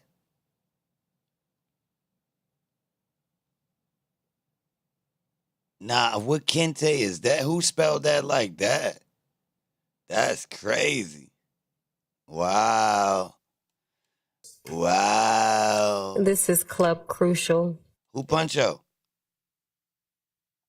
Who is Pancho? And Qua? Who these people? And how familiar are you with Club Crucial in terms of knowing its operations and being in that area? Familiar with it, but not familiar to the extent that I know someone that has been to that club. Okay, and are you familiar, based on your experience in employment, with the... This who was in there the night they hit it up? That's disrespectful if you ain't beefing with these people. You came and hit up the club the night these people was in there? hours of operation they may be more frequent? No. Okay. All right, now turning to the next state's exhibits. Now being published is States 3, Juliet. Dr. Pitts, what is exactly being shown here in this exhibit that's just been viewed? This appears to be the front entry side of the club. Now publishing States Exhibit 8, Juliet. Dr. Pitts, here we go. Is it fair to say that this is an overview of a shot of the placards that were placed in that? Yo, where was security? Wasn't nobody out front. Cap. When the club open, ain't nobody out front. What? Hold on, bro. This don't make no sense. I'm tired of just saying these markers on the ground, bro. Nah, bro. Nah. Crime scene location. Majority of the placards, yes. And those placards that were placed down, do you recall to what number they went to? I don't. Okay. Is it by a chance that your notes may refresh your recollection?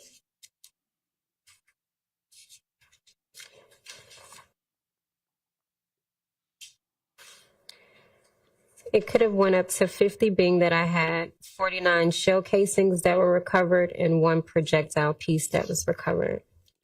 Now showing you States Exhibit 50, Juliet. Dr. Pitts, why was this vehicle of interest to you during your processing of the crime scene, such that you would take a photo of it? It could be that it's been damaged. That would be the only reason that I would photograph it. What is the license plate that you see associated with that vehicle? AUX 9521. Do you can you make out a color for that vehicle? It appears to be plum, maroon. All right, now turning to the next State's exhibit. Now published on the screen is 52, Juliet. Dr. Pitts, do you see on this exhibit any damage from what could have been gunfire in this exhibit? Yes. Okay. All right. Now zooming in for a closer view. Can you see, Dr. Pitts, or describe where you may see such defects to this vehicle? Over the back tire. Maybe that's called the fender. I'm not really sure. All right. Now turning to State's Exhibit 53, Juliet. And Dr. Pitts, utilizing the exhibit that is now posted on the screen, do you see any other additional damage from bullet defects to this vehicle on this exhibit? Are we able to zoom in some? Bless you. No, it doesn't appear to be. Turning to this next State's Exhibit 54, Juliet. What about from this vantage point of the vehicle? No, it doesn't appear to be. Okay, now turning to State's Exhibit 56, Juliet. Dr. Pitts, utilizing this photo that is now on the screen, can you describe any such damage or defects that you see to the vehicle? It appears to be the sunroof of this vehicle that's damaged. Now publishing State's Exhibit 57, Juliet. And Dr. Pitts, utilizing this exhibit for this, what type of vehicle are we looking at here to your best of your knowledge? A Ford pickup truck. Okay. And with this vehicle, do you see any defects such that you would have taken a picture of the front? Yes. Where do you see those defects? Right above the grill. Is that the only one? That I can see, yes. Okay. Now publishing for your viewing State's Exhibit 58, Juliet. Excuse me. Now let's actually publish State's Exhibit 59, Juliet. Okay. Doctor, can you tell the ladies and gentlemen of the jury if you see any defects to the passenger side of this vehicle?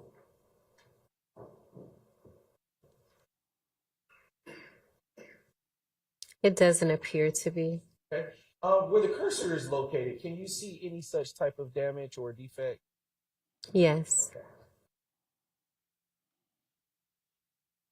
Now turning to State's Exhibit 60, Juliet. And was there anything of value in terms of your experience as a crime scene tech that you would take the rear of this photo, this rear photo of the truck? Well, as I mentioned earlier on, when you're photographing a vehicle, you should be capturing all four sides of that car. So it doesn't appear that I see a defect, and so it just appears to be that this photograph was captured for documentation purposes. And what is the license plate or tag number associated with this pickup truck? I do wear contacts. I think it's BZE 0994. Okay. And we are now publishing State's Exhibit 62, Juliet. Dr. Pitts, was this another such vehicle that was impacted or received defects at the crucial location? Yes. Okay. And do you, from this vantage point of the vehicle, see any defects for the cursor? It once was, but I believe it did move. Okay. Are we able to zoom in some? Yes, that's what I believe is happening. Yes.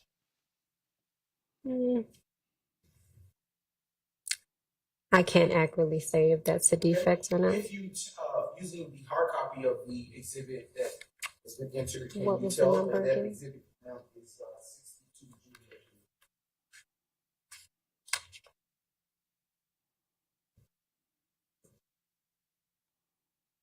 It still appeared to look the same. So yeah, I can't. Now publishing 63 Juliet.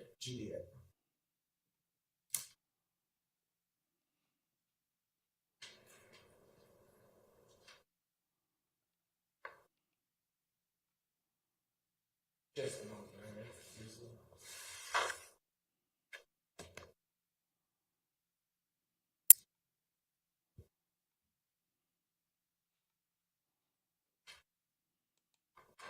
Thank you, Ms. Snyder.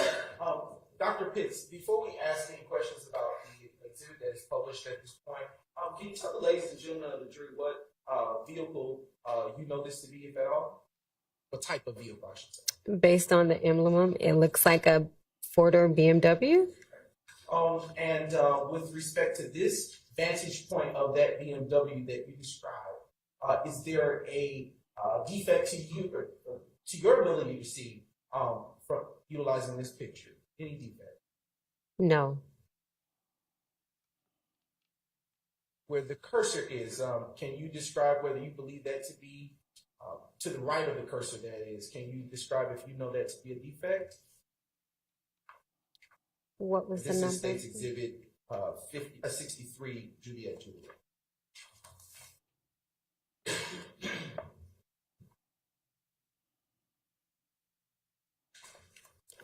I can't accurately say that. No. No problem. Publishing 64, Juliet.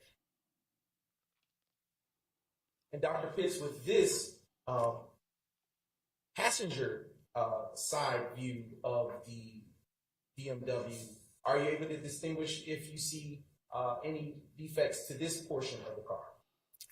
I do not see any defects. Right. Now publishing 65, Juliet.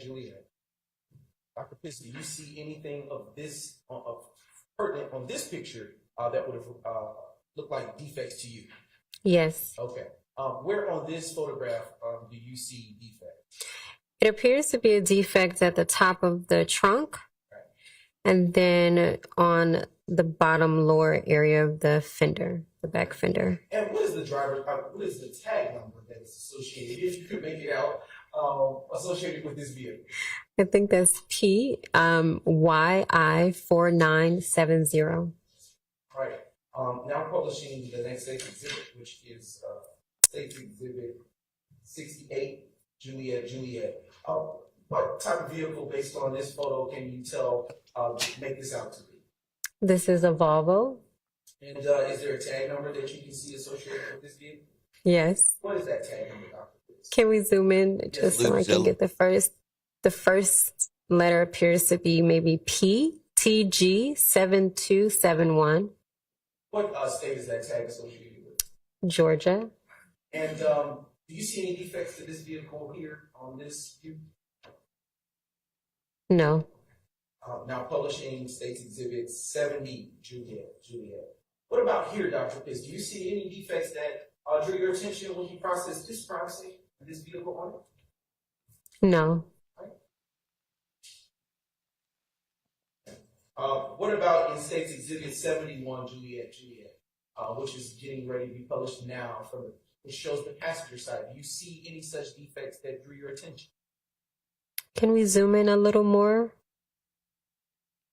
And I believe that is about as far as the technology will allow. It appears to be something on the passenger front door. That's bird poop.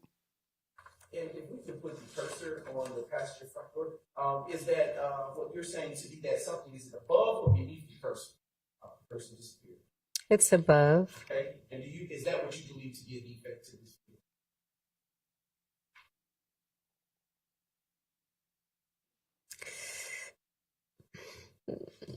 I'm gonna say it's not a defect because I'm not 100%. I'm gonna say it's not a defect. I'm not 100% sure. Okay. Now showing you what has been pre-marked and admitted as State's Exhibit 72, Juliet.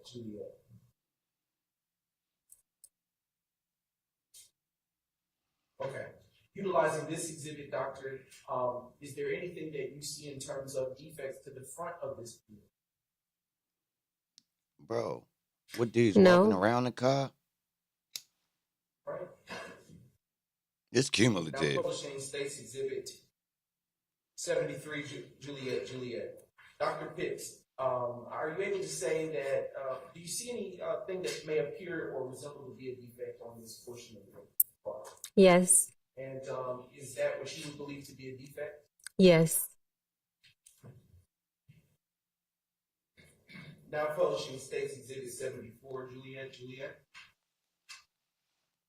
And Dr. Pitts, using this exhibit, can you tell what type of vehicle this is? A Nissan Sentra. What's the, if we can zoom in, does there appear to be a permanent or a temporary tag? It's a drive-out tag. And I know this may be a little smaller, but can you make out those letters or numbers? You can see them? 14310132. And what appears to be the expiration date? May 29th, 2015. Okay, now publishing State's Exhibit 76, Juliet.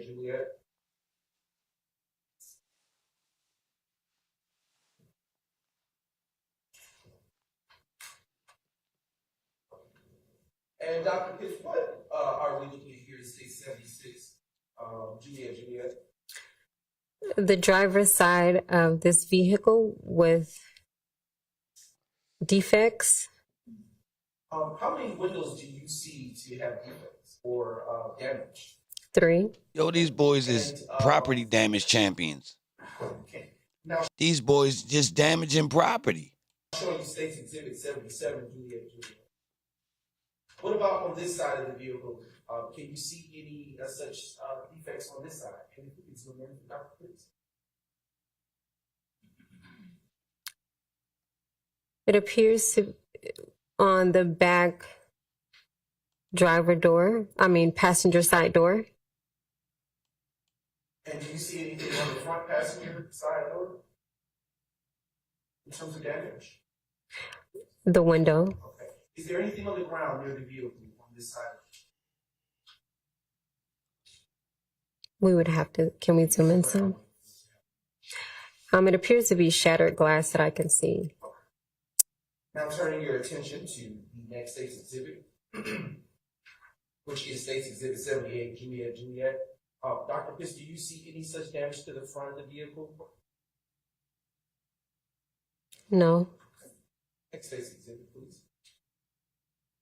Actually, if we may zoom in right there, Dr. Pitts, can you see any damage where the cursor was pointed, just above it? Yes. And what does that damage appear to be to you? It appears that it is a defect in the windshield. All right, next State's Exhibit, please. Now, publishing, you're viewing State's Exhibit 80, Juliet. Dr. Pitts, is this a different vehicle from the last one that we just viewed? Yes. And what type of vehicle do you know this to be, if at all? This is a Impala Chevrolet SS. And does there appear to be any damage or defects to this vehicle? Yes. Where do you see them? The back window. All right. Is the back window fully intact, or does there seem to be some other type of damage? It has a defect and it's shattered. Showing you now, Dr. Pitts, State's Exhibit 82, Juliet. And what are we looking at here? Thank you. Another drive out tag or a temporary tag. All right. And can you make out those digits and numbers? 14223-495. And does there appear to be an expiration associated with those temporary tags? Yes. What is that date? June 2nd, 2015. Now, publishing 81, Juliet. Outside of the damage that you described to the back rear mirror, windshield, do you see any additional damage to this vehicle, Dr. Pitts? It looks like there is damage to the front passenger door. Do you see any damage to the rear passenger?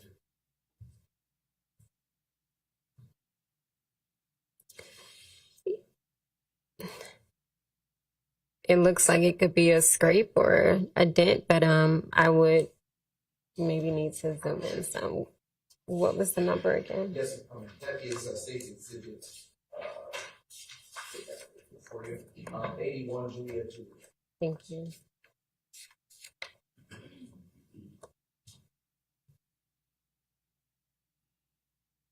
Yeah, it still appears to be maybe as if it's some type of scraping. Do the windows appear to be shattered as the back windshield, or do they look intact from this view? They appear to be intact. Dr. Pitts, if we could zoom out just a bit this night, can you tell if this vehicle is parked properly within the space that it should be, or is there something different going on? It's in 2 lanes. Showing you now the next State's Exhibit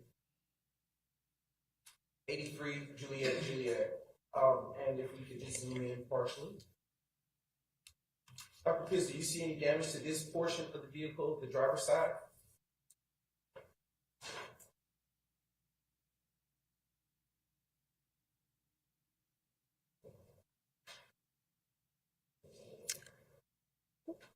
Not that I can say with certain. And I want to go up to the top left-hand corner of this photo. Dr. Chris, do you know any of those individuals that appear to be positioned in this photo? I do not. Did anyone come up to you and tell you that anything about these vehicles at all? Or anything? No. Now showing you the next State's Exhibit 84, Juliet. And if we could just move through this a little bit, please, tonight. Dr. Chris, do you see anything of value to you in your experience as a crime scene tech in terms of defects here? No. Okay. Now publishing 86 JJ. Dr. Chris, do you see thank you, Ms. Knight. Do you see any defects to this vehicle at all? Yes. Where do you see such defects? Initially, I saw something on the front fender towards under the grill and then the windshield. Okay. If we could move the cursor, Ms. Knight, is that where the cursor is about located? Is that where you're speaking about a defect? Yes. And can we move to the windshield? Is that where the cursor located? Where about you are describing the second defect you observed? Yes. Okay. Now turning to the next State's Exhibit for publication, and that is 88 Juliet. Dr. Pitts, what type of vehicle is this to your knowledge? A Challenger? Okay, and do you see a license plate or tag identifier associated with this vehicle? Yes. What type of digits are associated with this vehicle? BBN 9843. Right. And now, do you see any defects to this portion of the vehicle, the rear of the Challenge? Are we able to zoom in a little? Yes.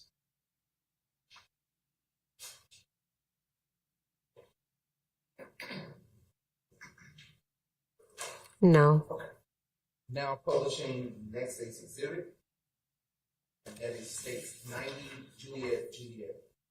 Dr. Pitts, do you see any defects here? Yes. And what do you see? Where is that defect? The front windshield. And when you process these vehicles in terms of photographs, did these vehicles remain on scene, or were they ever transported somewhere else? That I have no idea.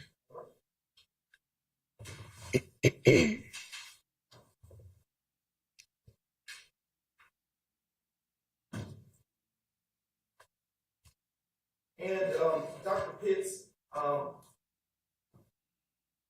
in conclusion, did that conclude your involvement as to APD incident numbers 15026 2672?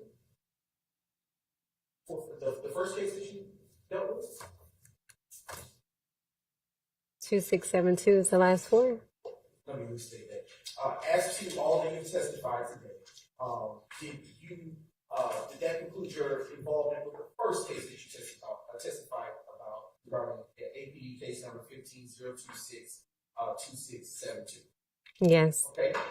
As to the second case that you testified about, did all that you testified about conclude your involvement with respect to 151180288? Yes. And as to the last case to which you testified about, that being APB incident number 150280046, did that conclude your involvement with that case? Yes. Your Honor, the state has no further questions. All right, thank you. Are there defense questions for this witness? On behalf of Mr. Williams, we have no questions. No questions. Okay.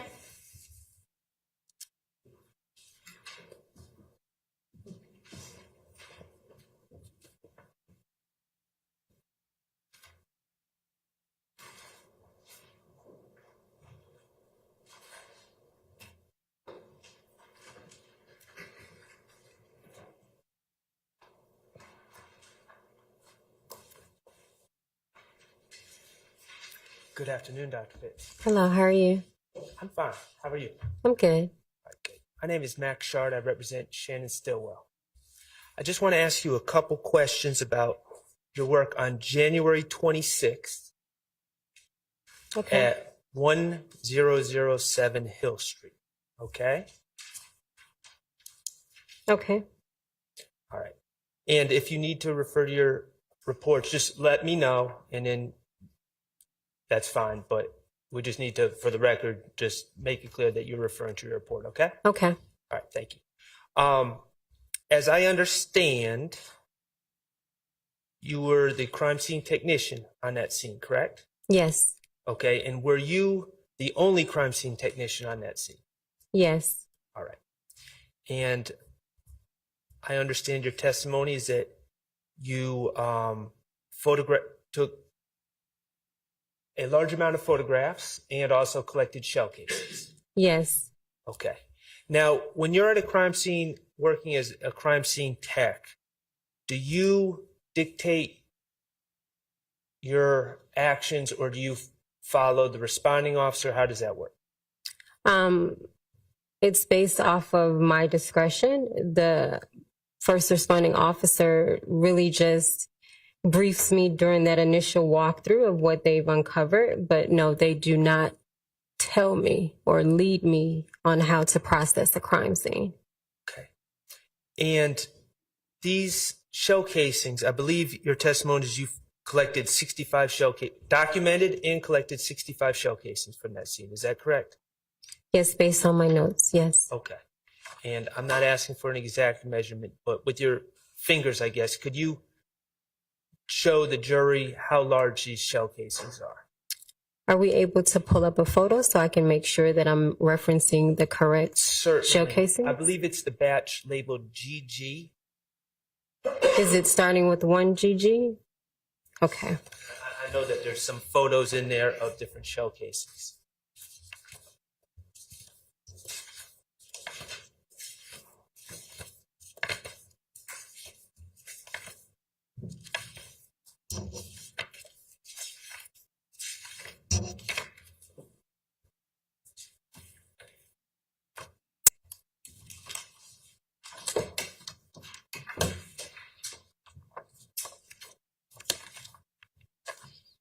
Maybe about this big. Right, thank you. You're welcome. Now, and they're made of metal? Yes. And the surface of these shell casings are smooth?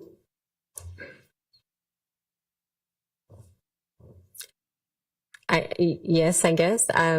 I'm not an expert in the manufacturing of shell casings. Okay, well, when you collect them, do they appear to be smooth, the surface? For the most part, yes. All right. Are you familiar, as part of a crime scene technician's role, you're trained to collect fingerprints?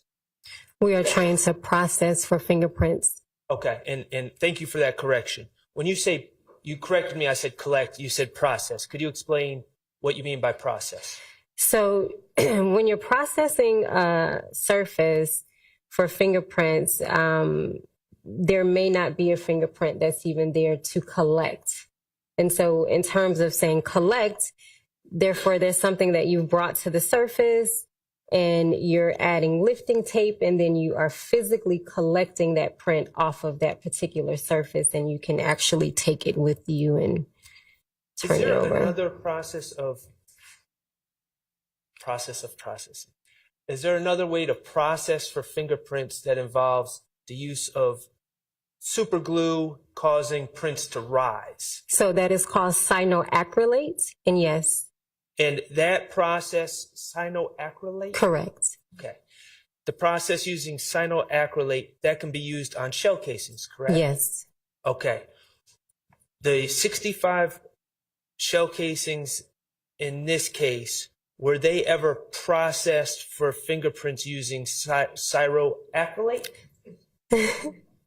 Cyanoacrylate, no, they were not. Okay. And were they processed for fingerprints using any other method of processing evidence for prints? Let me refer to my report.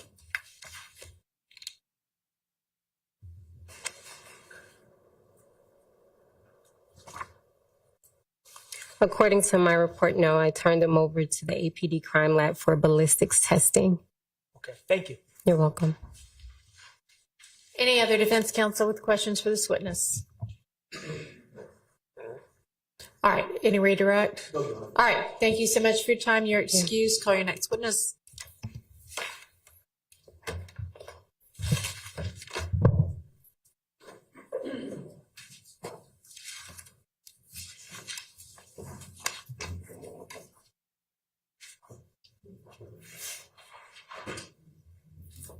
Honor, at the time, State Clause, Crime Scene Director, Porter. On that report.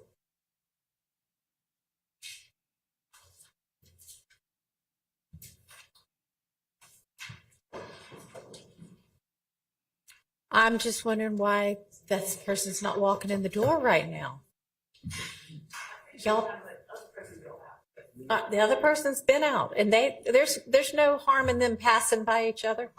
I actually, I'm not trying to be a stickler, but any little bit of time we can save, everybody would appreciate.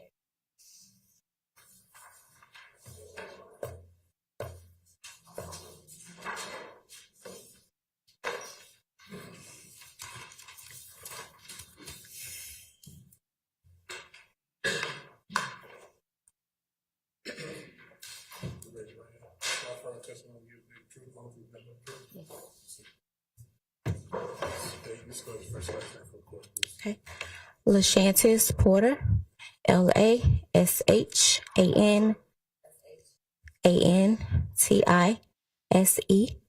last name Porter, Porter. Ms. Porter, good afternoon. Hey, how are you?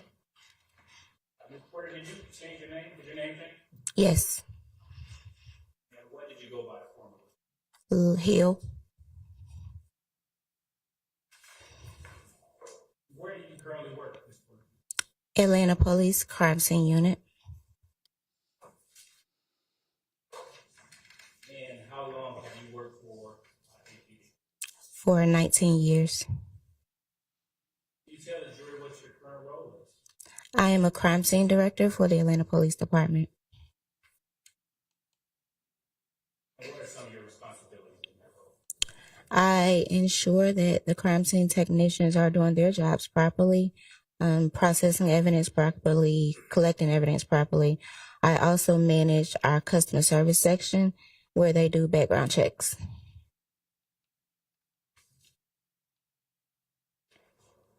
And how long have you been in that role? For 3 months. In 2014. In 2014, what was your position? A senior crime scene technician. And what were some of your responsibilities as a senior crime scene technician? Responding to crime scene calls, processing evidence, and assisting with training new hires. Now, it's kind of important to distinguish. Are you a member of law enforcement? Yes, however, I'm a civilian employee. Are you post-certified? Yes, I am. Now, Director Porter, I want to draw your attention to December 26, 2014. Were you working that day? Yes. On that day, how long had you been working as a senior crime scene technician? I believe about 2 to 3 years. And were you on shifts or on call? We were on shifts at the time.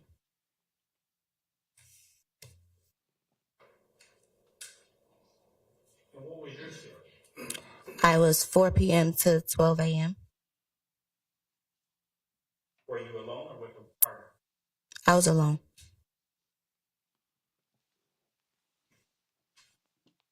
So on December 26, 2014, were you dispatched to a shooting scene at 1097 Harwell Road, Southwest? Yes, Now, was this a business or residential? it was a business. What business? The Blue Flame. Have you been to this business before? At that time, I'm not sure if I had. Is this business located in Fulton County? Yes, Do you know what time you were dispatched? I was dispatched at 9:29 p.m.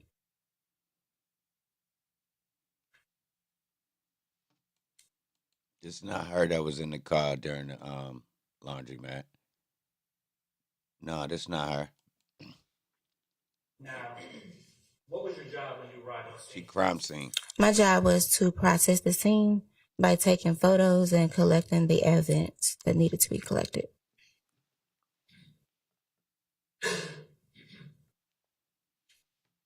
Now, is there a difference between searching for evidence and collecting evidence? Yes. What is that difference? So if you're searching for evidence, you're combing the scene, looking for items of evidentiary value. Collecting, you have located those items and you are now collecting them for processing and submissions. Did you search for any evidence in this case? No, I didn't. You collected the evidence. Yes. What did you collect? I collected 7 shell casings. And where did you collect these shell casings from?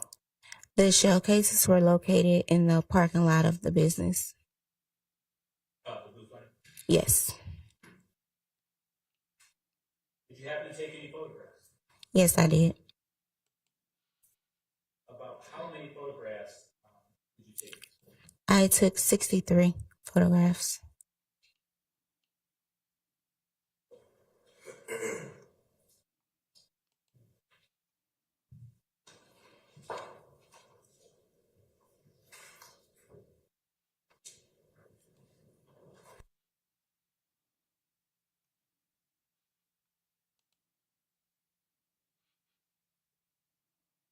You actually photographed, took your photograph?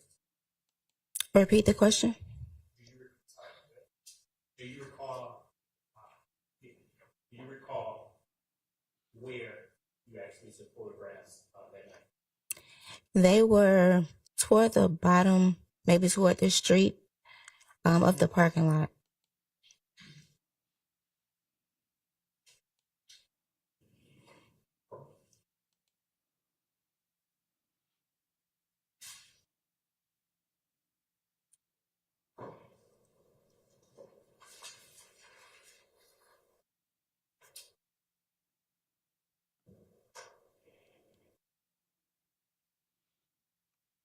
And the shell casings that you collected, were they all of the same type? No. Did you take any prints from the casings? The casings were processed for prints, but there were none of value lifted.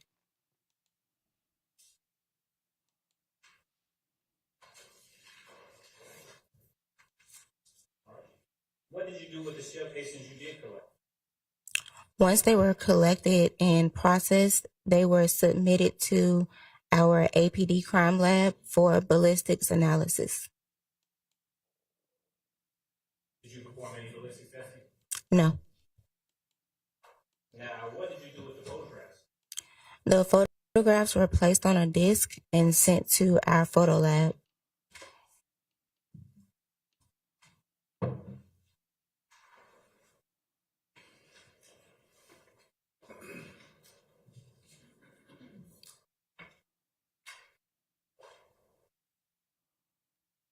Do you recall the case number of this particular incident?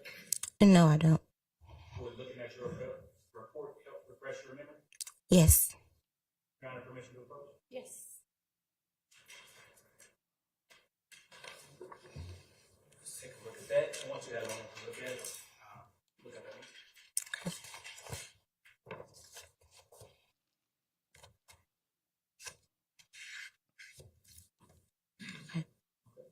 And what was that case number? It was 143602137. Now, would your crime scene report have the same report number as the APD report number? Yes.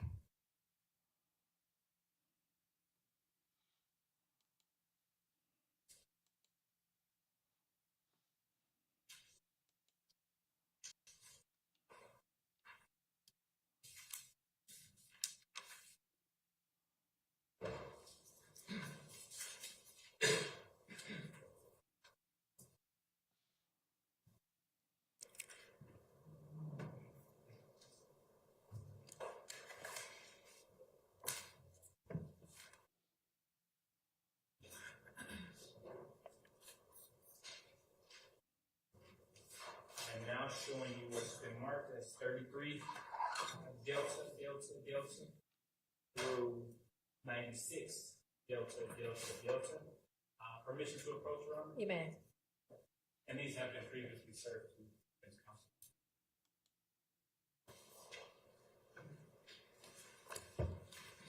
All right. Take a moment to look at those.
Your Honor, may I get approach?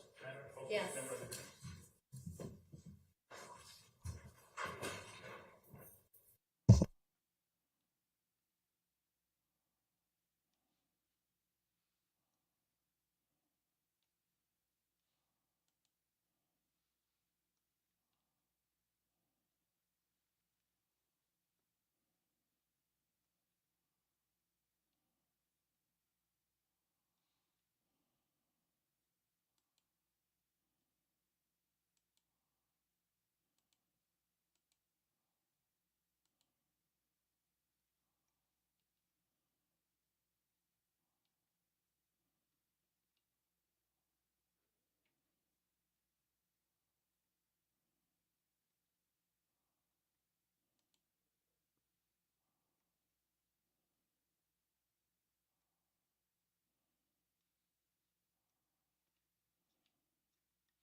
I'm here, y'all.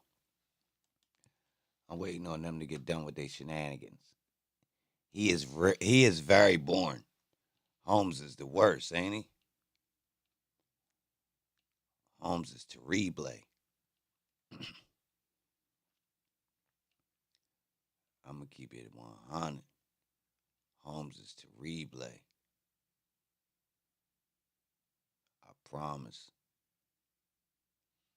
He the worst. I really don't respect this gangster. No. No, I don't. I don't respect this gangster.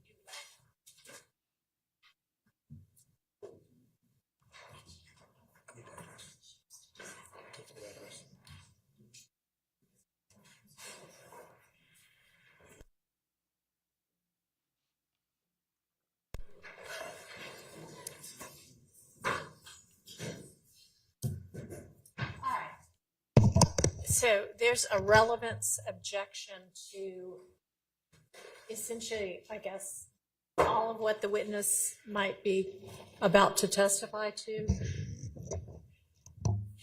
And Mr. Smith, you were trying to sort of explain the relevance, and if you can just do it here. Yes, Your Honor.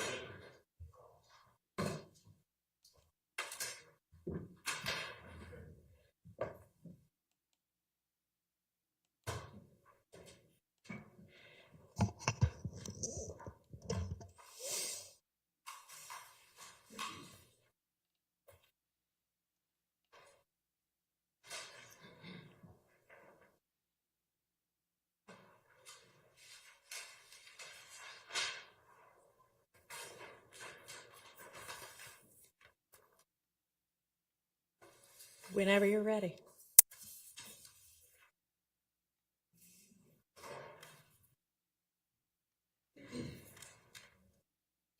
Your Honor, these shell casings that were collected at 1097 Harwell Road, this location is just down the street from Club Crucial.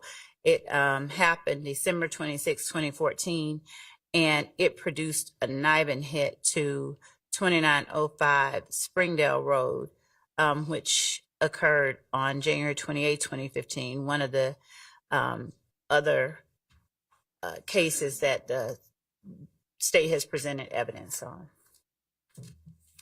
Okay, and so, Your Honor,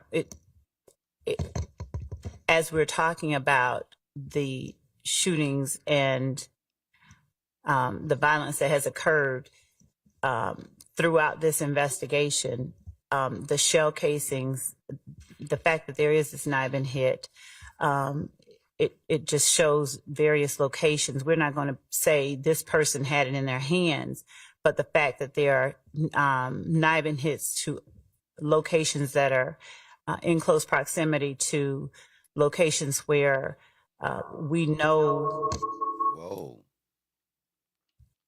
where we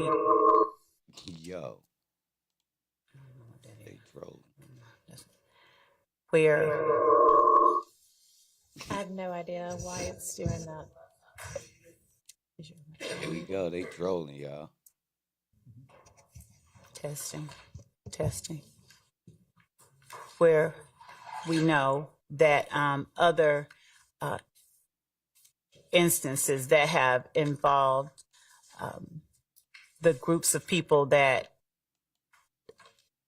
are an interest in this gang war have been seen and apprehended at. We believe that it's relevant because it tends to show that this particular firearm was used in at more than one location and more than one incident. So the connection of the locations by shell casings is not like it's 2 years earlier or Bro. Yeah, somebody trolling, y'all. Somebody clearly trolling. 20 miles away. The proximity and temporal proximity of the locations are what we believe make it relevant. All right, and which group is it that is alleged to, that the state's theory at least, committed this, So, you said Springdale Road in this? Yes, so 2905 Springdale Road, yes, on January the 28th, which was, right. And Your Honor, we are not going to always in each case be able to say this person had this gun. Right, but I mean, was this alleged to be 2 YSL shootings? No, or the 2905 Springdale Road, just 1 Mhm. second, was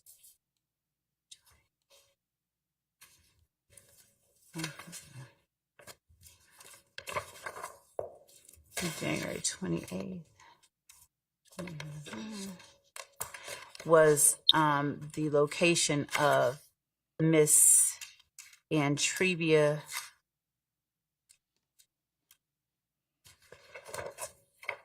is a location of one of the witnesses that we have. Yo, she don't know the what's Springdale going on. Road? Yes. Right, and who is alleged to, or which group is alleged to have committed that shooting? There was, during interviews, there was an allegation. The groups that were alleged to have been involved were the groups that are listed, YSL and F Gang. But I cannot say So for the Blue Flame And then for Springdale Road, is YSL the group alleged to have committed those shootings? Not for Blue Flame, we don't know. But the Springdale What? Road, there was an allegation that YSL committed the Springdale Road shooting. Okay.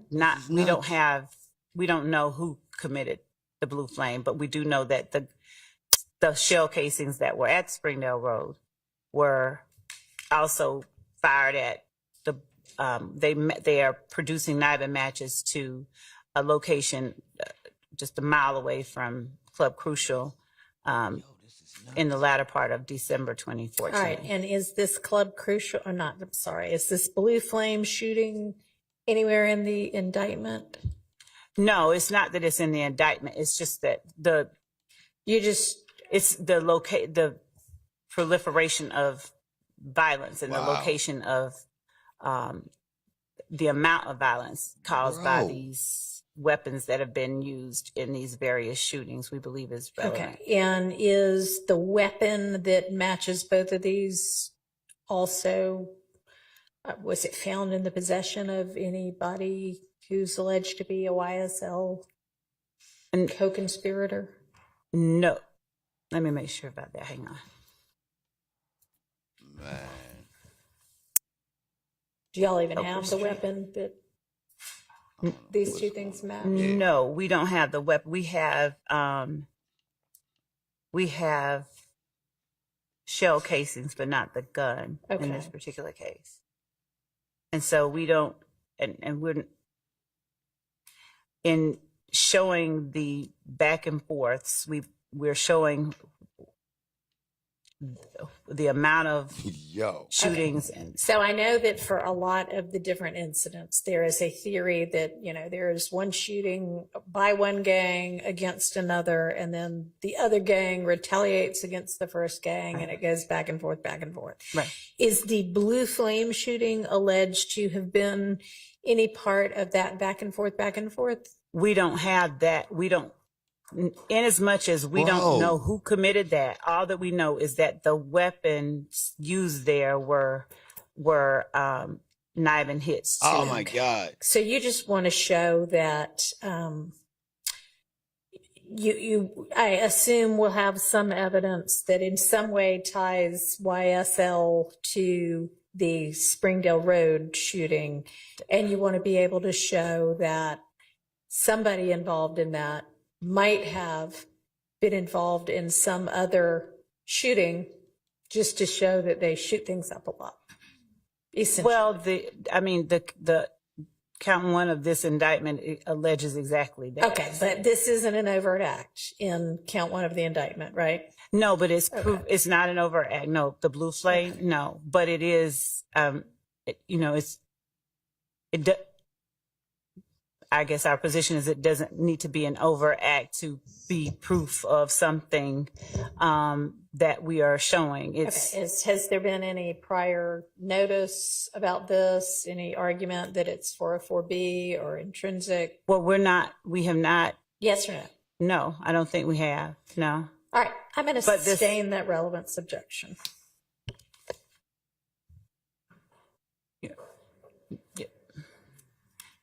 Yeah. Yes. I'm going to exclude it based on relevance, 403, lack of notice. Yeah. Yes, ma'am. Well, Your Honor, in as much as it has produced a knife and hit, and that they have known, we have provided that information from day one. This is not something that has been kept. And in as much as it is a firearm that has been used in a shooting that we believe was committed by and perpetrated by one of the, or at least a member or associate of the enterprise that we're talking about for a reason that.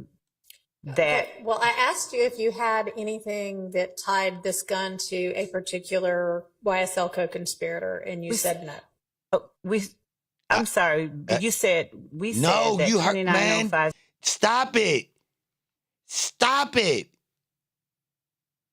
Just stop. Springdale Road is a location that we have heard from interviews that a YSL person. Man, I've been shot chilling up. long. We don't Yo, have a particular. I ain't gonna lie, y'all. This is pissing me off right now, bro. I've been letting her slide, bro. This shit going too far, yo. I can't believe she doing this, bro. I can't believe she doing this shit going too far, y'all. I've been giving her a pass for a lot of times, bro. Yeah, man. That old ass booty. I've been chilling, bro, just to keep the option open. You know, I don't want to totally just thrash the option just in case we cross paths. So I've been holding her down. Man, this is some bullshit right here, man. Straight up. YSL person. And the fact that that same firearm was used less than a month, about a month earlier at a location about a mile away from where other YSL shootings occurred. We believe that makes it intrinsic. We've not argued. The court asked us, had we argued that? We have not argued it, no. But we do believe that it's intrinsic. It's definitely relevant. The jury could draw the conclusion that this same firearm was used in a different location. It would then be part of the... That nigga had to get up and stretch. Silver Fox trolling. That nigga had to get up and stretch. Yo,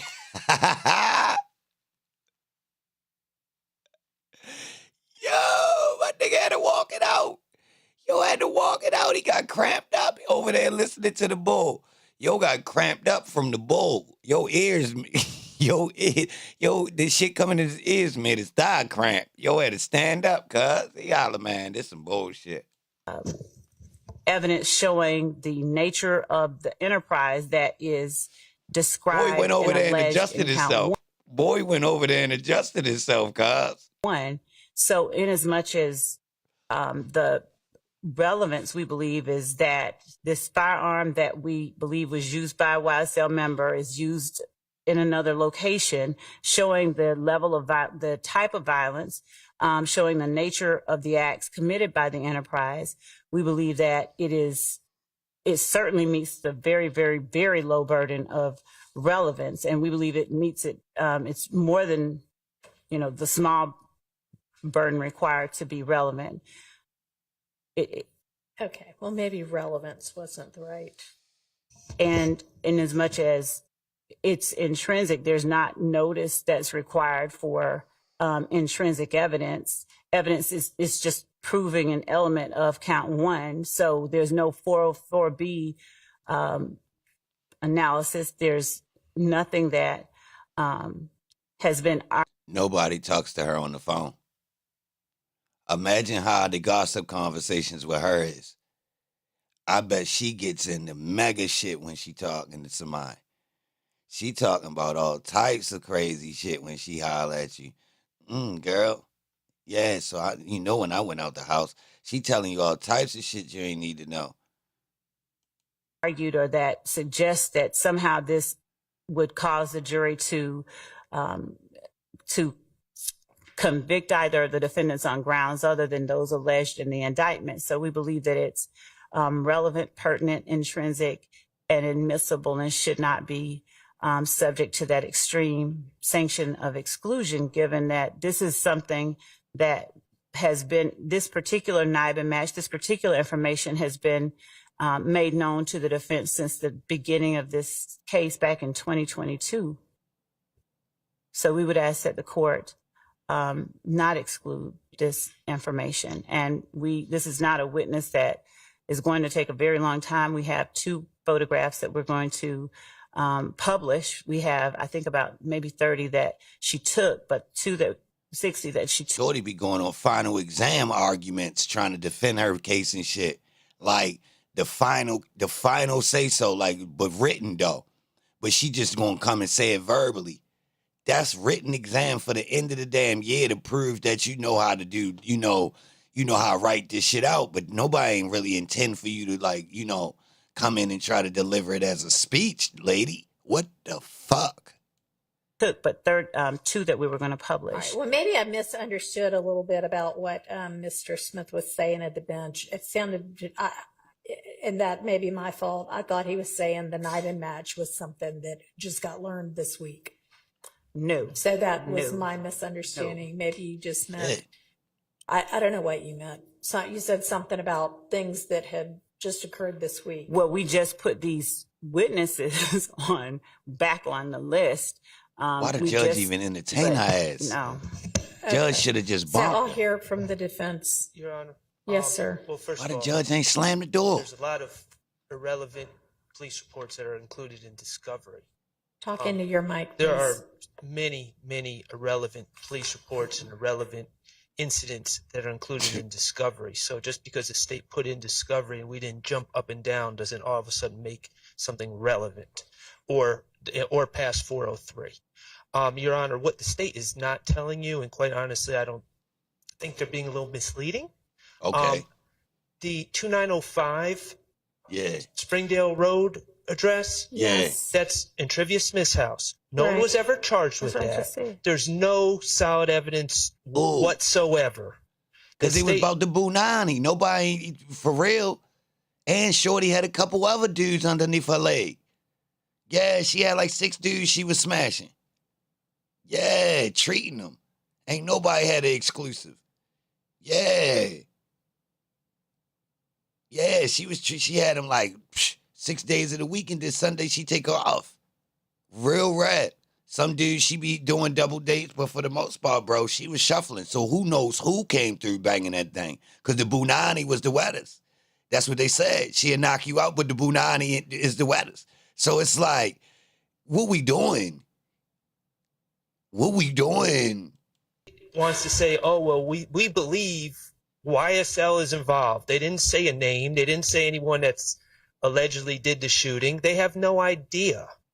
And, you know, they also know from the discovery, if we're being honest about it, in the discovery, there's several references to Shell Kell shooting up 2905 Springdale Road. Nothing's funny about this.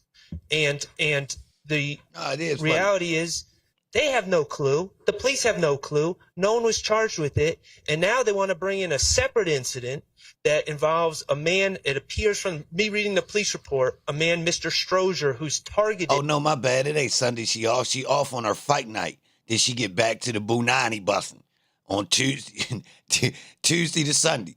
She Bunani busing. Monday, she chilling. You know what I mean? Outside Blue Flame, waiting on his wife to cash out. It's probably a robbery. Mr. Strozier has no relation that I know of to either YSL or If Gang or anything else that would suggest this is a back and forth shooting between the two groups. This has nothing to do with anything. Your Honor, if I may respond briefly. Pipe down. Contrary to the belief, I guess, by counsel for defendant Stillwell regarding the information that we provided to the court heard me say, and I maintained what address was at that location. I started to say the name and then I chose not to say all of it. But it is alleged at that time that she had begun seeing Kelvin Watts. And this is the precipitation of the providing of that video. That's speculation and hearsay, lady. You wasn't in them streets. You wasn't fighting in that club. How you know what time she started dating who? All we know is it was wet and it was mad dudes running through there. And she had knocked one of them out. That's the facts we do got. We don't know who came through banging that iron. And technically nobody can get hit. She had it under control. Obviously, she must have knocked the nigga out afterwards. So, I mean, what we doing? Where we see Antonio Sledge and Quindaria Zachary saying we ain't going back and forth. She provided this to the police after this shooting, right? After this shooting. That's how she interfaced with Detective Dennis. So while a member of YSL, I think Mr. Zachary said something to the effect of, well, somebody said Shell Kell shot it up. But at the time that this shooting happened, she was dating Mr. Watts. And so there was... Ho. So you bringing Quindaria Zachary in to be a witness. and you gonna tell us that he told the truth in the interrogation room, and he only sick right now and scared to tell the truth because he in here with these violent criminals. So when he told you the truth in the interrogation, that this wasn't even us, that was him shooting up the house, you ain't believe him though. Oh, all right. All right, go ahead, lady. Kill your own case, dummy. You know, it was said sort of sheepishly, the court can hear it. It'll come in, I believe, y'all. during other testimony. She already fucked up because her whole argument with the witnesses coming in reneging is they're scared now. So, but they was telling the truth before. But you ain't listened to that part when he told you it wasn't him. They said it was show cows. But the idea that I'm certain there would be a desire that everything that we put in here is considered irrelevant, but it's not, simply because an assertion is made by, you know, one of the accused that it's not relevant. It is in fact relevant.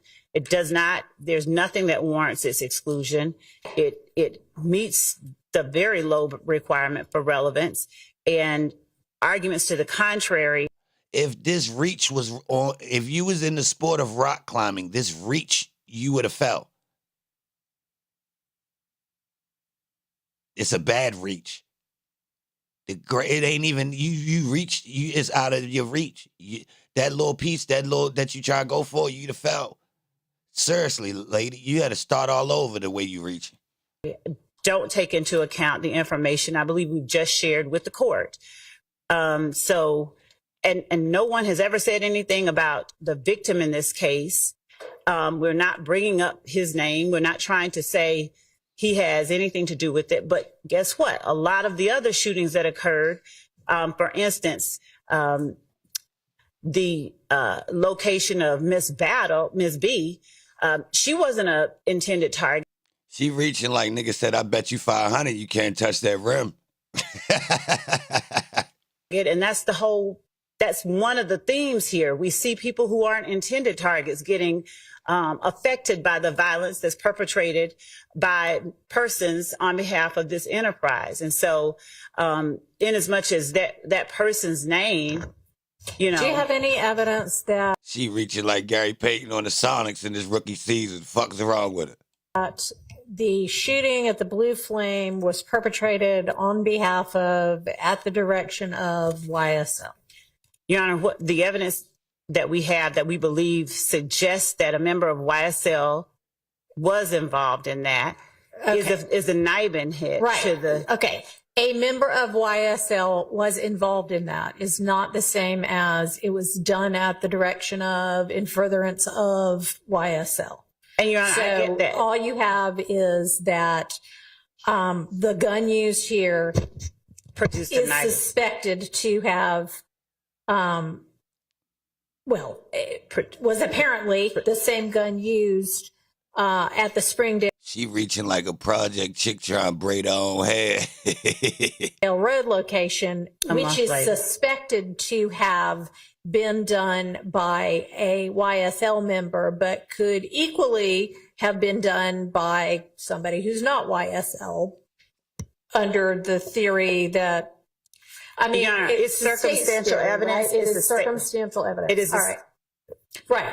And I mean, yes, you can prove. You reaching like parents with bad kids in the back seat. Fuck wrong with her.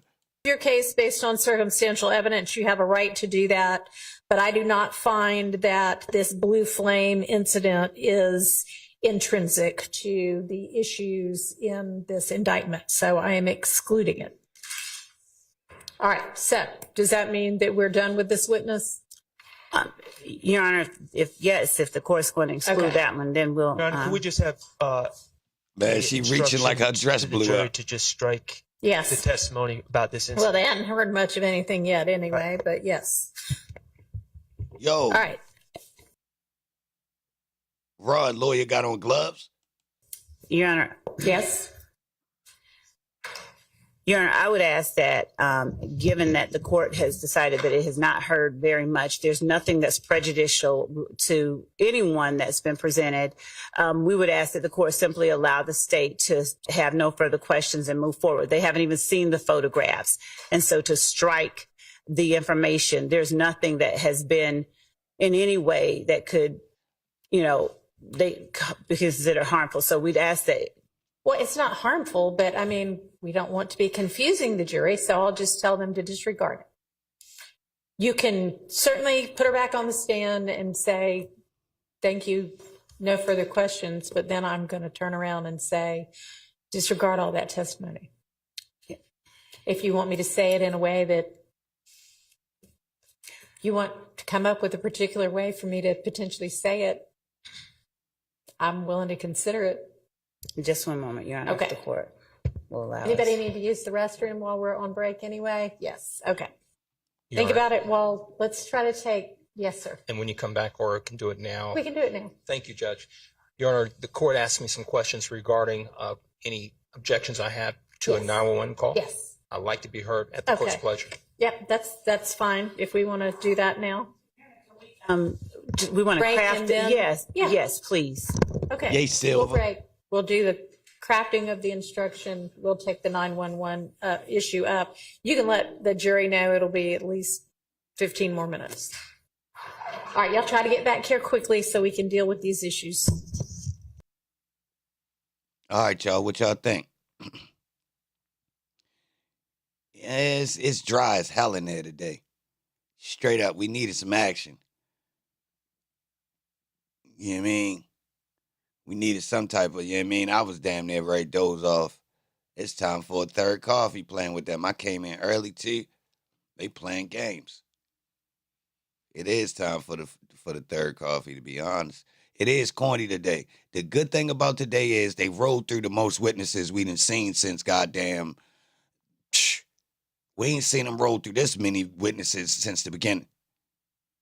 I can't even remember a day. Seriously, it's been a minute since we seen, 3 to 4 witnesses in a day. I don't even recall how many we seen today. That was about 3, 4, right? We up to 5? If we hit 5, they set a record.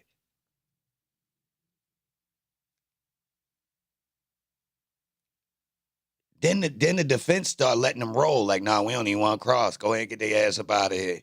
That shit all irrelevant. I told y'all, though. I said, yo. Well, you're going to hear me say this a lot, y'all. I don't know how else to say it. But previously, in the previous episode, the host had mentioned on this channel that hey, Rez, what's up, baby? Salute to everybody in here, man. If you here, man, I'm rocking with you, man. Mm-hmm. I'm rocking with you. I'm 1090 posted. Yeah.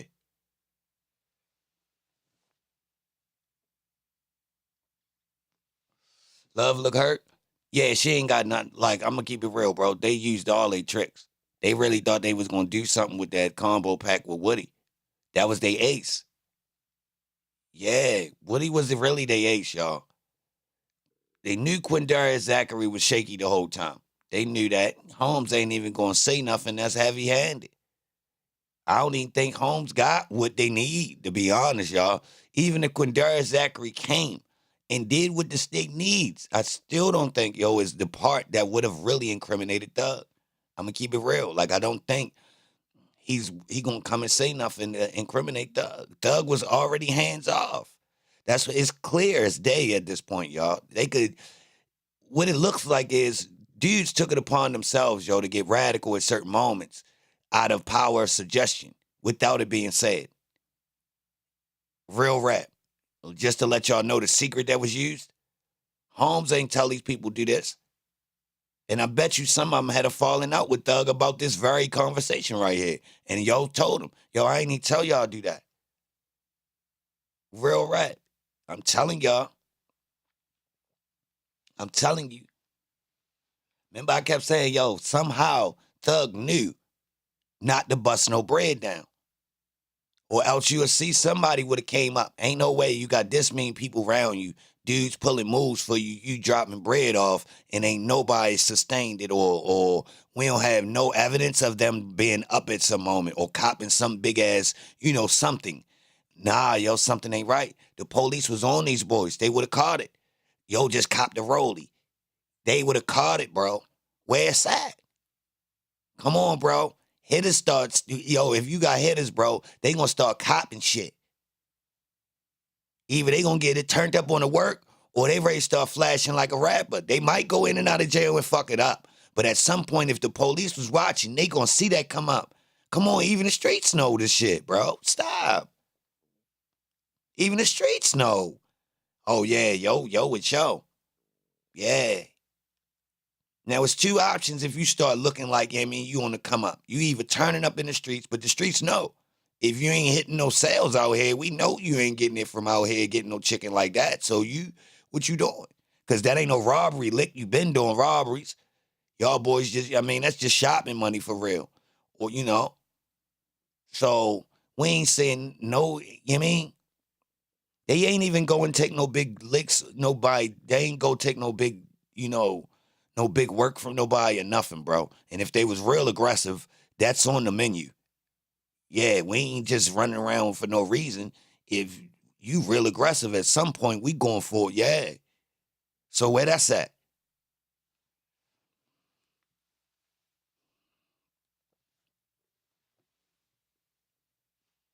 Real rap.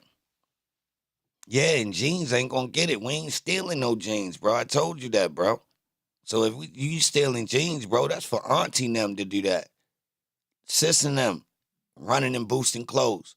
We hit licks. Now them boys was hitting banks. The other dudes, the ATM thing in the banks. Okay.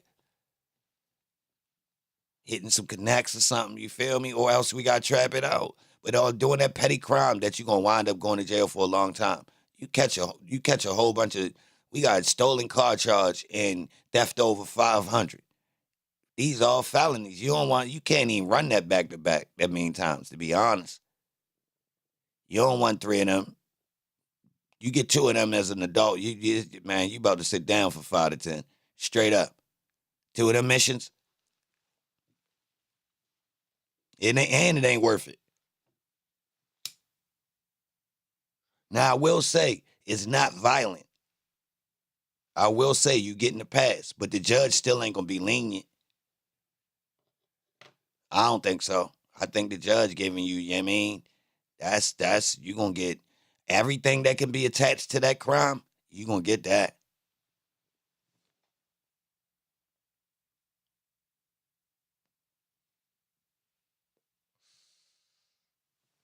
Previously on Ready to Die.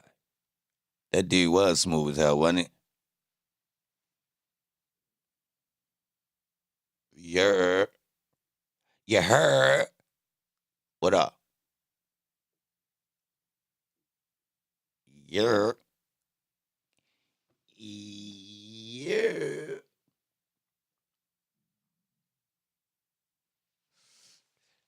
Yeah, salute, bro. Salute to everybody in here. We waiting on them to come from a little potty break.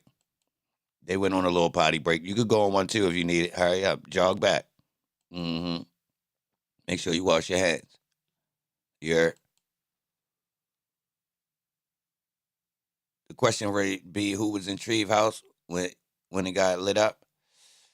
She had all types of options, bro. Who knows, bro?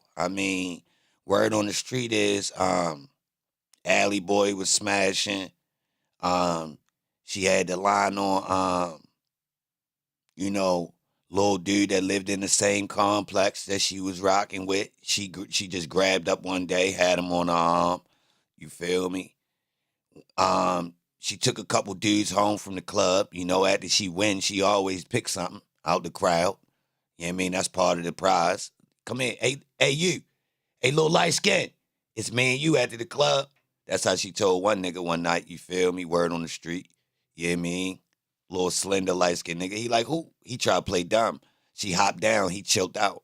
You feel me? Yeah, once she came out the stage, he chilled out. He like, oh, you was talking to me? Oh, all right, say less. What time we leaving? You know what I mean? She said, I'm going to get us an Uber about like 2:30. So be out front. I don't want, I had to look for you. He like, all right.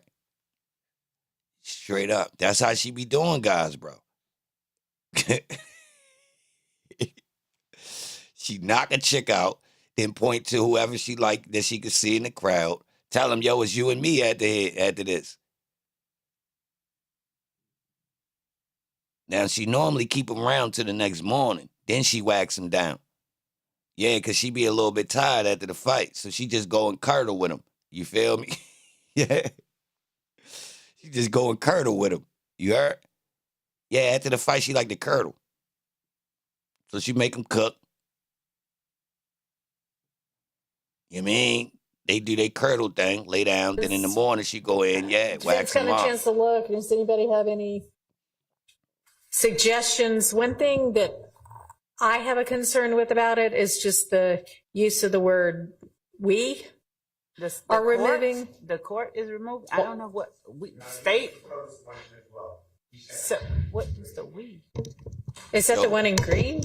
So yeah, that's the one in green, Your Honor. Would the court mind advising when the court says the problem is with the word "we"? I don't have a problem with any pronoun. The state, the court. I don't know. What? This court is removed. Hang on. I haven't gotten anything from y'all, Mr. Steele, and it may be that you just sent it to Ms. Pursfield, and she'll be in here in just a minute. But you want to just tell me what it is? Yeah. Your Honor, it's Tree's shoulders is strong.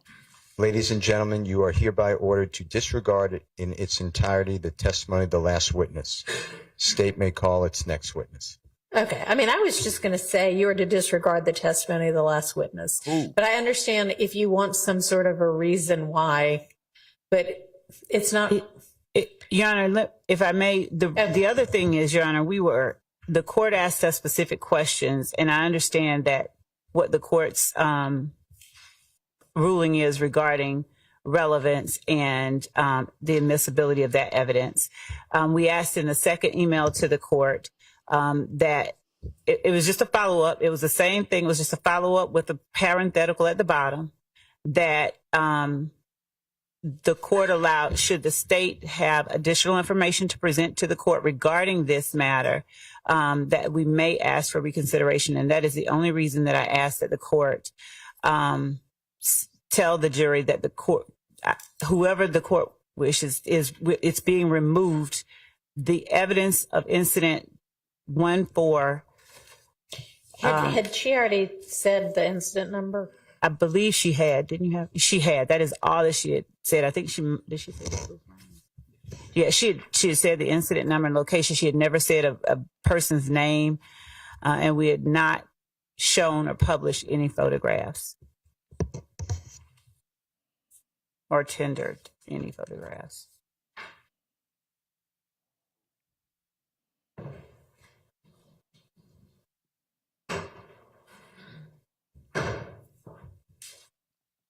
All right, I'll hear from anybody as to this. Your Honor, I just would like the instruction that we gave or asked for in writing. If you don't have it, it's what I read out. And I'm just going to say at this time, you're to disregard the testimony of the last witness. Okay. That way, the at this time's in there, and if it comes up later, great. And the bigger problem with this is the state is saying we have evidence from somebody that they never disclosed to us. We've asked for expert reports. We've gotten zero. And that's been the problem the whole time. I'm confused now about what you're talking about. Evidence of what? Evidence that YSL member committed the Springdale Yeah. So it's thing? Well, I don't know that would be an expert. Well, what they're saying is gang experts go out and interview people, but we don't have any of those interviews. So we're just, trusting the word of Miss Love. And that happens all the time because we don't get an expert report by saying, why is the blue flame linked to this crime besides just a random hit on. It was Dennis dumbass put it together, and they believe it. A computer database, but that's besides the point. I understand we have a jury. We don't want it. I don't want it to read. We don't want it to read the incident. It sounds like the court is saying that it happened. It has something to do with this case. We just want to say disregard the witness's testimony. The state can call its next witness. All right. Whose testimony we disregard? Oh, gosh, you're right. Yes, thank you. Yeah. Yeah, short Silver attention Fox. span sometimes. Oh, you Was there forget about something a else brother. on this, Ms. Love, before we move to the 911? No, Your Honor. The court intends to give the I'm instructions. just going to say at this time you are to disregard the testimony of the last witness. Thank you. And down. whenever Mr. Matthews has his. So, Judge, good afternoon. There's a 911 call that is going to be planned to be introduced by the state. It's from a March 12th, 2020 theft of a vehicle call. Your Honor, I have had an opportunity to listen to the 911 call. And based on the 911 call, Your Honor, it's our position that that call is a testimonial call that would be excluded under the Confrontation Clause. I may need to listen to it. Do you know how long after? It's about a minute or two. Oh, no, couple no. I minutes. meant how long after the incident it came in? How long after? Oh, yes. So according to the 911 call, it was the caller said that over an hour ago, the theft took place. All right, I'll take a listen.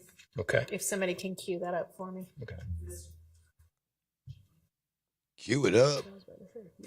While they're queuing it up, Your Honor, DJ, I would submit that when you listen to the call, it's not going to indicate that it's thwarting an ongoing crime. It's not going to be to seek any assistance in any situation involving immediate danger.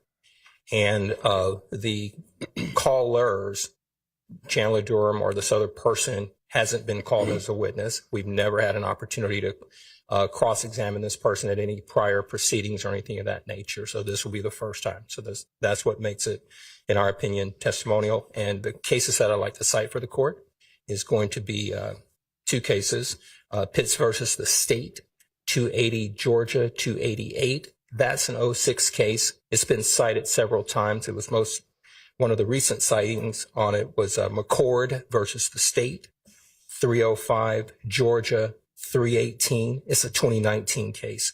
Right. This is not a present citizen impression call that you're about to hear, in our opinion. Mr. Atkins is queuing that up for the court. Thank you.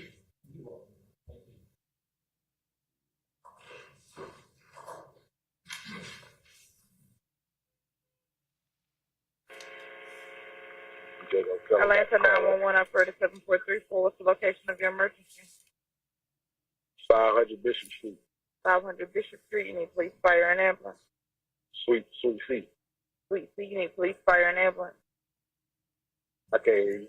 Do you need police, fire, or an ambulance? Police. And that's Sweet C, Charlie. Say that again. It's Sweet letter C, Charlie. Yeah, Sweet letter C as in Charlie. Yeah. Okay. Is this a business, a house, apartment? It's a business. What's the name of it? Sonico. Sonico. Okay. And what's going on at Sonico? Why you need an officer? Stolen car. Your car was stolen from this location? Yeah. Well, not my car. One of my clients' car was stolen. Okay. What color is the vehicle? It's a black vehicle. Is the owner of the vehicle there? Yes, he is. Okay. Can you ask him what year it is? It's 2019. And what type of car is it? It's a Dodge, a Hellcat Red Eye. What's the shop name, Zilla? So is that a Challenger or a Charger? Challenger. You said Hellcat? Yes. Okay. Do we have the tag number available? 1 second. Do we have a description of the person who took the vehicle?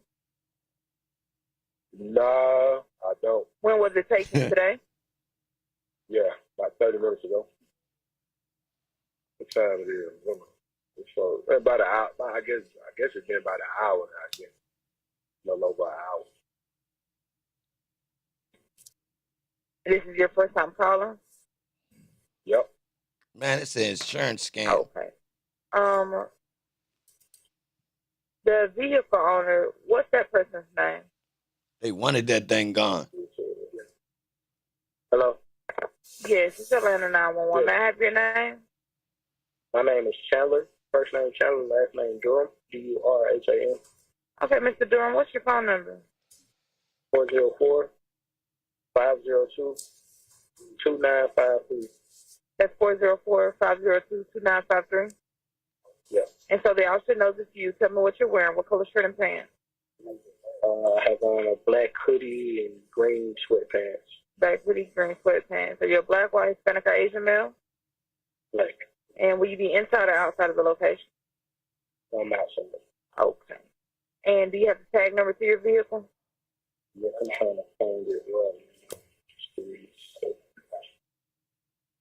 And is it registered in the state of Georgia? Yes. Okay. And mysteriously, when they find it, none of your belongings was in it, was it? I'm not sure if I can. Do you see the VIN number? You have a VIN number? Let me look on my insurance. I might have that number for. See if I can find my code.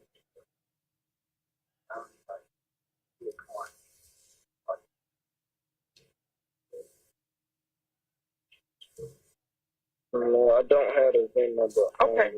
So by the time the officer arrives, you'll need the VIN number or the tag number. I would advise you to go ahead and call your insurance company and ask them for it because they'll be able to give it to you. Okay. All right. Thank you.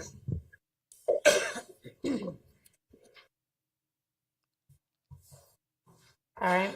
So, Your Honor, the caller initially says, I don't know if the court heard it, but I heard it, says, need a police report. It's number one. There were two callers on the call. One was the owner of the business. The second one was the victim of the theft of the vehicle.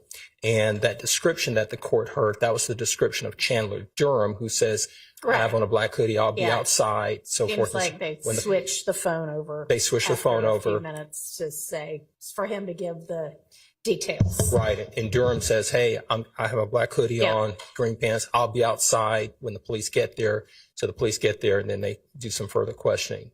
So in our, based on the law, Your Honor, this is a testimonial call. It doesn't involve a present sense impression, Your Honor. The court heard the call. Shout out to And it was A&B over an Dominican hour Salon. after the theft of the vehicle. So it's not to thwart an ongoing crime, and it's not to seek any assistance in a situation involving immediate danger. They don't know who took the car. They have no other information other than the car is gone when they discover it. So they call in to make a report, have a police officer come out there. Thank you, Judge. I hear from the state. Yes, Judge.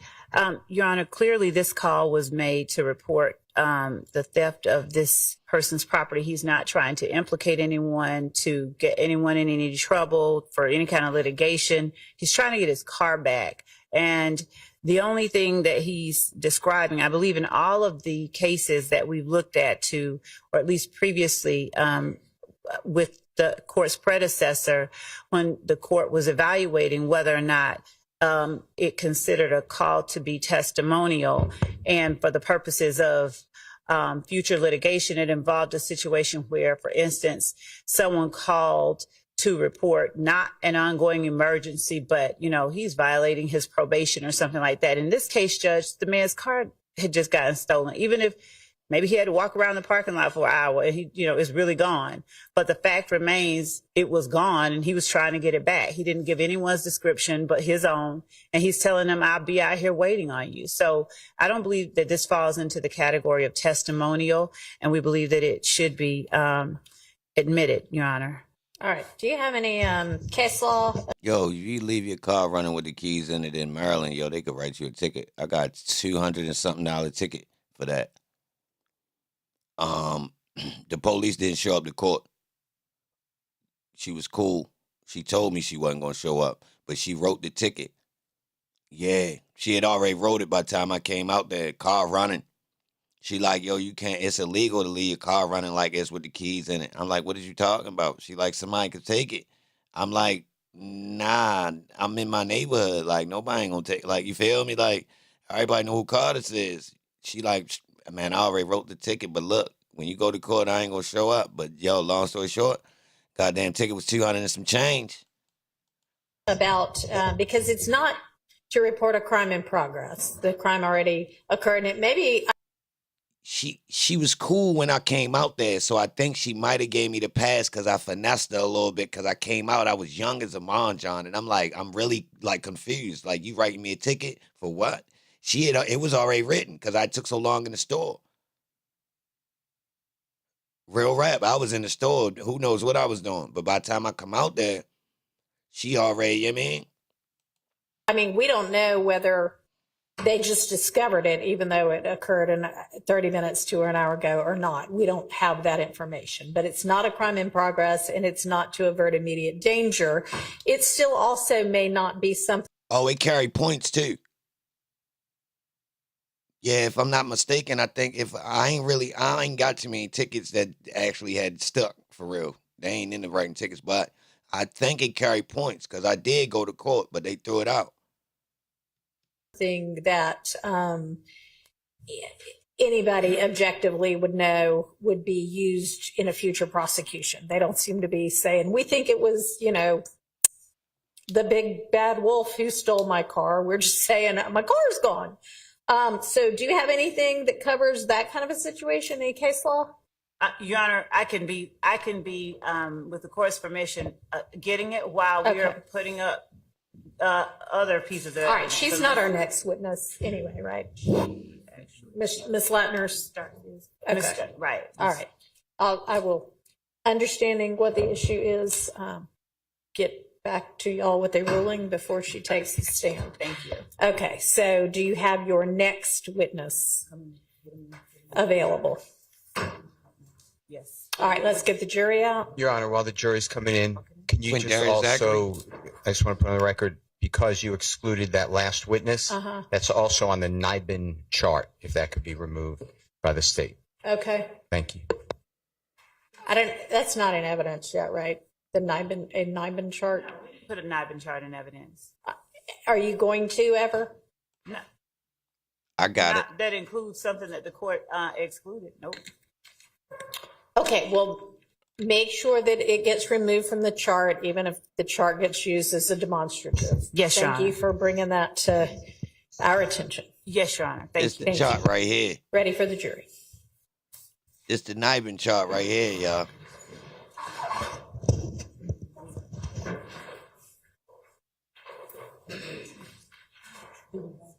Okay, that's good. Well, hopefully they can get this set up. Leaving the car running with the doors locked? I think that must be legit. That's warming up your car. I don't know.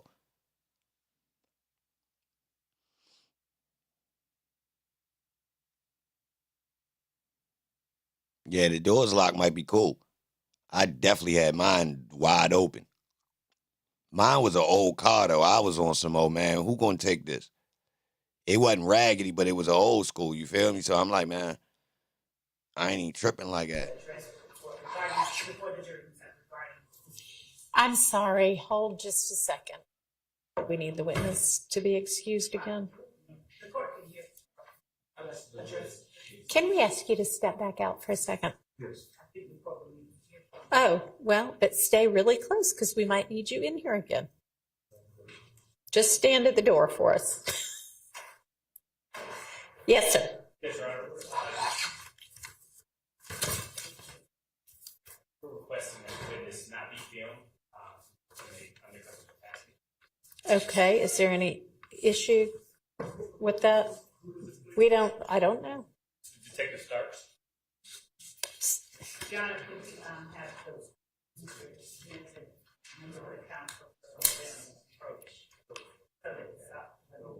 Y'all come on up here. Yes. If the court remembers, the reason that we give a list of a number of witnesses is so that we are not in the position that we will not be in a position like yesterday where the court has admonished that we are not to have no one out there. And so as we arrange and rearrange, I'm not faulting you for not having him on last week's list because things changed, but I am saying that if you have concerns about a witness being filmed, then please raise it maybe that morning, if that's the first you're going to call that witness, and not after the witness is in the courtroom I and don't has been disagree. filmed. I don't disagree. Okay? I Because don't. there is nothing I can do I about the know. fact that he was filmed. So with we- regard to further filming of him, We are asking that he not be further filmed. okay. Please. I Thank think you. that given the reason given, that is reasonable. So I don't have a problem with that. Anybody have a problem with that? Who? The dude? Media does not, that are in the courtroom. Man, these defense people. attorneys. No, how they you have serving the problems. public, All right. but you don't want to be seen if people, the cameras allowed in court? Nah, bro, that's a police. That's a police. Nah, bro, police need to be on camera, bro.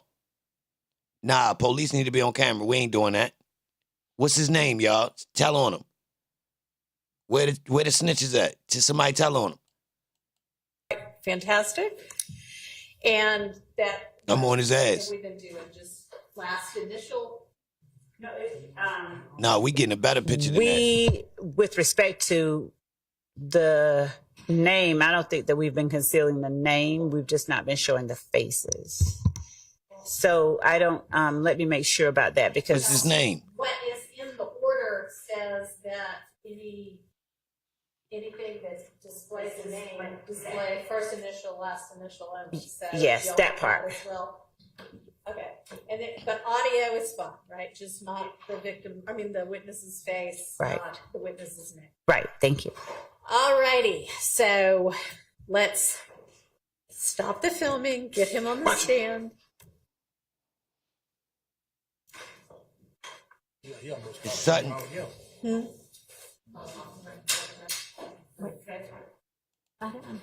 Oh. Oh, hell no, that wasn't y'all. So.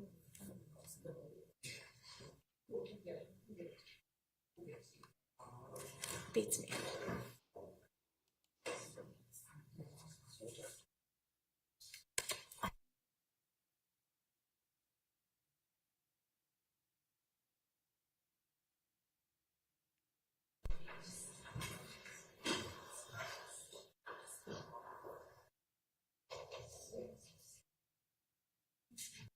That this falls into the category of testimonial.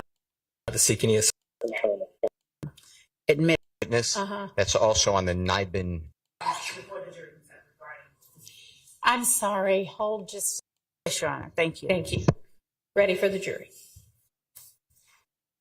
Other piece of the. All right. She's not our next witness anyway, right? Okay. Well, make sure that it gets removed from the chart, even if the chart gets used as a demonstrative. Yes, Your Thank Honor. you for bringing that to our attention. Yes, Your Honor. Thank you. Thank you. Ready for the jury.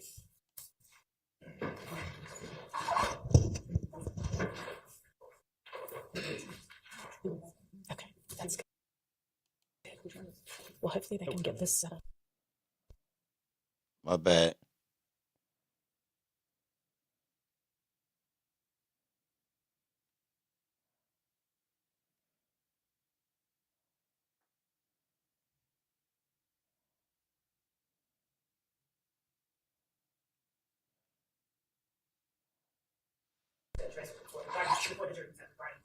I'm sorry. Hold just a second.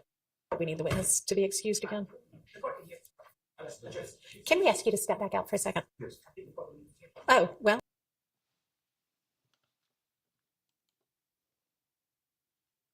My bad, y'all. Hold on. Let me get him. Can we ask you to step back out for a second?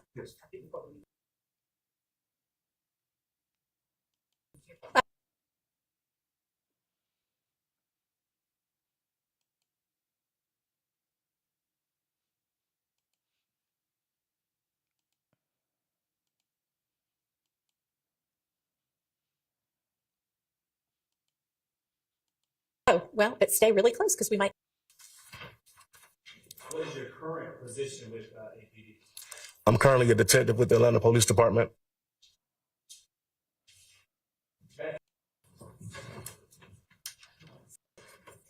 Notice that there's a different witness in front of you right now, and I'm going to instruct you at this time you're to disregard the testimony of the last witness. If you'll swear this witness. Why they throw out the last witness testimony, y'all? Hey, bro. Of course. I do. That's it.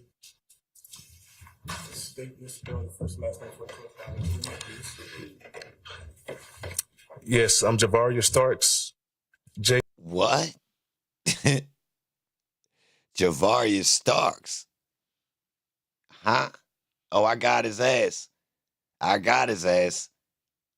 Got him. They ain't safe. They ain't safe. ARVARIOUS.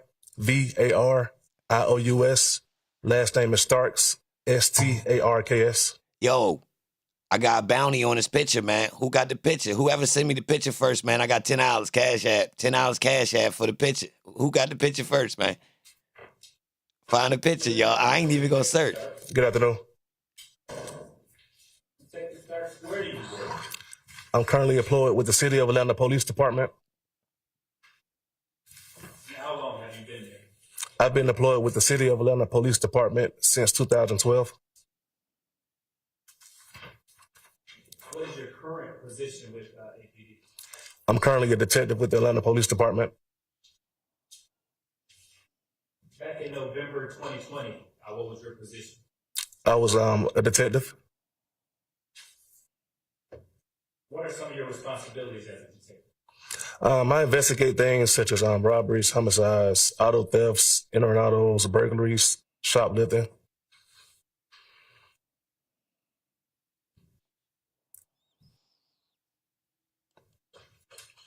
And are you post-certified? I am. And have you maintained that post-certification throughout your career? I have. I want to turn your attention to November 24th, 2020. Now, did you respond to a call at 4275 Walton Crossings, apartment 3216? Yes, sir, I did. And is that location in Fulton County? Yes, sir. And what is this location? Is it apartment, business? What is it? It's an apartment complex. And was it a 1 or 2 bedroom apartment that you responded to? I believe it was a 1-bedroom, 1 bathroom.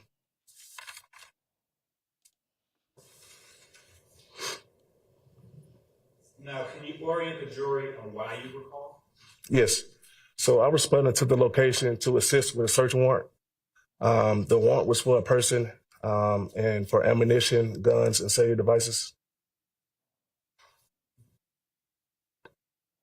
Now, when you responded to the call, were you alone or were you with the partner?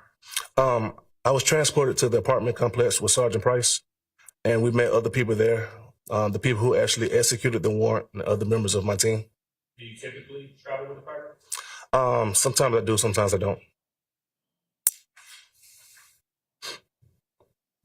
Now, you mentioned that you were there to aid in the assistance of the search warrant. Yes, sir. Okay. So when you arrived at the location, were you assigned to a specific area to search? When I arrived to this apartment, I started searching around the bedroom and closet area of the apartment. Why did you search that area? When I initially came to the apartment, I was escorted in, and they showed me stuff that was already found, so I just started that way.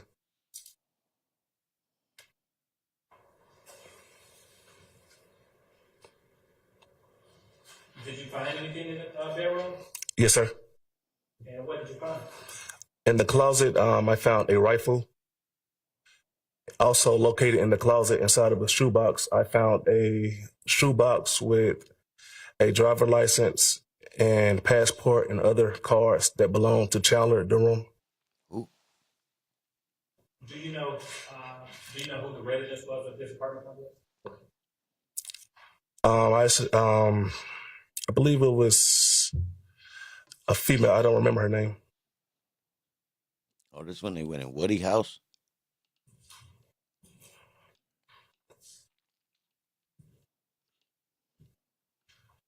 What did you do with the items that you found? The items that I found, I gave it to Investigator Belknap because he was the lead investigator on the search warrant. And did you or Belknap prepare the search warrant for that residence? Investigator Belknap prepared the search warrant.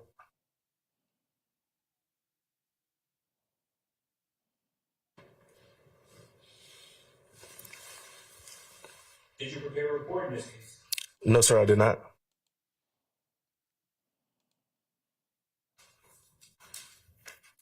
Were you wearing body camera that day? Yes, sir, I was.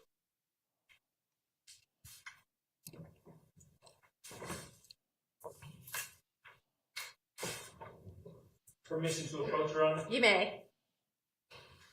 I'm now showing you what's been pre-marked as states 3, paw, and 4, paw. Take a look at those.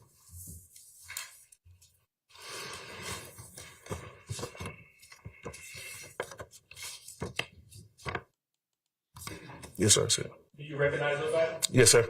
And what are they? It's a rifle that I located in the closet, and the ID of Chandler Durham that I located in the shoebox was within inside of the closet. Are they a fair and accurate representation of the items depicted on your body cam that day? Yes, sir. Your Honor, this time the state moves to admit 3 papa, and 4 papa. All right, those are admitted. Lamar sent it first. But hold up, we need a better picture, bro. Lamar sent this first. We need a better picture. And Detective Starks, what are we? Tell the jury what is depicted in 3 papa. Yes, sir. It's an ID of Chandler Durham that I located within the shoebox inside of a closet. And what else was in that shoebox? A passport. I believe some debit cards, credit cards of Chandler Durham. You may. This from 2020. What raid was this in 2020?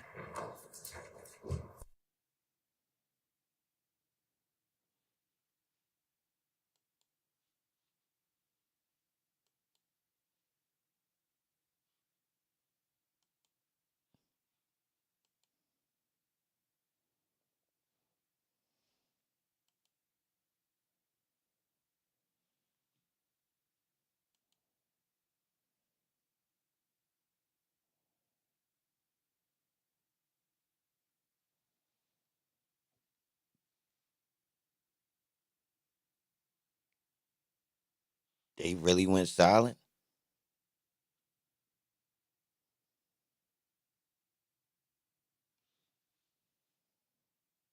Showing you what's been pre-marked. What happened? That was crazy. That was crazy. What happened?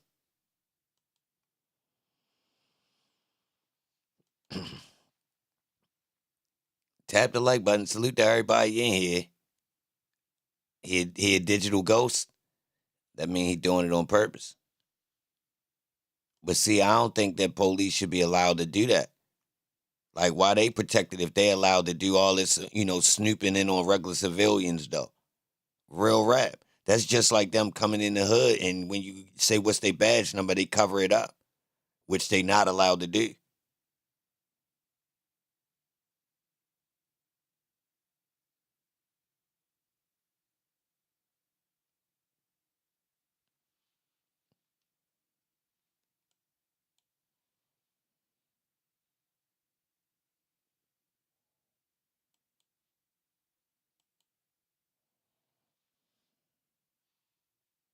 He probably be undercover. You can't, like, being undercover, to be honest, bro.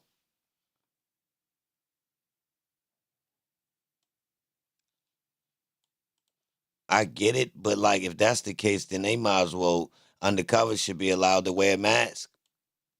Or testify from, like, another room where, they get to turn their head away from the camera or something. You understand? Because, like, how undercover are you if you actually got to come in the courtroom and people in the courtroom get to see your face, but just not the camera? So, you understand? Like, you being exposed. Everybody in the courthouse seen you.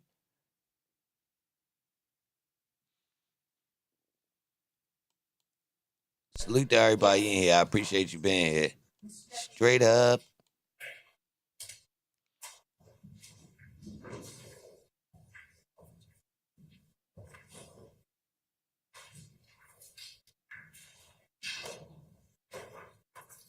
Yo, if you live in the hood, yo, people know you're police. Straight like that. Like you ain't slick. We can tell how you move, you the law. That ID, what was the name on that ID? I believe it was Chandler Durham. Or And what else did you locate or find in that shoebox? it was a passport and I believe some debit cards. And did those items bear the name Chandler Durham as well? Yes. I'm now going to publish four Papa.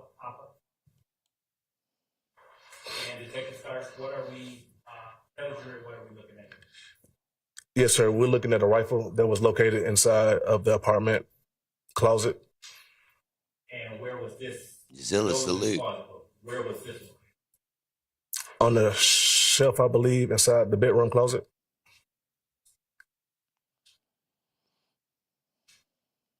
And the items that you found, what did you do with the rifle and the box containing the identification? I notified Investigator Badnap, and he took collection of the evidence. Did you do anything else? No, sir. Brief moment, Your Honor.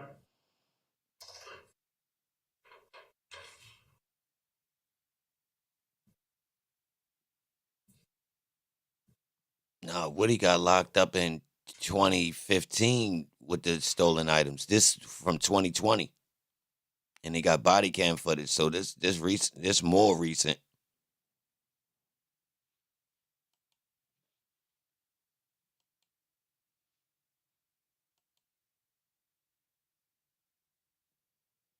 No further questions at this time, Your Honor. I don't think that's him. That picture that looked younger, 2 people sent it. I don't think that's him. I know it says him.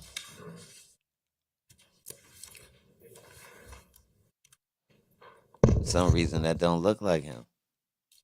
Two people sent that photo. It might be though. Detective Starks, good afternoon, sir. Good afternoon. How you doing, sir? I'm good. My name is Carrington Matthews, and I represent Mr. Marquavius Huey in these proceedings. Yes, sir. You have been a police officer with Atlanta Police Department since 2012? Yes, sir. Okay. And you were part of a team that conducted a search warrant. Is that right? Yes, sir. And I understand it was in November 24th or so, 2020, correct? Yes, sir. Okay. And you were not the only person that was there doing the search warrant, correct? I was not the only one there. You're correct. Okay. My understanding is that you did not prepare a report, correct? You're correct. Okay. And my understanding is that there were a couple of items that you just testified to and you talked about that you located, correct? Yes, sir. All right. You have arrest powers, right? Yes. You have the ability to take out warrants for people when you believe that something awry has happened and a crime has been committed, correct? Yes. Can you look at this jury and can you tell them that you took out a warrant for a rifle found at this particular location for Mr. Marquavius Huey? I did not. You had the ability to do it, right? Yes. You did not. You're correct, sir. Okay. Let's talk about the items in the shoebox. The items that you just talked about, you're not aware of any of those items that we just talked about being the result of any crimes that you took out a warrant for on November 24, 2020 for Mr. Marquavius Huey. I did not take out any warrants dealing with the apartments or contacts in the apartments. You had the ability to take out a warrant if you believe that a crime had occurred with respect to these items that were located in a shoebox, correct? Yes, sir. Now, this is November 24th or so, 2020. Did you take out any warrants in 2021 for these items that you just talked about? No. Did you take out a warrant or anything of that nature in 2022 for the items that you just talked about? No. And to this date, you've not taken out any warrants for any items that you found with respect to a rifle located at that location, correct? You're correct, sir. And the same would be for the items that you just talked about with respect to the shoebox, correct? You're correct. Okay.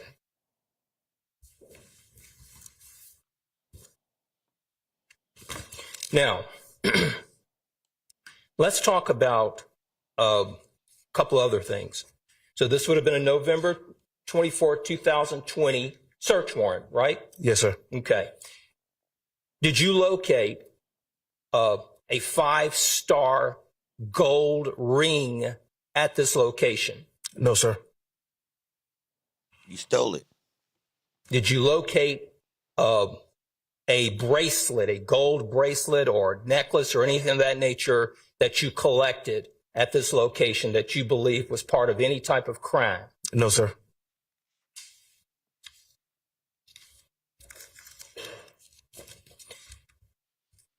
Let's talk about, I think in the search warrant, detective, you talked about a need or desire to look for cellular phone information at that location, correct? Yes. All right. Did you locate any cellular phone that would belong to anyone that would be the name Gary Holloman?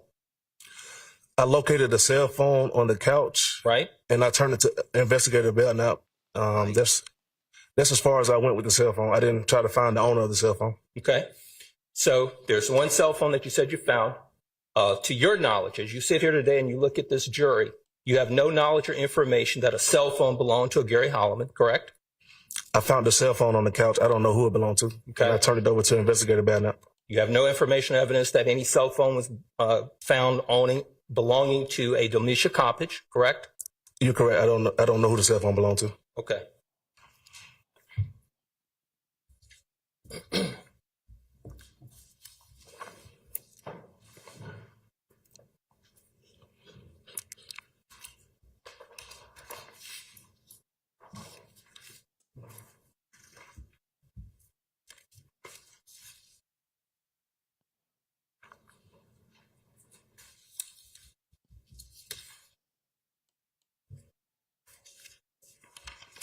Just 1 second, Your Honor.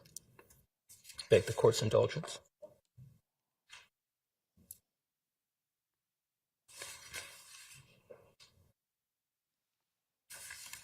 Turn up. Salute for the likes, y'all. I appreciate You it. did not locate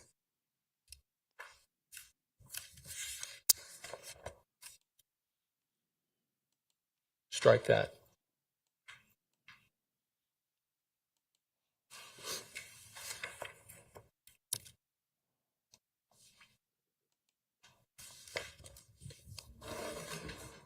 Those are my questions. Thank you, Detective Starks. Yes, sir. Any other defense questions? Nope. Okay, any redirect? Go ahead. Detective Starks, was this your case? It was not my case. Whose case was it? Investigator Belknap.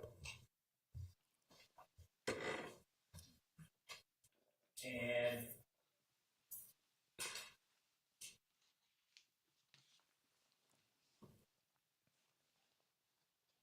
for a search warrant to be valid, does it have to contain information that the evidence of crime is likely to be? Sustained. What does a search warrant have to contain in order for it to contain evidence or information? Strike that. And that's a better question. What does a search warrant have to contain? Does it have to contain information that evidence of a crime is likely to be found at the place of research? Again, Your Honor, that would be a leading question and also foundation. Sustained.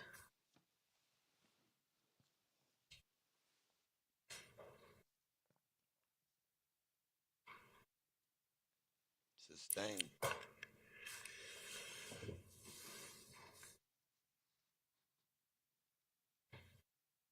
Belknap is coming back. Well, he Did you prepare the search warrant in this case? I did not. And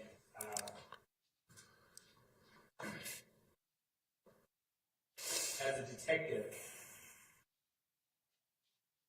did you assist Belknap in the preparation of this case? Objection asked and answered. Did you assist? I'm sorry, who? Connection to vague as well. I'll rephrase that. Okay.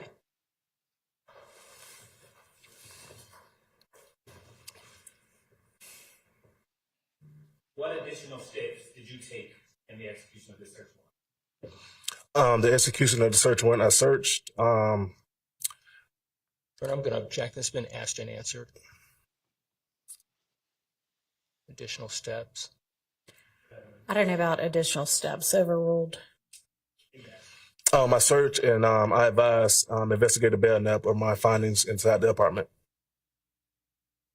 Court's indulgence, Your Honor.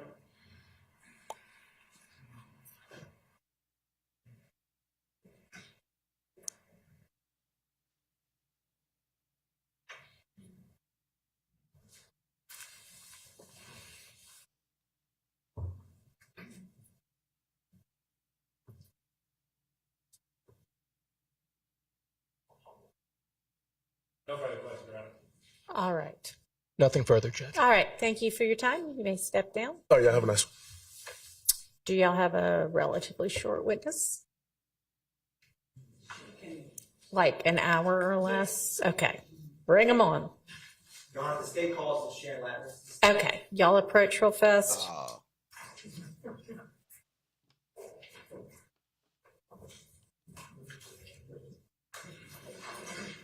You know what this is? This Ray be Shenaniganville. She don't even like being up there. They keep bringing her ass back, man.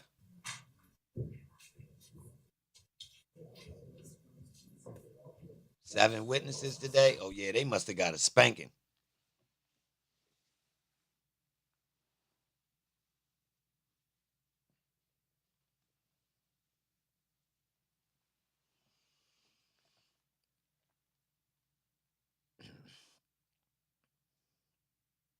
Sharon Latner, just the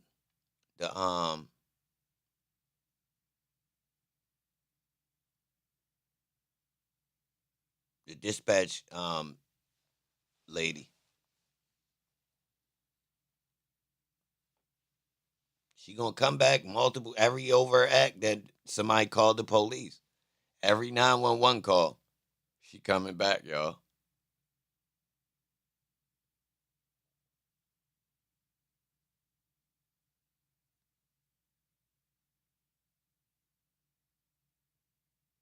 Yeah, you definitely, I mean, her testimony not even for like any proof of the matter. It's just actually a statement of what you feel me, how the call came through.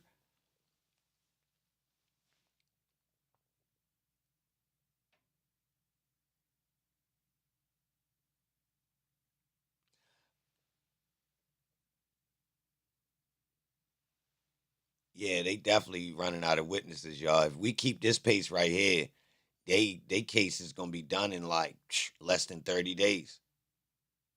Real rap, y'all. If we keep this pace, they case will be done in less than 30 days, y'all.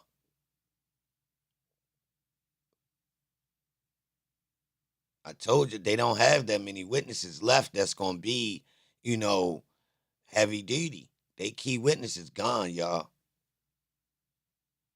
And we already heard what's gonna go down with Zachary. So they trying to force Zachary to actually come up there and save the day, but I don't even think he got.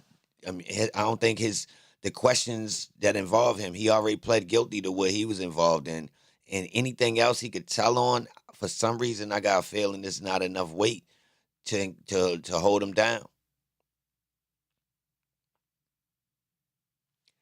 How many witnesses the defense have? Well, I'm assuming each person has their own set of witnesses. Only witness list I have is Young Thug witness list. It's not a lot. It's not a lot. I don't have the other people witness list though. I never seen any of the other witness lists from anybody but Thug. If anybody know where they at, I would like to see those.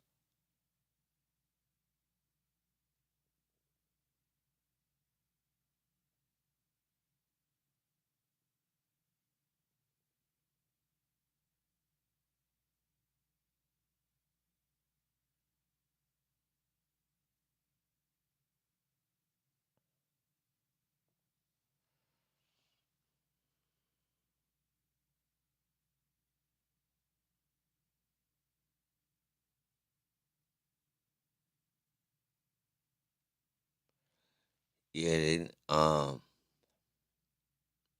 they've been rolling through the witnesses today. Nothing heavy though. When you on oxys, I mean, you can't work when you on oxys, can you? Like, are you allowed to make legal business moves? Like, you feel me? Like, it literally tells you on the joint that you want to relax while you know this ain't nothing you take and then go get active.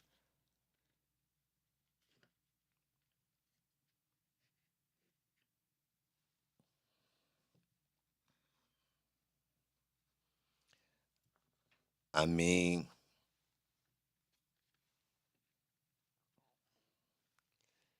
his lawyer presented it.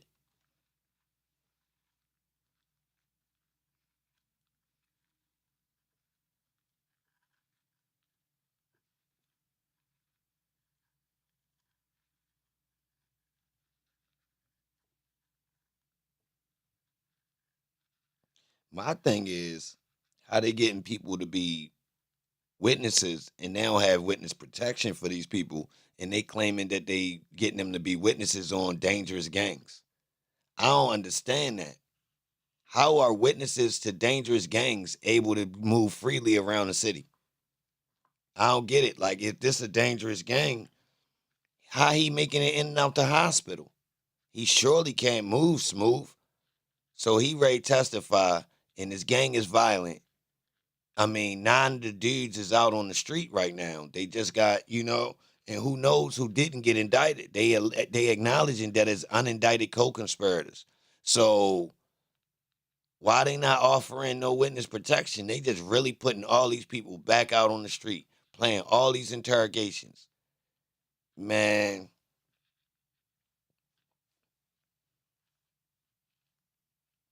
yo, these videos gonna exist forever on the internet. Yo, they done ruined these people's families' lives. These people gonna have to move. These last names gonna ring bell in school and all that, bro. Like, bro,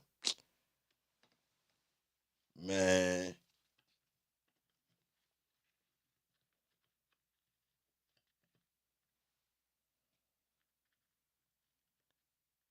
they ain't even try to keep it discreet.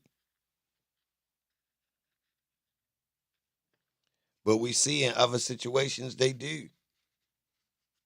But now all of a sudden come to this trial, man, they is throwing people underneath the bus.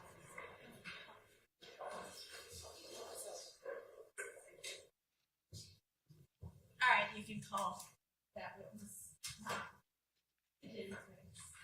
It's somewhat shorter.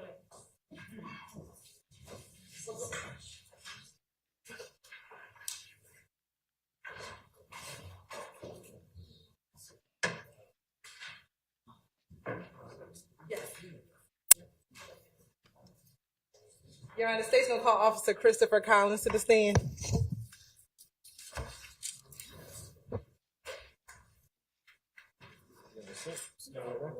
Yo got on natural skinnies. Why he look familiar? Yeah. It's Christopher Collins. Spelling on that is CHRISTOPHER.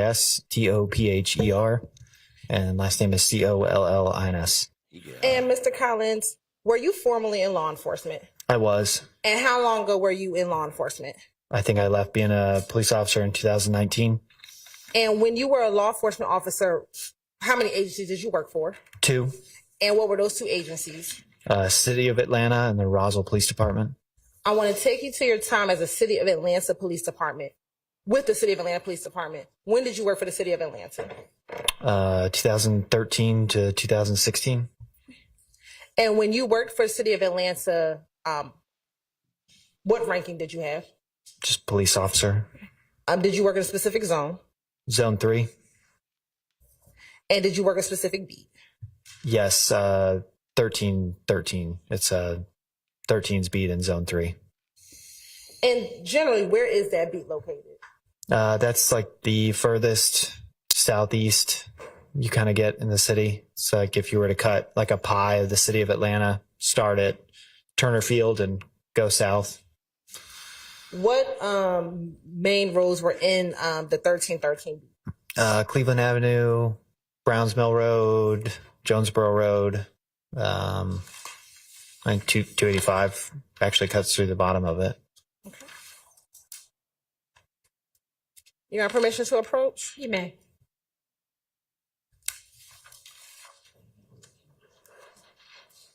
Boy, pants tighter than Thug.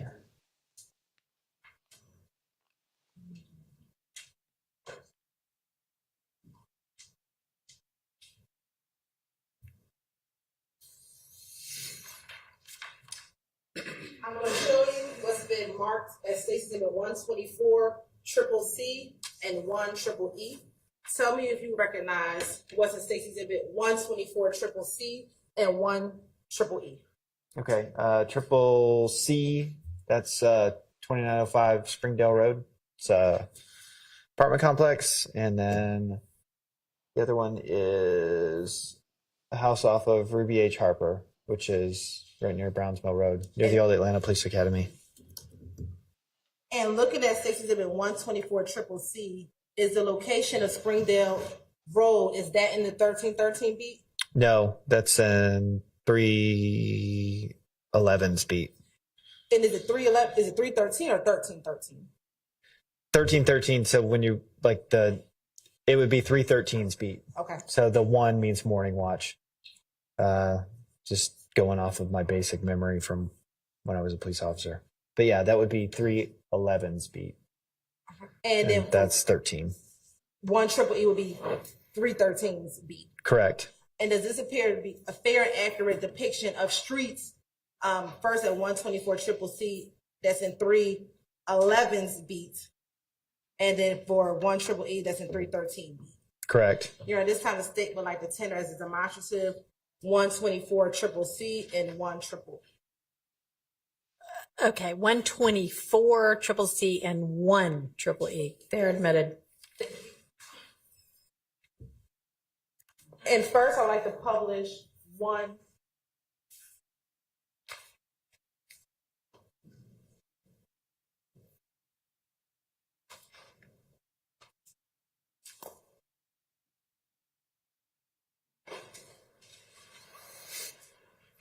We won't publish anything yet because we're having technical difficulty. I want to direct your attention to January 11th, 2015. Did you have the occasion to respond to a 3424 Ruby H. Harper Drive? Yes, And is that in Atlanta, Georgia? it is. And is that in Fulton County? Yes. Why did you respond to that location? That was a shots fired call. I believe there was property damaged. There had been And did you weapons respond to that discharge. location with any other officers? Yes. I want to say Officer Lucky responded with me. I'm sorry, say that one more time. Officer Lucky responded with me to that one. Okay. And if you can recall, what occurred when you responded to that location?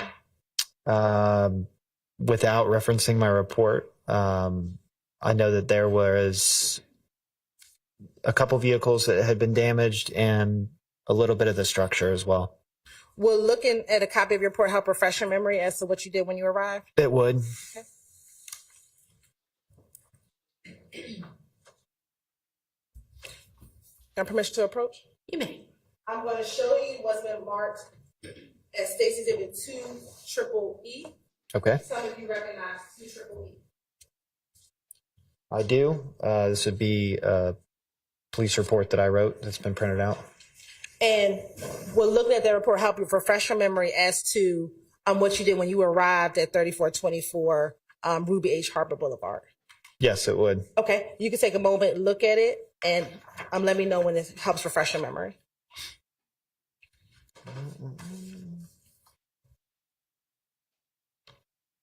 Okay. Yeah, this helps. I'm ready. Okay. Do you recall what time of the day would you have arrived at that location? That would be, this report was submitted in the morning. So let's see. Yeah, this was, looks like the report was submitted at 1:06 a.m. Okay. And I apologize, you said you worked The morning watch? Yes. What was the time of the morning watch? I want to say I got there at 10, left at like 6 or 7 in the morning. So morning watch starts at 10 o'clock p.m.? 10 p.m., yeah. And goes until about 6 or 7 a.m.? Yes. When you responded at about 1 o'clock a.m., what did you see when you first arrived?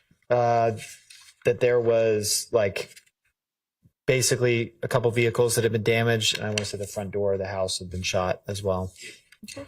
And you said a couple cars have been damaged. Does your report indicate what cars were damaged? Yes, it does. An Econoline van, that's a Ford van, and then a Chevrolet Caprice.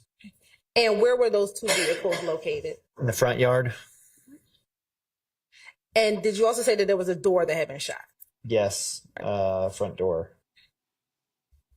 The cars, what if any damage were on those vehicles? It was the windows were broken, and another one had been shot in the front door. So it was a window and a front door of a car. Now, while out there, were you able to see any shell casings or projectiles? And are you looking at your report to help refresh your memory? Yes, I am. Okay. Yeah.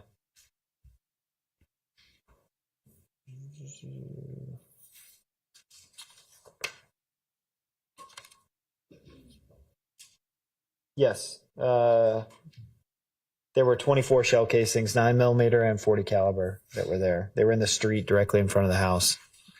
And was there anyone home when you first responded to the location? No, there was not. When you responded to the location, you talked about being in the front of the home. Did you go anywhere else to check to see if anyone was there? Yes, we checked the backyard and the surrounding area. Now, were you familiar with that location? Yes. How were you familiar with that location?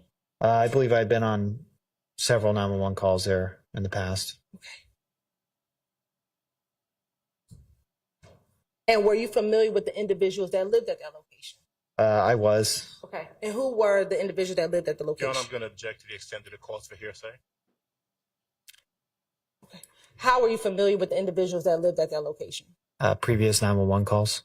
And those 911 calls that you responded to? Correct. And when you responded to those previous 911 calls, did you interact with the individuals that lived at that location? Yes. And did you become aware of them through that interaction? Yes. Okay. Who were the individuals that you knew that lived at that location? You had Rodney Sturkey and Thaddeus Bush. Okay. And without giving me their full date of birth, what was the year of birth of Thaddeus Bush? 1967. And what about the year of birth of Mr. Rodney Sturkey? 69.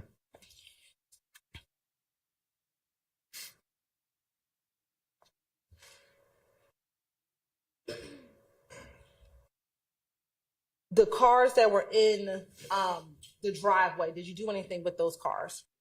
Yes, we ran them and through GCIC to see who they were registered to. Okay. And were you able to determine who the cars were registered to? Yes. All right. And who were those cars registered to? Objection, that would be hearsay. Sustained. Now, were you familiar with any relatives of anyone, or were you aware of any relationships of anyone who lived at that home? Yes. Okay. Specifically, Mr. Bush, were you familiar with any of his relatives? Yes. Okay. Who, maybe not familiar with, were you aware of who he was related to? Yes. Who was he related to? Objection, foundation, and possible hearsay. Sustained. Let me ask, how were you familiar with Mr. Bush and who his relative?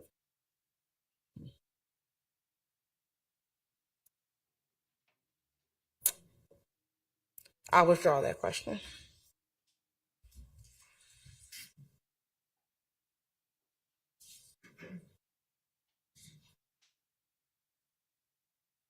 While on scene, were you ever able to speak with any witnesses? Without telling me what they said, were you ever able to speak with any witnesses? Yes. Okay. Were they able to provide you information about the incident? Yes.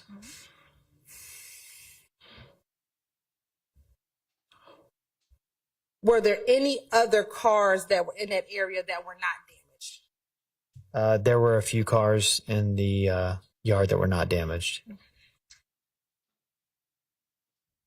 Did you have anyone else come out the scene to assist you with that investigation? Yes. Who came out? My supervisor and a crime scene technician came out. Who was the crime scene technician that came out? I'm gonna have to spell the last name. Okay. Flemister. And let me ask you, what was there a case number associated with this report? Yes, there's always a case number. What was the case number that was associated with this report? Looks like it was 15013 012300. Okay. Now, when you were on the scene and you know that it was shots fired, did you do anything to ascertain if there were any victims of any shootings? Yes, that's searching the yard, trying to make contact with anybody inside. And then we also call, or at least have 911 call the local hospitals to see if anybody came in, like if anybody brought themselves into the ER.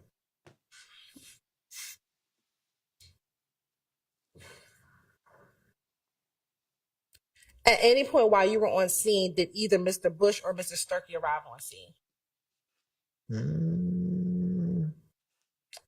I believe they did. Okay. Do you recall if both of them arrived or one of them arrived? If I can look at my report, I can let you know. Sure.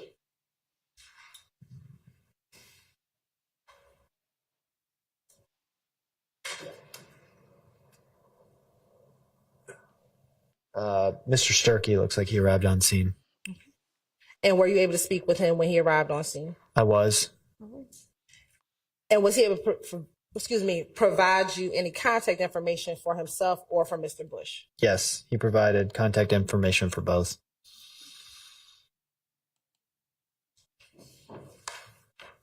Were you present when the crime scene tech was processing and collecting the evidence? Yes. Okay. After the crime scene processed the evidence and you wrote your report, did you have any other involvement with responding to that location? No.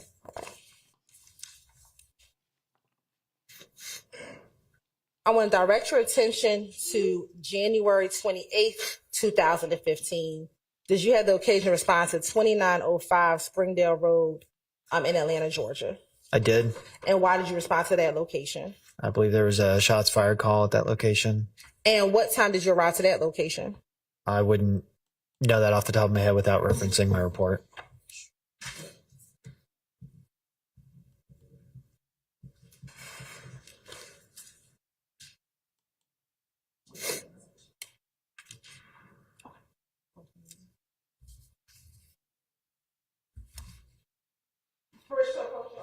You may. I'm going to show you what's been marked as Exhibit 129 Triple C. Tell me if you recognize 129 Triple C.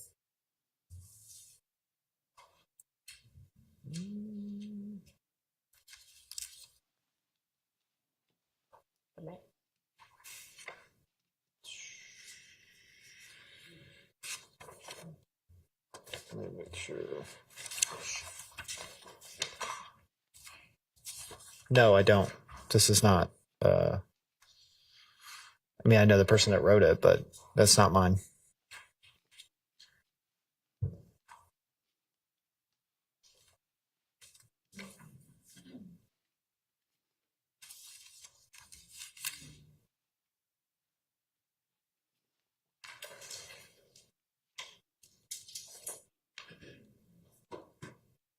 I'm sorry, I gave you the wrong report. I apologize. Okay, now looking at 129 Triple C. Tell me if you recognize 129 Triple C.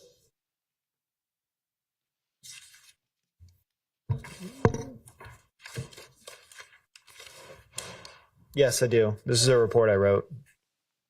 All right, well, that helped refresh your memory as to what time you responded to 2905 Springdale Road 2905 Springdale Road on January 28th, 2015. Yes, it does. What time did you respond? Looks like 12:16 in the morning, so just after midnight. And why did you respond to that location? Shots fired. Apartments were damaged by gunfire. Now I'm going to publish for you State's Exhibit 124 Triple C.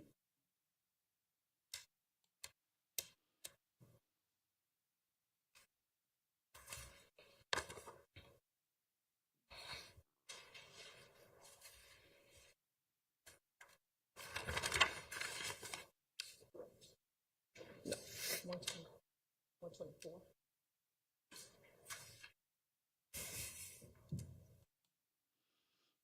Okay. We have to remove the bar.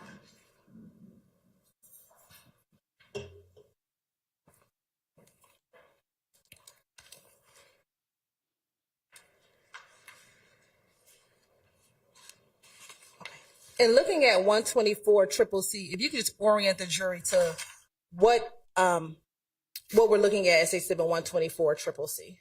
Sure. To the north is well, it's older now, but at the time it was a newer Walmart on Cleveland Avenue. And then you go down Springdale Road. This apartment complex would be on your right.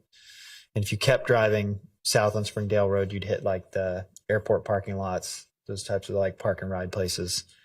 85 is to your east, and then Sylvan Road to your left. Okay.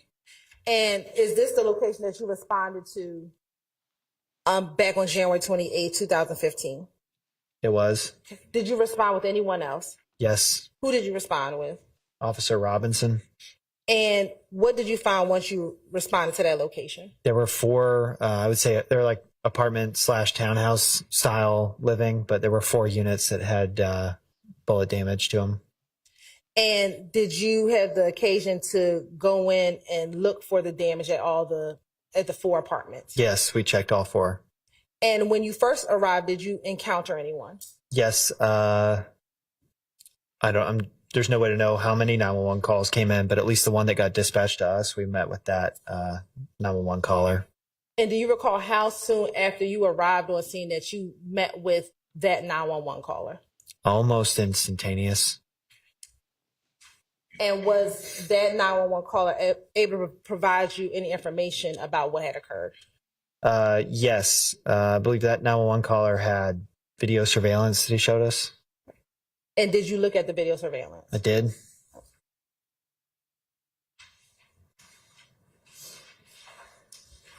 And based on looking at the video surveillance, what if anything did you do after looking at the video surveillance? After we looked at it, we basically like analyzed that there was a silver, like mid-2000s Chevy. I'm going to object to the hearsay. And the best evidence. I believe that he could testify to what he saw on the video surveillance camera. Are we going to have you watched it? You looked at it? Yes, Your Honor. Okay, overruled. So tell us, what did you see on the video surveillance camera?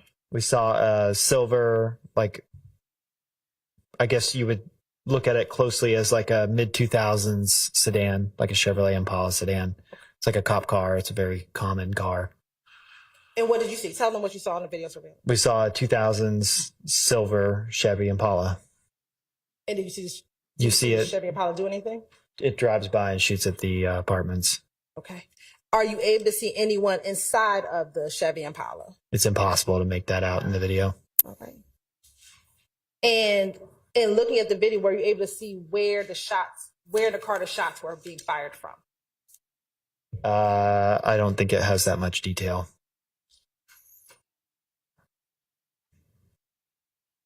Would looking at a copy of your report help refresh your memory as to whether or not you saw it? It would. Okay. If you want me to read it, I can.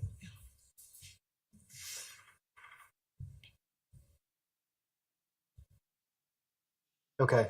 Yeah, in the report, it says that there is shots being fired from the front and the rear of the passenger side of the vehicle. And after watching that surveillance video, were you able to see yourself if there were any shell casings out in front of 2905 Springdale Road? Yes. We recovered quite a few shell casings. If you want a specific number, I need to read for it. Okay. There were 17 9mm casings recovered in the parking lot. Can you speak into your mic? 'Cause I don't think Sorry, there were 17 9mm casings recovered from the parking lot. Once you were able to see the video surveillance, what, if anything, did you do regarding the Impala? We would have put a lookout over the radio for the Impala, see if it was involved in anything else. To see if there was what? See if it was involved in anything else. Alert other police officers if they happen to see it driving by. Did you do anything to determine whether or not there were any gunshot victims from this scene? Yes, checking the apartments, calling the local hospitals, doing all of that kind of. Now, you said that you went into each apartment. I want to start with the first apartment. Do you remember what the apartment number was for the first apartment? That one was P1. Okay. And was there anyone at home at the time of the shooting? Yes, that was the. Yes, that one was occupied. Okay. And who was in the apartment? Last name was Anderson, and two people with the same last name, Anderson. And what year were they born?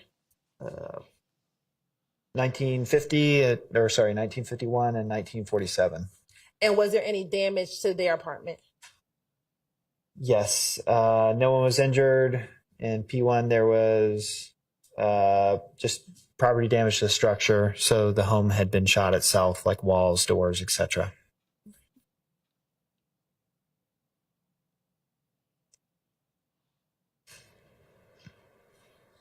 And you said there were holes. Was there 1, 2, 3, or 4 holes within that structure?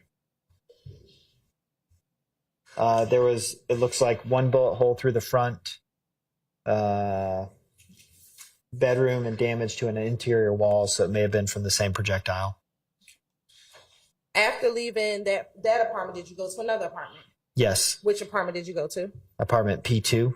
And who resided at apartment P2? Or did anyone reside in apartment P2? Yes. Who resided in apartment P2? Last name is Mack, M-A-C-K. And was that the same individual who was the 911 caller? It was. All right. And did anyone else live in that apartment with him? Yes, his girlfriend, last name Curry, C-U-R-R-Y.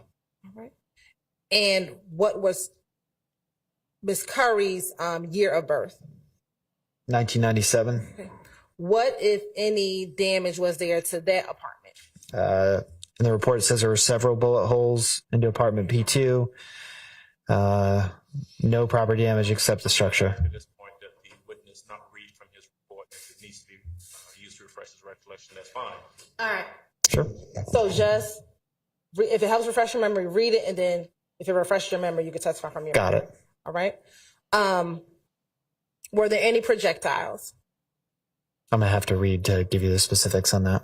Read it, and if it refreshes your memory, then you can let us know. Got it.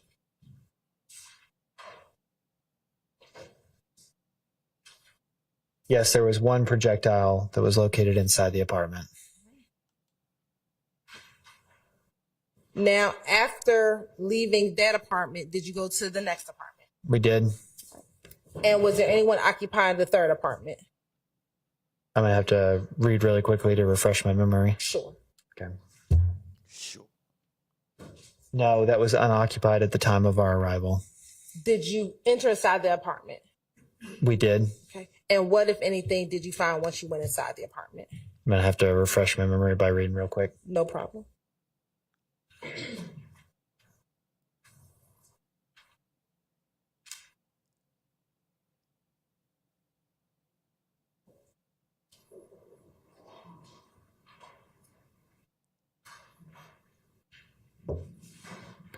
Okay. I'm ready for your question again. Sure. Was there any damage inside of that apartment? Yes. It looked like there were 2 TVs that had been damaged, and we did find a projectile. The back door was unlocked. 2 TVs downstairs were on. And what was that apartment number? That was apartment P3. And then did you go into the fourth apartment? I did. And what was that apartment number? P4. And was that occupied by anyone? I'm going to have to read to let you know. Okay.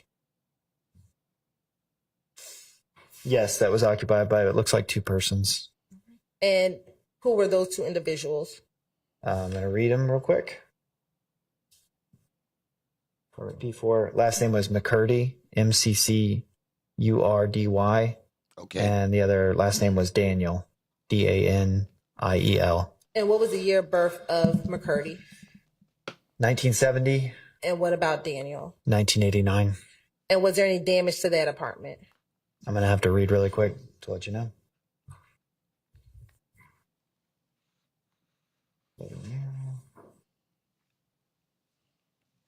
Looks like a bedroom mirror and some of the walls were damaged. We located 2 projectiles there. At any point while you were on scene, did the occupant of apartment P3 arrive on scene? They did. Okay. And who was the individual that arrived on scene? I believe the last name was Smith.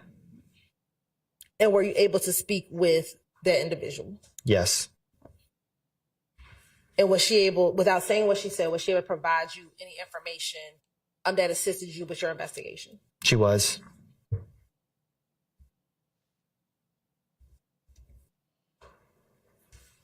Now, did you have any crime scene techs come out to the scene? We did. Okay. Which crime scene tech came out to the scene? Sanders was the last name. Okay. And were you the officer that directed her to all of the damage and projectiles that were found at the apartment complex? I was.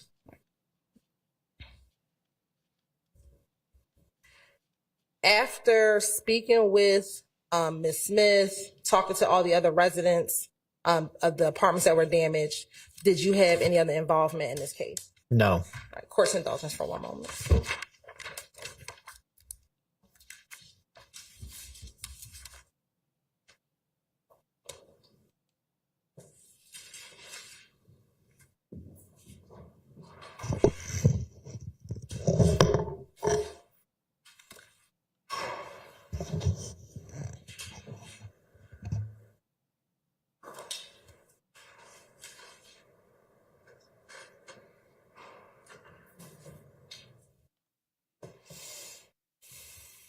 Court's indulgence. I have no further questions, Your Honor. All right. Are there any defense questions for this witness? Your Honor, thank you. On behalf of Mr. Williams, we have no questions for this gentleman. All right. Mr. Short, if you. Okay. Officer Collins, good afternoon. Good afternoon. My name is Max Shard. I represent Shannon Stillwell, okay? Yeah. My understanding, you arrive at the scene and one of the residents shows you their surveillance video. Correct. Oh, I'm sorry. Thank you. At 2905 Springdale. Sure. Is that correct? That's correct. And you viewed that video? I did. Were you the only officer to view the video? I couldn't remember. This is from several years ago. I understand. In that video that you watched, there appeared to you to be one car involved in this incident, correct? Yes. Okay. And that one car that appeared to be involved, according to the video, was a silver Chevrolet Impala or a similar car. Yes, the taillights are awfully specific on that car, so that's what it looked like to me. Okay, but it was definitely silver. Could be a variety of gray. It could be anything. Okay, But gray or silver. sure. Sure. Okay. And that video that you watched, Mm-hmm. did you collect that video? I have no idea. I mean, if it's listed in there as being put in like on a thumb drive, then sure. When a case like this typically happens, it gets assigned to an investigator and they would be the ones to retrieve it, or a crime scene tech, not necessarily the responding officer. Would you have, if you didn't collect it, would you have alerted the investigator? Sure. Yeah. Okay. And do you personally know where this video is now? No. Okay. Thank you. Any other defense counsel questions? No. Any redirect? All right. Thank you for your time. You are excused. Thank you. And we're going to adjourn for the day. So I think y'all may know we have a somewhat, just slightly late start in the morning. Y'all may not know. 9:30, one of your number needs to deal with something early in the morning and believes that they can be here by 9:15 or 9:30. We're just going to make it 9:30. So all of y'all make your arrangements for us to start at 9:30 in the morning. Don't discuss the case with anybody. Don't allow anybody to discuss it with you. Don't look at any kind of accounts of any sort. And we'll see you in the morning. Thank you.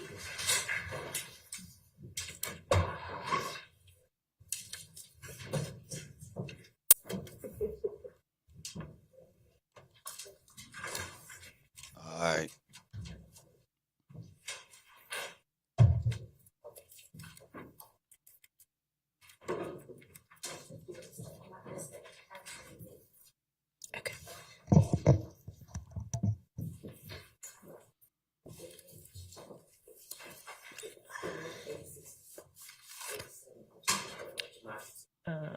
GG.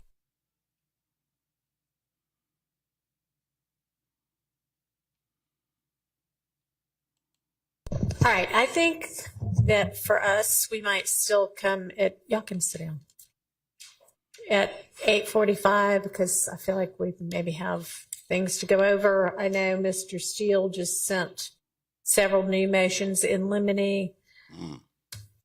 Y'all should have your witnesses ready to go at 9:30.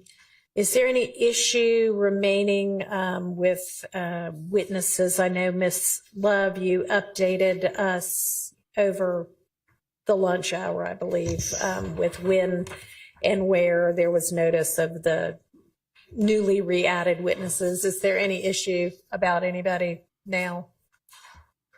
Okay, all right. If we can just have some idea of what witnesses they plan to call on tomorrow. Okay. Is there any update on Mr. Zachary? If he's out tomorrow, we're going to put him up tomorrow. Yeah, But so that one is just kind of an unknown.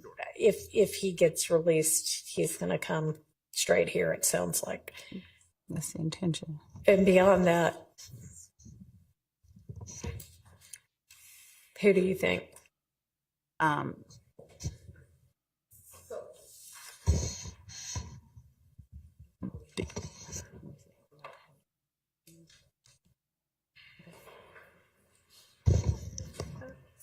Beyond that, Your Honor, these are subject to being called. These are the ones that we have in line. We have Ms. Coppage, Jenkins, Bowers, Kelly, Tullis. Hang on, slow down just a tad.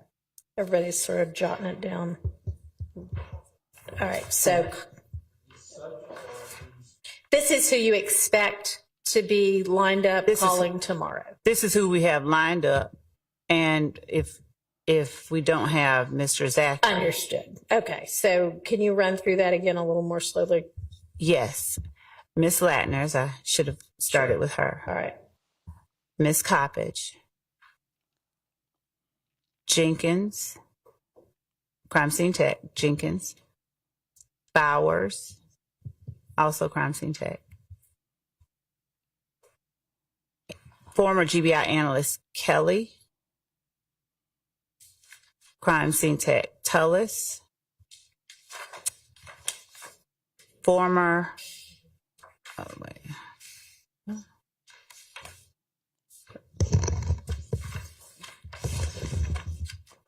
and we are confirming some other people. We don't want to speak out of turn, but I believe we have a couple others that we are confirming. Here we go. Okay. Gail had mentioned Montgomery before as a maybe today witness. Is that going to be a maybe tomorrow witness, or is that the? That was Montgomery Porter. Montgomery Porter. Okay. Yeah. All right. Never mind. Okay. All right. Does that work? That helps. Okay. Thank you. All right, so I just feel like if I tell y'all 9, we'll have 45 minutes worth of things to deal with instead of 30. So let's plan on 8:45. Yes. Can we, I believe that Mr. Atkins had introduced or intended to introduce a specific exhibit 38. Yes, please go ahead. He'll address it. Your Honor, I just wanted for the record, for identification purposes, Supervisor Trigo, who testified this morning, he referenced his report, and so I wanted to introduce for identification, it's his crime scene record, so that it's in the record as 32 Delta Delta Delta. I didn't have the exhibit sticker on that when I showed him this crime scene report, so I just wanted that to be in the record. Is there any objection? No. All right, that's admitted. And Your Honor, the last thing I wanted to ask, just because we just discussed it, is would the court permit, if the state finds specifically on the CAD report and 911 call that the state, Mr. Matthews, and the court were just discussing, for a 5-minute argument in the morning if the case finds an appropriate case to share? Absolutely. Thank you, Your Honor. And would the state mind, I'm going through the in-camera on the communications between the state and the various attorneys for people who have pled. Do y'all mind getting me the executed plea acknowledgement for whomever y'all sent me over the correspondence for? Because I know it's somewhere and I could probably sort through and find it, but if y'all could just get them to me, it'd be easier. Because I've got sort of the drafts going back and forth, but I don't know what the results look like. I will. I think that we filed them in Odyssey. Do we? And I'm sure that they are somewhere, but we have them. We will give the court that be signed great. copy. Yes, that would be great. Thank you. Anything else before we close for the day? Today was a tough one. Okay. All right, so take a look at, and I don't know how soon we're going to get to the various things. Yo, that speed of witnesses, that rush, that crushed the state, bro. Things that are addressed in Mr. Steele's motions in limine, but take a look at those in the event that any of that is anything we're going to be getting to soon. All right, I'll see everybody at 8:45. Thank you. Thank you. Yeah, that crushed them, y'all. Yeah, and y'all at some point you might want to just make sure that the evidence up here is in order. Bro. This all go back to they ain't really had no case in the first place. And Glanville was just stringing it, helping them string it along the whole time. Because they had what we thought, was going to be some type of case. And we all, left the gate open knowing that there's no way that they really bluffing. Whole time, as time goes on, bro, it's pretty obvious that they really don't have anything that proves guilt. They really ready to float a whole bunch of fluff out in front of that jury, hoping that the jury is convinced. But it actually, the presentation crumbled. They not even getting a good roll at trying to convince the jury with just fluff. That crumbled. Imagine showing up with a shot in the dark and then dropping the ball on that. Like you came to win. I mean, you came against a team that's going to blow y'all out. So y'all can bet there's no way in hell y'all really, the odds is against you. No way y'all scheduled to win. But then you come up and give 30 goddamn turnovers. Like, you feel me? Like, you made it even worse. Like, look, they stepped up playing the New England Patriots, then threw 4 interceptions. You understand? Like, real rap. Like, yo, they came already looking bad. Like, it didn't even look like it was that much guilt. They dressed us up with the showmanship before the show started. With, telling us a whole bunch of, gossip and stuff that was hearsay for real. Come to find out, these boys ain't even as guilty as the evidence they presented at the beginning of the case. For real, at first you felt a little bit worse about it. Like maybe, I mean, I ain't gonna lie, bro. These boys dumb. They was using all this social media and shit. Come to find out, bro, that ain't even turned out to prove nothing.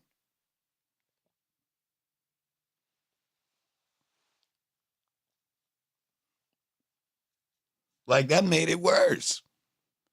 Like we really stepped up. Like, all right, I'm just waiting on the day that they start exposing the stuff that's really gonna put a nail in the coffin for Thug, because they say they got it. So every day we just kept pulling up faithfully. You know what I mean? Whole time they sold us a dream, y'all, and here we have it. It's getting more obvious as time goes on. Now they done sidetracked us with the shenanigans. Now y'all see why Woody took so long, don't y'all? It was meant to string it. Obvious, bro. That whole time, bro. They was stretching it out the whole time.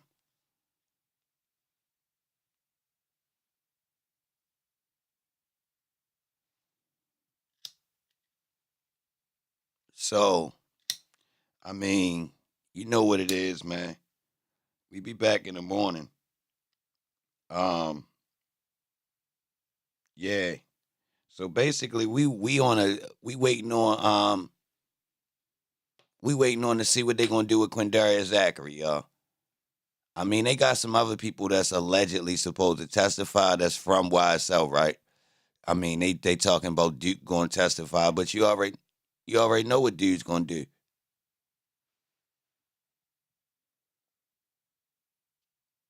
Almost 600 likes. Yeah, that ain't bad on a day like this. Real rap, that ain't bad. I'm grateful.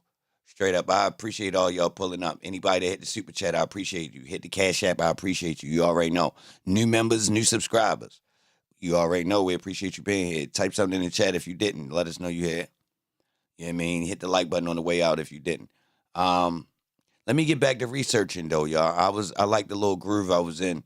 I was doing some research last night. With that crediting thing. I found that to be odd, but I found something inside of the story that helps our defense. The state was claiming that crediting whole motive for getting back at Tick them was they fake gang members and he a real one.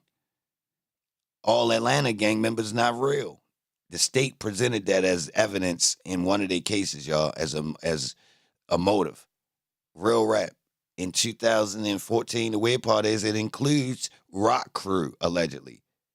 So even though YSL was already created, when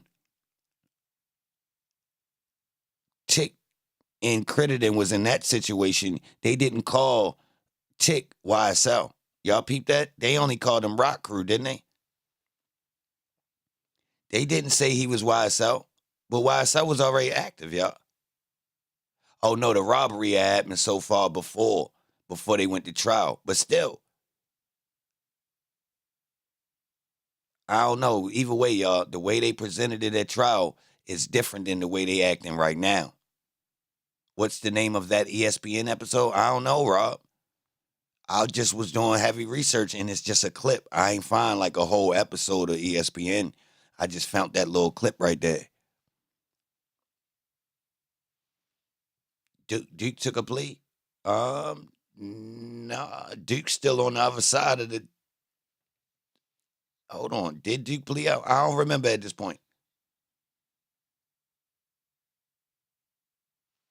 Yeah, it'll come up, Rob. When you Google it, it come up. I definitely wasn't in the cut that far.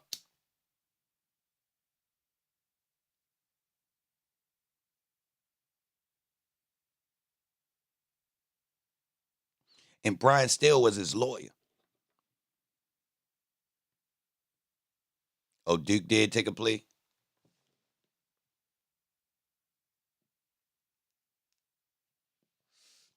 Brian Steele was Crediden's lawyer. That's it. That's interesting. His plea deal says it ain't a gang. That's crazy. They let him actually sign it.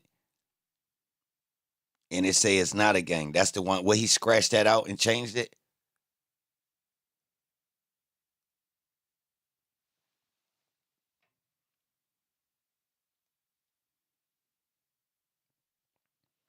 Yeah, I'm about to get back to the research though. Yeah, Merchant. Yeah, she is shocked. She looked like she got ranked too.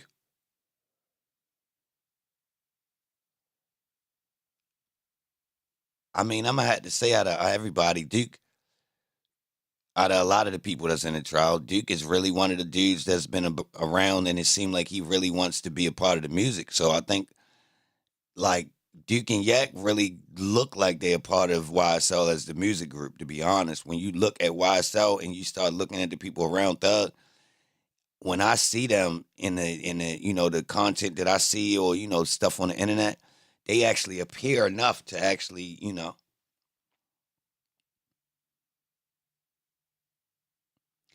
Duke was also MPA and he Crip. So luckily, Pee Wee Roscoe, I mean Pee Wee Longway, um, they whatever that is they got going on, it started more recent than any of the old stuff. So surprisingly, they not trying to go back on Pee Wee Longway, which is interesting. Well, I don't know what they doing in totality, to be honest. I'm just going off what I see right now. It looked like it's all, which is tricky. But salute to everybody in here, man. I'll be back early morning, man. Straight up.